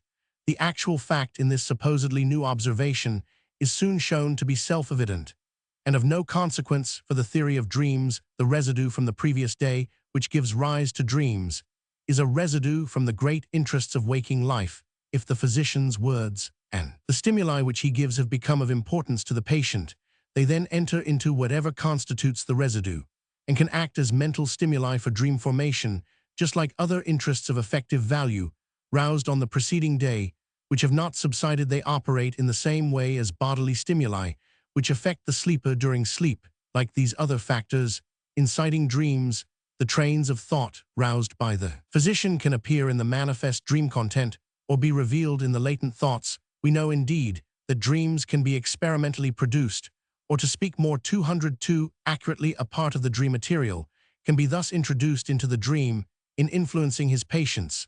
Thus the analyst plays a part no different from that of an experimenter like Merle Void, who placed in certain positions the limbs of the person upon whom he experimented. We can often influence what a man shall dream about, but never what he will dream, for the mechanism of the dreamwork and the unconscious dream wish are inaccessible to external influence of any sort. We realized, when we were considering dreams arising out of bodily stimuli, that in the reaction to the bodily or mental stimuli brought to bear upon the dreamer, the peculiarity and independence of dream life, is clearly seen. The criticism I have just discussed, which tends to cast a doubt upon the objectivity of dream investigation, is again an assertion based upon confounding dreams with their material. I wanted to tell you as much as this about the problems of dreams. You will guess that I have passed over a great deal, and will have discovered for yourselves that my treatment of nearly every point has necessarily been incomplete. But this is due to the phenomena of dreams being so closely connected with those of the neuroses. Our plan was to study dreams as an introduction to the study of the neuroses, and it was certainly a better one than beginning the other way about. But since dreams prepare us for comprehension of the neuroses, so also can a correctly formed estimate of dreams be acquired only after some knowledge of neurotic manifestations has been gained.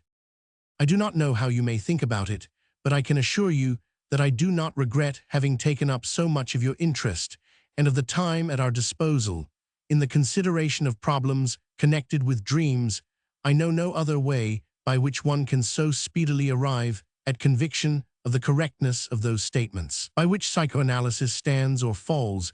It requires strenuous work for many months and even years to demonstrate that the symptoms in a case of neurotic illness have a meaning, serve a purpose, and arise from the patient's experiences in life. On the other hand, a few hours' effort may be enough to show these things in some dream which at first seemed utterly confused and incomprehensible, and in this way to confirm all the premises upon which psychoanalysis risks existence of unconscious mental processes, the special mechanisms which they obey, and the instinctive propelling forces which are expressed by them.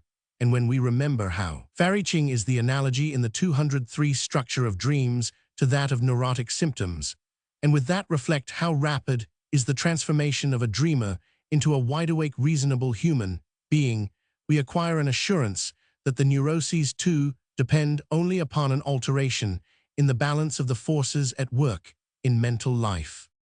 Part 3. General Theory of the Neuroses. 16th Lecture. Psychoanalysis and Psychiatry. It pleases me greatly to see you here again to continue our discussions after a year has passed. Last year, the subject of my lectures was the application of psychoanalysis to errors and to dreams. I hope this year to lead you to some comprehension of neurotic phenomena which, as you will soon discover, have much in common with both our former subjects. I must tell you before I begin, however, that I cannot concede you the same attitude towards me now as I did last year. Then I endeavored to make no step without being in agreement with your judgment. I debated a great deal with you, submitted to your objections, in fact recognized you and your healthy common sense as the deciding factor that is no longer possible. And for a very simple reason, errors and dreams are phenomena which were familiar to you. One might say you had as much experience of them as I, or could easily have obtained it. The manifestations of neurosis, however, are an unknown region to you. Those of you who are not yourselves medical men have no access there except through the accounts I give you. And of what use is the most excellent judgment where there is no knowledge of the subject under debate? However, do not receive this announcement as though I were going to give these lectures ex cathedra, or to demand unconditional acceptance from you. Any such misconception would do me a gross injustice. I do not aim at producing conviction. My aim is to stimulate inquiry and to destroy prejudices. If owing to ignorance of the subject you are not in a position to adjudicate, then you should neither believe nor reject. You should only listen and allow what I tell you to make its own effect upon you. Convictions are not so easily acquired. or when they are achieved without much trouble, they soon prove worthless and unstable. No, one has a right to conviction on these matters, who has not worked at this subject for many years as I have, and has not himself experienced the same new and astonishing discoveries. Then why these sudden convictions in intellectual matters, lightning conversions, and instantaneous 208 repudiations? Do you not see that the coup de foudre, love at first sight, proceeds from a very different mental sphere from the effective one? We do not require even our patients to bring with them any conviction in favor of psychoanalysis or any devotion to it. It would make us suspicious of them. Benevolent skepticism is the attitude in them which we like best. Therefore, will you also try to let psychoanalytical conceptions develop quietly in your minds, alongside the popular or the psychiatric view, until opportunities arise for them to influence each other and be united into a decisive opinion? On the other hand, you are not for a moment to suppose that the psychoanalytic point of view which I shall lay before you is a speculative system of ideas. On the contrary, it is the result of experience being founded either on direct observations or on conclusions drawn from observation. Whether these have been drawn in an adequate or a justifiable manner, future advances in science will show after nearly 2.5 decades. And now that I am fairly well advanced in years, I may say, without boasting, that it was particularly difficult, intense, and all-absorbing work that yielded these observations.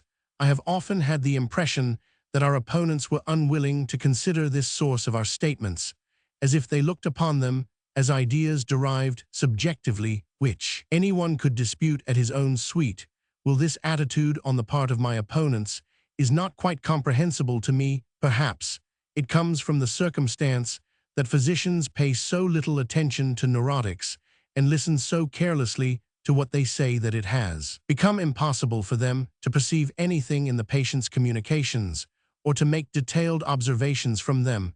I will take this opportunity of assuring you that in these lectures I shall make few controversial references, least of all to individuals. I have never been able to convince myself of the truth of the saying that strife is the father of all things. I think the source of it was the philosophy of the Greek sophists, and that it errs, as does the latter, through the overestimation of dialectics.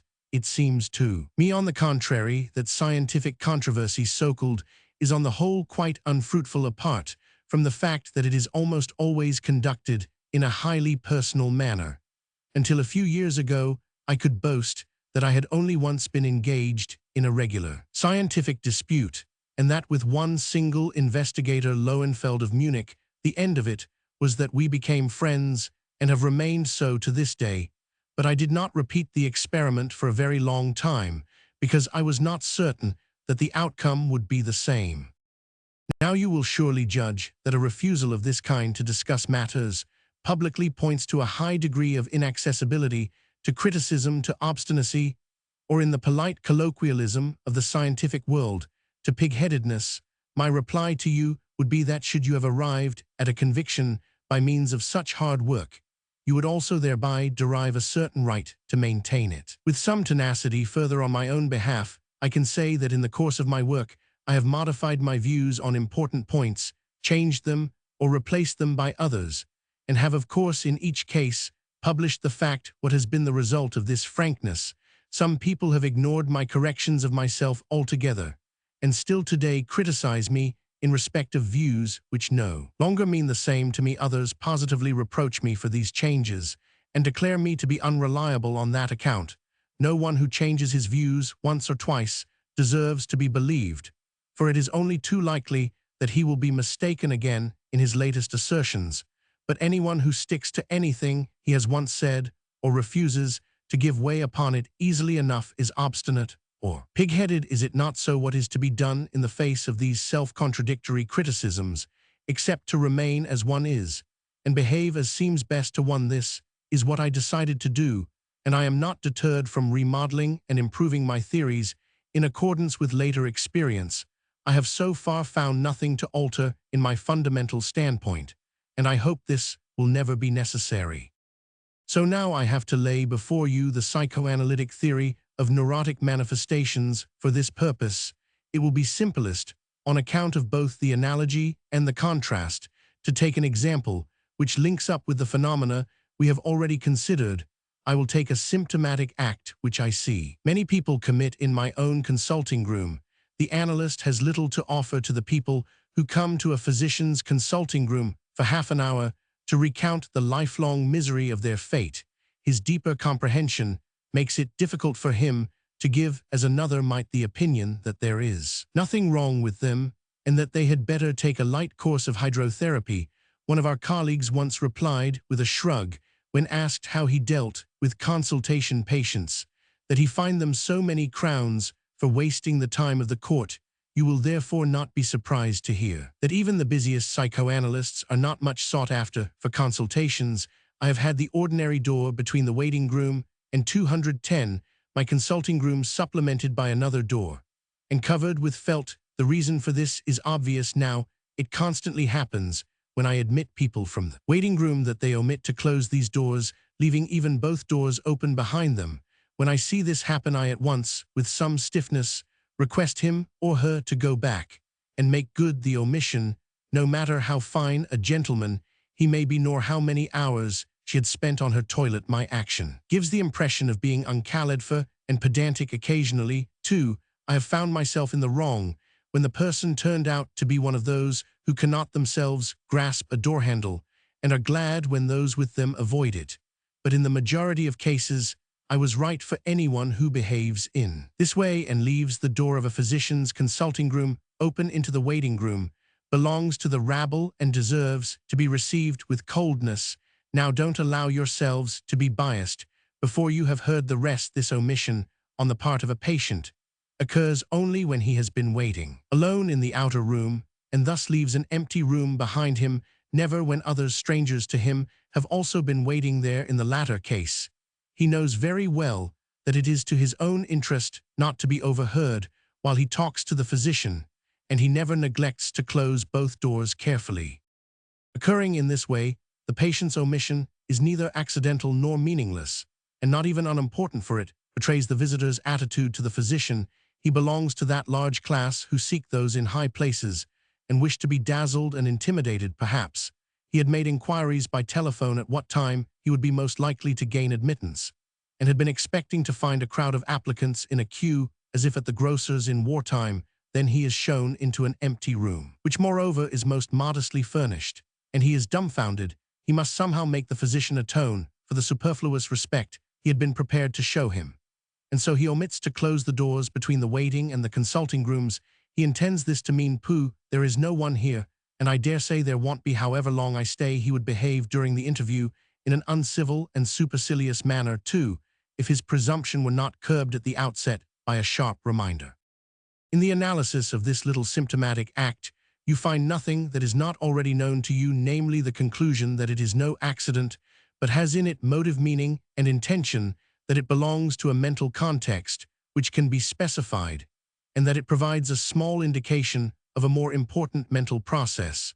But above all, it implies that the process thus indicated is not known to the consciousness of the person who carries it out, for not one of the patients who left the two doors open would have admitted that he wished to show any depreciation of me by his neglect. Many of them could probably recall a sense of disappointment on entering the empty waiting room, but the connection between this impression and the succeeding symptomatic act certainly remained outside their consciousness.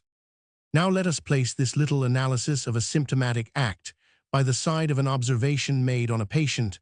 I will choose one which is fresh in my memory, and also because it can be described in comparatively few words. A certain amount of detail is indispensable for any such account. A young officer home on short leave of absence asked me to treat his mother-in-law, who was living in the happiest surroundings, and yet was embittering her own and her family's lives by a nonsensical idea. I found her a well-preserved lady, 53 years of age, of a friendly, simple disposition, who gave without hesitation the following account of herself. She is most happily married and lives in the country with her husband, who manages a large factory. She cannot say enough of her husband's kindness and consideration. Theirs had been a love marriage 30 years ago, since, when they had never had a cloud, a quarrel, or a moment's jealousy. Her two children have both married well, but her husband's sense of duty keeps him still at work a year before an incredible, and to her incomprehensible thing happened. She received an anonymous letter telling her that her excellent husband was carrying on an intrigue with a young girl, and believed it on the spot. Since then her happiness has been destroyed. The details were more or less as follows. She had a housemaid with whom she discussed confidential matters, perhaps rather too freely. This young woman cherished a positively venomous hatred for another girl who had succeeded better in life than herself, although of no better origin. Instead of going into service, the other young woman had had a commercial training, been taken into the factory, and owing to vacancies caused by the absence of staff on service in the field, had been promoted to a good position. She lived in the factory, knew all the gentlemen, and was even addressed as Miss. The other one, who had been left behind in life, was only too ready to accuse her former schoolmate of all possible evil. One day our patient and her housemaid were 212, discussing an elderly gentleman who had visited the house, and of whom it was said that he did not live with his wife, but kept a mistress. Why, she did not know, but she suddenly said, "I cannot imagine anything more awful than to hear that my husband had a mistress." The next day she received by post an anonymous letter in disguised handwriting, which informed her of the very thing she had just imagined. She concluded, probably correctly, that the letter was the handiwork of her malicious housemaid, for the woman who was named as the mistress of her husband was the very girl who was the object of this housemaid's hatred, although she at once saw through the plot, and had seen enough of such cowardly accusations in her own surroundings to place little credence in them. Our patient was nevertheless prostrated by this letter. She became terribly excited, and at once sent for her husband to overwhelm him with reproaches. The husband laughingly denied the accusation, and did the best thing he could. He sent for the family physician, who also attended the factory, and he did his best to calm the unhappy lady. The next thing they did was also most reasonable. The housemaid was dismissed, but not the supposed mistress. From that time on, the patient claims to have repeatedly brought herself to a calm view of the matter, so that she no longer believes the contents of the letter. But it has never gone very deep nor lasted very long. It was enough to hear the young woman's name mentioned, or to meet her in the street, for a new attack of suspicion, agony, and reproaches to break out. This is the clinical picture of this excellent woman's case. It did not require much experience of psychiatry to perceive that, in contrast to other neurotics, she described her symptoms too mildly, as we say, dissimulated theme, and that she had never really overcome her belief in the anonymous letter. Now, what attitude does a psychiatrist take up to such a case? We know already what he would say to the symptomatic act of a patient who does not close the waiting room doors. He explains it as an accident without interest psychologically, and no concern of his. But he cannot continue to take up this attitude in regard to the case of the jealous lady. The symptomatic action appears to be unimportant. The symptom calls for notice as a grave matter. Subjectively, it involves intense suffering, and objectively, it threatens to break up a family. Its claim to psychiatric interest is therefore indisputable. First, the psychiatrist tries to characterize the symptom by some essential attribute. The idea with which this lady torments 213 herself cannot be called nonsensical in itself. It does happen that elderly husbands contract relationships with young women, but there is something else about it that is nonsensical and incomprehensible. The patient has absolutely no grounds, except the anonymous letter, for supposing that her loving and faithful husband belongs to this category of men, otherwise not so uncommon. She knows that this communication carries no proof. She can explain its origin satisfactorily.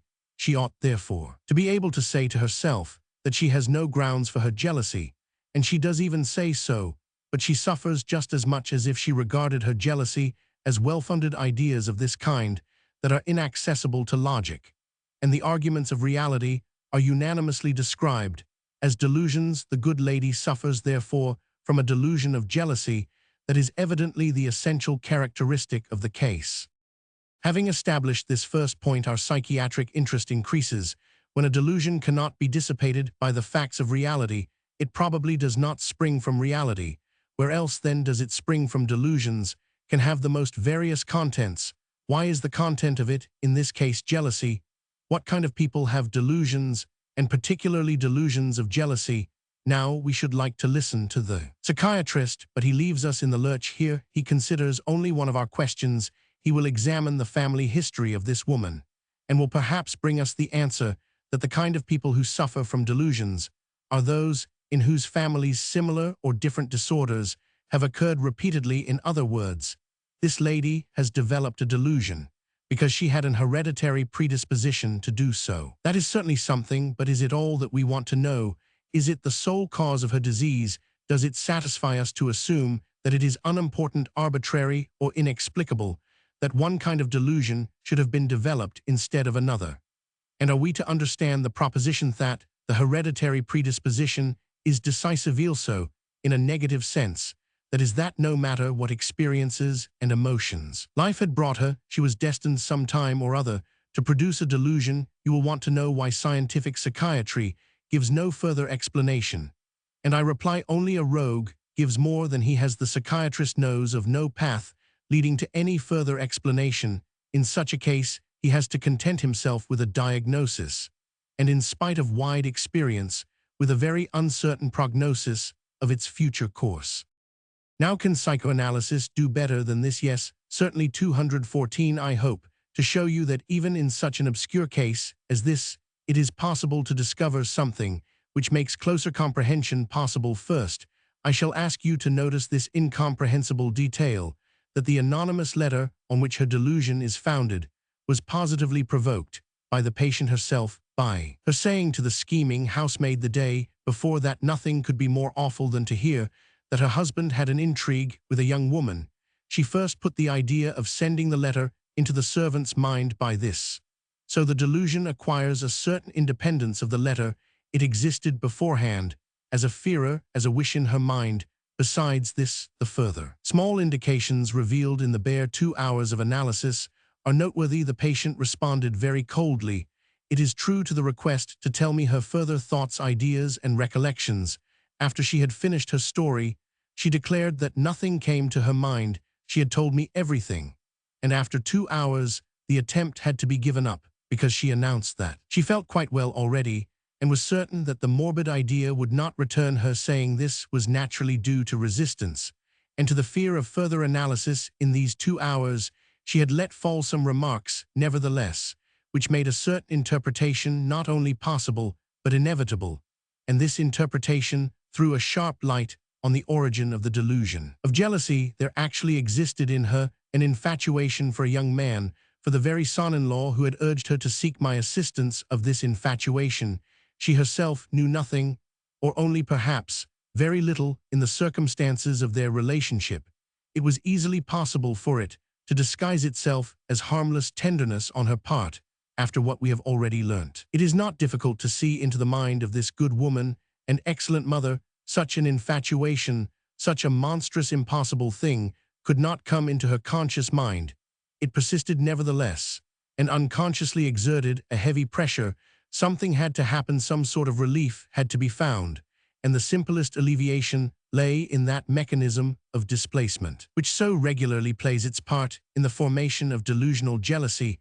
If not merely she, old woman, that she were in love with a young man, but if only her old husband too were in love with a young mistress, then her torturing conscience would be absolved from the infidelity.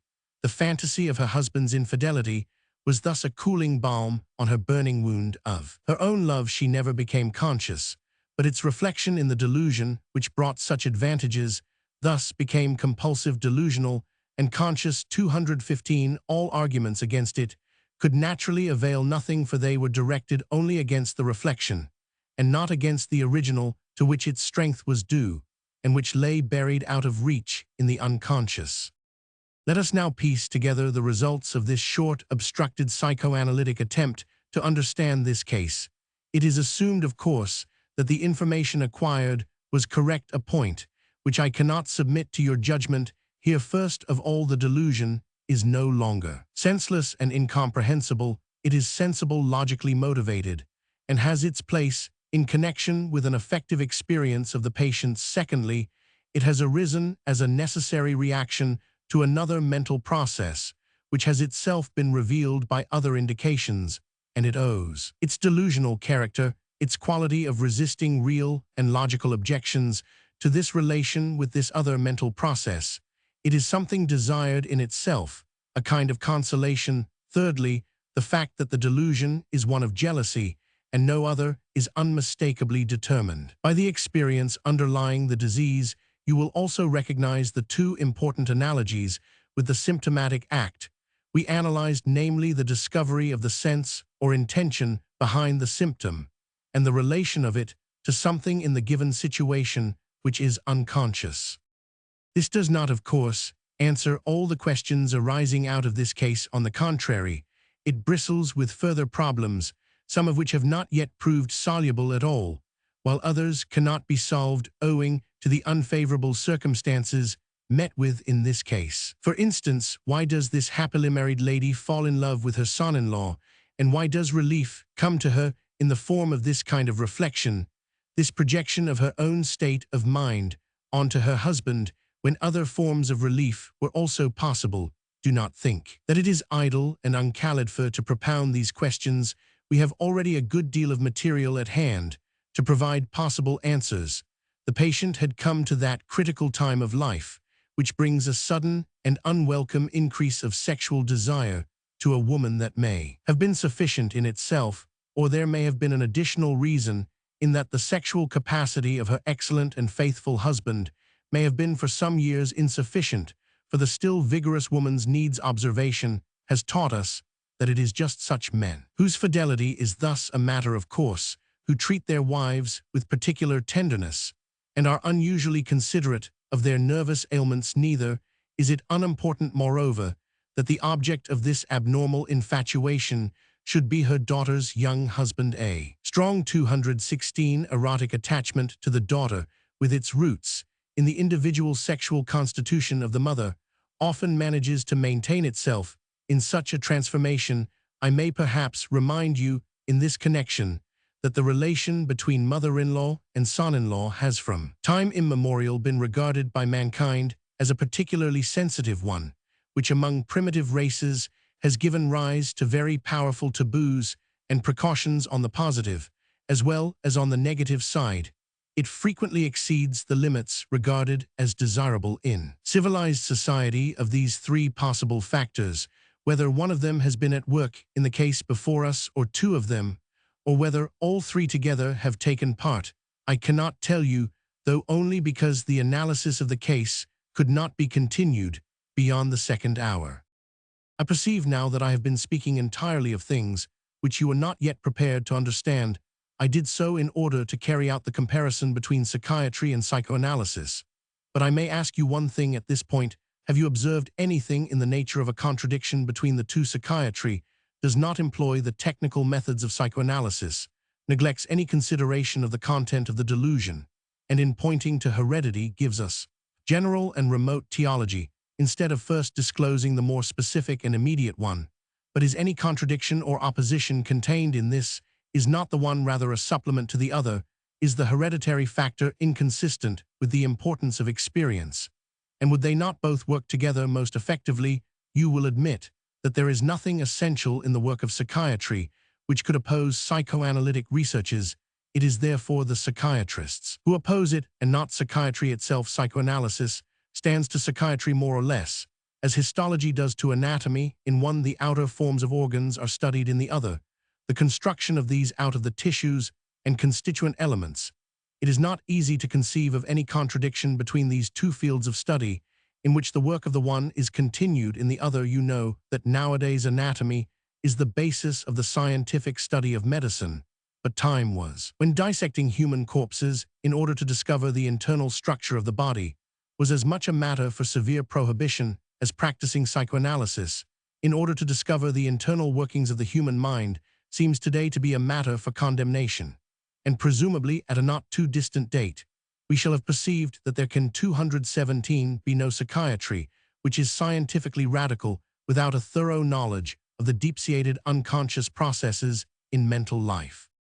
There may be some of you who perhaps are friendly enough towards psychoanalysis, often attacked, as it is, to wish that it would justify itself in another direction.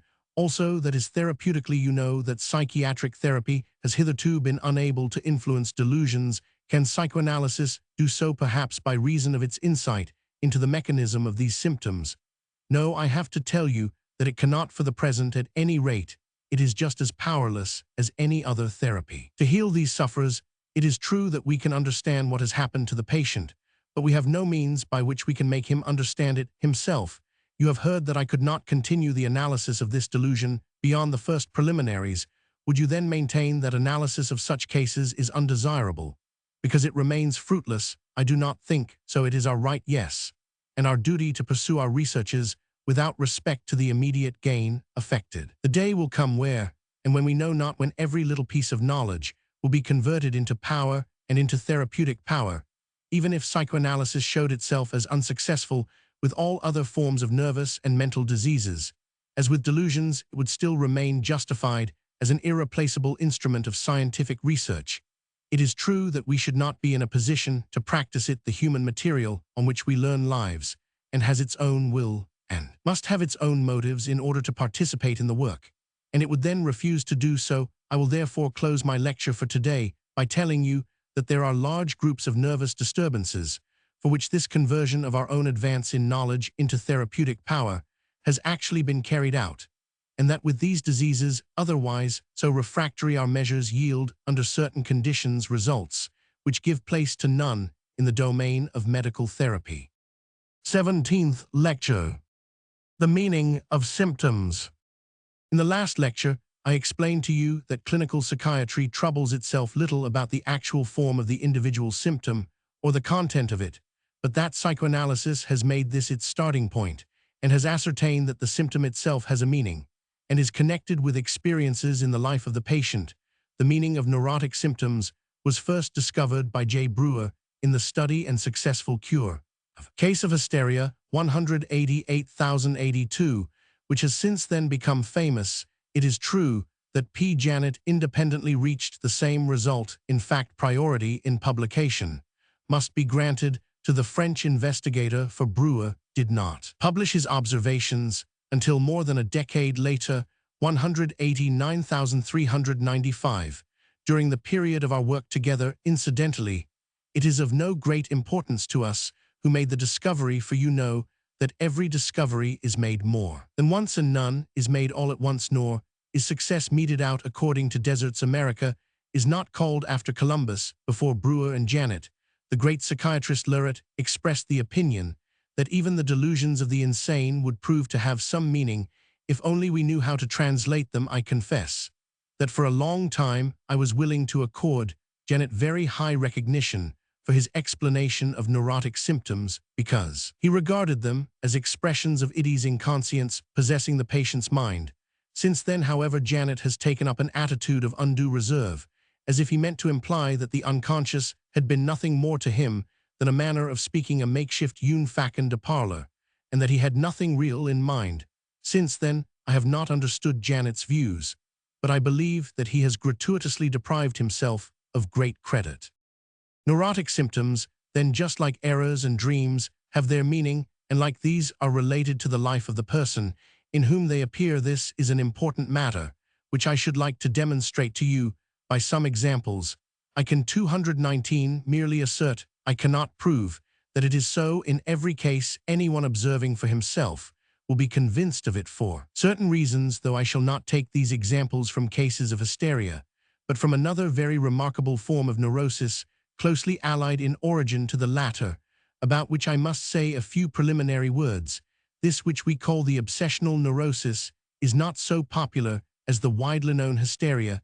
It is, if I may so express myself, not so noisily ostentatious, behaves more as if it were a private affair of the patient's, dispenses almost entirely with bodily manifestations, and creates all its symptoms in the mental sphere.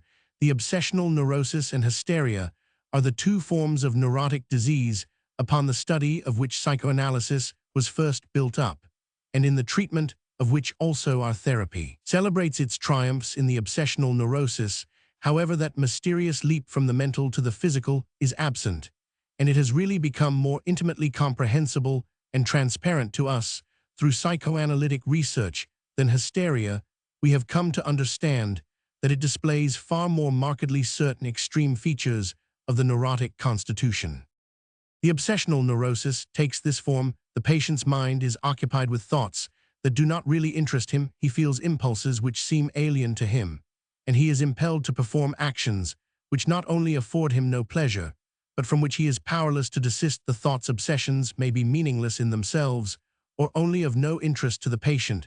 They are often absolutely silly. In every case, they are the starting point of a strained concentration of thought which exhausts the patient, and to which he yields most unwillingly. Against his will he has to worry and speculate as if it were a matter of life or death to him.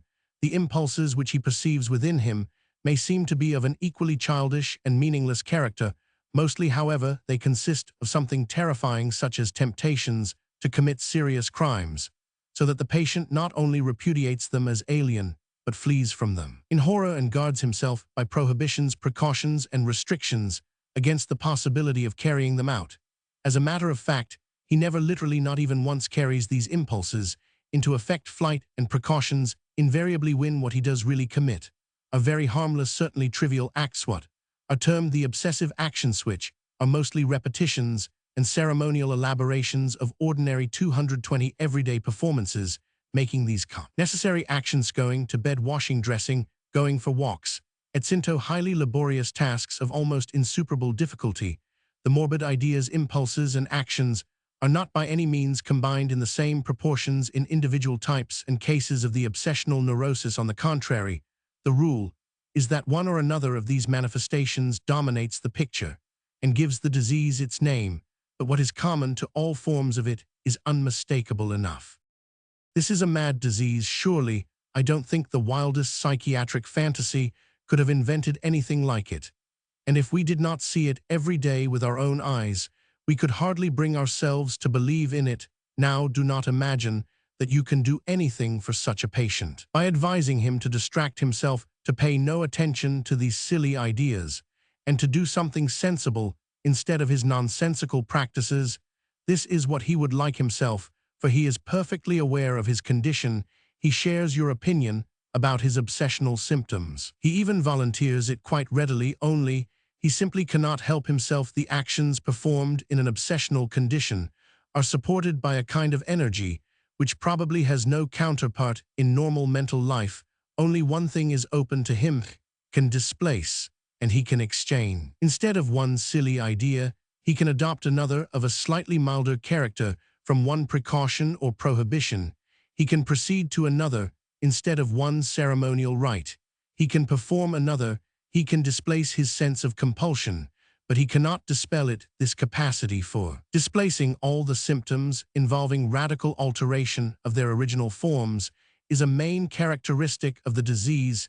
It is moreover striking that in this condition, the opposite values, polarities pervading mental life, appear to be exceptionally sharply differentiated. In addition to compulsions of both positive and negative character, doubt appears in the intellectual sphere, gradually spreading until it gnaws even at what is usually held to be certain. All these things combine to bring about an ever-increasing indecisiveness, loss of energy, and curtailment of freedom, and that, although the obsessional neurotic is originally always a person of a very energetic disposition, often highly opinionated, and as a rule intellectually gifted above the average, he has usually attained to an agreeably high standard of ethical development, is overconscientious, and more than usually correct. You may imagine that it is a sufficiently arduous task to find one's bearings in this maze of contradictory character traits and morbid manifestations. At the 221 moment, our aim is merely to interpret some symptoms of this disease. Perhaps in view of our previous discussions, you would like to know what present-day psychiatry has to offer concerning the obsessional neurosis. It is but a miserable contribution. However, psychiatry has given names to the various compulsions and has nothing more to say about them. It asserts instead that persons exhibiting these symptoms are degenerate. That is not much satisfaction to us. It is no more than an estimate of their value, a condemnation. Instead of an explanation, we are intended, I suppose, to conclude that deterioration from type would naturally produce all kinds of oddities in people. Now, we do believe that people who develop such symptoms must be somewhat different in type from other human beings, but we should like to know whether they are more degenerate than other nervous patients, than hysterical or insane people. The characterization is clearly again much too general. One may even doubt whether it is justified at all, when one learns that such symptoms occur in men and women of exceptional ability who have left their mark on their generation, thanks to their own discretion and the untruthfulness of biographers. We usually learn very little of an intimate nature about our exemplary great men, but it does happen occasionally that one of them is a fanatic about truth, like Émile Zola, and then we hear of the many extraordinary obsessive habits from which he suffered throughout life. Psychiatry has got out of this difficulty by dubbing these people degeners superiors very well, but psychoanalysis has shown that these extraordinary obsessional symptoms can be removed permanently like the symptoms of other diseases. And as in other people who are not degenerate, I myself have frequently succeeded in doing so. I shall only give you two examples of analysis of obsessional symptoms. One is an old one, but I have never found a better, and one is a recent one. I shall limit myself to these two, because an account of this kind must be very explicit and go into great detail. A lady of nearly 30 years of age suffered from very severe obsessional symptoms. I might perhaps have been able to help her if my work had not been destroyed by the caprice of fate. Perhaps I shall tell you about it later. In the course of a day, she would perform the following peculiar obsessive act. Among others, several times over, she would run out of her 222 room into the adjoining one, there take up a certain position at the table in the center of the room, ring for her maid, give her a trivial order, or send her away without, and then run back again. There was certainly nothing very dreadful about this, but it might well arouse curiosity. The explanation presented itself in the simplest and most unexceptionable manner, without any assistance on the part of the analyst. I cannot imagine how I could even have suspected the meaning of this obsession, or could possibly have suggested an interpretation for it. Every time I had asked the patient, "Why do you do this? What is the meaning of it?" she had answered, "I don't know."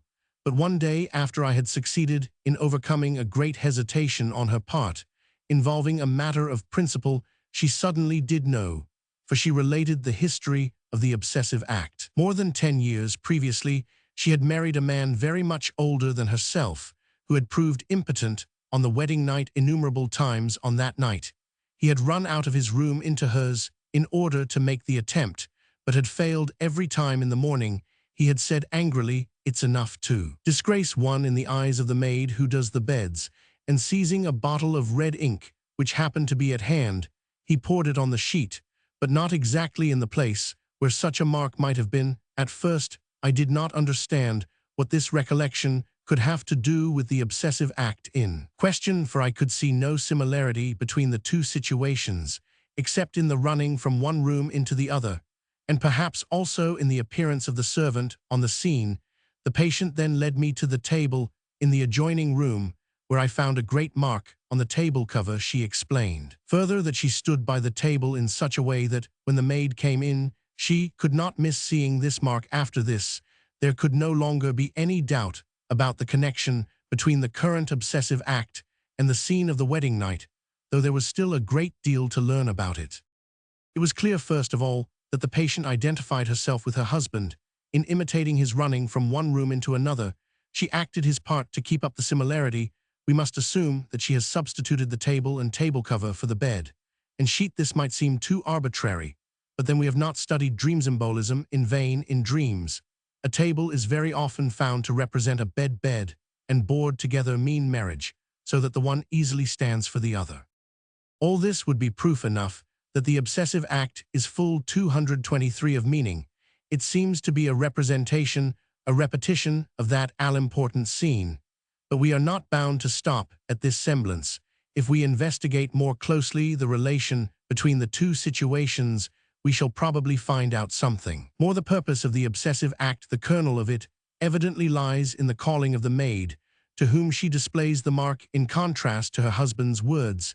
"It's enough to disgrace one before the servant." In this way, he whose part she is playing is not ashamed before the servant. The stain is where it ought to be. We see, therefore, that that she has not simply repeated the scene, she has continued it, and corrected it, transformed it into what it ought to have been. This implies something else too, a correction of the circumstance, which made that night so distressing and which made the red ink necessary, namely the husband's impotence. The obsessive act thus says, no, it is not true, he was not disgraced.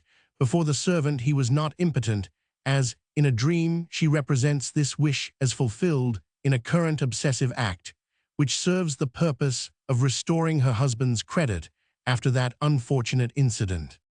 Everything else which I could tell you about this lady fits in with this, or more correctly stated, everything else that we know about her points to this interpretation of the obsessive act in itself. So incomprehensible, she had been separated from her husband for years and was trying to make up her mind to divorce him legally, but there would have been no prospect of being free from him in her mind. She forced herself to be true to him. She withdrew from the world and from everyone so that she might not be tempted, and in her fantasies she excused and idealized him. The deepest secret of her illness was that it enabled her to shield him from malicious gossip, to justify her separation from him, and to make a comfortable existence apart from her possible for him. The analysis of a harmless obsessive act thus leads straight to the inmost core of the patient's disease, and at the same time betrays a great deal of the secret of the obsessional neurosis. In general, I am quite willing that you should spend some time over this example, for it unites conditions which cannot reasonably be expected in all cases.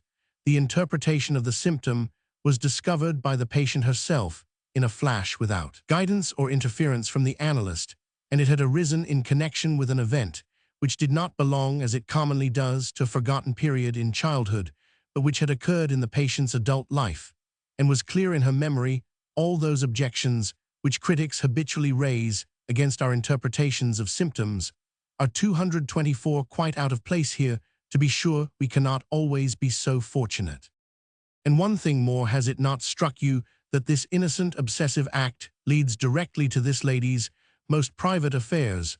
A woman can hardly have anything more intimate to relate than the story of her wedding night, and is it by chance, and without special significance, that we are led straight to the innermost secrets of her sexual life? It might certainly be due to the choice I made of this example. Let us not decide this point too quickly, but let us turn to the second example, which is of a totally different nature, and belongs to a very common type, that of rituals preparatory to sleep. A well-grown clever girl of 19, the only child of her parents superior to them in education and intellectual activity, was a wild, high-spirited child, but of late years had become very nervous without any apparent cause. She was very irritable, particularly with her mother, was discontented and depressed, inclined to indecision and doubt, finally confessing that she could no longer walk alone through squares and wide streets. We will not go very closely into her complicated condition, which requires at least two diagnoses, agoraphobia and obsessional neurosis, but will turn our attention to the ritual elaborated by this young girl preparatory to going to bed, as a result of which she caused her parents great distress. In a certain sense, every normal person may be said to carry out a ritual before going to sleep, or at least he requires certain conditions, without which he is hindered in going to sleep. The transition from waking life to sleep has been made into a regular formula, which is repeated every night in the same manner. But everything that a healthy person requires as a condition of sleep can be rationally explained, and if the external circumstances make any alteration necessary, he adapts himself easily to it without waste of time. The morbid ritual, on the other hand, is inexorable. It will be maintained at the greatest sacrifices. It is disguised too under rational motives, and appears superficially to differ from the normal only in a certain exaggerated carefulness of execution on a closer examination.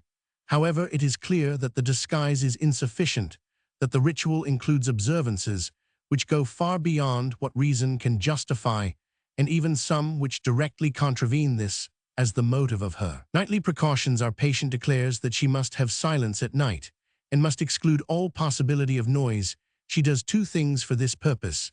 She stops the large clock in her room, and removes all other clocks out of the room, including even the tiny wristwatch 225.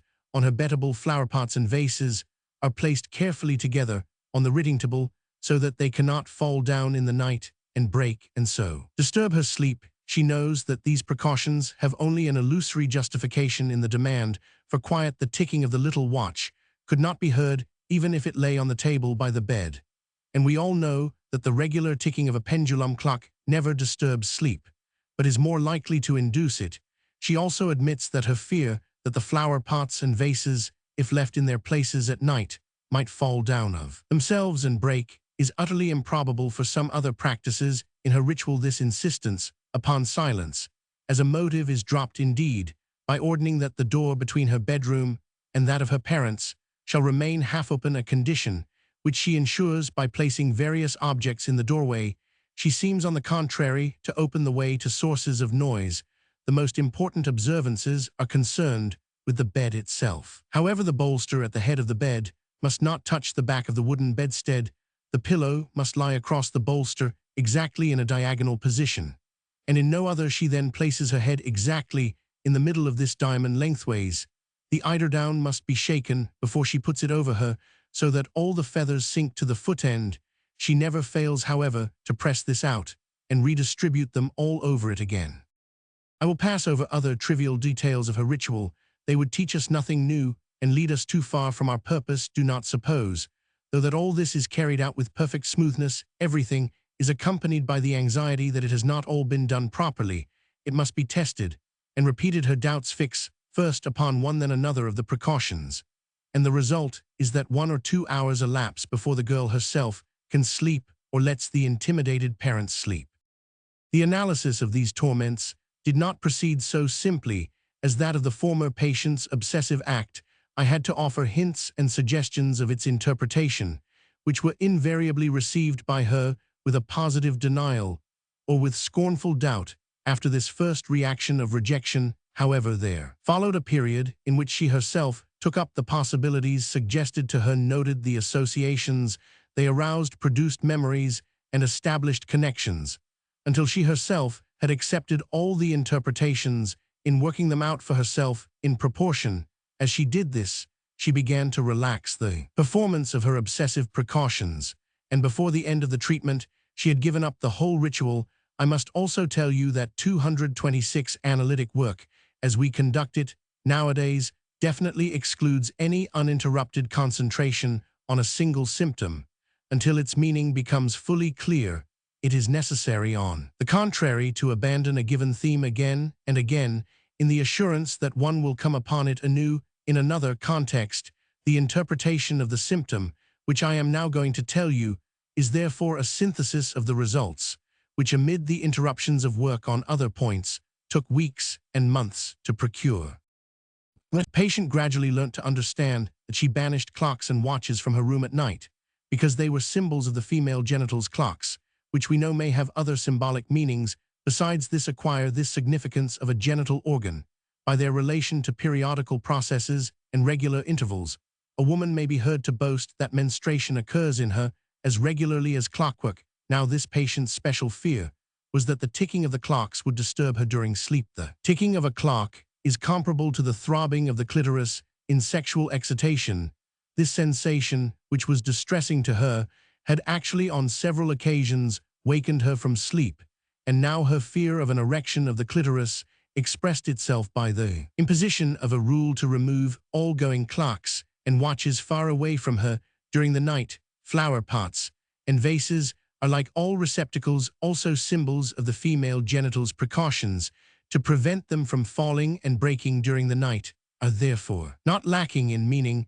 We know the very widespread custom of breaking a vessel or a plate on the occasion of a betrothal. Everyone present possesses himself of a fragment in symbolic acceptance of the fact that he may no longer put forward any claims to the bride, presumably a custom which arose with monogamy. The patient also contributed a recollection and several associations to this part of her ritual. Once, as a child, she had fallen while carrying a glass or porcelain vessel and had cut her finger, which had bled badly. As she grew up and learnt the facts about sexual intercourse, she developed the apprehension that on her wedding night she would not bleed, and so would prove not to be a virgin. Her precautions against the vases breaking signified a rejection of the whole complex concerned with virginity, and with the question of bleeding during the first act of intercourse. a rejection of the anxiety both that she would bleed and that she would not bleed. These precautions were in fact only remotely connected with the prevention of noise.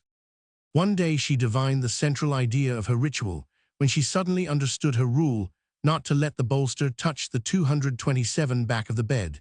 The bolster had always seemed a woman to her, she said, and the upright back of the bedstead a man. She wished therefore by a magic ceremony, as it were, to keep man and woman apart, that is to say, to separate the parents and prevent intercourse from occurring. Years before the institution of her ritual, she had attempted to achieve this end by a more direct method. She had simulated fear, or had exploited a tendency to fear, so that the door between her bedroom and that of her parents should not be closed. This regulation was still actually included in her present ritual. In this way, she managed to make it possible to overhear her parents, a proceeding which at one time had caused her months of sleeplessness. Not content with disturbing her parents in this way, she at that time even succeeded occasionally in sleeping between the father and mother in their bed. Bolster and bedstead were then really prevented from coming together. As she finally grew too big to be comfortable in the same bed with the parents, she achieved the same thing by consciously simulating fear and getting her mother to change places with her and to give up to her her place by the father. This incident was undoubtedly the starting point of fantasies, the effect of which was evident in the ritual. If the bolster was a woman, then the shaking of the eiderdown till all the feathers were at the bottom making a protuberance, there also had a meaning. It meant impregnating a woman. She did not neglect, though, to obliterate the pregnancy again, for she had for years been terrified that intercourse between her parents might result in another child and present her with a rival. On the other hand, if the large bolster meant the mother, then the small pillow could only represent the daughter. Why had this pillow to be placed diamond-wise upon the bolster and her head be laid exactly in its middle lengthways? She was easily reminded that a diamond is repeatedly used in drawings on walls to signify the open female genitals, the part of the man, the father. She thus played herself and replaced the male organ by her own head. Cf. symbolism of beheading for castration. Horrible thoughts, you will say, to run in the mind of a virgin girl. I admit that, but do not forget that I have not invented these ideas, only exposed them. A ritual of this kind before sleep is also peculiar enough, and you cannot deny the correspondence revealed by the interpretation between the ceremonies and the fantasies. It is more important to me, however, that you should notice that the ritual was the outcome, not of one single fantasy, but of several together, which of course must have had a nodal point somewhere. Note too that the details of the ritual reflect the sexual wishes both positively and negatively, and serve in part as expressions of them, in part as defenses against them. It would be possible to obtain much more out of the analysis of this ritual by bringing it into its place in connection with the patient's other symptoms, but that is not our purpose at the moment. You must be content with a reference to an erotic attachment to the father originating very early in childhood, which had enslaved this girl. It was perhaps for this reason that she was so unfriendly towards her mother. Also, we cannot overlook the fact that the analysis of this symptom has again led to the patient's sexual life. The more insight we gain into the meaning and purpose of neurotic symptoms, the less surprising will this seem. From two selected examples, I have now shown you that neurotic symptoms have meaning like errors and like dreams, and that they are closely connected with the events of the patient's life. Can I expect you to believe this exceptionally significant statement on the strength of two examples? No, but can you expect me to go on quoting examples to you until you declare yourselves convinced again? No, for in view of the explicit treatment given to each individual case, I should have to devote 5 hours a week for a whole term to the consideration of this one point in the theory of the neuroses. I will content myself, therefore, with the samples given as evidence of my statement, and will refer you for more to the literature on the subject, to the classical interpretation of symptoms in Brewer's first case, hysteria, to the striking elucidations of very obscure symptoms in dementia. P.R. Cox, so-called, made by Roman 100 G. Jung at a time when this investigator was a mere psychoanalyst and did not yet aspire to be prophet, and to all the subsequent contributions with which our periodicals have been filled since then. Precisely this type of investigation is plentiful analysis, interpretation, and translation of neurotic symptoms has proved so attractive to psychoanalysts that in comparison, they have temporarily neglected the other problems of the neuroses. Any one of you who makes the necessary effort to look up this question will certainly be strongly impressed by the wealth of evidential material, but he will also meet with a difficulty. The meaning of a symptom lies, as we have seen in its connection with the life of the patient. The more individually the symptom has been formed, the more clearly may we expect to establish 229 this connection. Then the task resolves itself specifically into a discovery for every nonsensical idea and every useless action of the past situation in which the idea was justified, and the action served a useful purpose. The obsessive act of the patient who ran to the table and rang for the maid is a perfect model of this kind of symptom, but symptoms of quite a different type are very frequently seen. They are what we call typical symptoms of a disease. In each case, they are practically identical. The individual differences in them vanish, or at least fade away, so that it is difficult to connect them with the patient's life or to relate them to special situations in his past. Let us consider the obsessional neurosis, again the second patient's ceremonies. Preparatory to sleep are in many ways quite typical, although showing enough individual features as well to make an historical interpretation, so to speak, possible. But all obsessional patients are given to repetitions, to isolating certain of their actions, and to rhythmic performances. Most of them wash too much. Those patients who suffer from agoraphobia, topophobia, fear of space, no longer reckoned as an obsessional neurosis, but now classified as anxiety hysteria, reproduce the same features of the pathological picture. Often with fatiguing monotony, they fear enclosed spaces, wide open squares, long stretches of road and avenues. They feel protected if accompanied or if a vehicle drives behind them, and so on. Nevertheless, on this groundwork of similarity, various patients construct individual conditions of their own moods, one might call them, which directly contrast with other cases. One fears narrow streets, only another wide streets. Only one can walk only when few people are about, others only when surrounded with people. Similarly, in hysteria, beside the wealth of individual features, there are always plenty of common typical symptoms which appear to resist an easy interpretation on historical lines. Do not let us forget that it is these typical symptoms which enable us to take our bearings in forming a diagnosis. Supposing we do trace back a typical symptom in a case of hysteria to an experience or to a chain of similar experiences, for instance, an hysterical vomiting to a series of impressions of disgusting nature, it will be confusing to discover in another case of vomiting an entirely dissimilar series of apparently causative experiences. It almost looks as though hysterical patients must vomit for some unknown reason, and as though the historical factors revealed by analysis were but pretexts seized upon by an inner necessity when opportunity offered to serve its purpose. This brings us to the discouraging conclusion that although 230 individual forms of neurotic symptoms can certainly be satisfactorily explained by their relation to the patient's experiences, yet our science fails us for the far more frequent typical symptoms in the same cases. In addition to this, I have not nearly explained to you all the difficulties that arise during a resolute pursuit of the historical meaning of a symptom, nor shall I do so, for although my intention is to conceal nothing from you and to gloss over nothing, I do not need to confuse you and stupefy you at the outset of our studies together. It is true that our understanding of symptom interpretation has only just begun, but we will hold fast to the knowledge gained and proceed to overcome step by step the difficulties of the unknown. I will try to cheer you with the thought that it is hardly possible to presume a fundamental difference between the one kind of symptom and the other if the individual form of symptom is so unmistakably connected with the patient's experiences.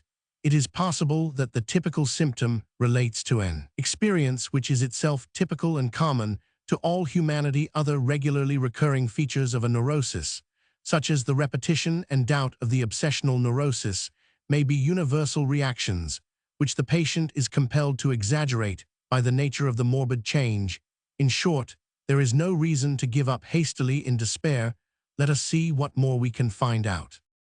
There is a very similar difficulty met with in the theory of dreams, one which I could not deal with in the course of our previous discussions of dreams, the manifest content of dreams is multifarious and highly differentiated individually, and we have shown exhaustively what can be obtained by analysis from this content, but there are also dreams which may in the same way be called typical and occur in everybody dreams with an identical content, which present the same difficulties to analysis. These are the dreams of falling, flying, floating, swimming, of being hindered, of being naked, and certain other anxiety dreams, which yield first this then that interpretation according to the person concerned without any explanation of their monotonous and typical recurrence. But we notice that in these dreams also the common groundwork is embroidered with additions of an individually varying character. Most probably, they too will prove to fit in with other knowledge about the dream life gained from a study of other kinds of dreams, not by any forcible twist, but by a gradual widening of our comprehension of these things. 18th lecture. Fixation upon traumata, the unconscious. I said last time that we would take as a starting point for further work the knowledge we have gained already, and not the doubts which it has roused in us. We have not yet even begun to discuss two of the most interesting conclusions arising from the analysis of the two examples. First, both the patients give the impression that they are fixed to a particular point in their past, that they do not know how to release themselves from it, and are consequently alienated from both present and future. They are marooned in their illness, as it were, just as in former times people used to withdraw to the cloister to live out their unhappy fate there. In the case of the first patient, it was the marriage to the husband which in reality had long ago come to an end, that had settled this doom upon her. Her symptoms enabled her to continue her relationship with him. We could perceive in them the voices which pleaded for him, excused him, exalted him, lamented his loss. Although she is young and could attract other men, she has seized upon every possible real and imaginary magical precaution that will preserve her fidelity to him. She will not meet strangers. She neglects her appearance. Moreover, she cannot readily rise from any chair which she sits upon, and she refuses to sign her name, and can give no presents, because no one must have anything which is hers. With the second patient, the young girl, it is the erotic attachment to the father, established in the years before puberty, that plays this part in her life. She also has herself perceived that she cannot marry as long as she is so Roman 99. We may suspect that she became so ill in order to be unable to marry, and so to remain with her father. We cannot avoid asking the question how, by what means, and impelled by what motives anyone can take up such an extraordinary and unprofitable attitude towards life, provided, that is, that this attitude is a universal character of neurosis, and 232 is not a special peculiarity of these two patients. As a matter of fact, this is so. It is a universal trait common to every neurosis, and one of great practical significance. Brewer's first hysterical patient was fixated in the same way to the time when her father was seriously ill, and she nursed him. In spite of her recovery, she has remained to some extent cut off from life since that time, for although she has remained healthy and active, she did not take up the normal career of a woman. In every one of our patients, we learn through analysis that the symptoms and their effects have set the sufferer back into some past period of his life. In the majority of cases, it is actually a very early phase of the life history which has been thus selected, a period in childhood, even absurd as it may sound, the period of existence as a suckling infant. The closest analogy to this behavior in our nervous patients is provided by the forms of illness recently made so common by the war, so-called traumatic neuroses. Of course, similar cases had occurred before the war, after railway accidents and other terrifying experiences involving danger to life.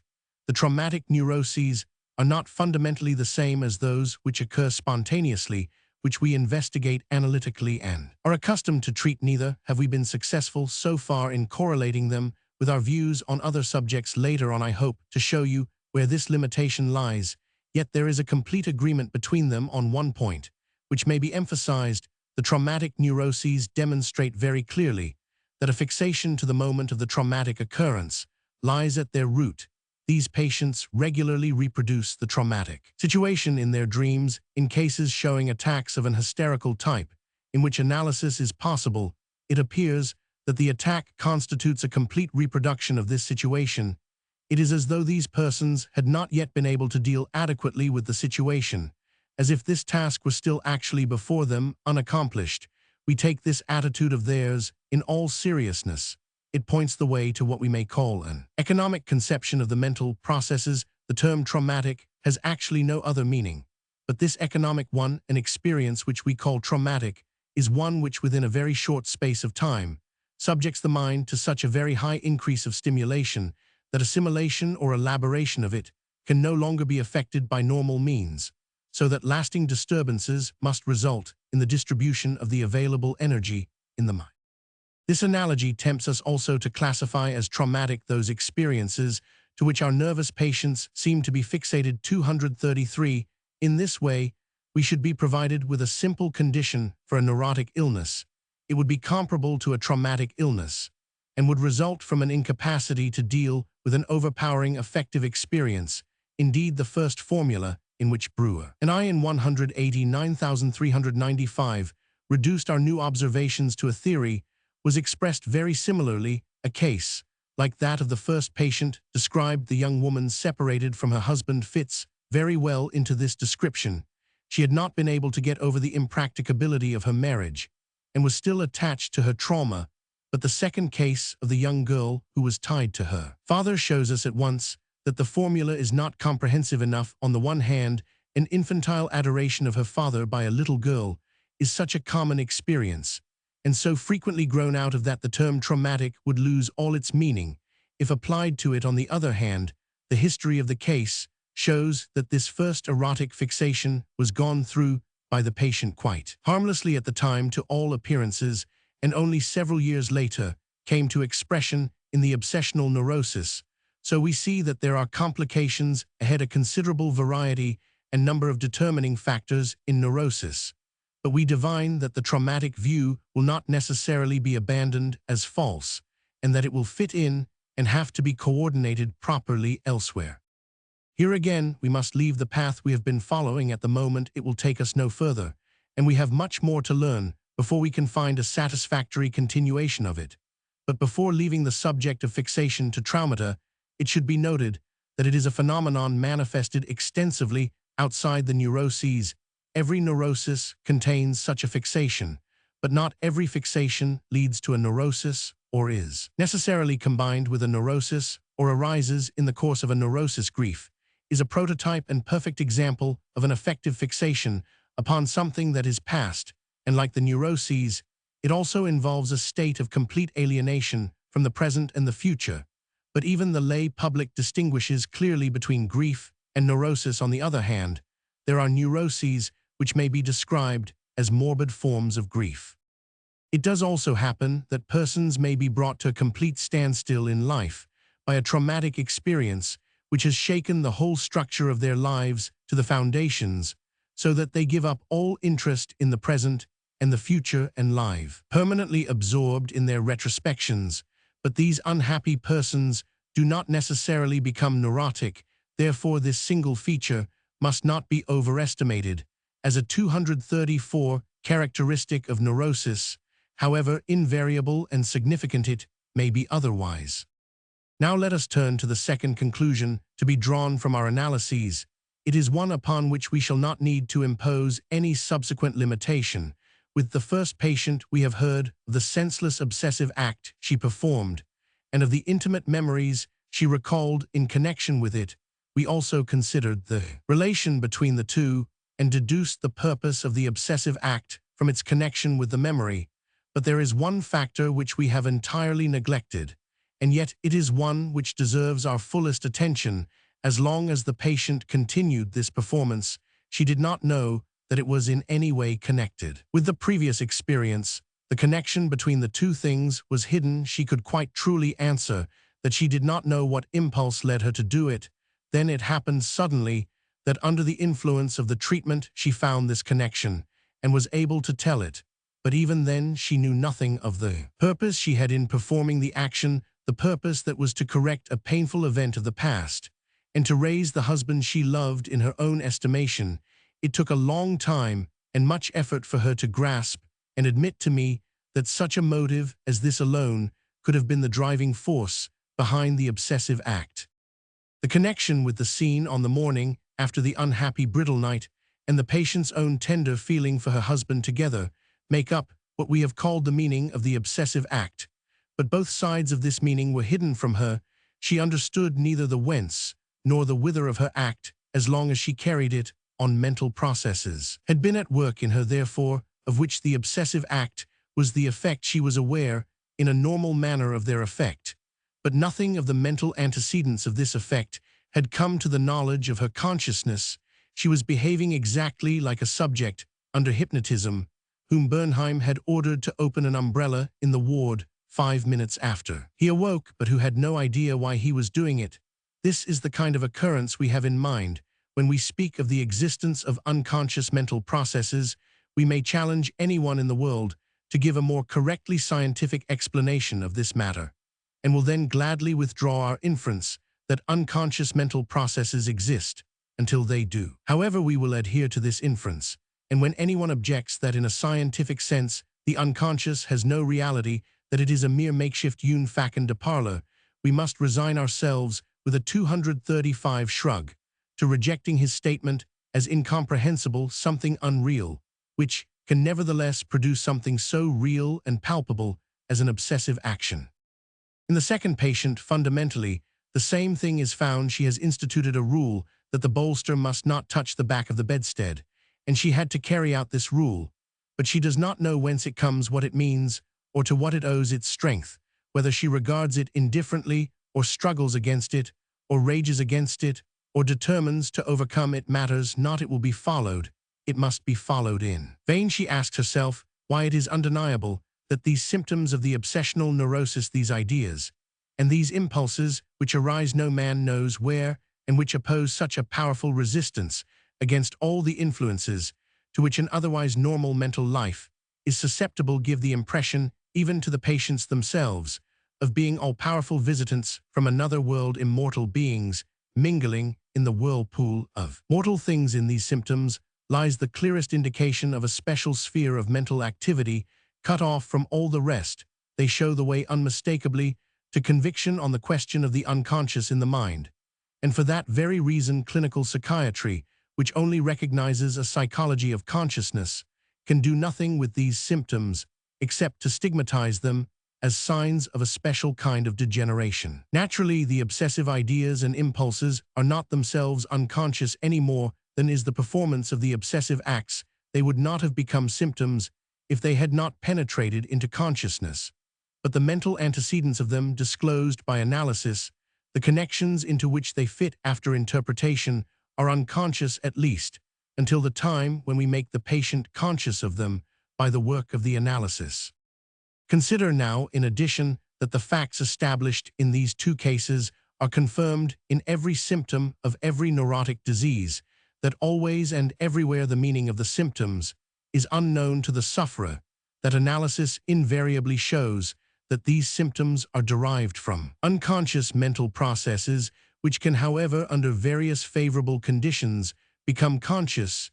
You will then understand that we cannot dispense with the unconscious part of the mind in psychoanalysis, and that we are accustomed to deal with it as with something actual and tangible. Perhaps you will also be able to realize how unfitted all those who only know the unconscious as a phrase, who have never analyzed, never interpreted dreams, or translated 236 neurotic symptoms into their meaning and intention, are to form an opinion on this matter.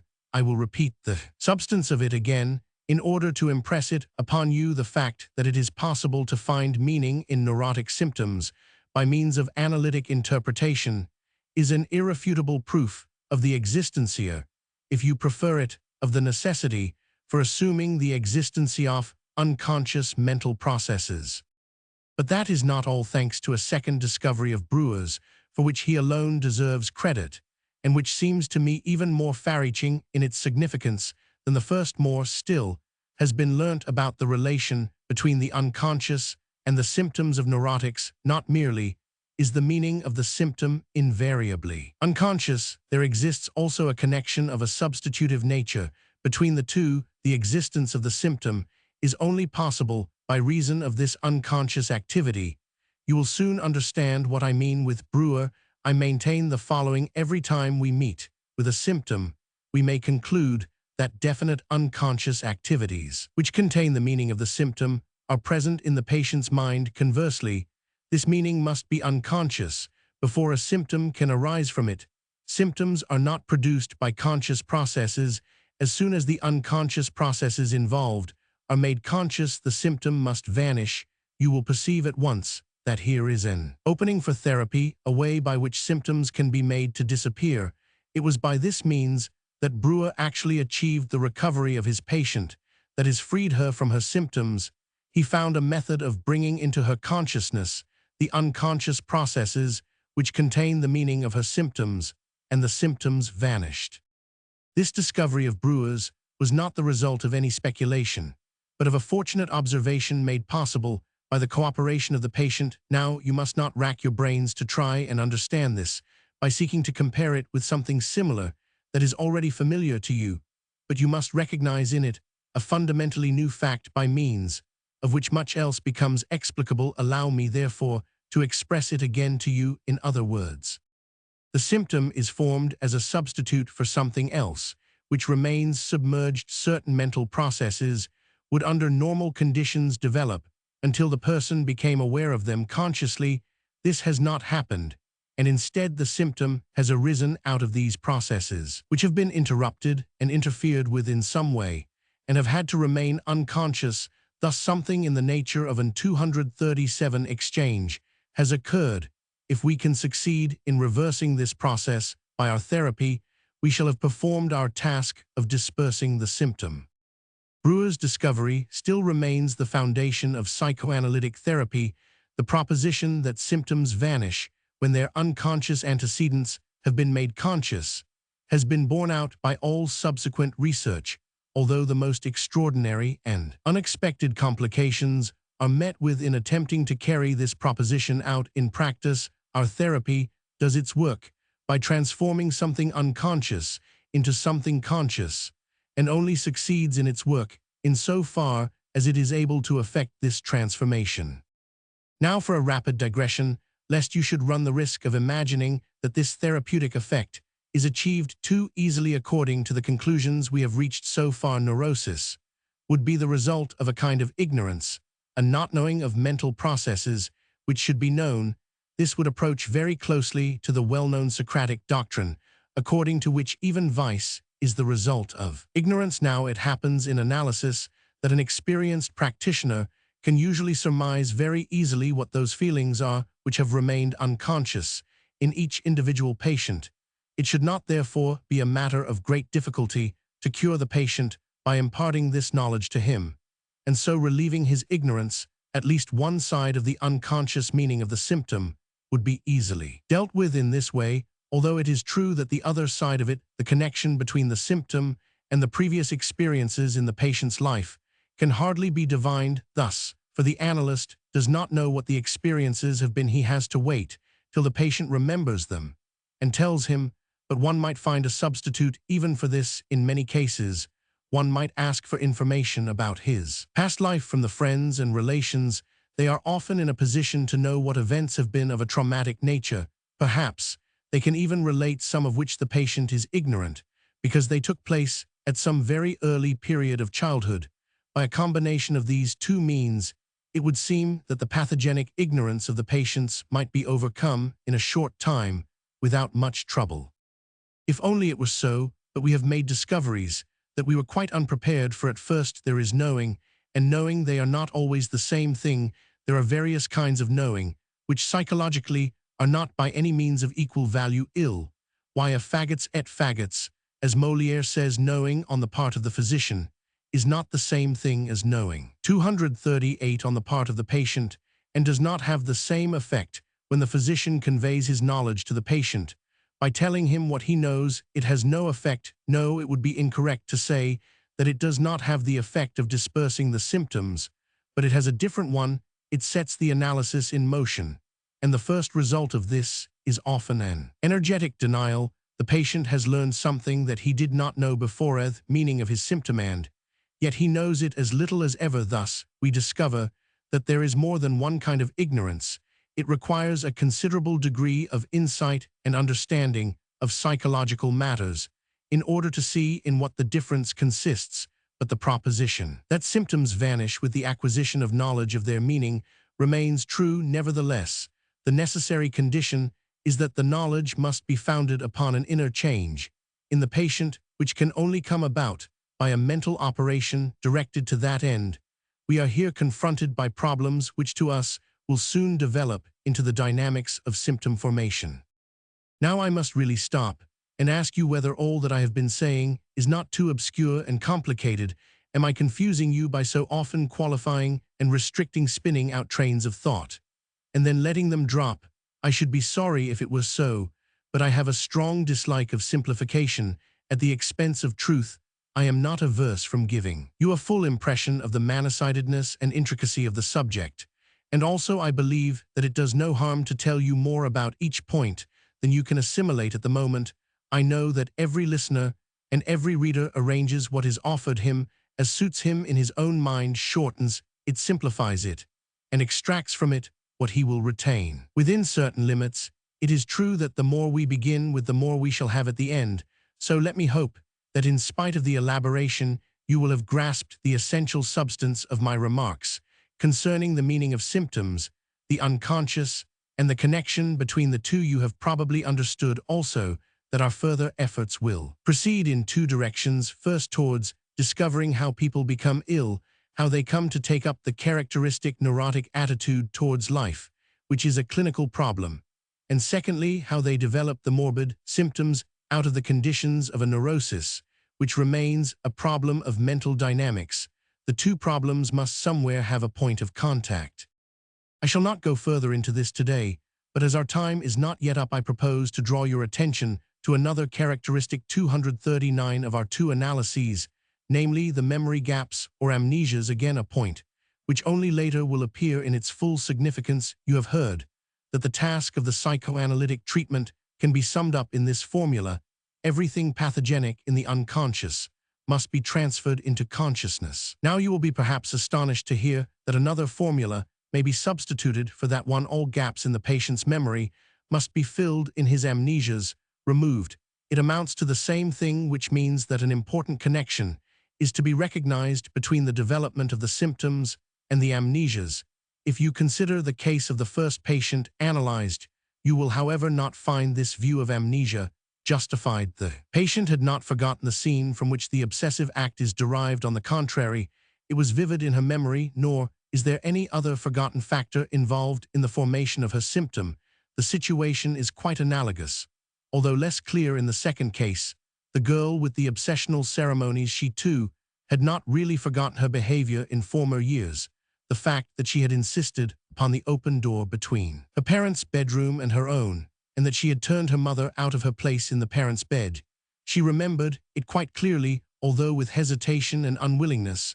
What is remarkable about it is that the first patient, although she had carried out her obsessive act such a countless number of times, had not once been reminded of its similarity to the scene after the wedding night, nor did this recollection ever occur to her when she was directly asked to search for the origin of her obsessive act. The same thing is true in the case of the girl, where not merely the ritual, but the situation which gave rise to it was repeated identically every evening. In neither case was there really an amnesia, a lapse of memory, but a connection which should have existed intact and have led to the reproduction. The recollection of the memory had been broken. This kind of disturbance of memory suffices for the obsessional neurosis in hysteria. It is different. This latter neurosis is usually characterized by amnesias on a grand scale. As a rule, the analysis of each single hysterical symptom leads to a whole chain of former impressions, which upon their return may be literally described as having been hitherto forgotten. This chain reaches on the one hand back to the earliest years of childhood, so that the hysterical amnesia is seen to be a direct continuation of the infantile amnesia, which hides the earliest impressions of our mental life from all of us. On the other hand, we are astonished to find that the most recent experiences of 240 the patient are liable to be forgotten also, and that in particular the provocations which induced the outbreak of the disease or aggravated it are at least partially obliterated, if not entirely wiped out by amnesia. From the complete picture of any such recent recollection, important details have invariably disappeared or been replaced by falsifications. It happens again and again, almost invariably, that not until shortly before the completion of an analysis do certain recollections of recent experiences come to the surface, which had managed to be withheld throughout it, and had left noticeable gaps in the context. These derangements in the capacity to recall memories are, as I have said, characteristic of hysteria, in which disease it also happens even that states occur as symptoms, the hysterical attacks, without necessarily leaving a trace of recollection behind them. Since it is otherwise in the obsessional neurosis, you may infer that these amnesias are part of the psychological character of the hysterical change and are not a universal trait of neurosis. In general, the importance of this difference will be diminished by the following consideration. Two things are combined to constitute the meaning of a symptom: its whence and its whither or why, that is, the impressions and experiences from which it sprang, and the purpose which it serves. The whence of a symptom is resolved into impressions which have been received from without, which were necessarily at one time conscious, and which may have become unconscious by being forgotten since that time. The why of the symptom, its tendency, is however always an endopsychic process, which may possibly have been conscious at first, but just as possibly may never have been conscious, and may have remained in the unconscious from its inception. Therefore, it is not very important whether the amnesia has also infringed upon the whence, the impressions upon which the symptom is supported, as happens in hysteria. The whither, the tendency of the symptom, which may have been unconscious from the beginning, is what maintains the symptom's dependence upon the unconscious in the obsessional neurosis, no less strictly than in hysteria. By thus emphasizing the unconscious in mental life, we have called forth all the malevolence in humanity in opposition to psychoanalysis. Do not be astonished at this, and do not suppose that this opposition relates to the obvious difficulty of conceiving the unconscious or to the relative inaccessibility of the evidence which supports its existence. I believe it has a deeper source. Humanity has, in the course of time, had to endure from the hands of science two great outrages upon its naive self-love. The first 241 was when it realized that our Earth was not the center of the universe, but only a tiny speck in a world system of a magnitude hardly conceivable. This is associated in our minds with the name of Copernicus, although Alexandrian doctrines taught something very similar. The second was when biological research robbed man of his peculiar privilege of having been specially created and relegated him to a descent from the animal world, implying an ineradicable animal nature in him. This transvaluation has been accomplished in our own time upon the instigation of Charles Darwin, Wallace, and their predecessors, and not without the most violent opposition from their contemporaries. But man's craving for grandiosity is now suffering the third and most bitter blow from present-day psychological research, which is endeavoring to prove to the ego of each one of us that he is not even master in his own house, but that he must remain content with the various scraps of information about what is going on unconsciously in his own mind. We psychoanalysts were neither the first nor the only ones to propose to mankind that they should look inward, but it appears to be our lot to advocate it most insistently and to support it by empirical evidence, which touches every man closely. This is the kernel of the universal revolt against our science, of the total disregard of academic courtesy in dispute, and the liberation of opposition from all the constraints of impartial logic. And besides this, we have been compelled to disturb the peace of the world in yet another way, as you will soon hear. 19th Lecture: Resistance and Repression. We now need more data before we can advance further in our understanding of the neuroses. Two observations lie to hand for us. Both are very remarkable, and at first were very surprising. You are, of course, prepared for both of them by the work we did last year. First, when we undertake to cure a patient of his symptoms, he opposes against us a vigorous and tenacious resistance, throughout the entire course of the treatment. This is such an extraordinary thing that we cannot expect much belief in it. It is best to say nothing about it to the patients. Relations, for they invariably regard it as a pretext set up by us to excuse the length or the failure of the treatment. The patient, too, exhibits all the manifestations of this resistance without recognizing it as such, and it is a great step forward when we have brought him to realize this fact, and to reckon with it, to think that the patient whose symptoms cause him and those about him such suffering, who is willing to make such sacrifices in time, money, effort, and self-conquest, in order to be freed from them, that he should, in the interests of his illness, resist the help offered him. How improbable this statement must sound, and yet it is so, and if the improbability is made a reproach against us, we need only reply that it is not without its analogies, for a man who has rushed off to a dentist with a frightful toothache may very well fend him off when he takes his forceps to the decayed tooth. The resistance shown by patients is highly varied and exceedingly subtle, often hard to recognize and protean in the manifold forms. It takes the analyst needs to be continually suspicious and on his guard against it. In psychoanalytic therapy, we employ the technique which is already familiar to you through dream interpretation. We require the patient to put himself into a condition of calm self-observation without trying to think of anything, and then to communicate everything which he becomes inwardly aware of: feelings, thoughts, remembrances, in the order in which they arise in his mind.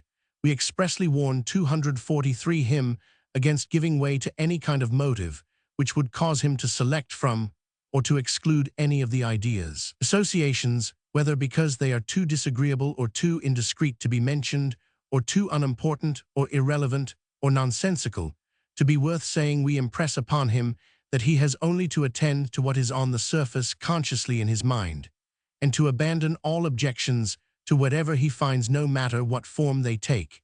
And we inform him that the success of the treatment, and above all its duration, will depend upon his conscientious adherence to this fundamental technical rule. We know from the technique of dream interpretation that it is precisely those associations against which innumerable doubts and objections are raised that invariably contain the material leading to the discovery of the unconscious. The first thing that happens as a result of instituting this technical rule is that it becomes the first point of attack for the resistance. The patient attempts to escape from it by every possible means. First, he says nothing comes into his head, then that so much comes into his head that he can't grasp any of it. Then we observe with displeasure and astonishment that he is giving in to his critical objections, first to this, then to that. He betrays it by the long pauses which occur in his talk. At last, he admits that he really cannot say something he is ashamed to, and he lets this feeling get the better of his promise, or else he has thought of something, but it concerns someone else and not himself, and is therefore to be made an exception to the rule, or else what he has just thought of is really too unimportant, too stupid, and too absurd. I could never have meant that he should take account of such thoughts. So it goes on with untold variations, to which one continually replies that telling everything really means telling everything.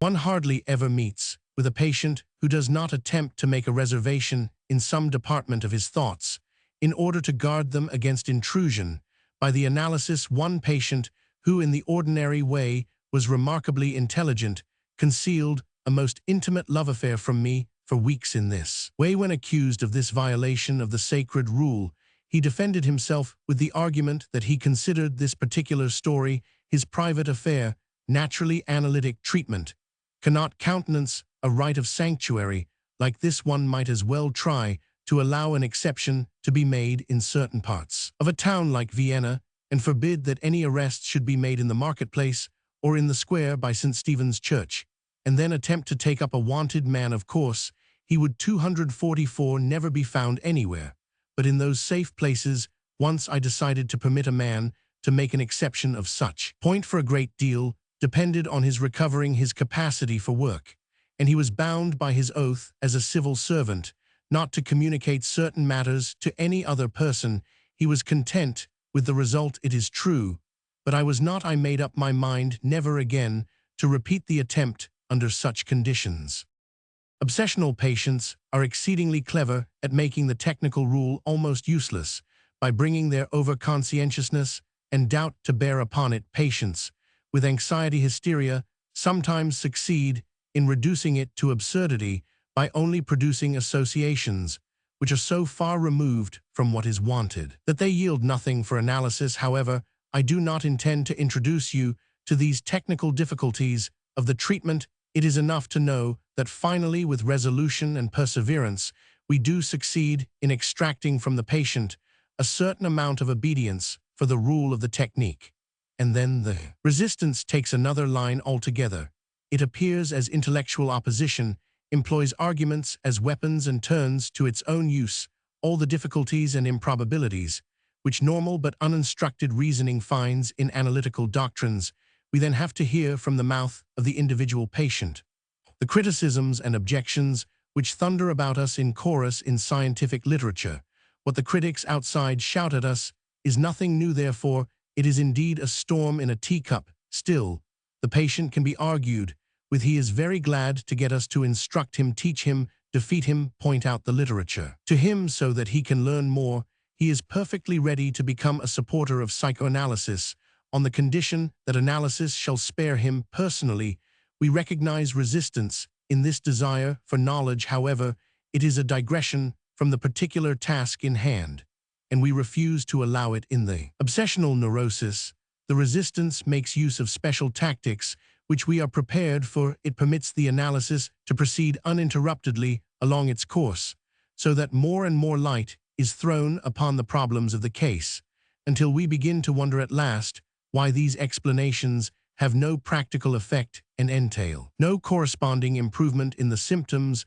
Then we discover that the resistance has fallen back upon the doubt characteristic of the obsessional neurosis and is holding us successfully at bay. From this vantage point, the patient has said to himself something of this kind: "This is all very pretty and very interesting. I should like to go on with it. I am sure it would do me a lot of good if it were true, but I don't believe it in the least.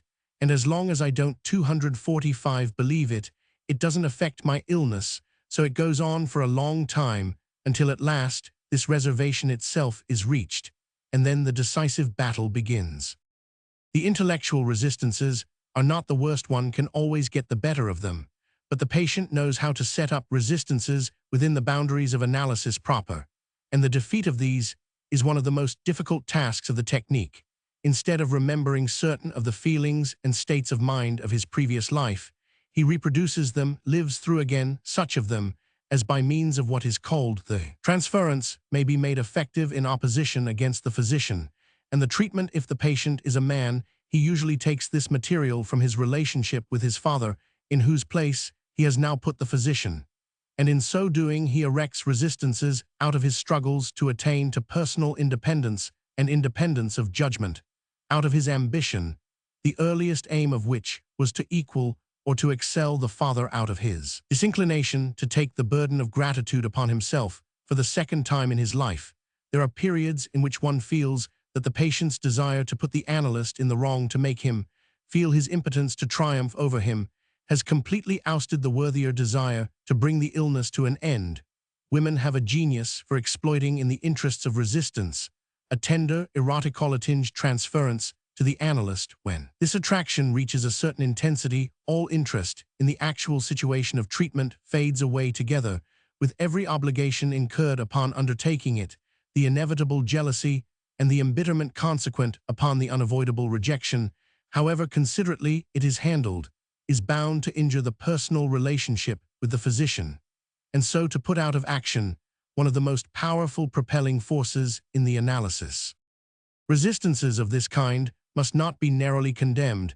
They contain so much of the most important material from the patient's past life, and bring it back in so convincing a fashion that they come to be of the greatest assistance to the analysis if a skillful technique is employed correctly to turn them to the best use. What is noteworthy is that this material always serves at first as a resistance and comes forward in a guise which is inimical to the treatment. Again, it may be said that they are character traits, individual attitudes of the ego, which are thus mobilized to oppose the attempted alterations.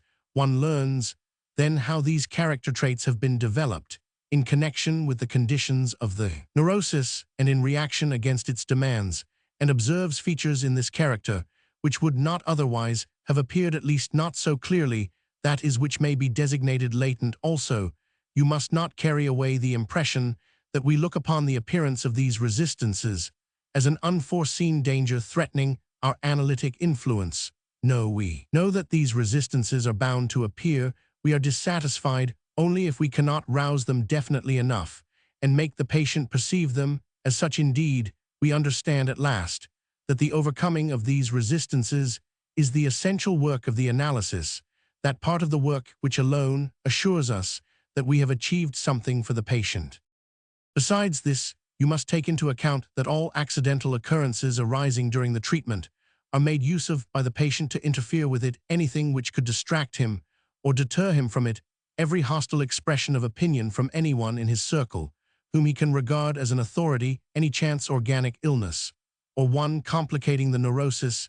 Indeed, he even converts every improvement in his condition into a motive for slackening his efforts. Then you will have obtained an approximate, though still incomplete, picture of the forms and the measures taken by the resistances which must be met and overcome in the course of every analysis. I have given such a detailed consideration to this point because I am about to inform you that our dynamic conception of the neuroses is founded upon this experience of ours of the resistances that neurotic patients set up against the cure of their symptoms. Brewer. I both originally practiced psychotherapy by the hypnotic method. Brewer's first patient was treated throughout in a state of hypnotic suggestibility.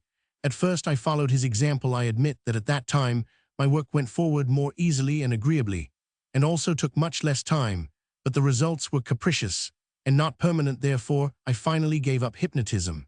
And then I understood that no comprehension of the dynamics of these affections was possible. As long as hypnosis was employed in this condition, the very existence of resistances is concealed from the physician's observation. Hypnosis drives back the resistances and frees a certain field for the work of the analysis, but dams them up at the boundaries of this field, so that they are insurmountable. It is similar in effect to the doubt of the obsessional neurosis. Therefore, I may say that true psychoanalysis only began when the help of hypnosis was discarded. If it is a matter of such importance to establish these resistances, then surely it would be wise to allow caution and doubt full play in case we have been too ready with our assumption that they exist. Perhaps cases of neurosis may be found in which 247 the associations really fail for other reasons. Perhaps the arguments against our theories really deserve serious attention, and we may be wrong in so conveniently disposing of the patient's intellectual objections by stigmatizing them as resistance. Well, I can only assure you that our judgment in this matter has not been formed hastily. We have had opportunity to observe these critical patients, both before the resistance comes to the surface and after it disappears. In the course of the treatment, the resistance varies in intensity continually. It always increases as a new topic is approached. It is at its height during the work upon it and dies down again when this theme has been dealt with. Unless certain technical errors have been committed, we never have to meet the full measure of resistance of which any patient is capable at once. Thus, we could definitely ascertain that the same man would take up and then abandon his critical objections over and over again in the course of the analysis. Whenever we are on the point of bringing to his consciousness some piece of unconscious material which is particularly painful to him, then he is critical in the extreme. Even though he may have previously understood and accepted a great deal, yet now all these gains seem to be obliterated in his struggles to oppose at all costs. He can behave just as though he were mentally deficient, a form of emotional stupidity. If he can be successfully helped to overcome this new resistance, he regains his insight and comprehension. His critical faculty is not functioning independently, and therefore is not to be respected as if it were. It is merely a made-a-folwark for his effective attitudes, and is directed by his resistance. When he dislikes anything, he can defend himself against it most ingeniously, but when anything suits his book, he can be credulous enough. We are perhaps all much the same. A person being analyzed shows this dependence of the intellect upon the affective life so clearly because, in the analysis, he is so hard-pressed. In what way can we now account for this fact, observed that the patient struggles so energetically against the relief of his symptoms and the restoration of his mental processes to normal functioning? We say that we have come upon the traces of powerful forces at work here opposing any change in the condition. They must be the same forces that originally induced the condition in the formation of symptoms. Some process must have been gone through, which our experience in dispersing them makes us able to reconstruct.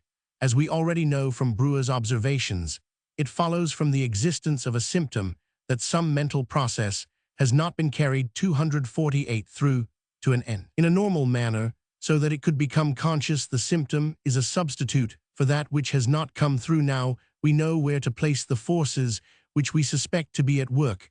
A vehement effort must have been exercised to prevent the mental process in question from penetrating into consciousness, and as a result it has remained unconscious. Being unconscious, it had the power to construct a symptom. The same vehement effort is again at work during analytic treatment, opposing the attempt to bring the unconscious into consciousness.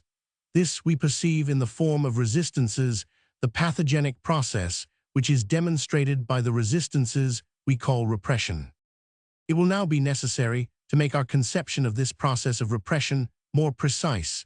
It is the essential preliminary condition for the development of symptoms, but it is also something else, a thing to which we have no parallel. Let us take as a model an impulse, a mental process, seeking to convert itself into action. We know that it can suffer rejection by virtue of what we call repudiation or condemnation, whereupon the energy at its disposal is withdrawn. It becomes powerless, but it can continue to exist as a memory. The whole process of decision on the point takes place with the full cognizance of the ego. It is very different when we imagine the same impulse subject to repression. It would then retain its energy, and no memory of it would be left behind. The process of repression, too, would be accomplished without the cognizance of the ego. This comparison, therefore, brings us no nearer to the nature of repression. I will expound to you those theoretical conceptions which alone have proved useful in giving greater definiteness to the term repression. For this purpose, it is first necessary that we should proceed from the purely descriptive meaning of the word unconscious to its systematic meaning. That is, we resolve to think of the consciousness or unconsciousness of a mental process as merely one of its qualities and not necessarily definitive. Suppose that a process of this kind has remained unconscious. Its being withheld from consciousness may be merely a sign of the fate it has undergone, not necessarily the fate itself. Let us suppose, in order to gain a more concrete notion of this fate, that every mental process, there is one exception which I will go into later, first exists in an unconscious state or phase, and only develops out of this into a conscious phase, much as a photograph is first a negative, and then becomes a picture through the printing of the positive. But not every negative is made into 249 a positive, and it is just as little necessary that every unconscious mental process should convert itself into a conscious one. It may be best expressed as follows: each single process belongs in the first place to the unconscious psychical system. From this system, it can, under certain conditions, proceed further into the conscious system. The crudest conception of these systems is the one we shall find most convenient, a spatial one. The unconscious system may therefore be compared to a large anteroom in which the various mental excitations are crowding upon one another like individual beings. Adjoining this is a second, smaller apartment, a sort of reception room in which two consciousness resides, but on the threshold between the two there stands a personage with the office of doorkeeper who examines the various mental excitations, censors them, and denies them admittance to the reception room when he disapproves of them. You will see at once that it does not make much difference whether the doorkeeper turns any one impulse back at the threshold or drives it out again. Once it has entered the reception room, that is merely a matter of the degree of his vigilance and promptness in recognition. Now this metaphor may be employed to widen our terminology. The excitations in the unconscious in the antechamber are not visible to consciousness, which is of course in the other room. So, to begin with, they remain unconscious when they have pressed forward to the threshold and been turned back by the doorkeeper. They are incapable of becoming conscious. We call them then repressed, But even those excitations which are allowed over the threshold do not necessarily become conscious. They can only become so if they succeed in attracting the eye of consciousness. This second chamber, therefore, may be suitably called the preconscious system. In this way, the process of becoming conscious retains its purely descriptive sense. Being repressed, when applied to any single impulse, means being unable to pass out of the unconscious system. Because of the doorkeeper's refusal of admittance into the preconscious, the doorkeeper is what we have learnt to know as resistance in our attempts, in analytic treatment, to loosen the repressions. Now I know very well that you will say that these conceptions are as crude as they are fantastic, and not at all permissible in a scientific presentation. I know they are crude further, indeed, we even know that they are incorrect, and unless I am mistaken, we have something better ready as a substitute for them.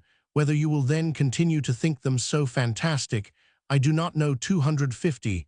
At the moment, they are useful aids to understanding, like Ampere's mannequin swimming in the electric current, and in so far as they do assist comprehension, are not to be despised. Still, I should like to assure you that these crude hypotheses, the two chambers, the doorkeeper on the threshold between the two and consciousness as a spectator at the end of the second room, must indicate an extensive approximation to the actual reality. I should also like to hear you admit that our designations unconscious, preconscious, and conscious are less prejudicial and more easily defensible than some others which have been suggested or have come into use, for example, subconscious, interconscious, co-conscious, etc. If so, I should think it more significant if you then went on to point out that any such constitution of the mental apparatus as I have assumed in order to account for neurotic symptoms can only be of universal validity and must throw light on normal functioning. In this, of course, you are perfectly right. We cannot follow up this conclusion at the moment, but our interest in the psychology of symptom development would certainly be enormously increased if we could see any prospect of obtaining, by the study of pathological conditions, an insight into normal mental functioning, hitherto such a mystery. Do you not recognize, moreover, what it is that supports these conceptions of the two systems and the relationship between them and consciousness? The doorkeeper between the unconscious and the preconscious is nothing else than the censorship to which we found the form of the manifest dream, subjected the residue of the day's experiences, which we found to be the stimuli exciting the dream, was preconscious material, which at night during sleep had been influenced by unconscious and repressed wishes and excitations, and had thus by association with them been able to form the latent dream by means of their energy under the dominion of the unconscious system. This material had been elaborated, worked over by condensation and displacement in a way which in normal mental life, Roman 1e, in the preconscious system, is unknown or admissible very rarely. This difference in their manner of functioning is what distinguishes the two systems for us. The relationship to consciousness, which is a permanent feature of the preconscious, indicates to which of the two systems any given process belongs. Neither is dreaming a pathological phenomenon. Every healthy person may dream. While asleep, every inference concerning the constitution of the mental apparatus, which comprises an understanding of both dreams and neurotic symptoms, has an irrefutable claim to be regarded as applying also to normal mental life. This is as much as we will say about repression for the present. Moreover, it is but a necessary preliminary condition, a prerequisite of symptom formation. We know that the symptom is a substitute for some other process, which was held back by repression. But even given repression, we have still a long way to go before we can obtain comprehension of this substitutive formation. There are other sides to the problem of repression itself, which present questions to be answered. What kind of mental excitations suffer repression? What forces affect it? And from what motives? On one point, only so far have we gained any knowledge relevant to these questions. While investigating the problem of resistance, we learned that the forces behind it proceed from the ego, from character traits recognizable or latent. It is these forces, therefore, which have also affected the repression, or at least they have taken a part in it. We know nothing more than this at present. The second observation for which I prepared you will help us now. By means of analysis, we can always discover the purpose behind the neurotic symptom. This is, of course, nothing new to you. I have already pointed it out in 2 cases of neurosis. But to be sure, what do 2 cases signify? You have a right to demand 200 cases, innumerable cases, in demonstration of it. But then I cannot comply with that, so you must fall back on personal experience or upon belief, which in this matter can rely upon the unanimous testimony of all psychoanalysts. You will remember that in the 2 cases in which we submitted the symptoms to detailed investigation analysis, led to the innermost secrets of the patient's sexual life.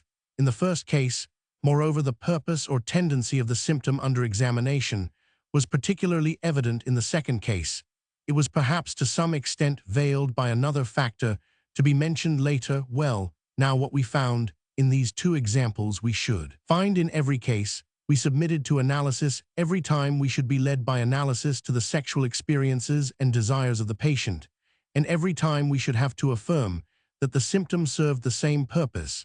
This purpose shows itself to be the gratification of sexual wishes. The symptoms serve the purpose of sexual gratification for the patient. They are a substitute for satisfactions which he does not obtain in reality. Think of the obsessive act of our first patient. This woman has to do without the husband she loved so intensely. On account of his deficiencies and shortcomings, she could not share his life.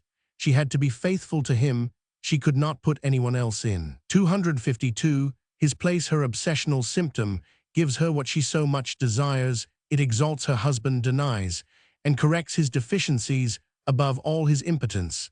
This symptom is fundamentally a wish fulfillment.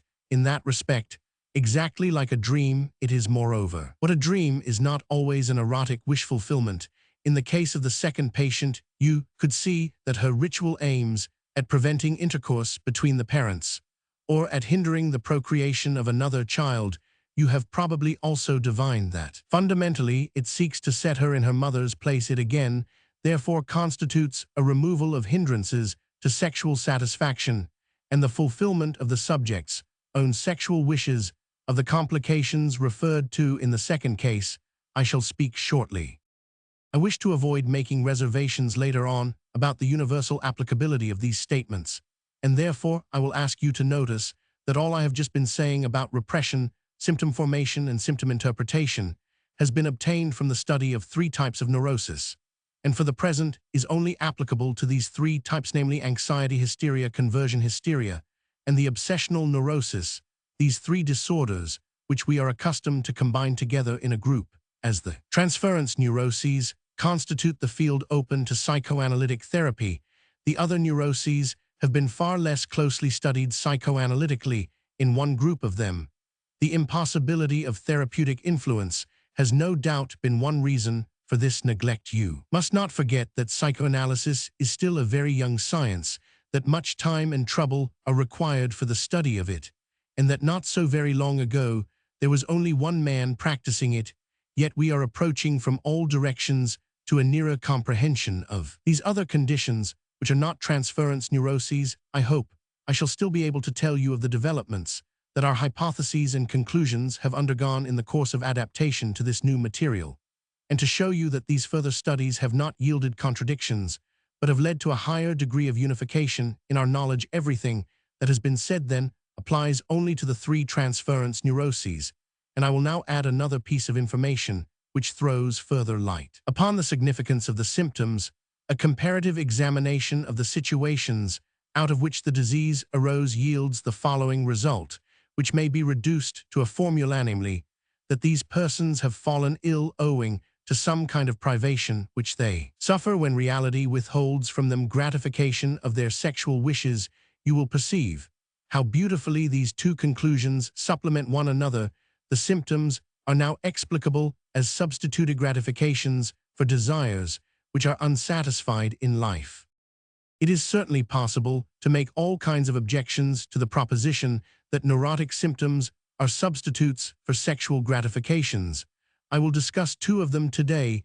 If any one of you has himself undertaken the analysis of a large number of neurotics, he will perhaps shake his head and say in certain cases this is not at all applicable. In them, the symptoms seem rather to contain the opposite purpose of excluding or of discontinuing sexual gratification.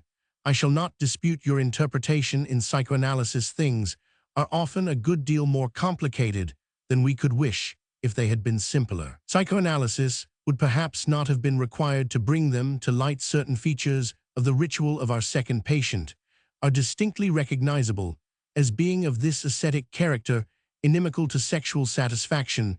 For example, her removing the clocks for the magic purpose of preventing erections at night, or her trying to prevent the falling and breaking of vessels, which amounts to a protection of her virginity. In other cases of ceremonials on going to bed, which I have analyzed, this negative character was far more marked. The whole ritual could consist of defensive regulations against sexual recollections and temptations, but we have long ago learnt from psychoanalysis that opposites do not constitute a contradiction. We might extend our proposition and say that the purpose of the symptom is either a sexual gratification or a defense against it. In hysteria, the positive, wish-fulfilling character predominates on the whole, and in the obsessional neurosis, the negative ascetic character, the symptoms can serve the purpose both of sexual gratification and of its opposite so well, because this double-sidedness or polarity has a most suitable foundation in one element of their mechanism, which we have not yet had an opportunity to mention. They are in fact, as we shall see, the effects of compromises between two opposed tendencies acting on one another. They represent both that which is repressed and also that which has affected the repression, and has cooperated in bringing them about. The representation of either one or another of these two factors may predominate in the symptom, but it happens very rarely that one of them is absent altogether. In hysteria, a collaboration of the two tendencies in one symptom is usually achieved. In the obsessional neurosis, the two parts are often distinct. The symptom is then a double one, and consists of two successive actions which cancel each other. It will not be so easy to dispose of a second difficulty when you consider a whole series of symptom interpretations. Your first opinion would probably be that the conception of a sexual substituted gratification has to be stretched to its widest limits. In order to include them, you will not neglect to point out that these symptoms offer nothing real in the way of gratification, that often enough they are confined to reanimating a sensation, or to enacting a fantasy arising from some sexual complex. Further, that the ostensible sexual gratification is very often of an infantile and unworthy character, perhaps approximating to a masturbatory act, or is reminiscent of dirty habits which long ago in childhood had been forbidden and abandoned. And further still, you will express your astonishment that anyone should reckon among sexual gratifications those which can only be described as gratifications of cruel or horrible appetites, or which may be termed unnatural. Indeed, we shall come to no agreement on these latter points until we have submitted human sexuality to a thorough investigation, and have thus established what we are justified in calling sexual. 20th Lecture. The Sexual Life of Man. One would certainly think that there could be no doubt about what is to be understood by the term sexual. First and foremost, of course, it means the improper, that which must not be mentioned. I have been told a story about some pupils of a famous psychiatrist who once endeavored to convince their master that the symptoms of an hysteric are frequently representations of sexual things. With this object, they took him to the bedside of an hysterical woman, whose attacks were unmistakable imitations of childbirth. He objected, however, well, there is nothing sexual about childbirth.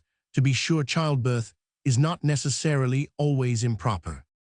I perceive that you don't approve of my joking about such serious matters. It is not altogether a joke. However, seriously, it is not so easy to define what the term sexual includes. Everything connected with the difference between the two sexes is perhaps the only way of hitting the mark, but you will find that too general and indefinite. If you take the sexual act itself as the central point, you will perhaps declare sexual to mean everything which is concerned with obtaining pleasurable gratification from the body, and particularly the sexual organs of the opposite sex. In the narrowest sense, everything which is directed to the union of the genital organs and the performance of the sexual act. In doing so, however, you come very near. To reckoning the sexual and the improper as identical and childbirth would really have nothing to do with sex. If then you make the function of reproduction the kernel of sexuality, you run the risk of excluding from it a whole host of things like masturbation or even kissing, which are not directed towards reproduction, but which are nevertheless undoubtedly sexual. However, we have already found that attempts at definition always lead to difficulties. Let us give up trying to do any better in this particular case. We may suspect that in the development of the concept sexual something has happened which has resulted in what H. Silberer has aptly called a covering error 256. On the whole, indeed, we know pretty well what is meant by sexual. In the popular view, which is sufficient for all practical purposes in ordinary life, sexual is something which combines references to the difference between the sexes, to pleasurable excitement and gratification, to the reproductive function, and to the idea of impropriety and the necessity for concealment. But this is no longer sufficient for science, for painstaking researches, only possible, of course, in a spirit of self-command maintained by self-sacrifice, have revealed that classes of human beings exist whose sexual life deviates from the usual one in the most striking manner. One group among these perverts has, as it were, expunged the difference between the sexes from its scheme of life. In these people, only the same sex as their own can rouse sexual desire. The other sex, especially the genital organ of the other sex, has absolutely no sexual attraction for them, can even in extreme cases be an object of abhorrence to them. They have thus, of course, foregone all participation in the process of reproduction. Such persons are called homosexuals or inverts. Often, though not always, they are men and women who otherwise have reached an irreproachably high standard of mental growth and development intellectually and ethically, and are only afflicted with this one fateful peculiarity through the mouths of their scientific spokesmen. They lay claim to be a special variety of the human race, a third sex, as they call it, standing with equal rights alongside the other two. We may perhaps have an opportunity of critically examining these claims. They are not, of course, as they would gladly maintain, the elect of mankind. They contain in their ranks at least as many inferior and worthless individuals as are to be found amongst those differently constituted sexually. These perverts do at least seek to achieve very much the same ends with the objects of their desires as normal people do with theirs. But after them comes a long series of abnormal types, in whom the sexual activities become increasingly further removed from anything which appears attractive to a reasonable being. In their manifold variety and their strangeness, these types may be compared to the grotesque monstrosities painted by P. Bruegel to represent the temptations of St. Anthony, or to the long procession of effete gods and worshippers, which G. Flaubert shows us passing before his pious penitent, and to nothing else the chaotic assembly calls out for classification. If it is not to bewilder us completely, we divide them into those in whom the sexual object has been altered, as with the homosexuals 257, and those in whom first and foremost the sexual aim has been altered. The first group belong those who have dispensed with the mutual union of the genital organs, and who have substituted for the genitals in one of the partners in the act another organ or part of the body, mouth or anus, in place of the vagina, making light of both the anatomical difficulties and the suppression of disgust involved. There follow others who, it is true, still retain the genital organs as object, not however by virtue of their sexual function, but on account of other functions in which they take part anatomically or by reason of their proximity.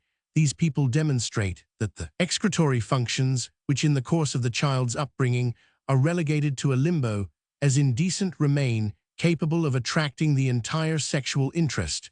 There are others who have given up altogether the genital organs as object, and instead have exalted some other part of the body to serve as the object of desire, a woman's breast, foot, or plait of hair.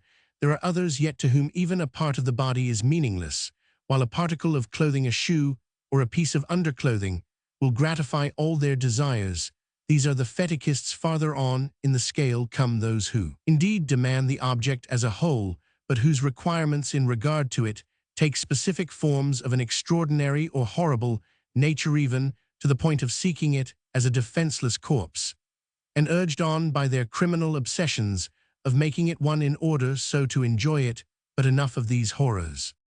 Foremost in the second group are those perverts whose sexual desires aim at the performance of an act, which normally is but an introductory or preparatory one.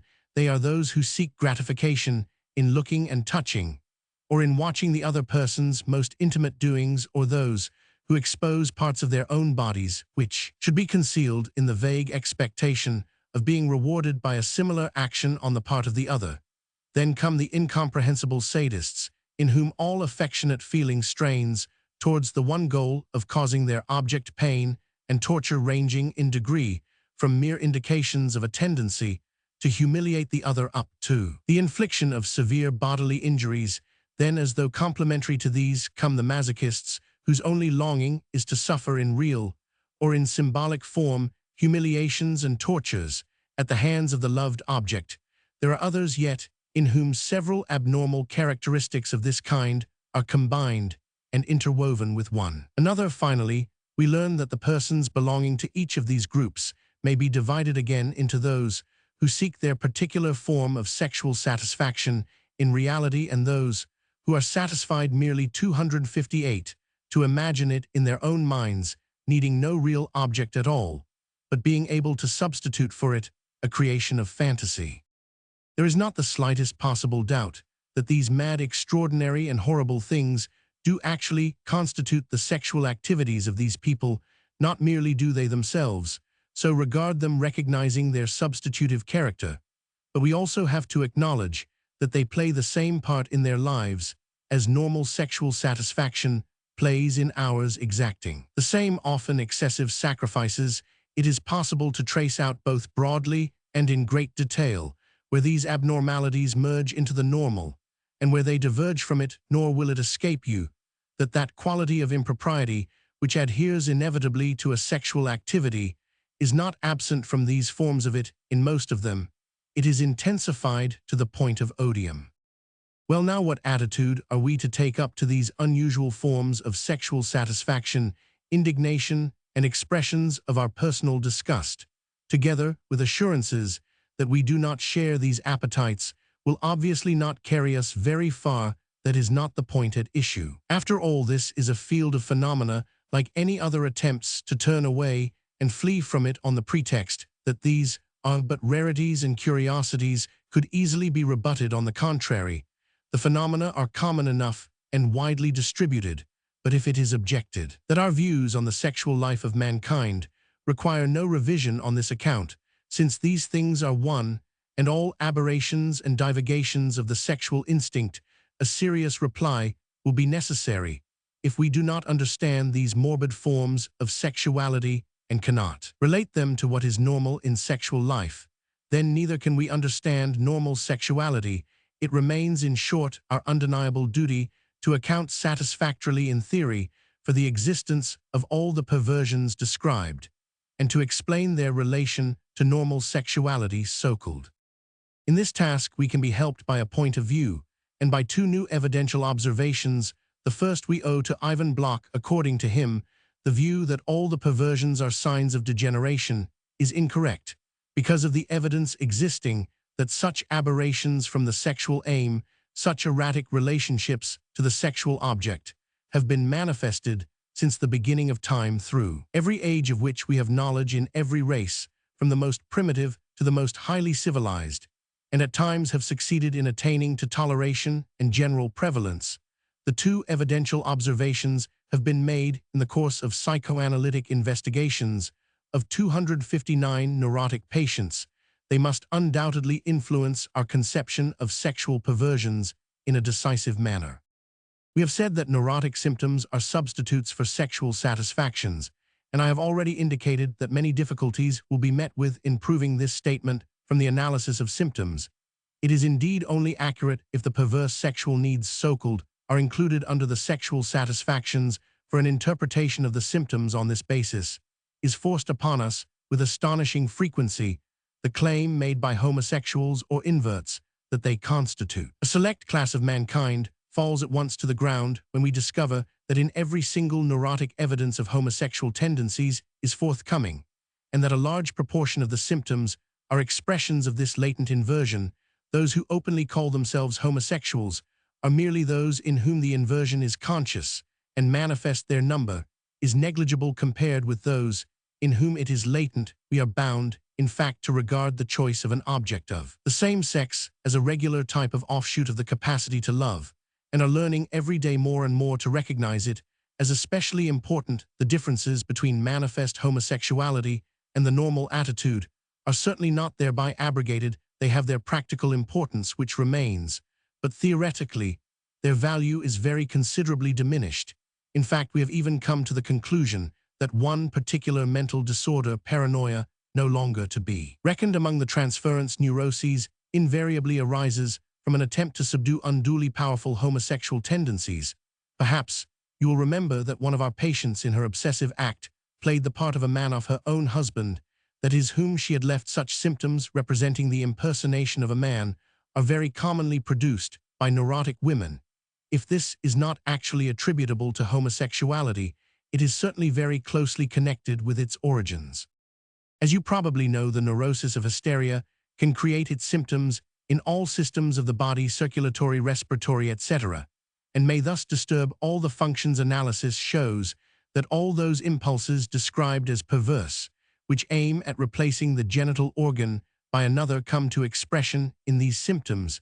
These organs thus behave as substitutes for the genital organs. It is precisely from the study of hysterical symptoms that we have arrived at the view that besides their functional role, a sexual-erotogenic significance must be ascribed to the bodily organs, and that the needs of the former will 260 be interfered with if the demands of the latter upon them are too great. Countless sensations and innervations which we meet as hysterical symptoms in organs apparently not concerned with sexuality are thus discovered to be essentially fulfillments of perverse sexual desires by the other organs having usurped the function of the genitalia. In this way, also, the very great extent to which the organs of nutrition and of excretion in particular may serve in yielding sexual excitement is brought home to us. It is indeed the same thing as is manifested in the perversions, except that in the latter it is unmistakable and recognizable without any difficulty,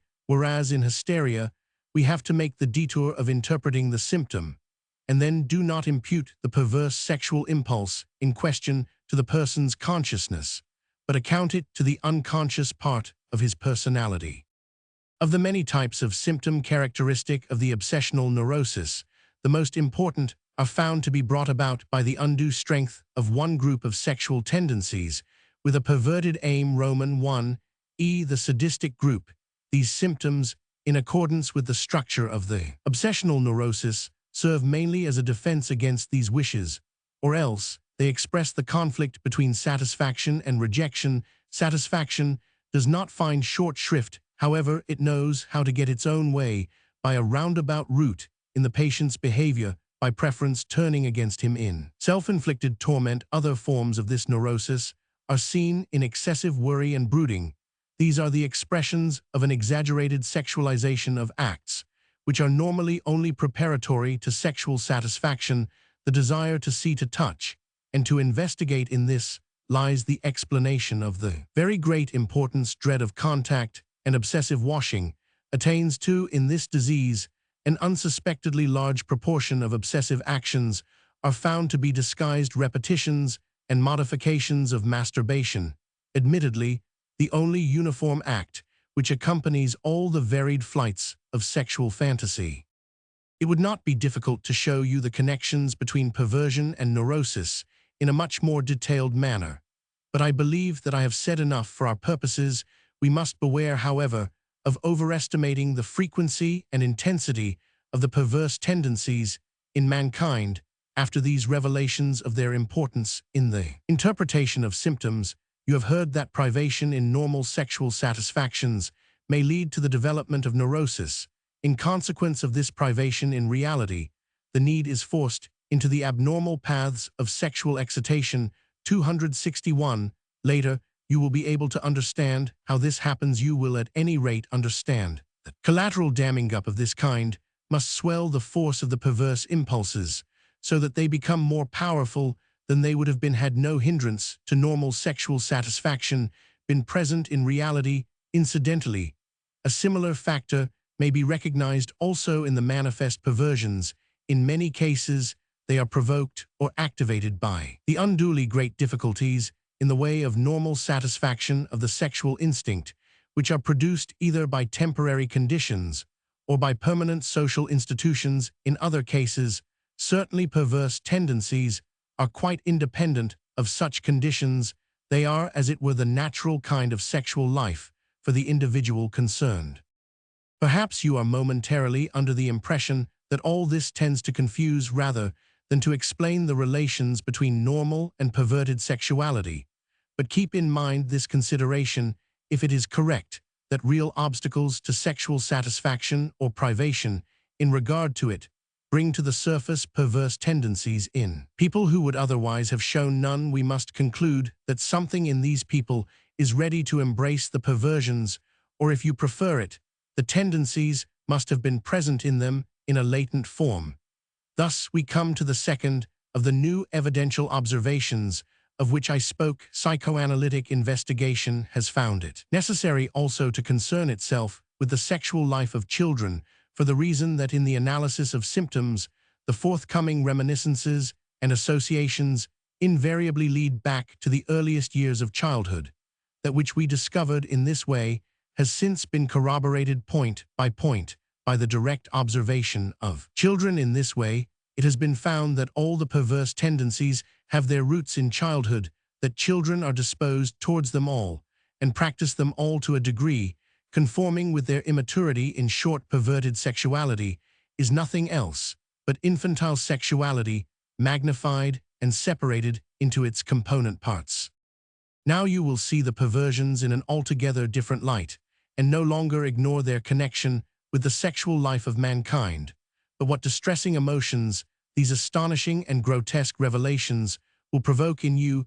At first you will certainly be tempted to deny everything the fact that there is anything in children which can be termed sexual life, the accuracy of our observations, and the justification of our claim to see in the behavior of children any connection with that which in later years is condemned as perverted. Permit me first to explain to you the motives of your antagonism, and 262 then to put before you a summary of our observations. That children should have no sexual life, sexual excitement, needs, and gratification of a sort, but that they suddenly acquire these things in the years between 12 and 14, would be, apart from any observations at all biologically, just as improbable, indeed nonsensical, as to suppose that they are born without genital organs, which first begin to sprout at the age of puberty. What does actually awake in them at this period is the reproductive function, which then makes use for its own purposes of material lying to hand in body and mind. You are making the mistake of confounding sexuality and reproduction with each other, and thus you obstruct your own way to the comprehension of sexuality, the perversions and the neuroses. This mistake, moreover, has a meaning in it. Strange to say, its origin lies in the fact that you yourselves have all been children, and as children were subject to the influences of education, for it is indeed one of the most important social tasks of education to restrain, confine, and subject to an individual control, itself identical with the demands of society, the sexual instinct, when it breaks forth in the form of the reproductive function, in its own interests. Accordingly, society would postpone the child's full development until it has attained a certain stage of intellectual maturity, since educability practically ceases with the full onset of the sexual instinct. Without this, the instinct would break all bounds, and the laboriously erected structure of civilization would be swept away. Nor is the task of restraining it ever an easy one. Success in this direction is often poor, and sometimes only too great at bottom. Society's motive is economic, since it has not means enough to support life for its members without work on their part. It must see to it that the number of these members is restricted, and their energies directed away from sexual activities on to their work. Eternal primordial struggle for existence, therefore persisting to the present day. Experience must have taught educators that the task of molding the sexual will of the next generation can only be carried out by beginning to impose their influence very early and intervening in the sexual life of children before puberty, instead of waiting till the storm bursts. Consequently, almost all infantile sexual activities are forbidden or made disagreeable to the child. The ideal has been to make the child's life asexual, and in course of time, it has come to this that it is really believed to be asexual, and is given out as such even at the hands of science in order, then, to avoid any contradiction with established beliefs and aims. The sexual activity of children is overlooked. No 263 small achievement, by the way all science contents itself with otherwise explaining it away. The little child is supposed to be pure and innocent. He who says otherwise shall be condemned as a hardened blasphemer against humanity's tenderest and most sacred feelings. The children alone take no part in this convention. They assert their animal nature naively enough and demonstrate persistently that they have yet to learn their purity. Strange to say, those who deny sexuality in children are the last to relax educative measures against it. They follow up with the greatest severity every manifestation of the childish, tricks the existence of which they deny. Moreover, it is theoretically of great interest that the time of life which most flagrantly contradicts the prejudice about asexual childhood, the years of infancy up to 5 or 6, is precisely the period which is veiled by oblivion in most people's memories, an oblivion which can only be dispelled completely by analytic investigation, but which is nevertheless sufficiently penetrable to allow of the formation of single dreams.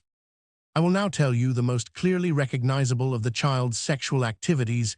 It will be expedient if I first introduce you to the term libido. In every way analogous to hunger, libido is the force by means of which the instinct, in this case, the sexual instinct, as with hunger, the nutritional instinct, achieves expression. Other terms such as sexual excitation and satisfaction require no definition. Interpretation finds most to do in regard to the sexual activities of the infant, as you will easily perceive, and no doubt you will find it a reason for objections.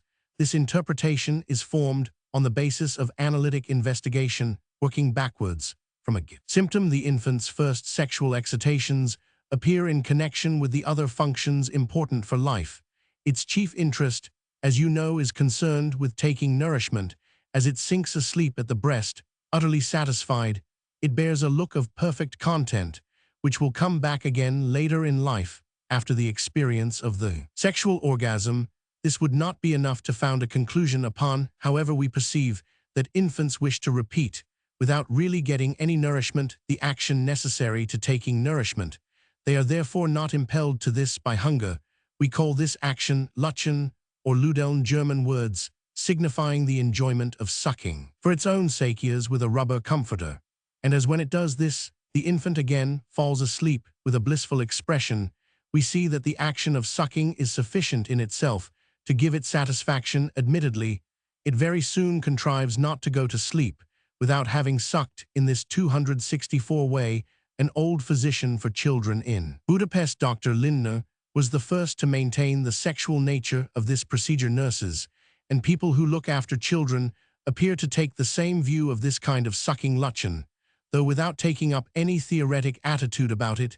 They have no doubt that its only purpose is in the pleasure derived. They account it one of the child's naughty tricks, and take severe measures to force it to give it up, if it will not do so of its own accord. And so we learn that an infant performs actions with no other object but that of obtaining pleasure. We believe that this pleasure is first of all experienced while nourishment is being taken, but that the infant learns rapidly to enjoy it. Apart from this condition, the gratification obtained can only relate to the region of the mouth and lips.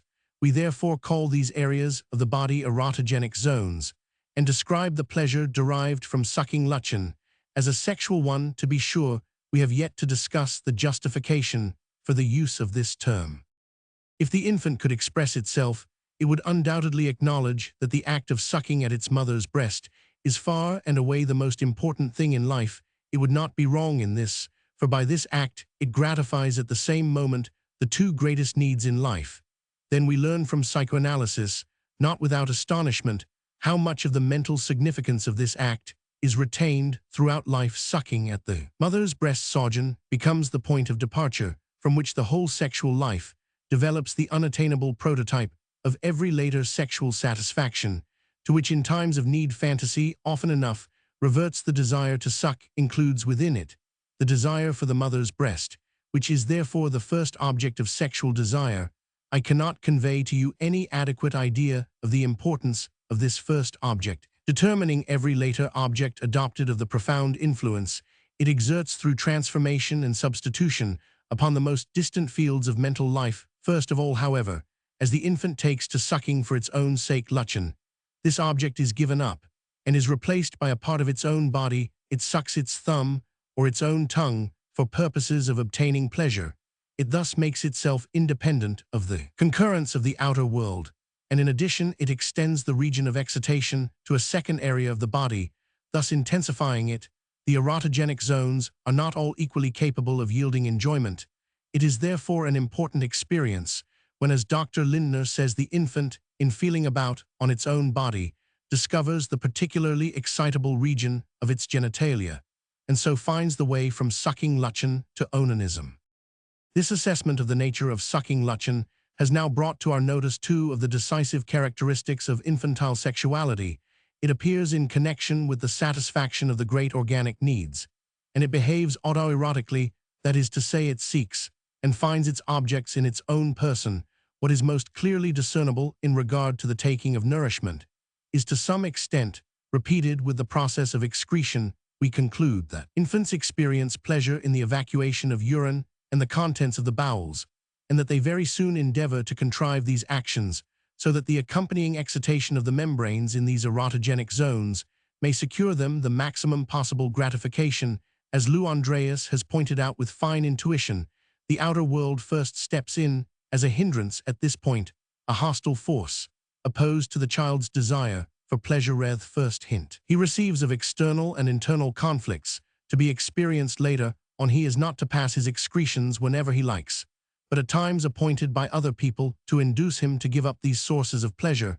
He is told that everything connected with these functions is improper and must be kept concealed. In this way, he is first required to exchange pleasure for value in the eyes of others. His own attitude to the excretions is at the outset very different. His own says produce no disgust in him. He values them as part of his own body and is unwilling to part with them. He uses them as the first present by which he can mark out those people whom he values especially, even after education has succeeded in alienating him from these tendencies. He continues to feel the same high regard for his presence and his money, while his achievements in the way of urination appear to be the subject of particular pride. I know that for some time you have been longing to interrupt me with cries of enough of these monstrosities, the motions of the bowels, a source of pleasurable sexual satisfaction, exploited even by infants, says, a substance of great value, and the anus a kind of genital organ. We do not believe it, but we understand why children's physicians and educationists have emphatically rejected psychoanalysis and its conclusions. Not at all. You have merely forgotten for the moment that I have been endeavoring to show you the connection between the actual facts of infantile sexual life and the actual facts of the sexual perversions. Why should you not know that in many adults, both homosexual and heterosexual, the anus actually takes over the part played by the vagina in sexual intercourse, and that there are many persons who retain the pleasurable 266 sensations accompanying evacuations of the bowels throughout life, and describe them as far from insignificant. You may hear from children themselves, when they are a little older and able to talk about these things, what an interest they take in the act of defecation, and what pleasure they find in watching others in the act. Of course, if you have previously systematically intimidated these children, they will understand very well that they are not to speak of such things, and for all else that you refuse to believe, I refer you to the evidence brought out in analysis and to the direct observation of children, and I tell you that it will require the exercise of considerable ingenuity to avoid seeing all this or to see it in a different light. Nor am I at all averse from your thinking the relationship between childish sexual activities and the sexual perversions positively striking. It is a matter of course that there should be this relationship, for if a child has a sexual life at all, it must be of a perverted order, since apart from a few obscure indications, he is lacking in all that transforms sexuality into the reproductive function. Moreover, it is a characteristic common to all the perversions that in them reproduction as an aim is put aside. This is actually the criterion by which we judge whether a sexual activity is perversive. It departs from reproduction in its aims and pursues the attainment of gratification independently. You will understand, therefore, that the gulf and turning point in the development of the sexual life lies at the point of its subordination to the purposes of reproduction. Everything that occurs before this conversion takes place, and everything which refuses to conform to it and serves the pursuit of gratification alone is called by the unhonored title of perversion, and as such is despised. So let me continue my brief account of infantile sexuality. I could supplement what I have told you concerning two of the bodily systems by extending the same scrutiny to the others. The sexual life of the child consists entirely in the activities of a series of component instincts, which seek for gratification independently of one another, some in his own body, and others already in an external object. Among the organs of these bodily systems, the genitalia rapidly take the first place. There are people in whom pleasurable gratification in their own genital organ, without the aid of any other genital organ or object, is continued without interruption from the onanism habitual in the suckling period of infancy to the onanism of necessity occurring in the years of puberty, and then maintained indefinitely beyond that. Incidentally, the subject of onanism is not so easily 267 exhausted. It contains material for consideration from various angles. In spite of my wish to limit the extent of this discussion, I must still say something about sexual curiosity in children. It is too characteristic of childish sexuality, and too important for the symptom formation of the neuroses, to be omitted. Infantile sexual curiosity begins very early, sometimes before the 3rd year. It is not connected with the difference between the sexes, which is nothing to children, since they boys at least describe the same male genital organ to both sexes. If then a boy discovers the vagina in a little sister or playmate, he at once tries to deny the evidence of his senses, for he cannot conceive of a human being like himself without his most important attribute later. He is horrified at the possibilities it reveals to him. The influence of previous threats, occasioned by too great a preoccupation with his own little member, now begins to be felt. He comes under the dominion of the castration complex, which will play such a large part in the formation of his character if he remains healthy, and of his neurosis if he falls ill, and of his resistances if he comes under analytic treatment. Of little girls, we know that they feel themselves heavily handicapped by the absence of a large visible penis, and envy the boy's possession of it. From this source primarily springs the wish to be a man, which is resumed again later in the neurosis owing to some maladjustment to female development. The clitoris in the girl, moreover, is in every way equivalent during childhood to the penis. It is a region of especial excitability in which autoerotic satisfaction is achieved. In the transition to womanhood, very much depends upon the early and complete relegation of this sensitivity from the clitoris over to the vaginal orifice. In those women who are sexually anesthetic, as it is called, the clitoris has stubbornly retained this sensitivity.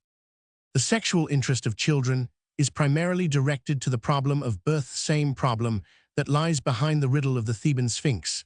This curiosity is for the most part aroused by egoistic dread of the arrival of another child, the answer which the nursery has ready for the child, that the stork brings the baby's meets with incredulity.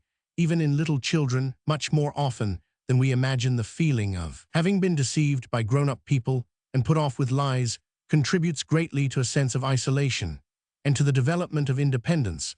But the child is not able to solve this problem on his own account. His undeveloped sexual constitution sets definite limits to his capacity to understand it. He first supposes that children are 268 made by mixing some special thing with the food taken, nor does he know that only women can have children. Later, he learns of this limitation and gives up the idea of children being made by food, though it is retained in fairy tales a little later.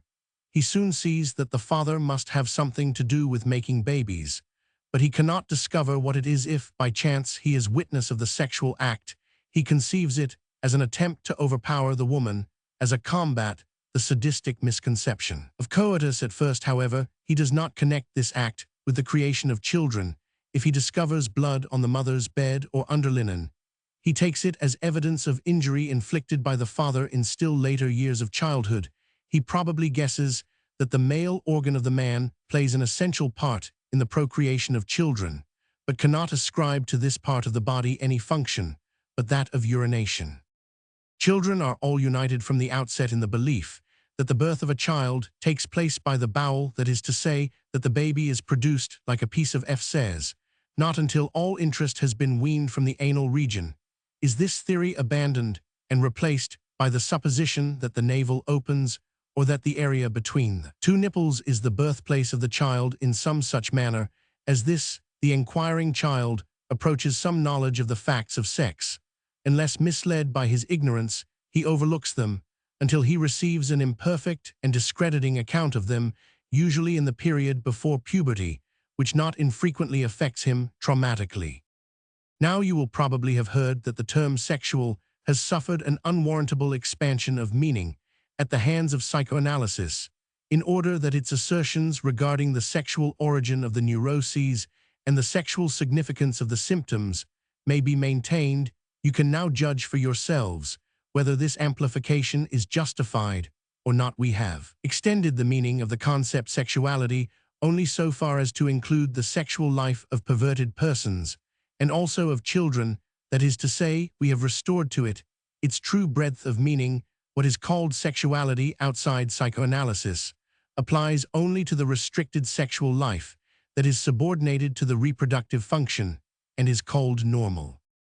21st lecture. Development of the libido and sexual organizations. It is my impression that I have not succeeded in bringing home to you with complete conviction the importance of the perversions for our conception of sexuality. I wish, therefore, as far as I am able, to review and improve upon what I have already said on this subject. Now, I do not wish you to think that it was the perversions alone that required us to make the alteration in the meaning of the term sexuality which has aroused such vehement opposition. The study of infantile sexuality has contributed even more to it, and the unanimity between the two was decisive. But however unmistakable they may be in the later years of childhood, the manifestations of infantile sexuality in its earliest forms do seem to fade away indefinably. Those who do not wish to pay attention to evolution and to the connections brought out by analysis will dispute the sexual nature of them, and will ascribe in consequence some other undifferentiated character to them. You must not forget that as yet we have no generally acknowledged criterion for the sexual nature of a phenomenon, unless it is some connection with the reproductive function, a definition which we have had to reject as too narrow. The biological criteria, such as the periodicities of 23 and 28 days, suggested by W. Fleece, are exceedingly debatable. The peculiar chemical features, which we may perhaps assume for sexual processes, are yet to be discovered. The sexual perversions in adults, on the other hand, are something definite and unambiguous, as their generally accepted description implies they are unquestionably of a sexual nature. Whether you call them marks of degeneration or anything else, no one has yet been so bold as to rank them anywhere. But among the phenomena of sexual life, in view of them alone, we are justified in maintaining that sexuality and the reproductive function are not identical, for they one and all abjure the aim of reproduction. I notice a not uninteresting parallel here. Whereas, for most people, the word mental means conscious, we found ourselves obliged to widen the application of the term mental to include a part of the mind that is not conscious. In a precisely similar way, most people declare sexual identical with pertaining to reproduction, or, if you like it expressed more concisely, with genital, whereas we cannot avoid admitting things as sexual that are not genital and have nothing to do with reproduction. It is only a formal analogy, but it is not without deeper significance. However, if the existence of sexual perversions is such a forcible argument on this point, why has it not long ago done its work and settled the question? I really am unable to say. It seems to me that the sexual perversions have come under a very special ban, which insinuates itself into the theory and interferes even with scientific judgment on the subject. It seems as if no one could forget not merely that they are detestable, but that they are also something monstrous and terrifying, as if they exerted a seductive influence, as if at bottom a secret envy of those who enjoy them had to be strangled. The same sort of feeling that is confessed by the Count who sits in judgment in the famous parody of Tannhäuser. So in the Mount of Venus conscience duty are forgot. Remarkable that such a thing has never been my lot. In reality, perverts are more likely to be poor devils who have to pay most bitterly for the satisfactions they manage to procure with such difficulty. That which makes perverse activities so unmistakably sexual in spite of all that seems unnatural in their objects or their aims, is the fact that in perverse satisfaction the act still terminates usually in a complete orgasm with evacuation of the genital product. This is of course only the consequence of adult development in the persons concerned. In children, orgasm and genital excretion are not very well possible as substitutes. They have approximations to them, which are again not recognized definitely as sexual. I must still add something more in order to complete our assessment of the sexual perversions abominated, as they are sharply distinguished from normal sexual activity, as they may be simple observation, will show that very rarely is one feature or another of them absent from the sexual life of a normal person. The kiss, to begin with, has some claim to be called a perverse act, for it consists of the union of the two erotogenic mouth zones, 271, instead of the two genital organs, but no one condemns it as perverse. On the contrary, in the theater it is permitted as a refined indication of the sexual act. Nevertheless, kissing is a thing that can easily become an absolute perversion, namely, when it occurs in such intensity that orgasm and emission directly accompany it, which happens not at all uncommonly. Further, it will be found that gazing at and handling the object are in one person an indispensable condition of sexual enjoyment, while another at the height of sexual excitement pinches or bites, that in another lover not always the genital region, but some other bodily region in the object provokes the greatest excitement, and so on in endless variety. It would be absurd to exclude people with single idiosyncrasies of this kind from the ranks of the normal, and place them among perverts. Rather, it becomes more and more clear that what is essential to the perversions lies not in the overstepping of the sexual aim, not in the replacement of the genitalia, not always even in the variations in the object, but solely in the exclusiveness with which these deviations are maintained, so that the sexual act which serves the reproductive process is rejected altogether. In so far as perverse performances are included in order to intensify or to lead up to the performance of the normal sexual act, they are no longer actually perverse. Facts of the kind just described naturally tend to diminish the gulf between normal and perverse sexuality very considerably. The obvious inference is that normal sexuality has arisen out of something existing prior to it, by a process of discarding some components of this material as useless, and by combining the others so as to subordinate them to a new aim, that of reproduction. The point of view thus gained in regard to the perversions can now be employed by us in penetrating more deeply with a clearer perspective into the problem of infantile sexuality. But before doing this, I must draw your attention to an important difference between the two. Perverse sexuality is as a rule exceedingly concentrated. Its whole activity is directed to one end, mostly to only one aim. One particular component impulse is supreme. It is either the only one discernible, or it has subjected the others to its own purposes. In this respect, there is no difference between perverse and normal sexuality, except that the dominating component impulse, and therefore the sexual aim, is a different one. Both of them constitute a well-organized tyranny, only that in one case one ruling family has usurped all the power, and in the other another. This concentration and organization, on the other hand, is in the 272 main, absent from infantile sexuality. Its component impulses are equally valid. Each of them strives independently after its own pleasure.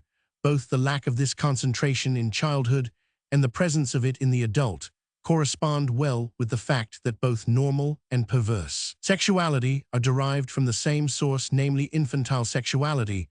There are indeed also cases of perversion which correspond even more closely to infantile sexuality, in that numerous component instincts, independently of one another with their aims, are developed or better perpetuated in them, with these cases. It is more correct to speak of infantilism than of perversion of the sexual life. Thus prepared, we may now go on to consider a suggestion, which we shall certainly not be spared. It will be said, why are you so set upon declaring as already belonging to sexuality those indefinite manifestations of childhood, out of which what is sexual later develops, and which you yourself admit to be indefinite? Why are you not content rather to describe them physiologically and simply to say that activities such as sucking for its own sake and the retaining of excreta may be observed already in young infants, showing that they seek pleasure in their organs? In that way, you would have avoided the conception of a sexual life, even in babies, which is so repugnant to all our feelings. Well, I can only answer that I have nothing against pleasure derived from the organs of the body. I know indeed that the supreme pleasure of the sexual union is also only a bodily pleasure derived from the activity of the genital organ. But can you tell me when this originally indifferent bodily pleasure acquires the sexual character that it undoubtedly possesses in later phases of development? Do we know any more about this organ pleasure than we know about sexuality? You will answer that the sexual character is added to it when the genitalia begin to play their part. Sexuality simply means genital. You will even evade the obstacle of the perversions by pointing out that after all, with most of them, a genital orgasm occurs, although brought about by other means than the union of the genitalia. If you were to eliminate the relation to reproduction from the essential characteristics of sexuality, since this view is untenable in consequence of the existence of the perversions, and were to emphasize instead activity of the genital organs, you would actually take up a much better position. But then we should no longer differ very widely. It would be a case of the genital organs versus the other organs. What do you now make of the abundant evidence that the genital organs may be replaced by other organs for the purpose of gratification? 273, as in the normal kiss, or the perverse practices of loose living, or in the symptomatology of hysteria in this neurosis. It is quite usual for stimulation phenomena, sensations, innervations, and even the processes of erection, which properly belong to the genitalia, to be displaced on to other distant areas of the body. For example, the displacement from below upwards to the head and face. Thus you will find that nothing is left of all that you cling to as essentially characteristic of sexuality, and you will have to make up your minds to follow my example and extend the designation sexual to include those activities of early infancy which aim at organ pleasure.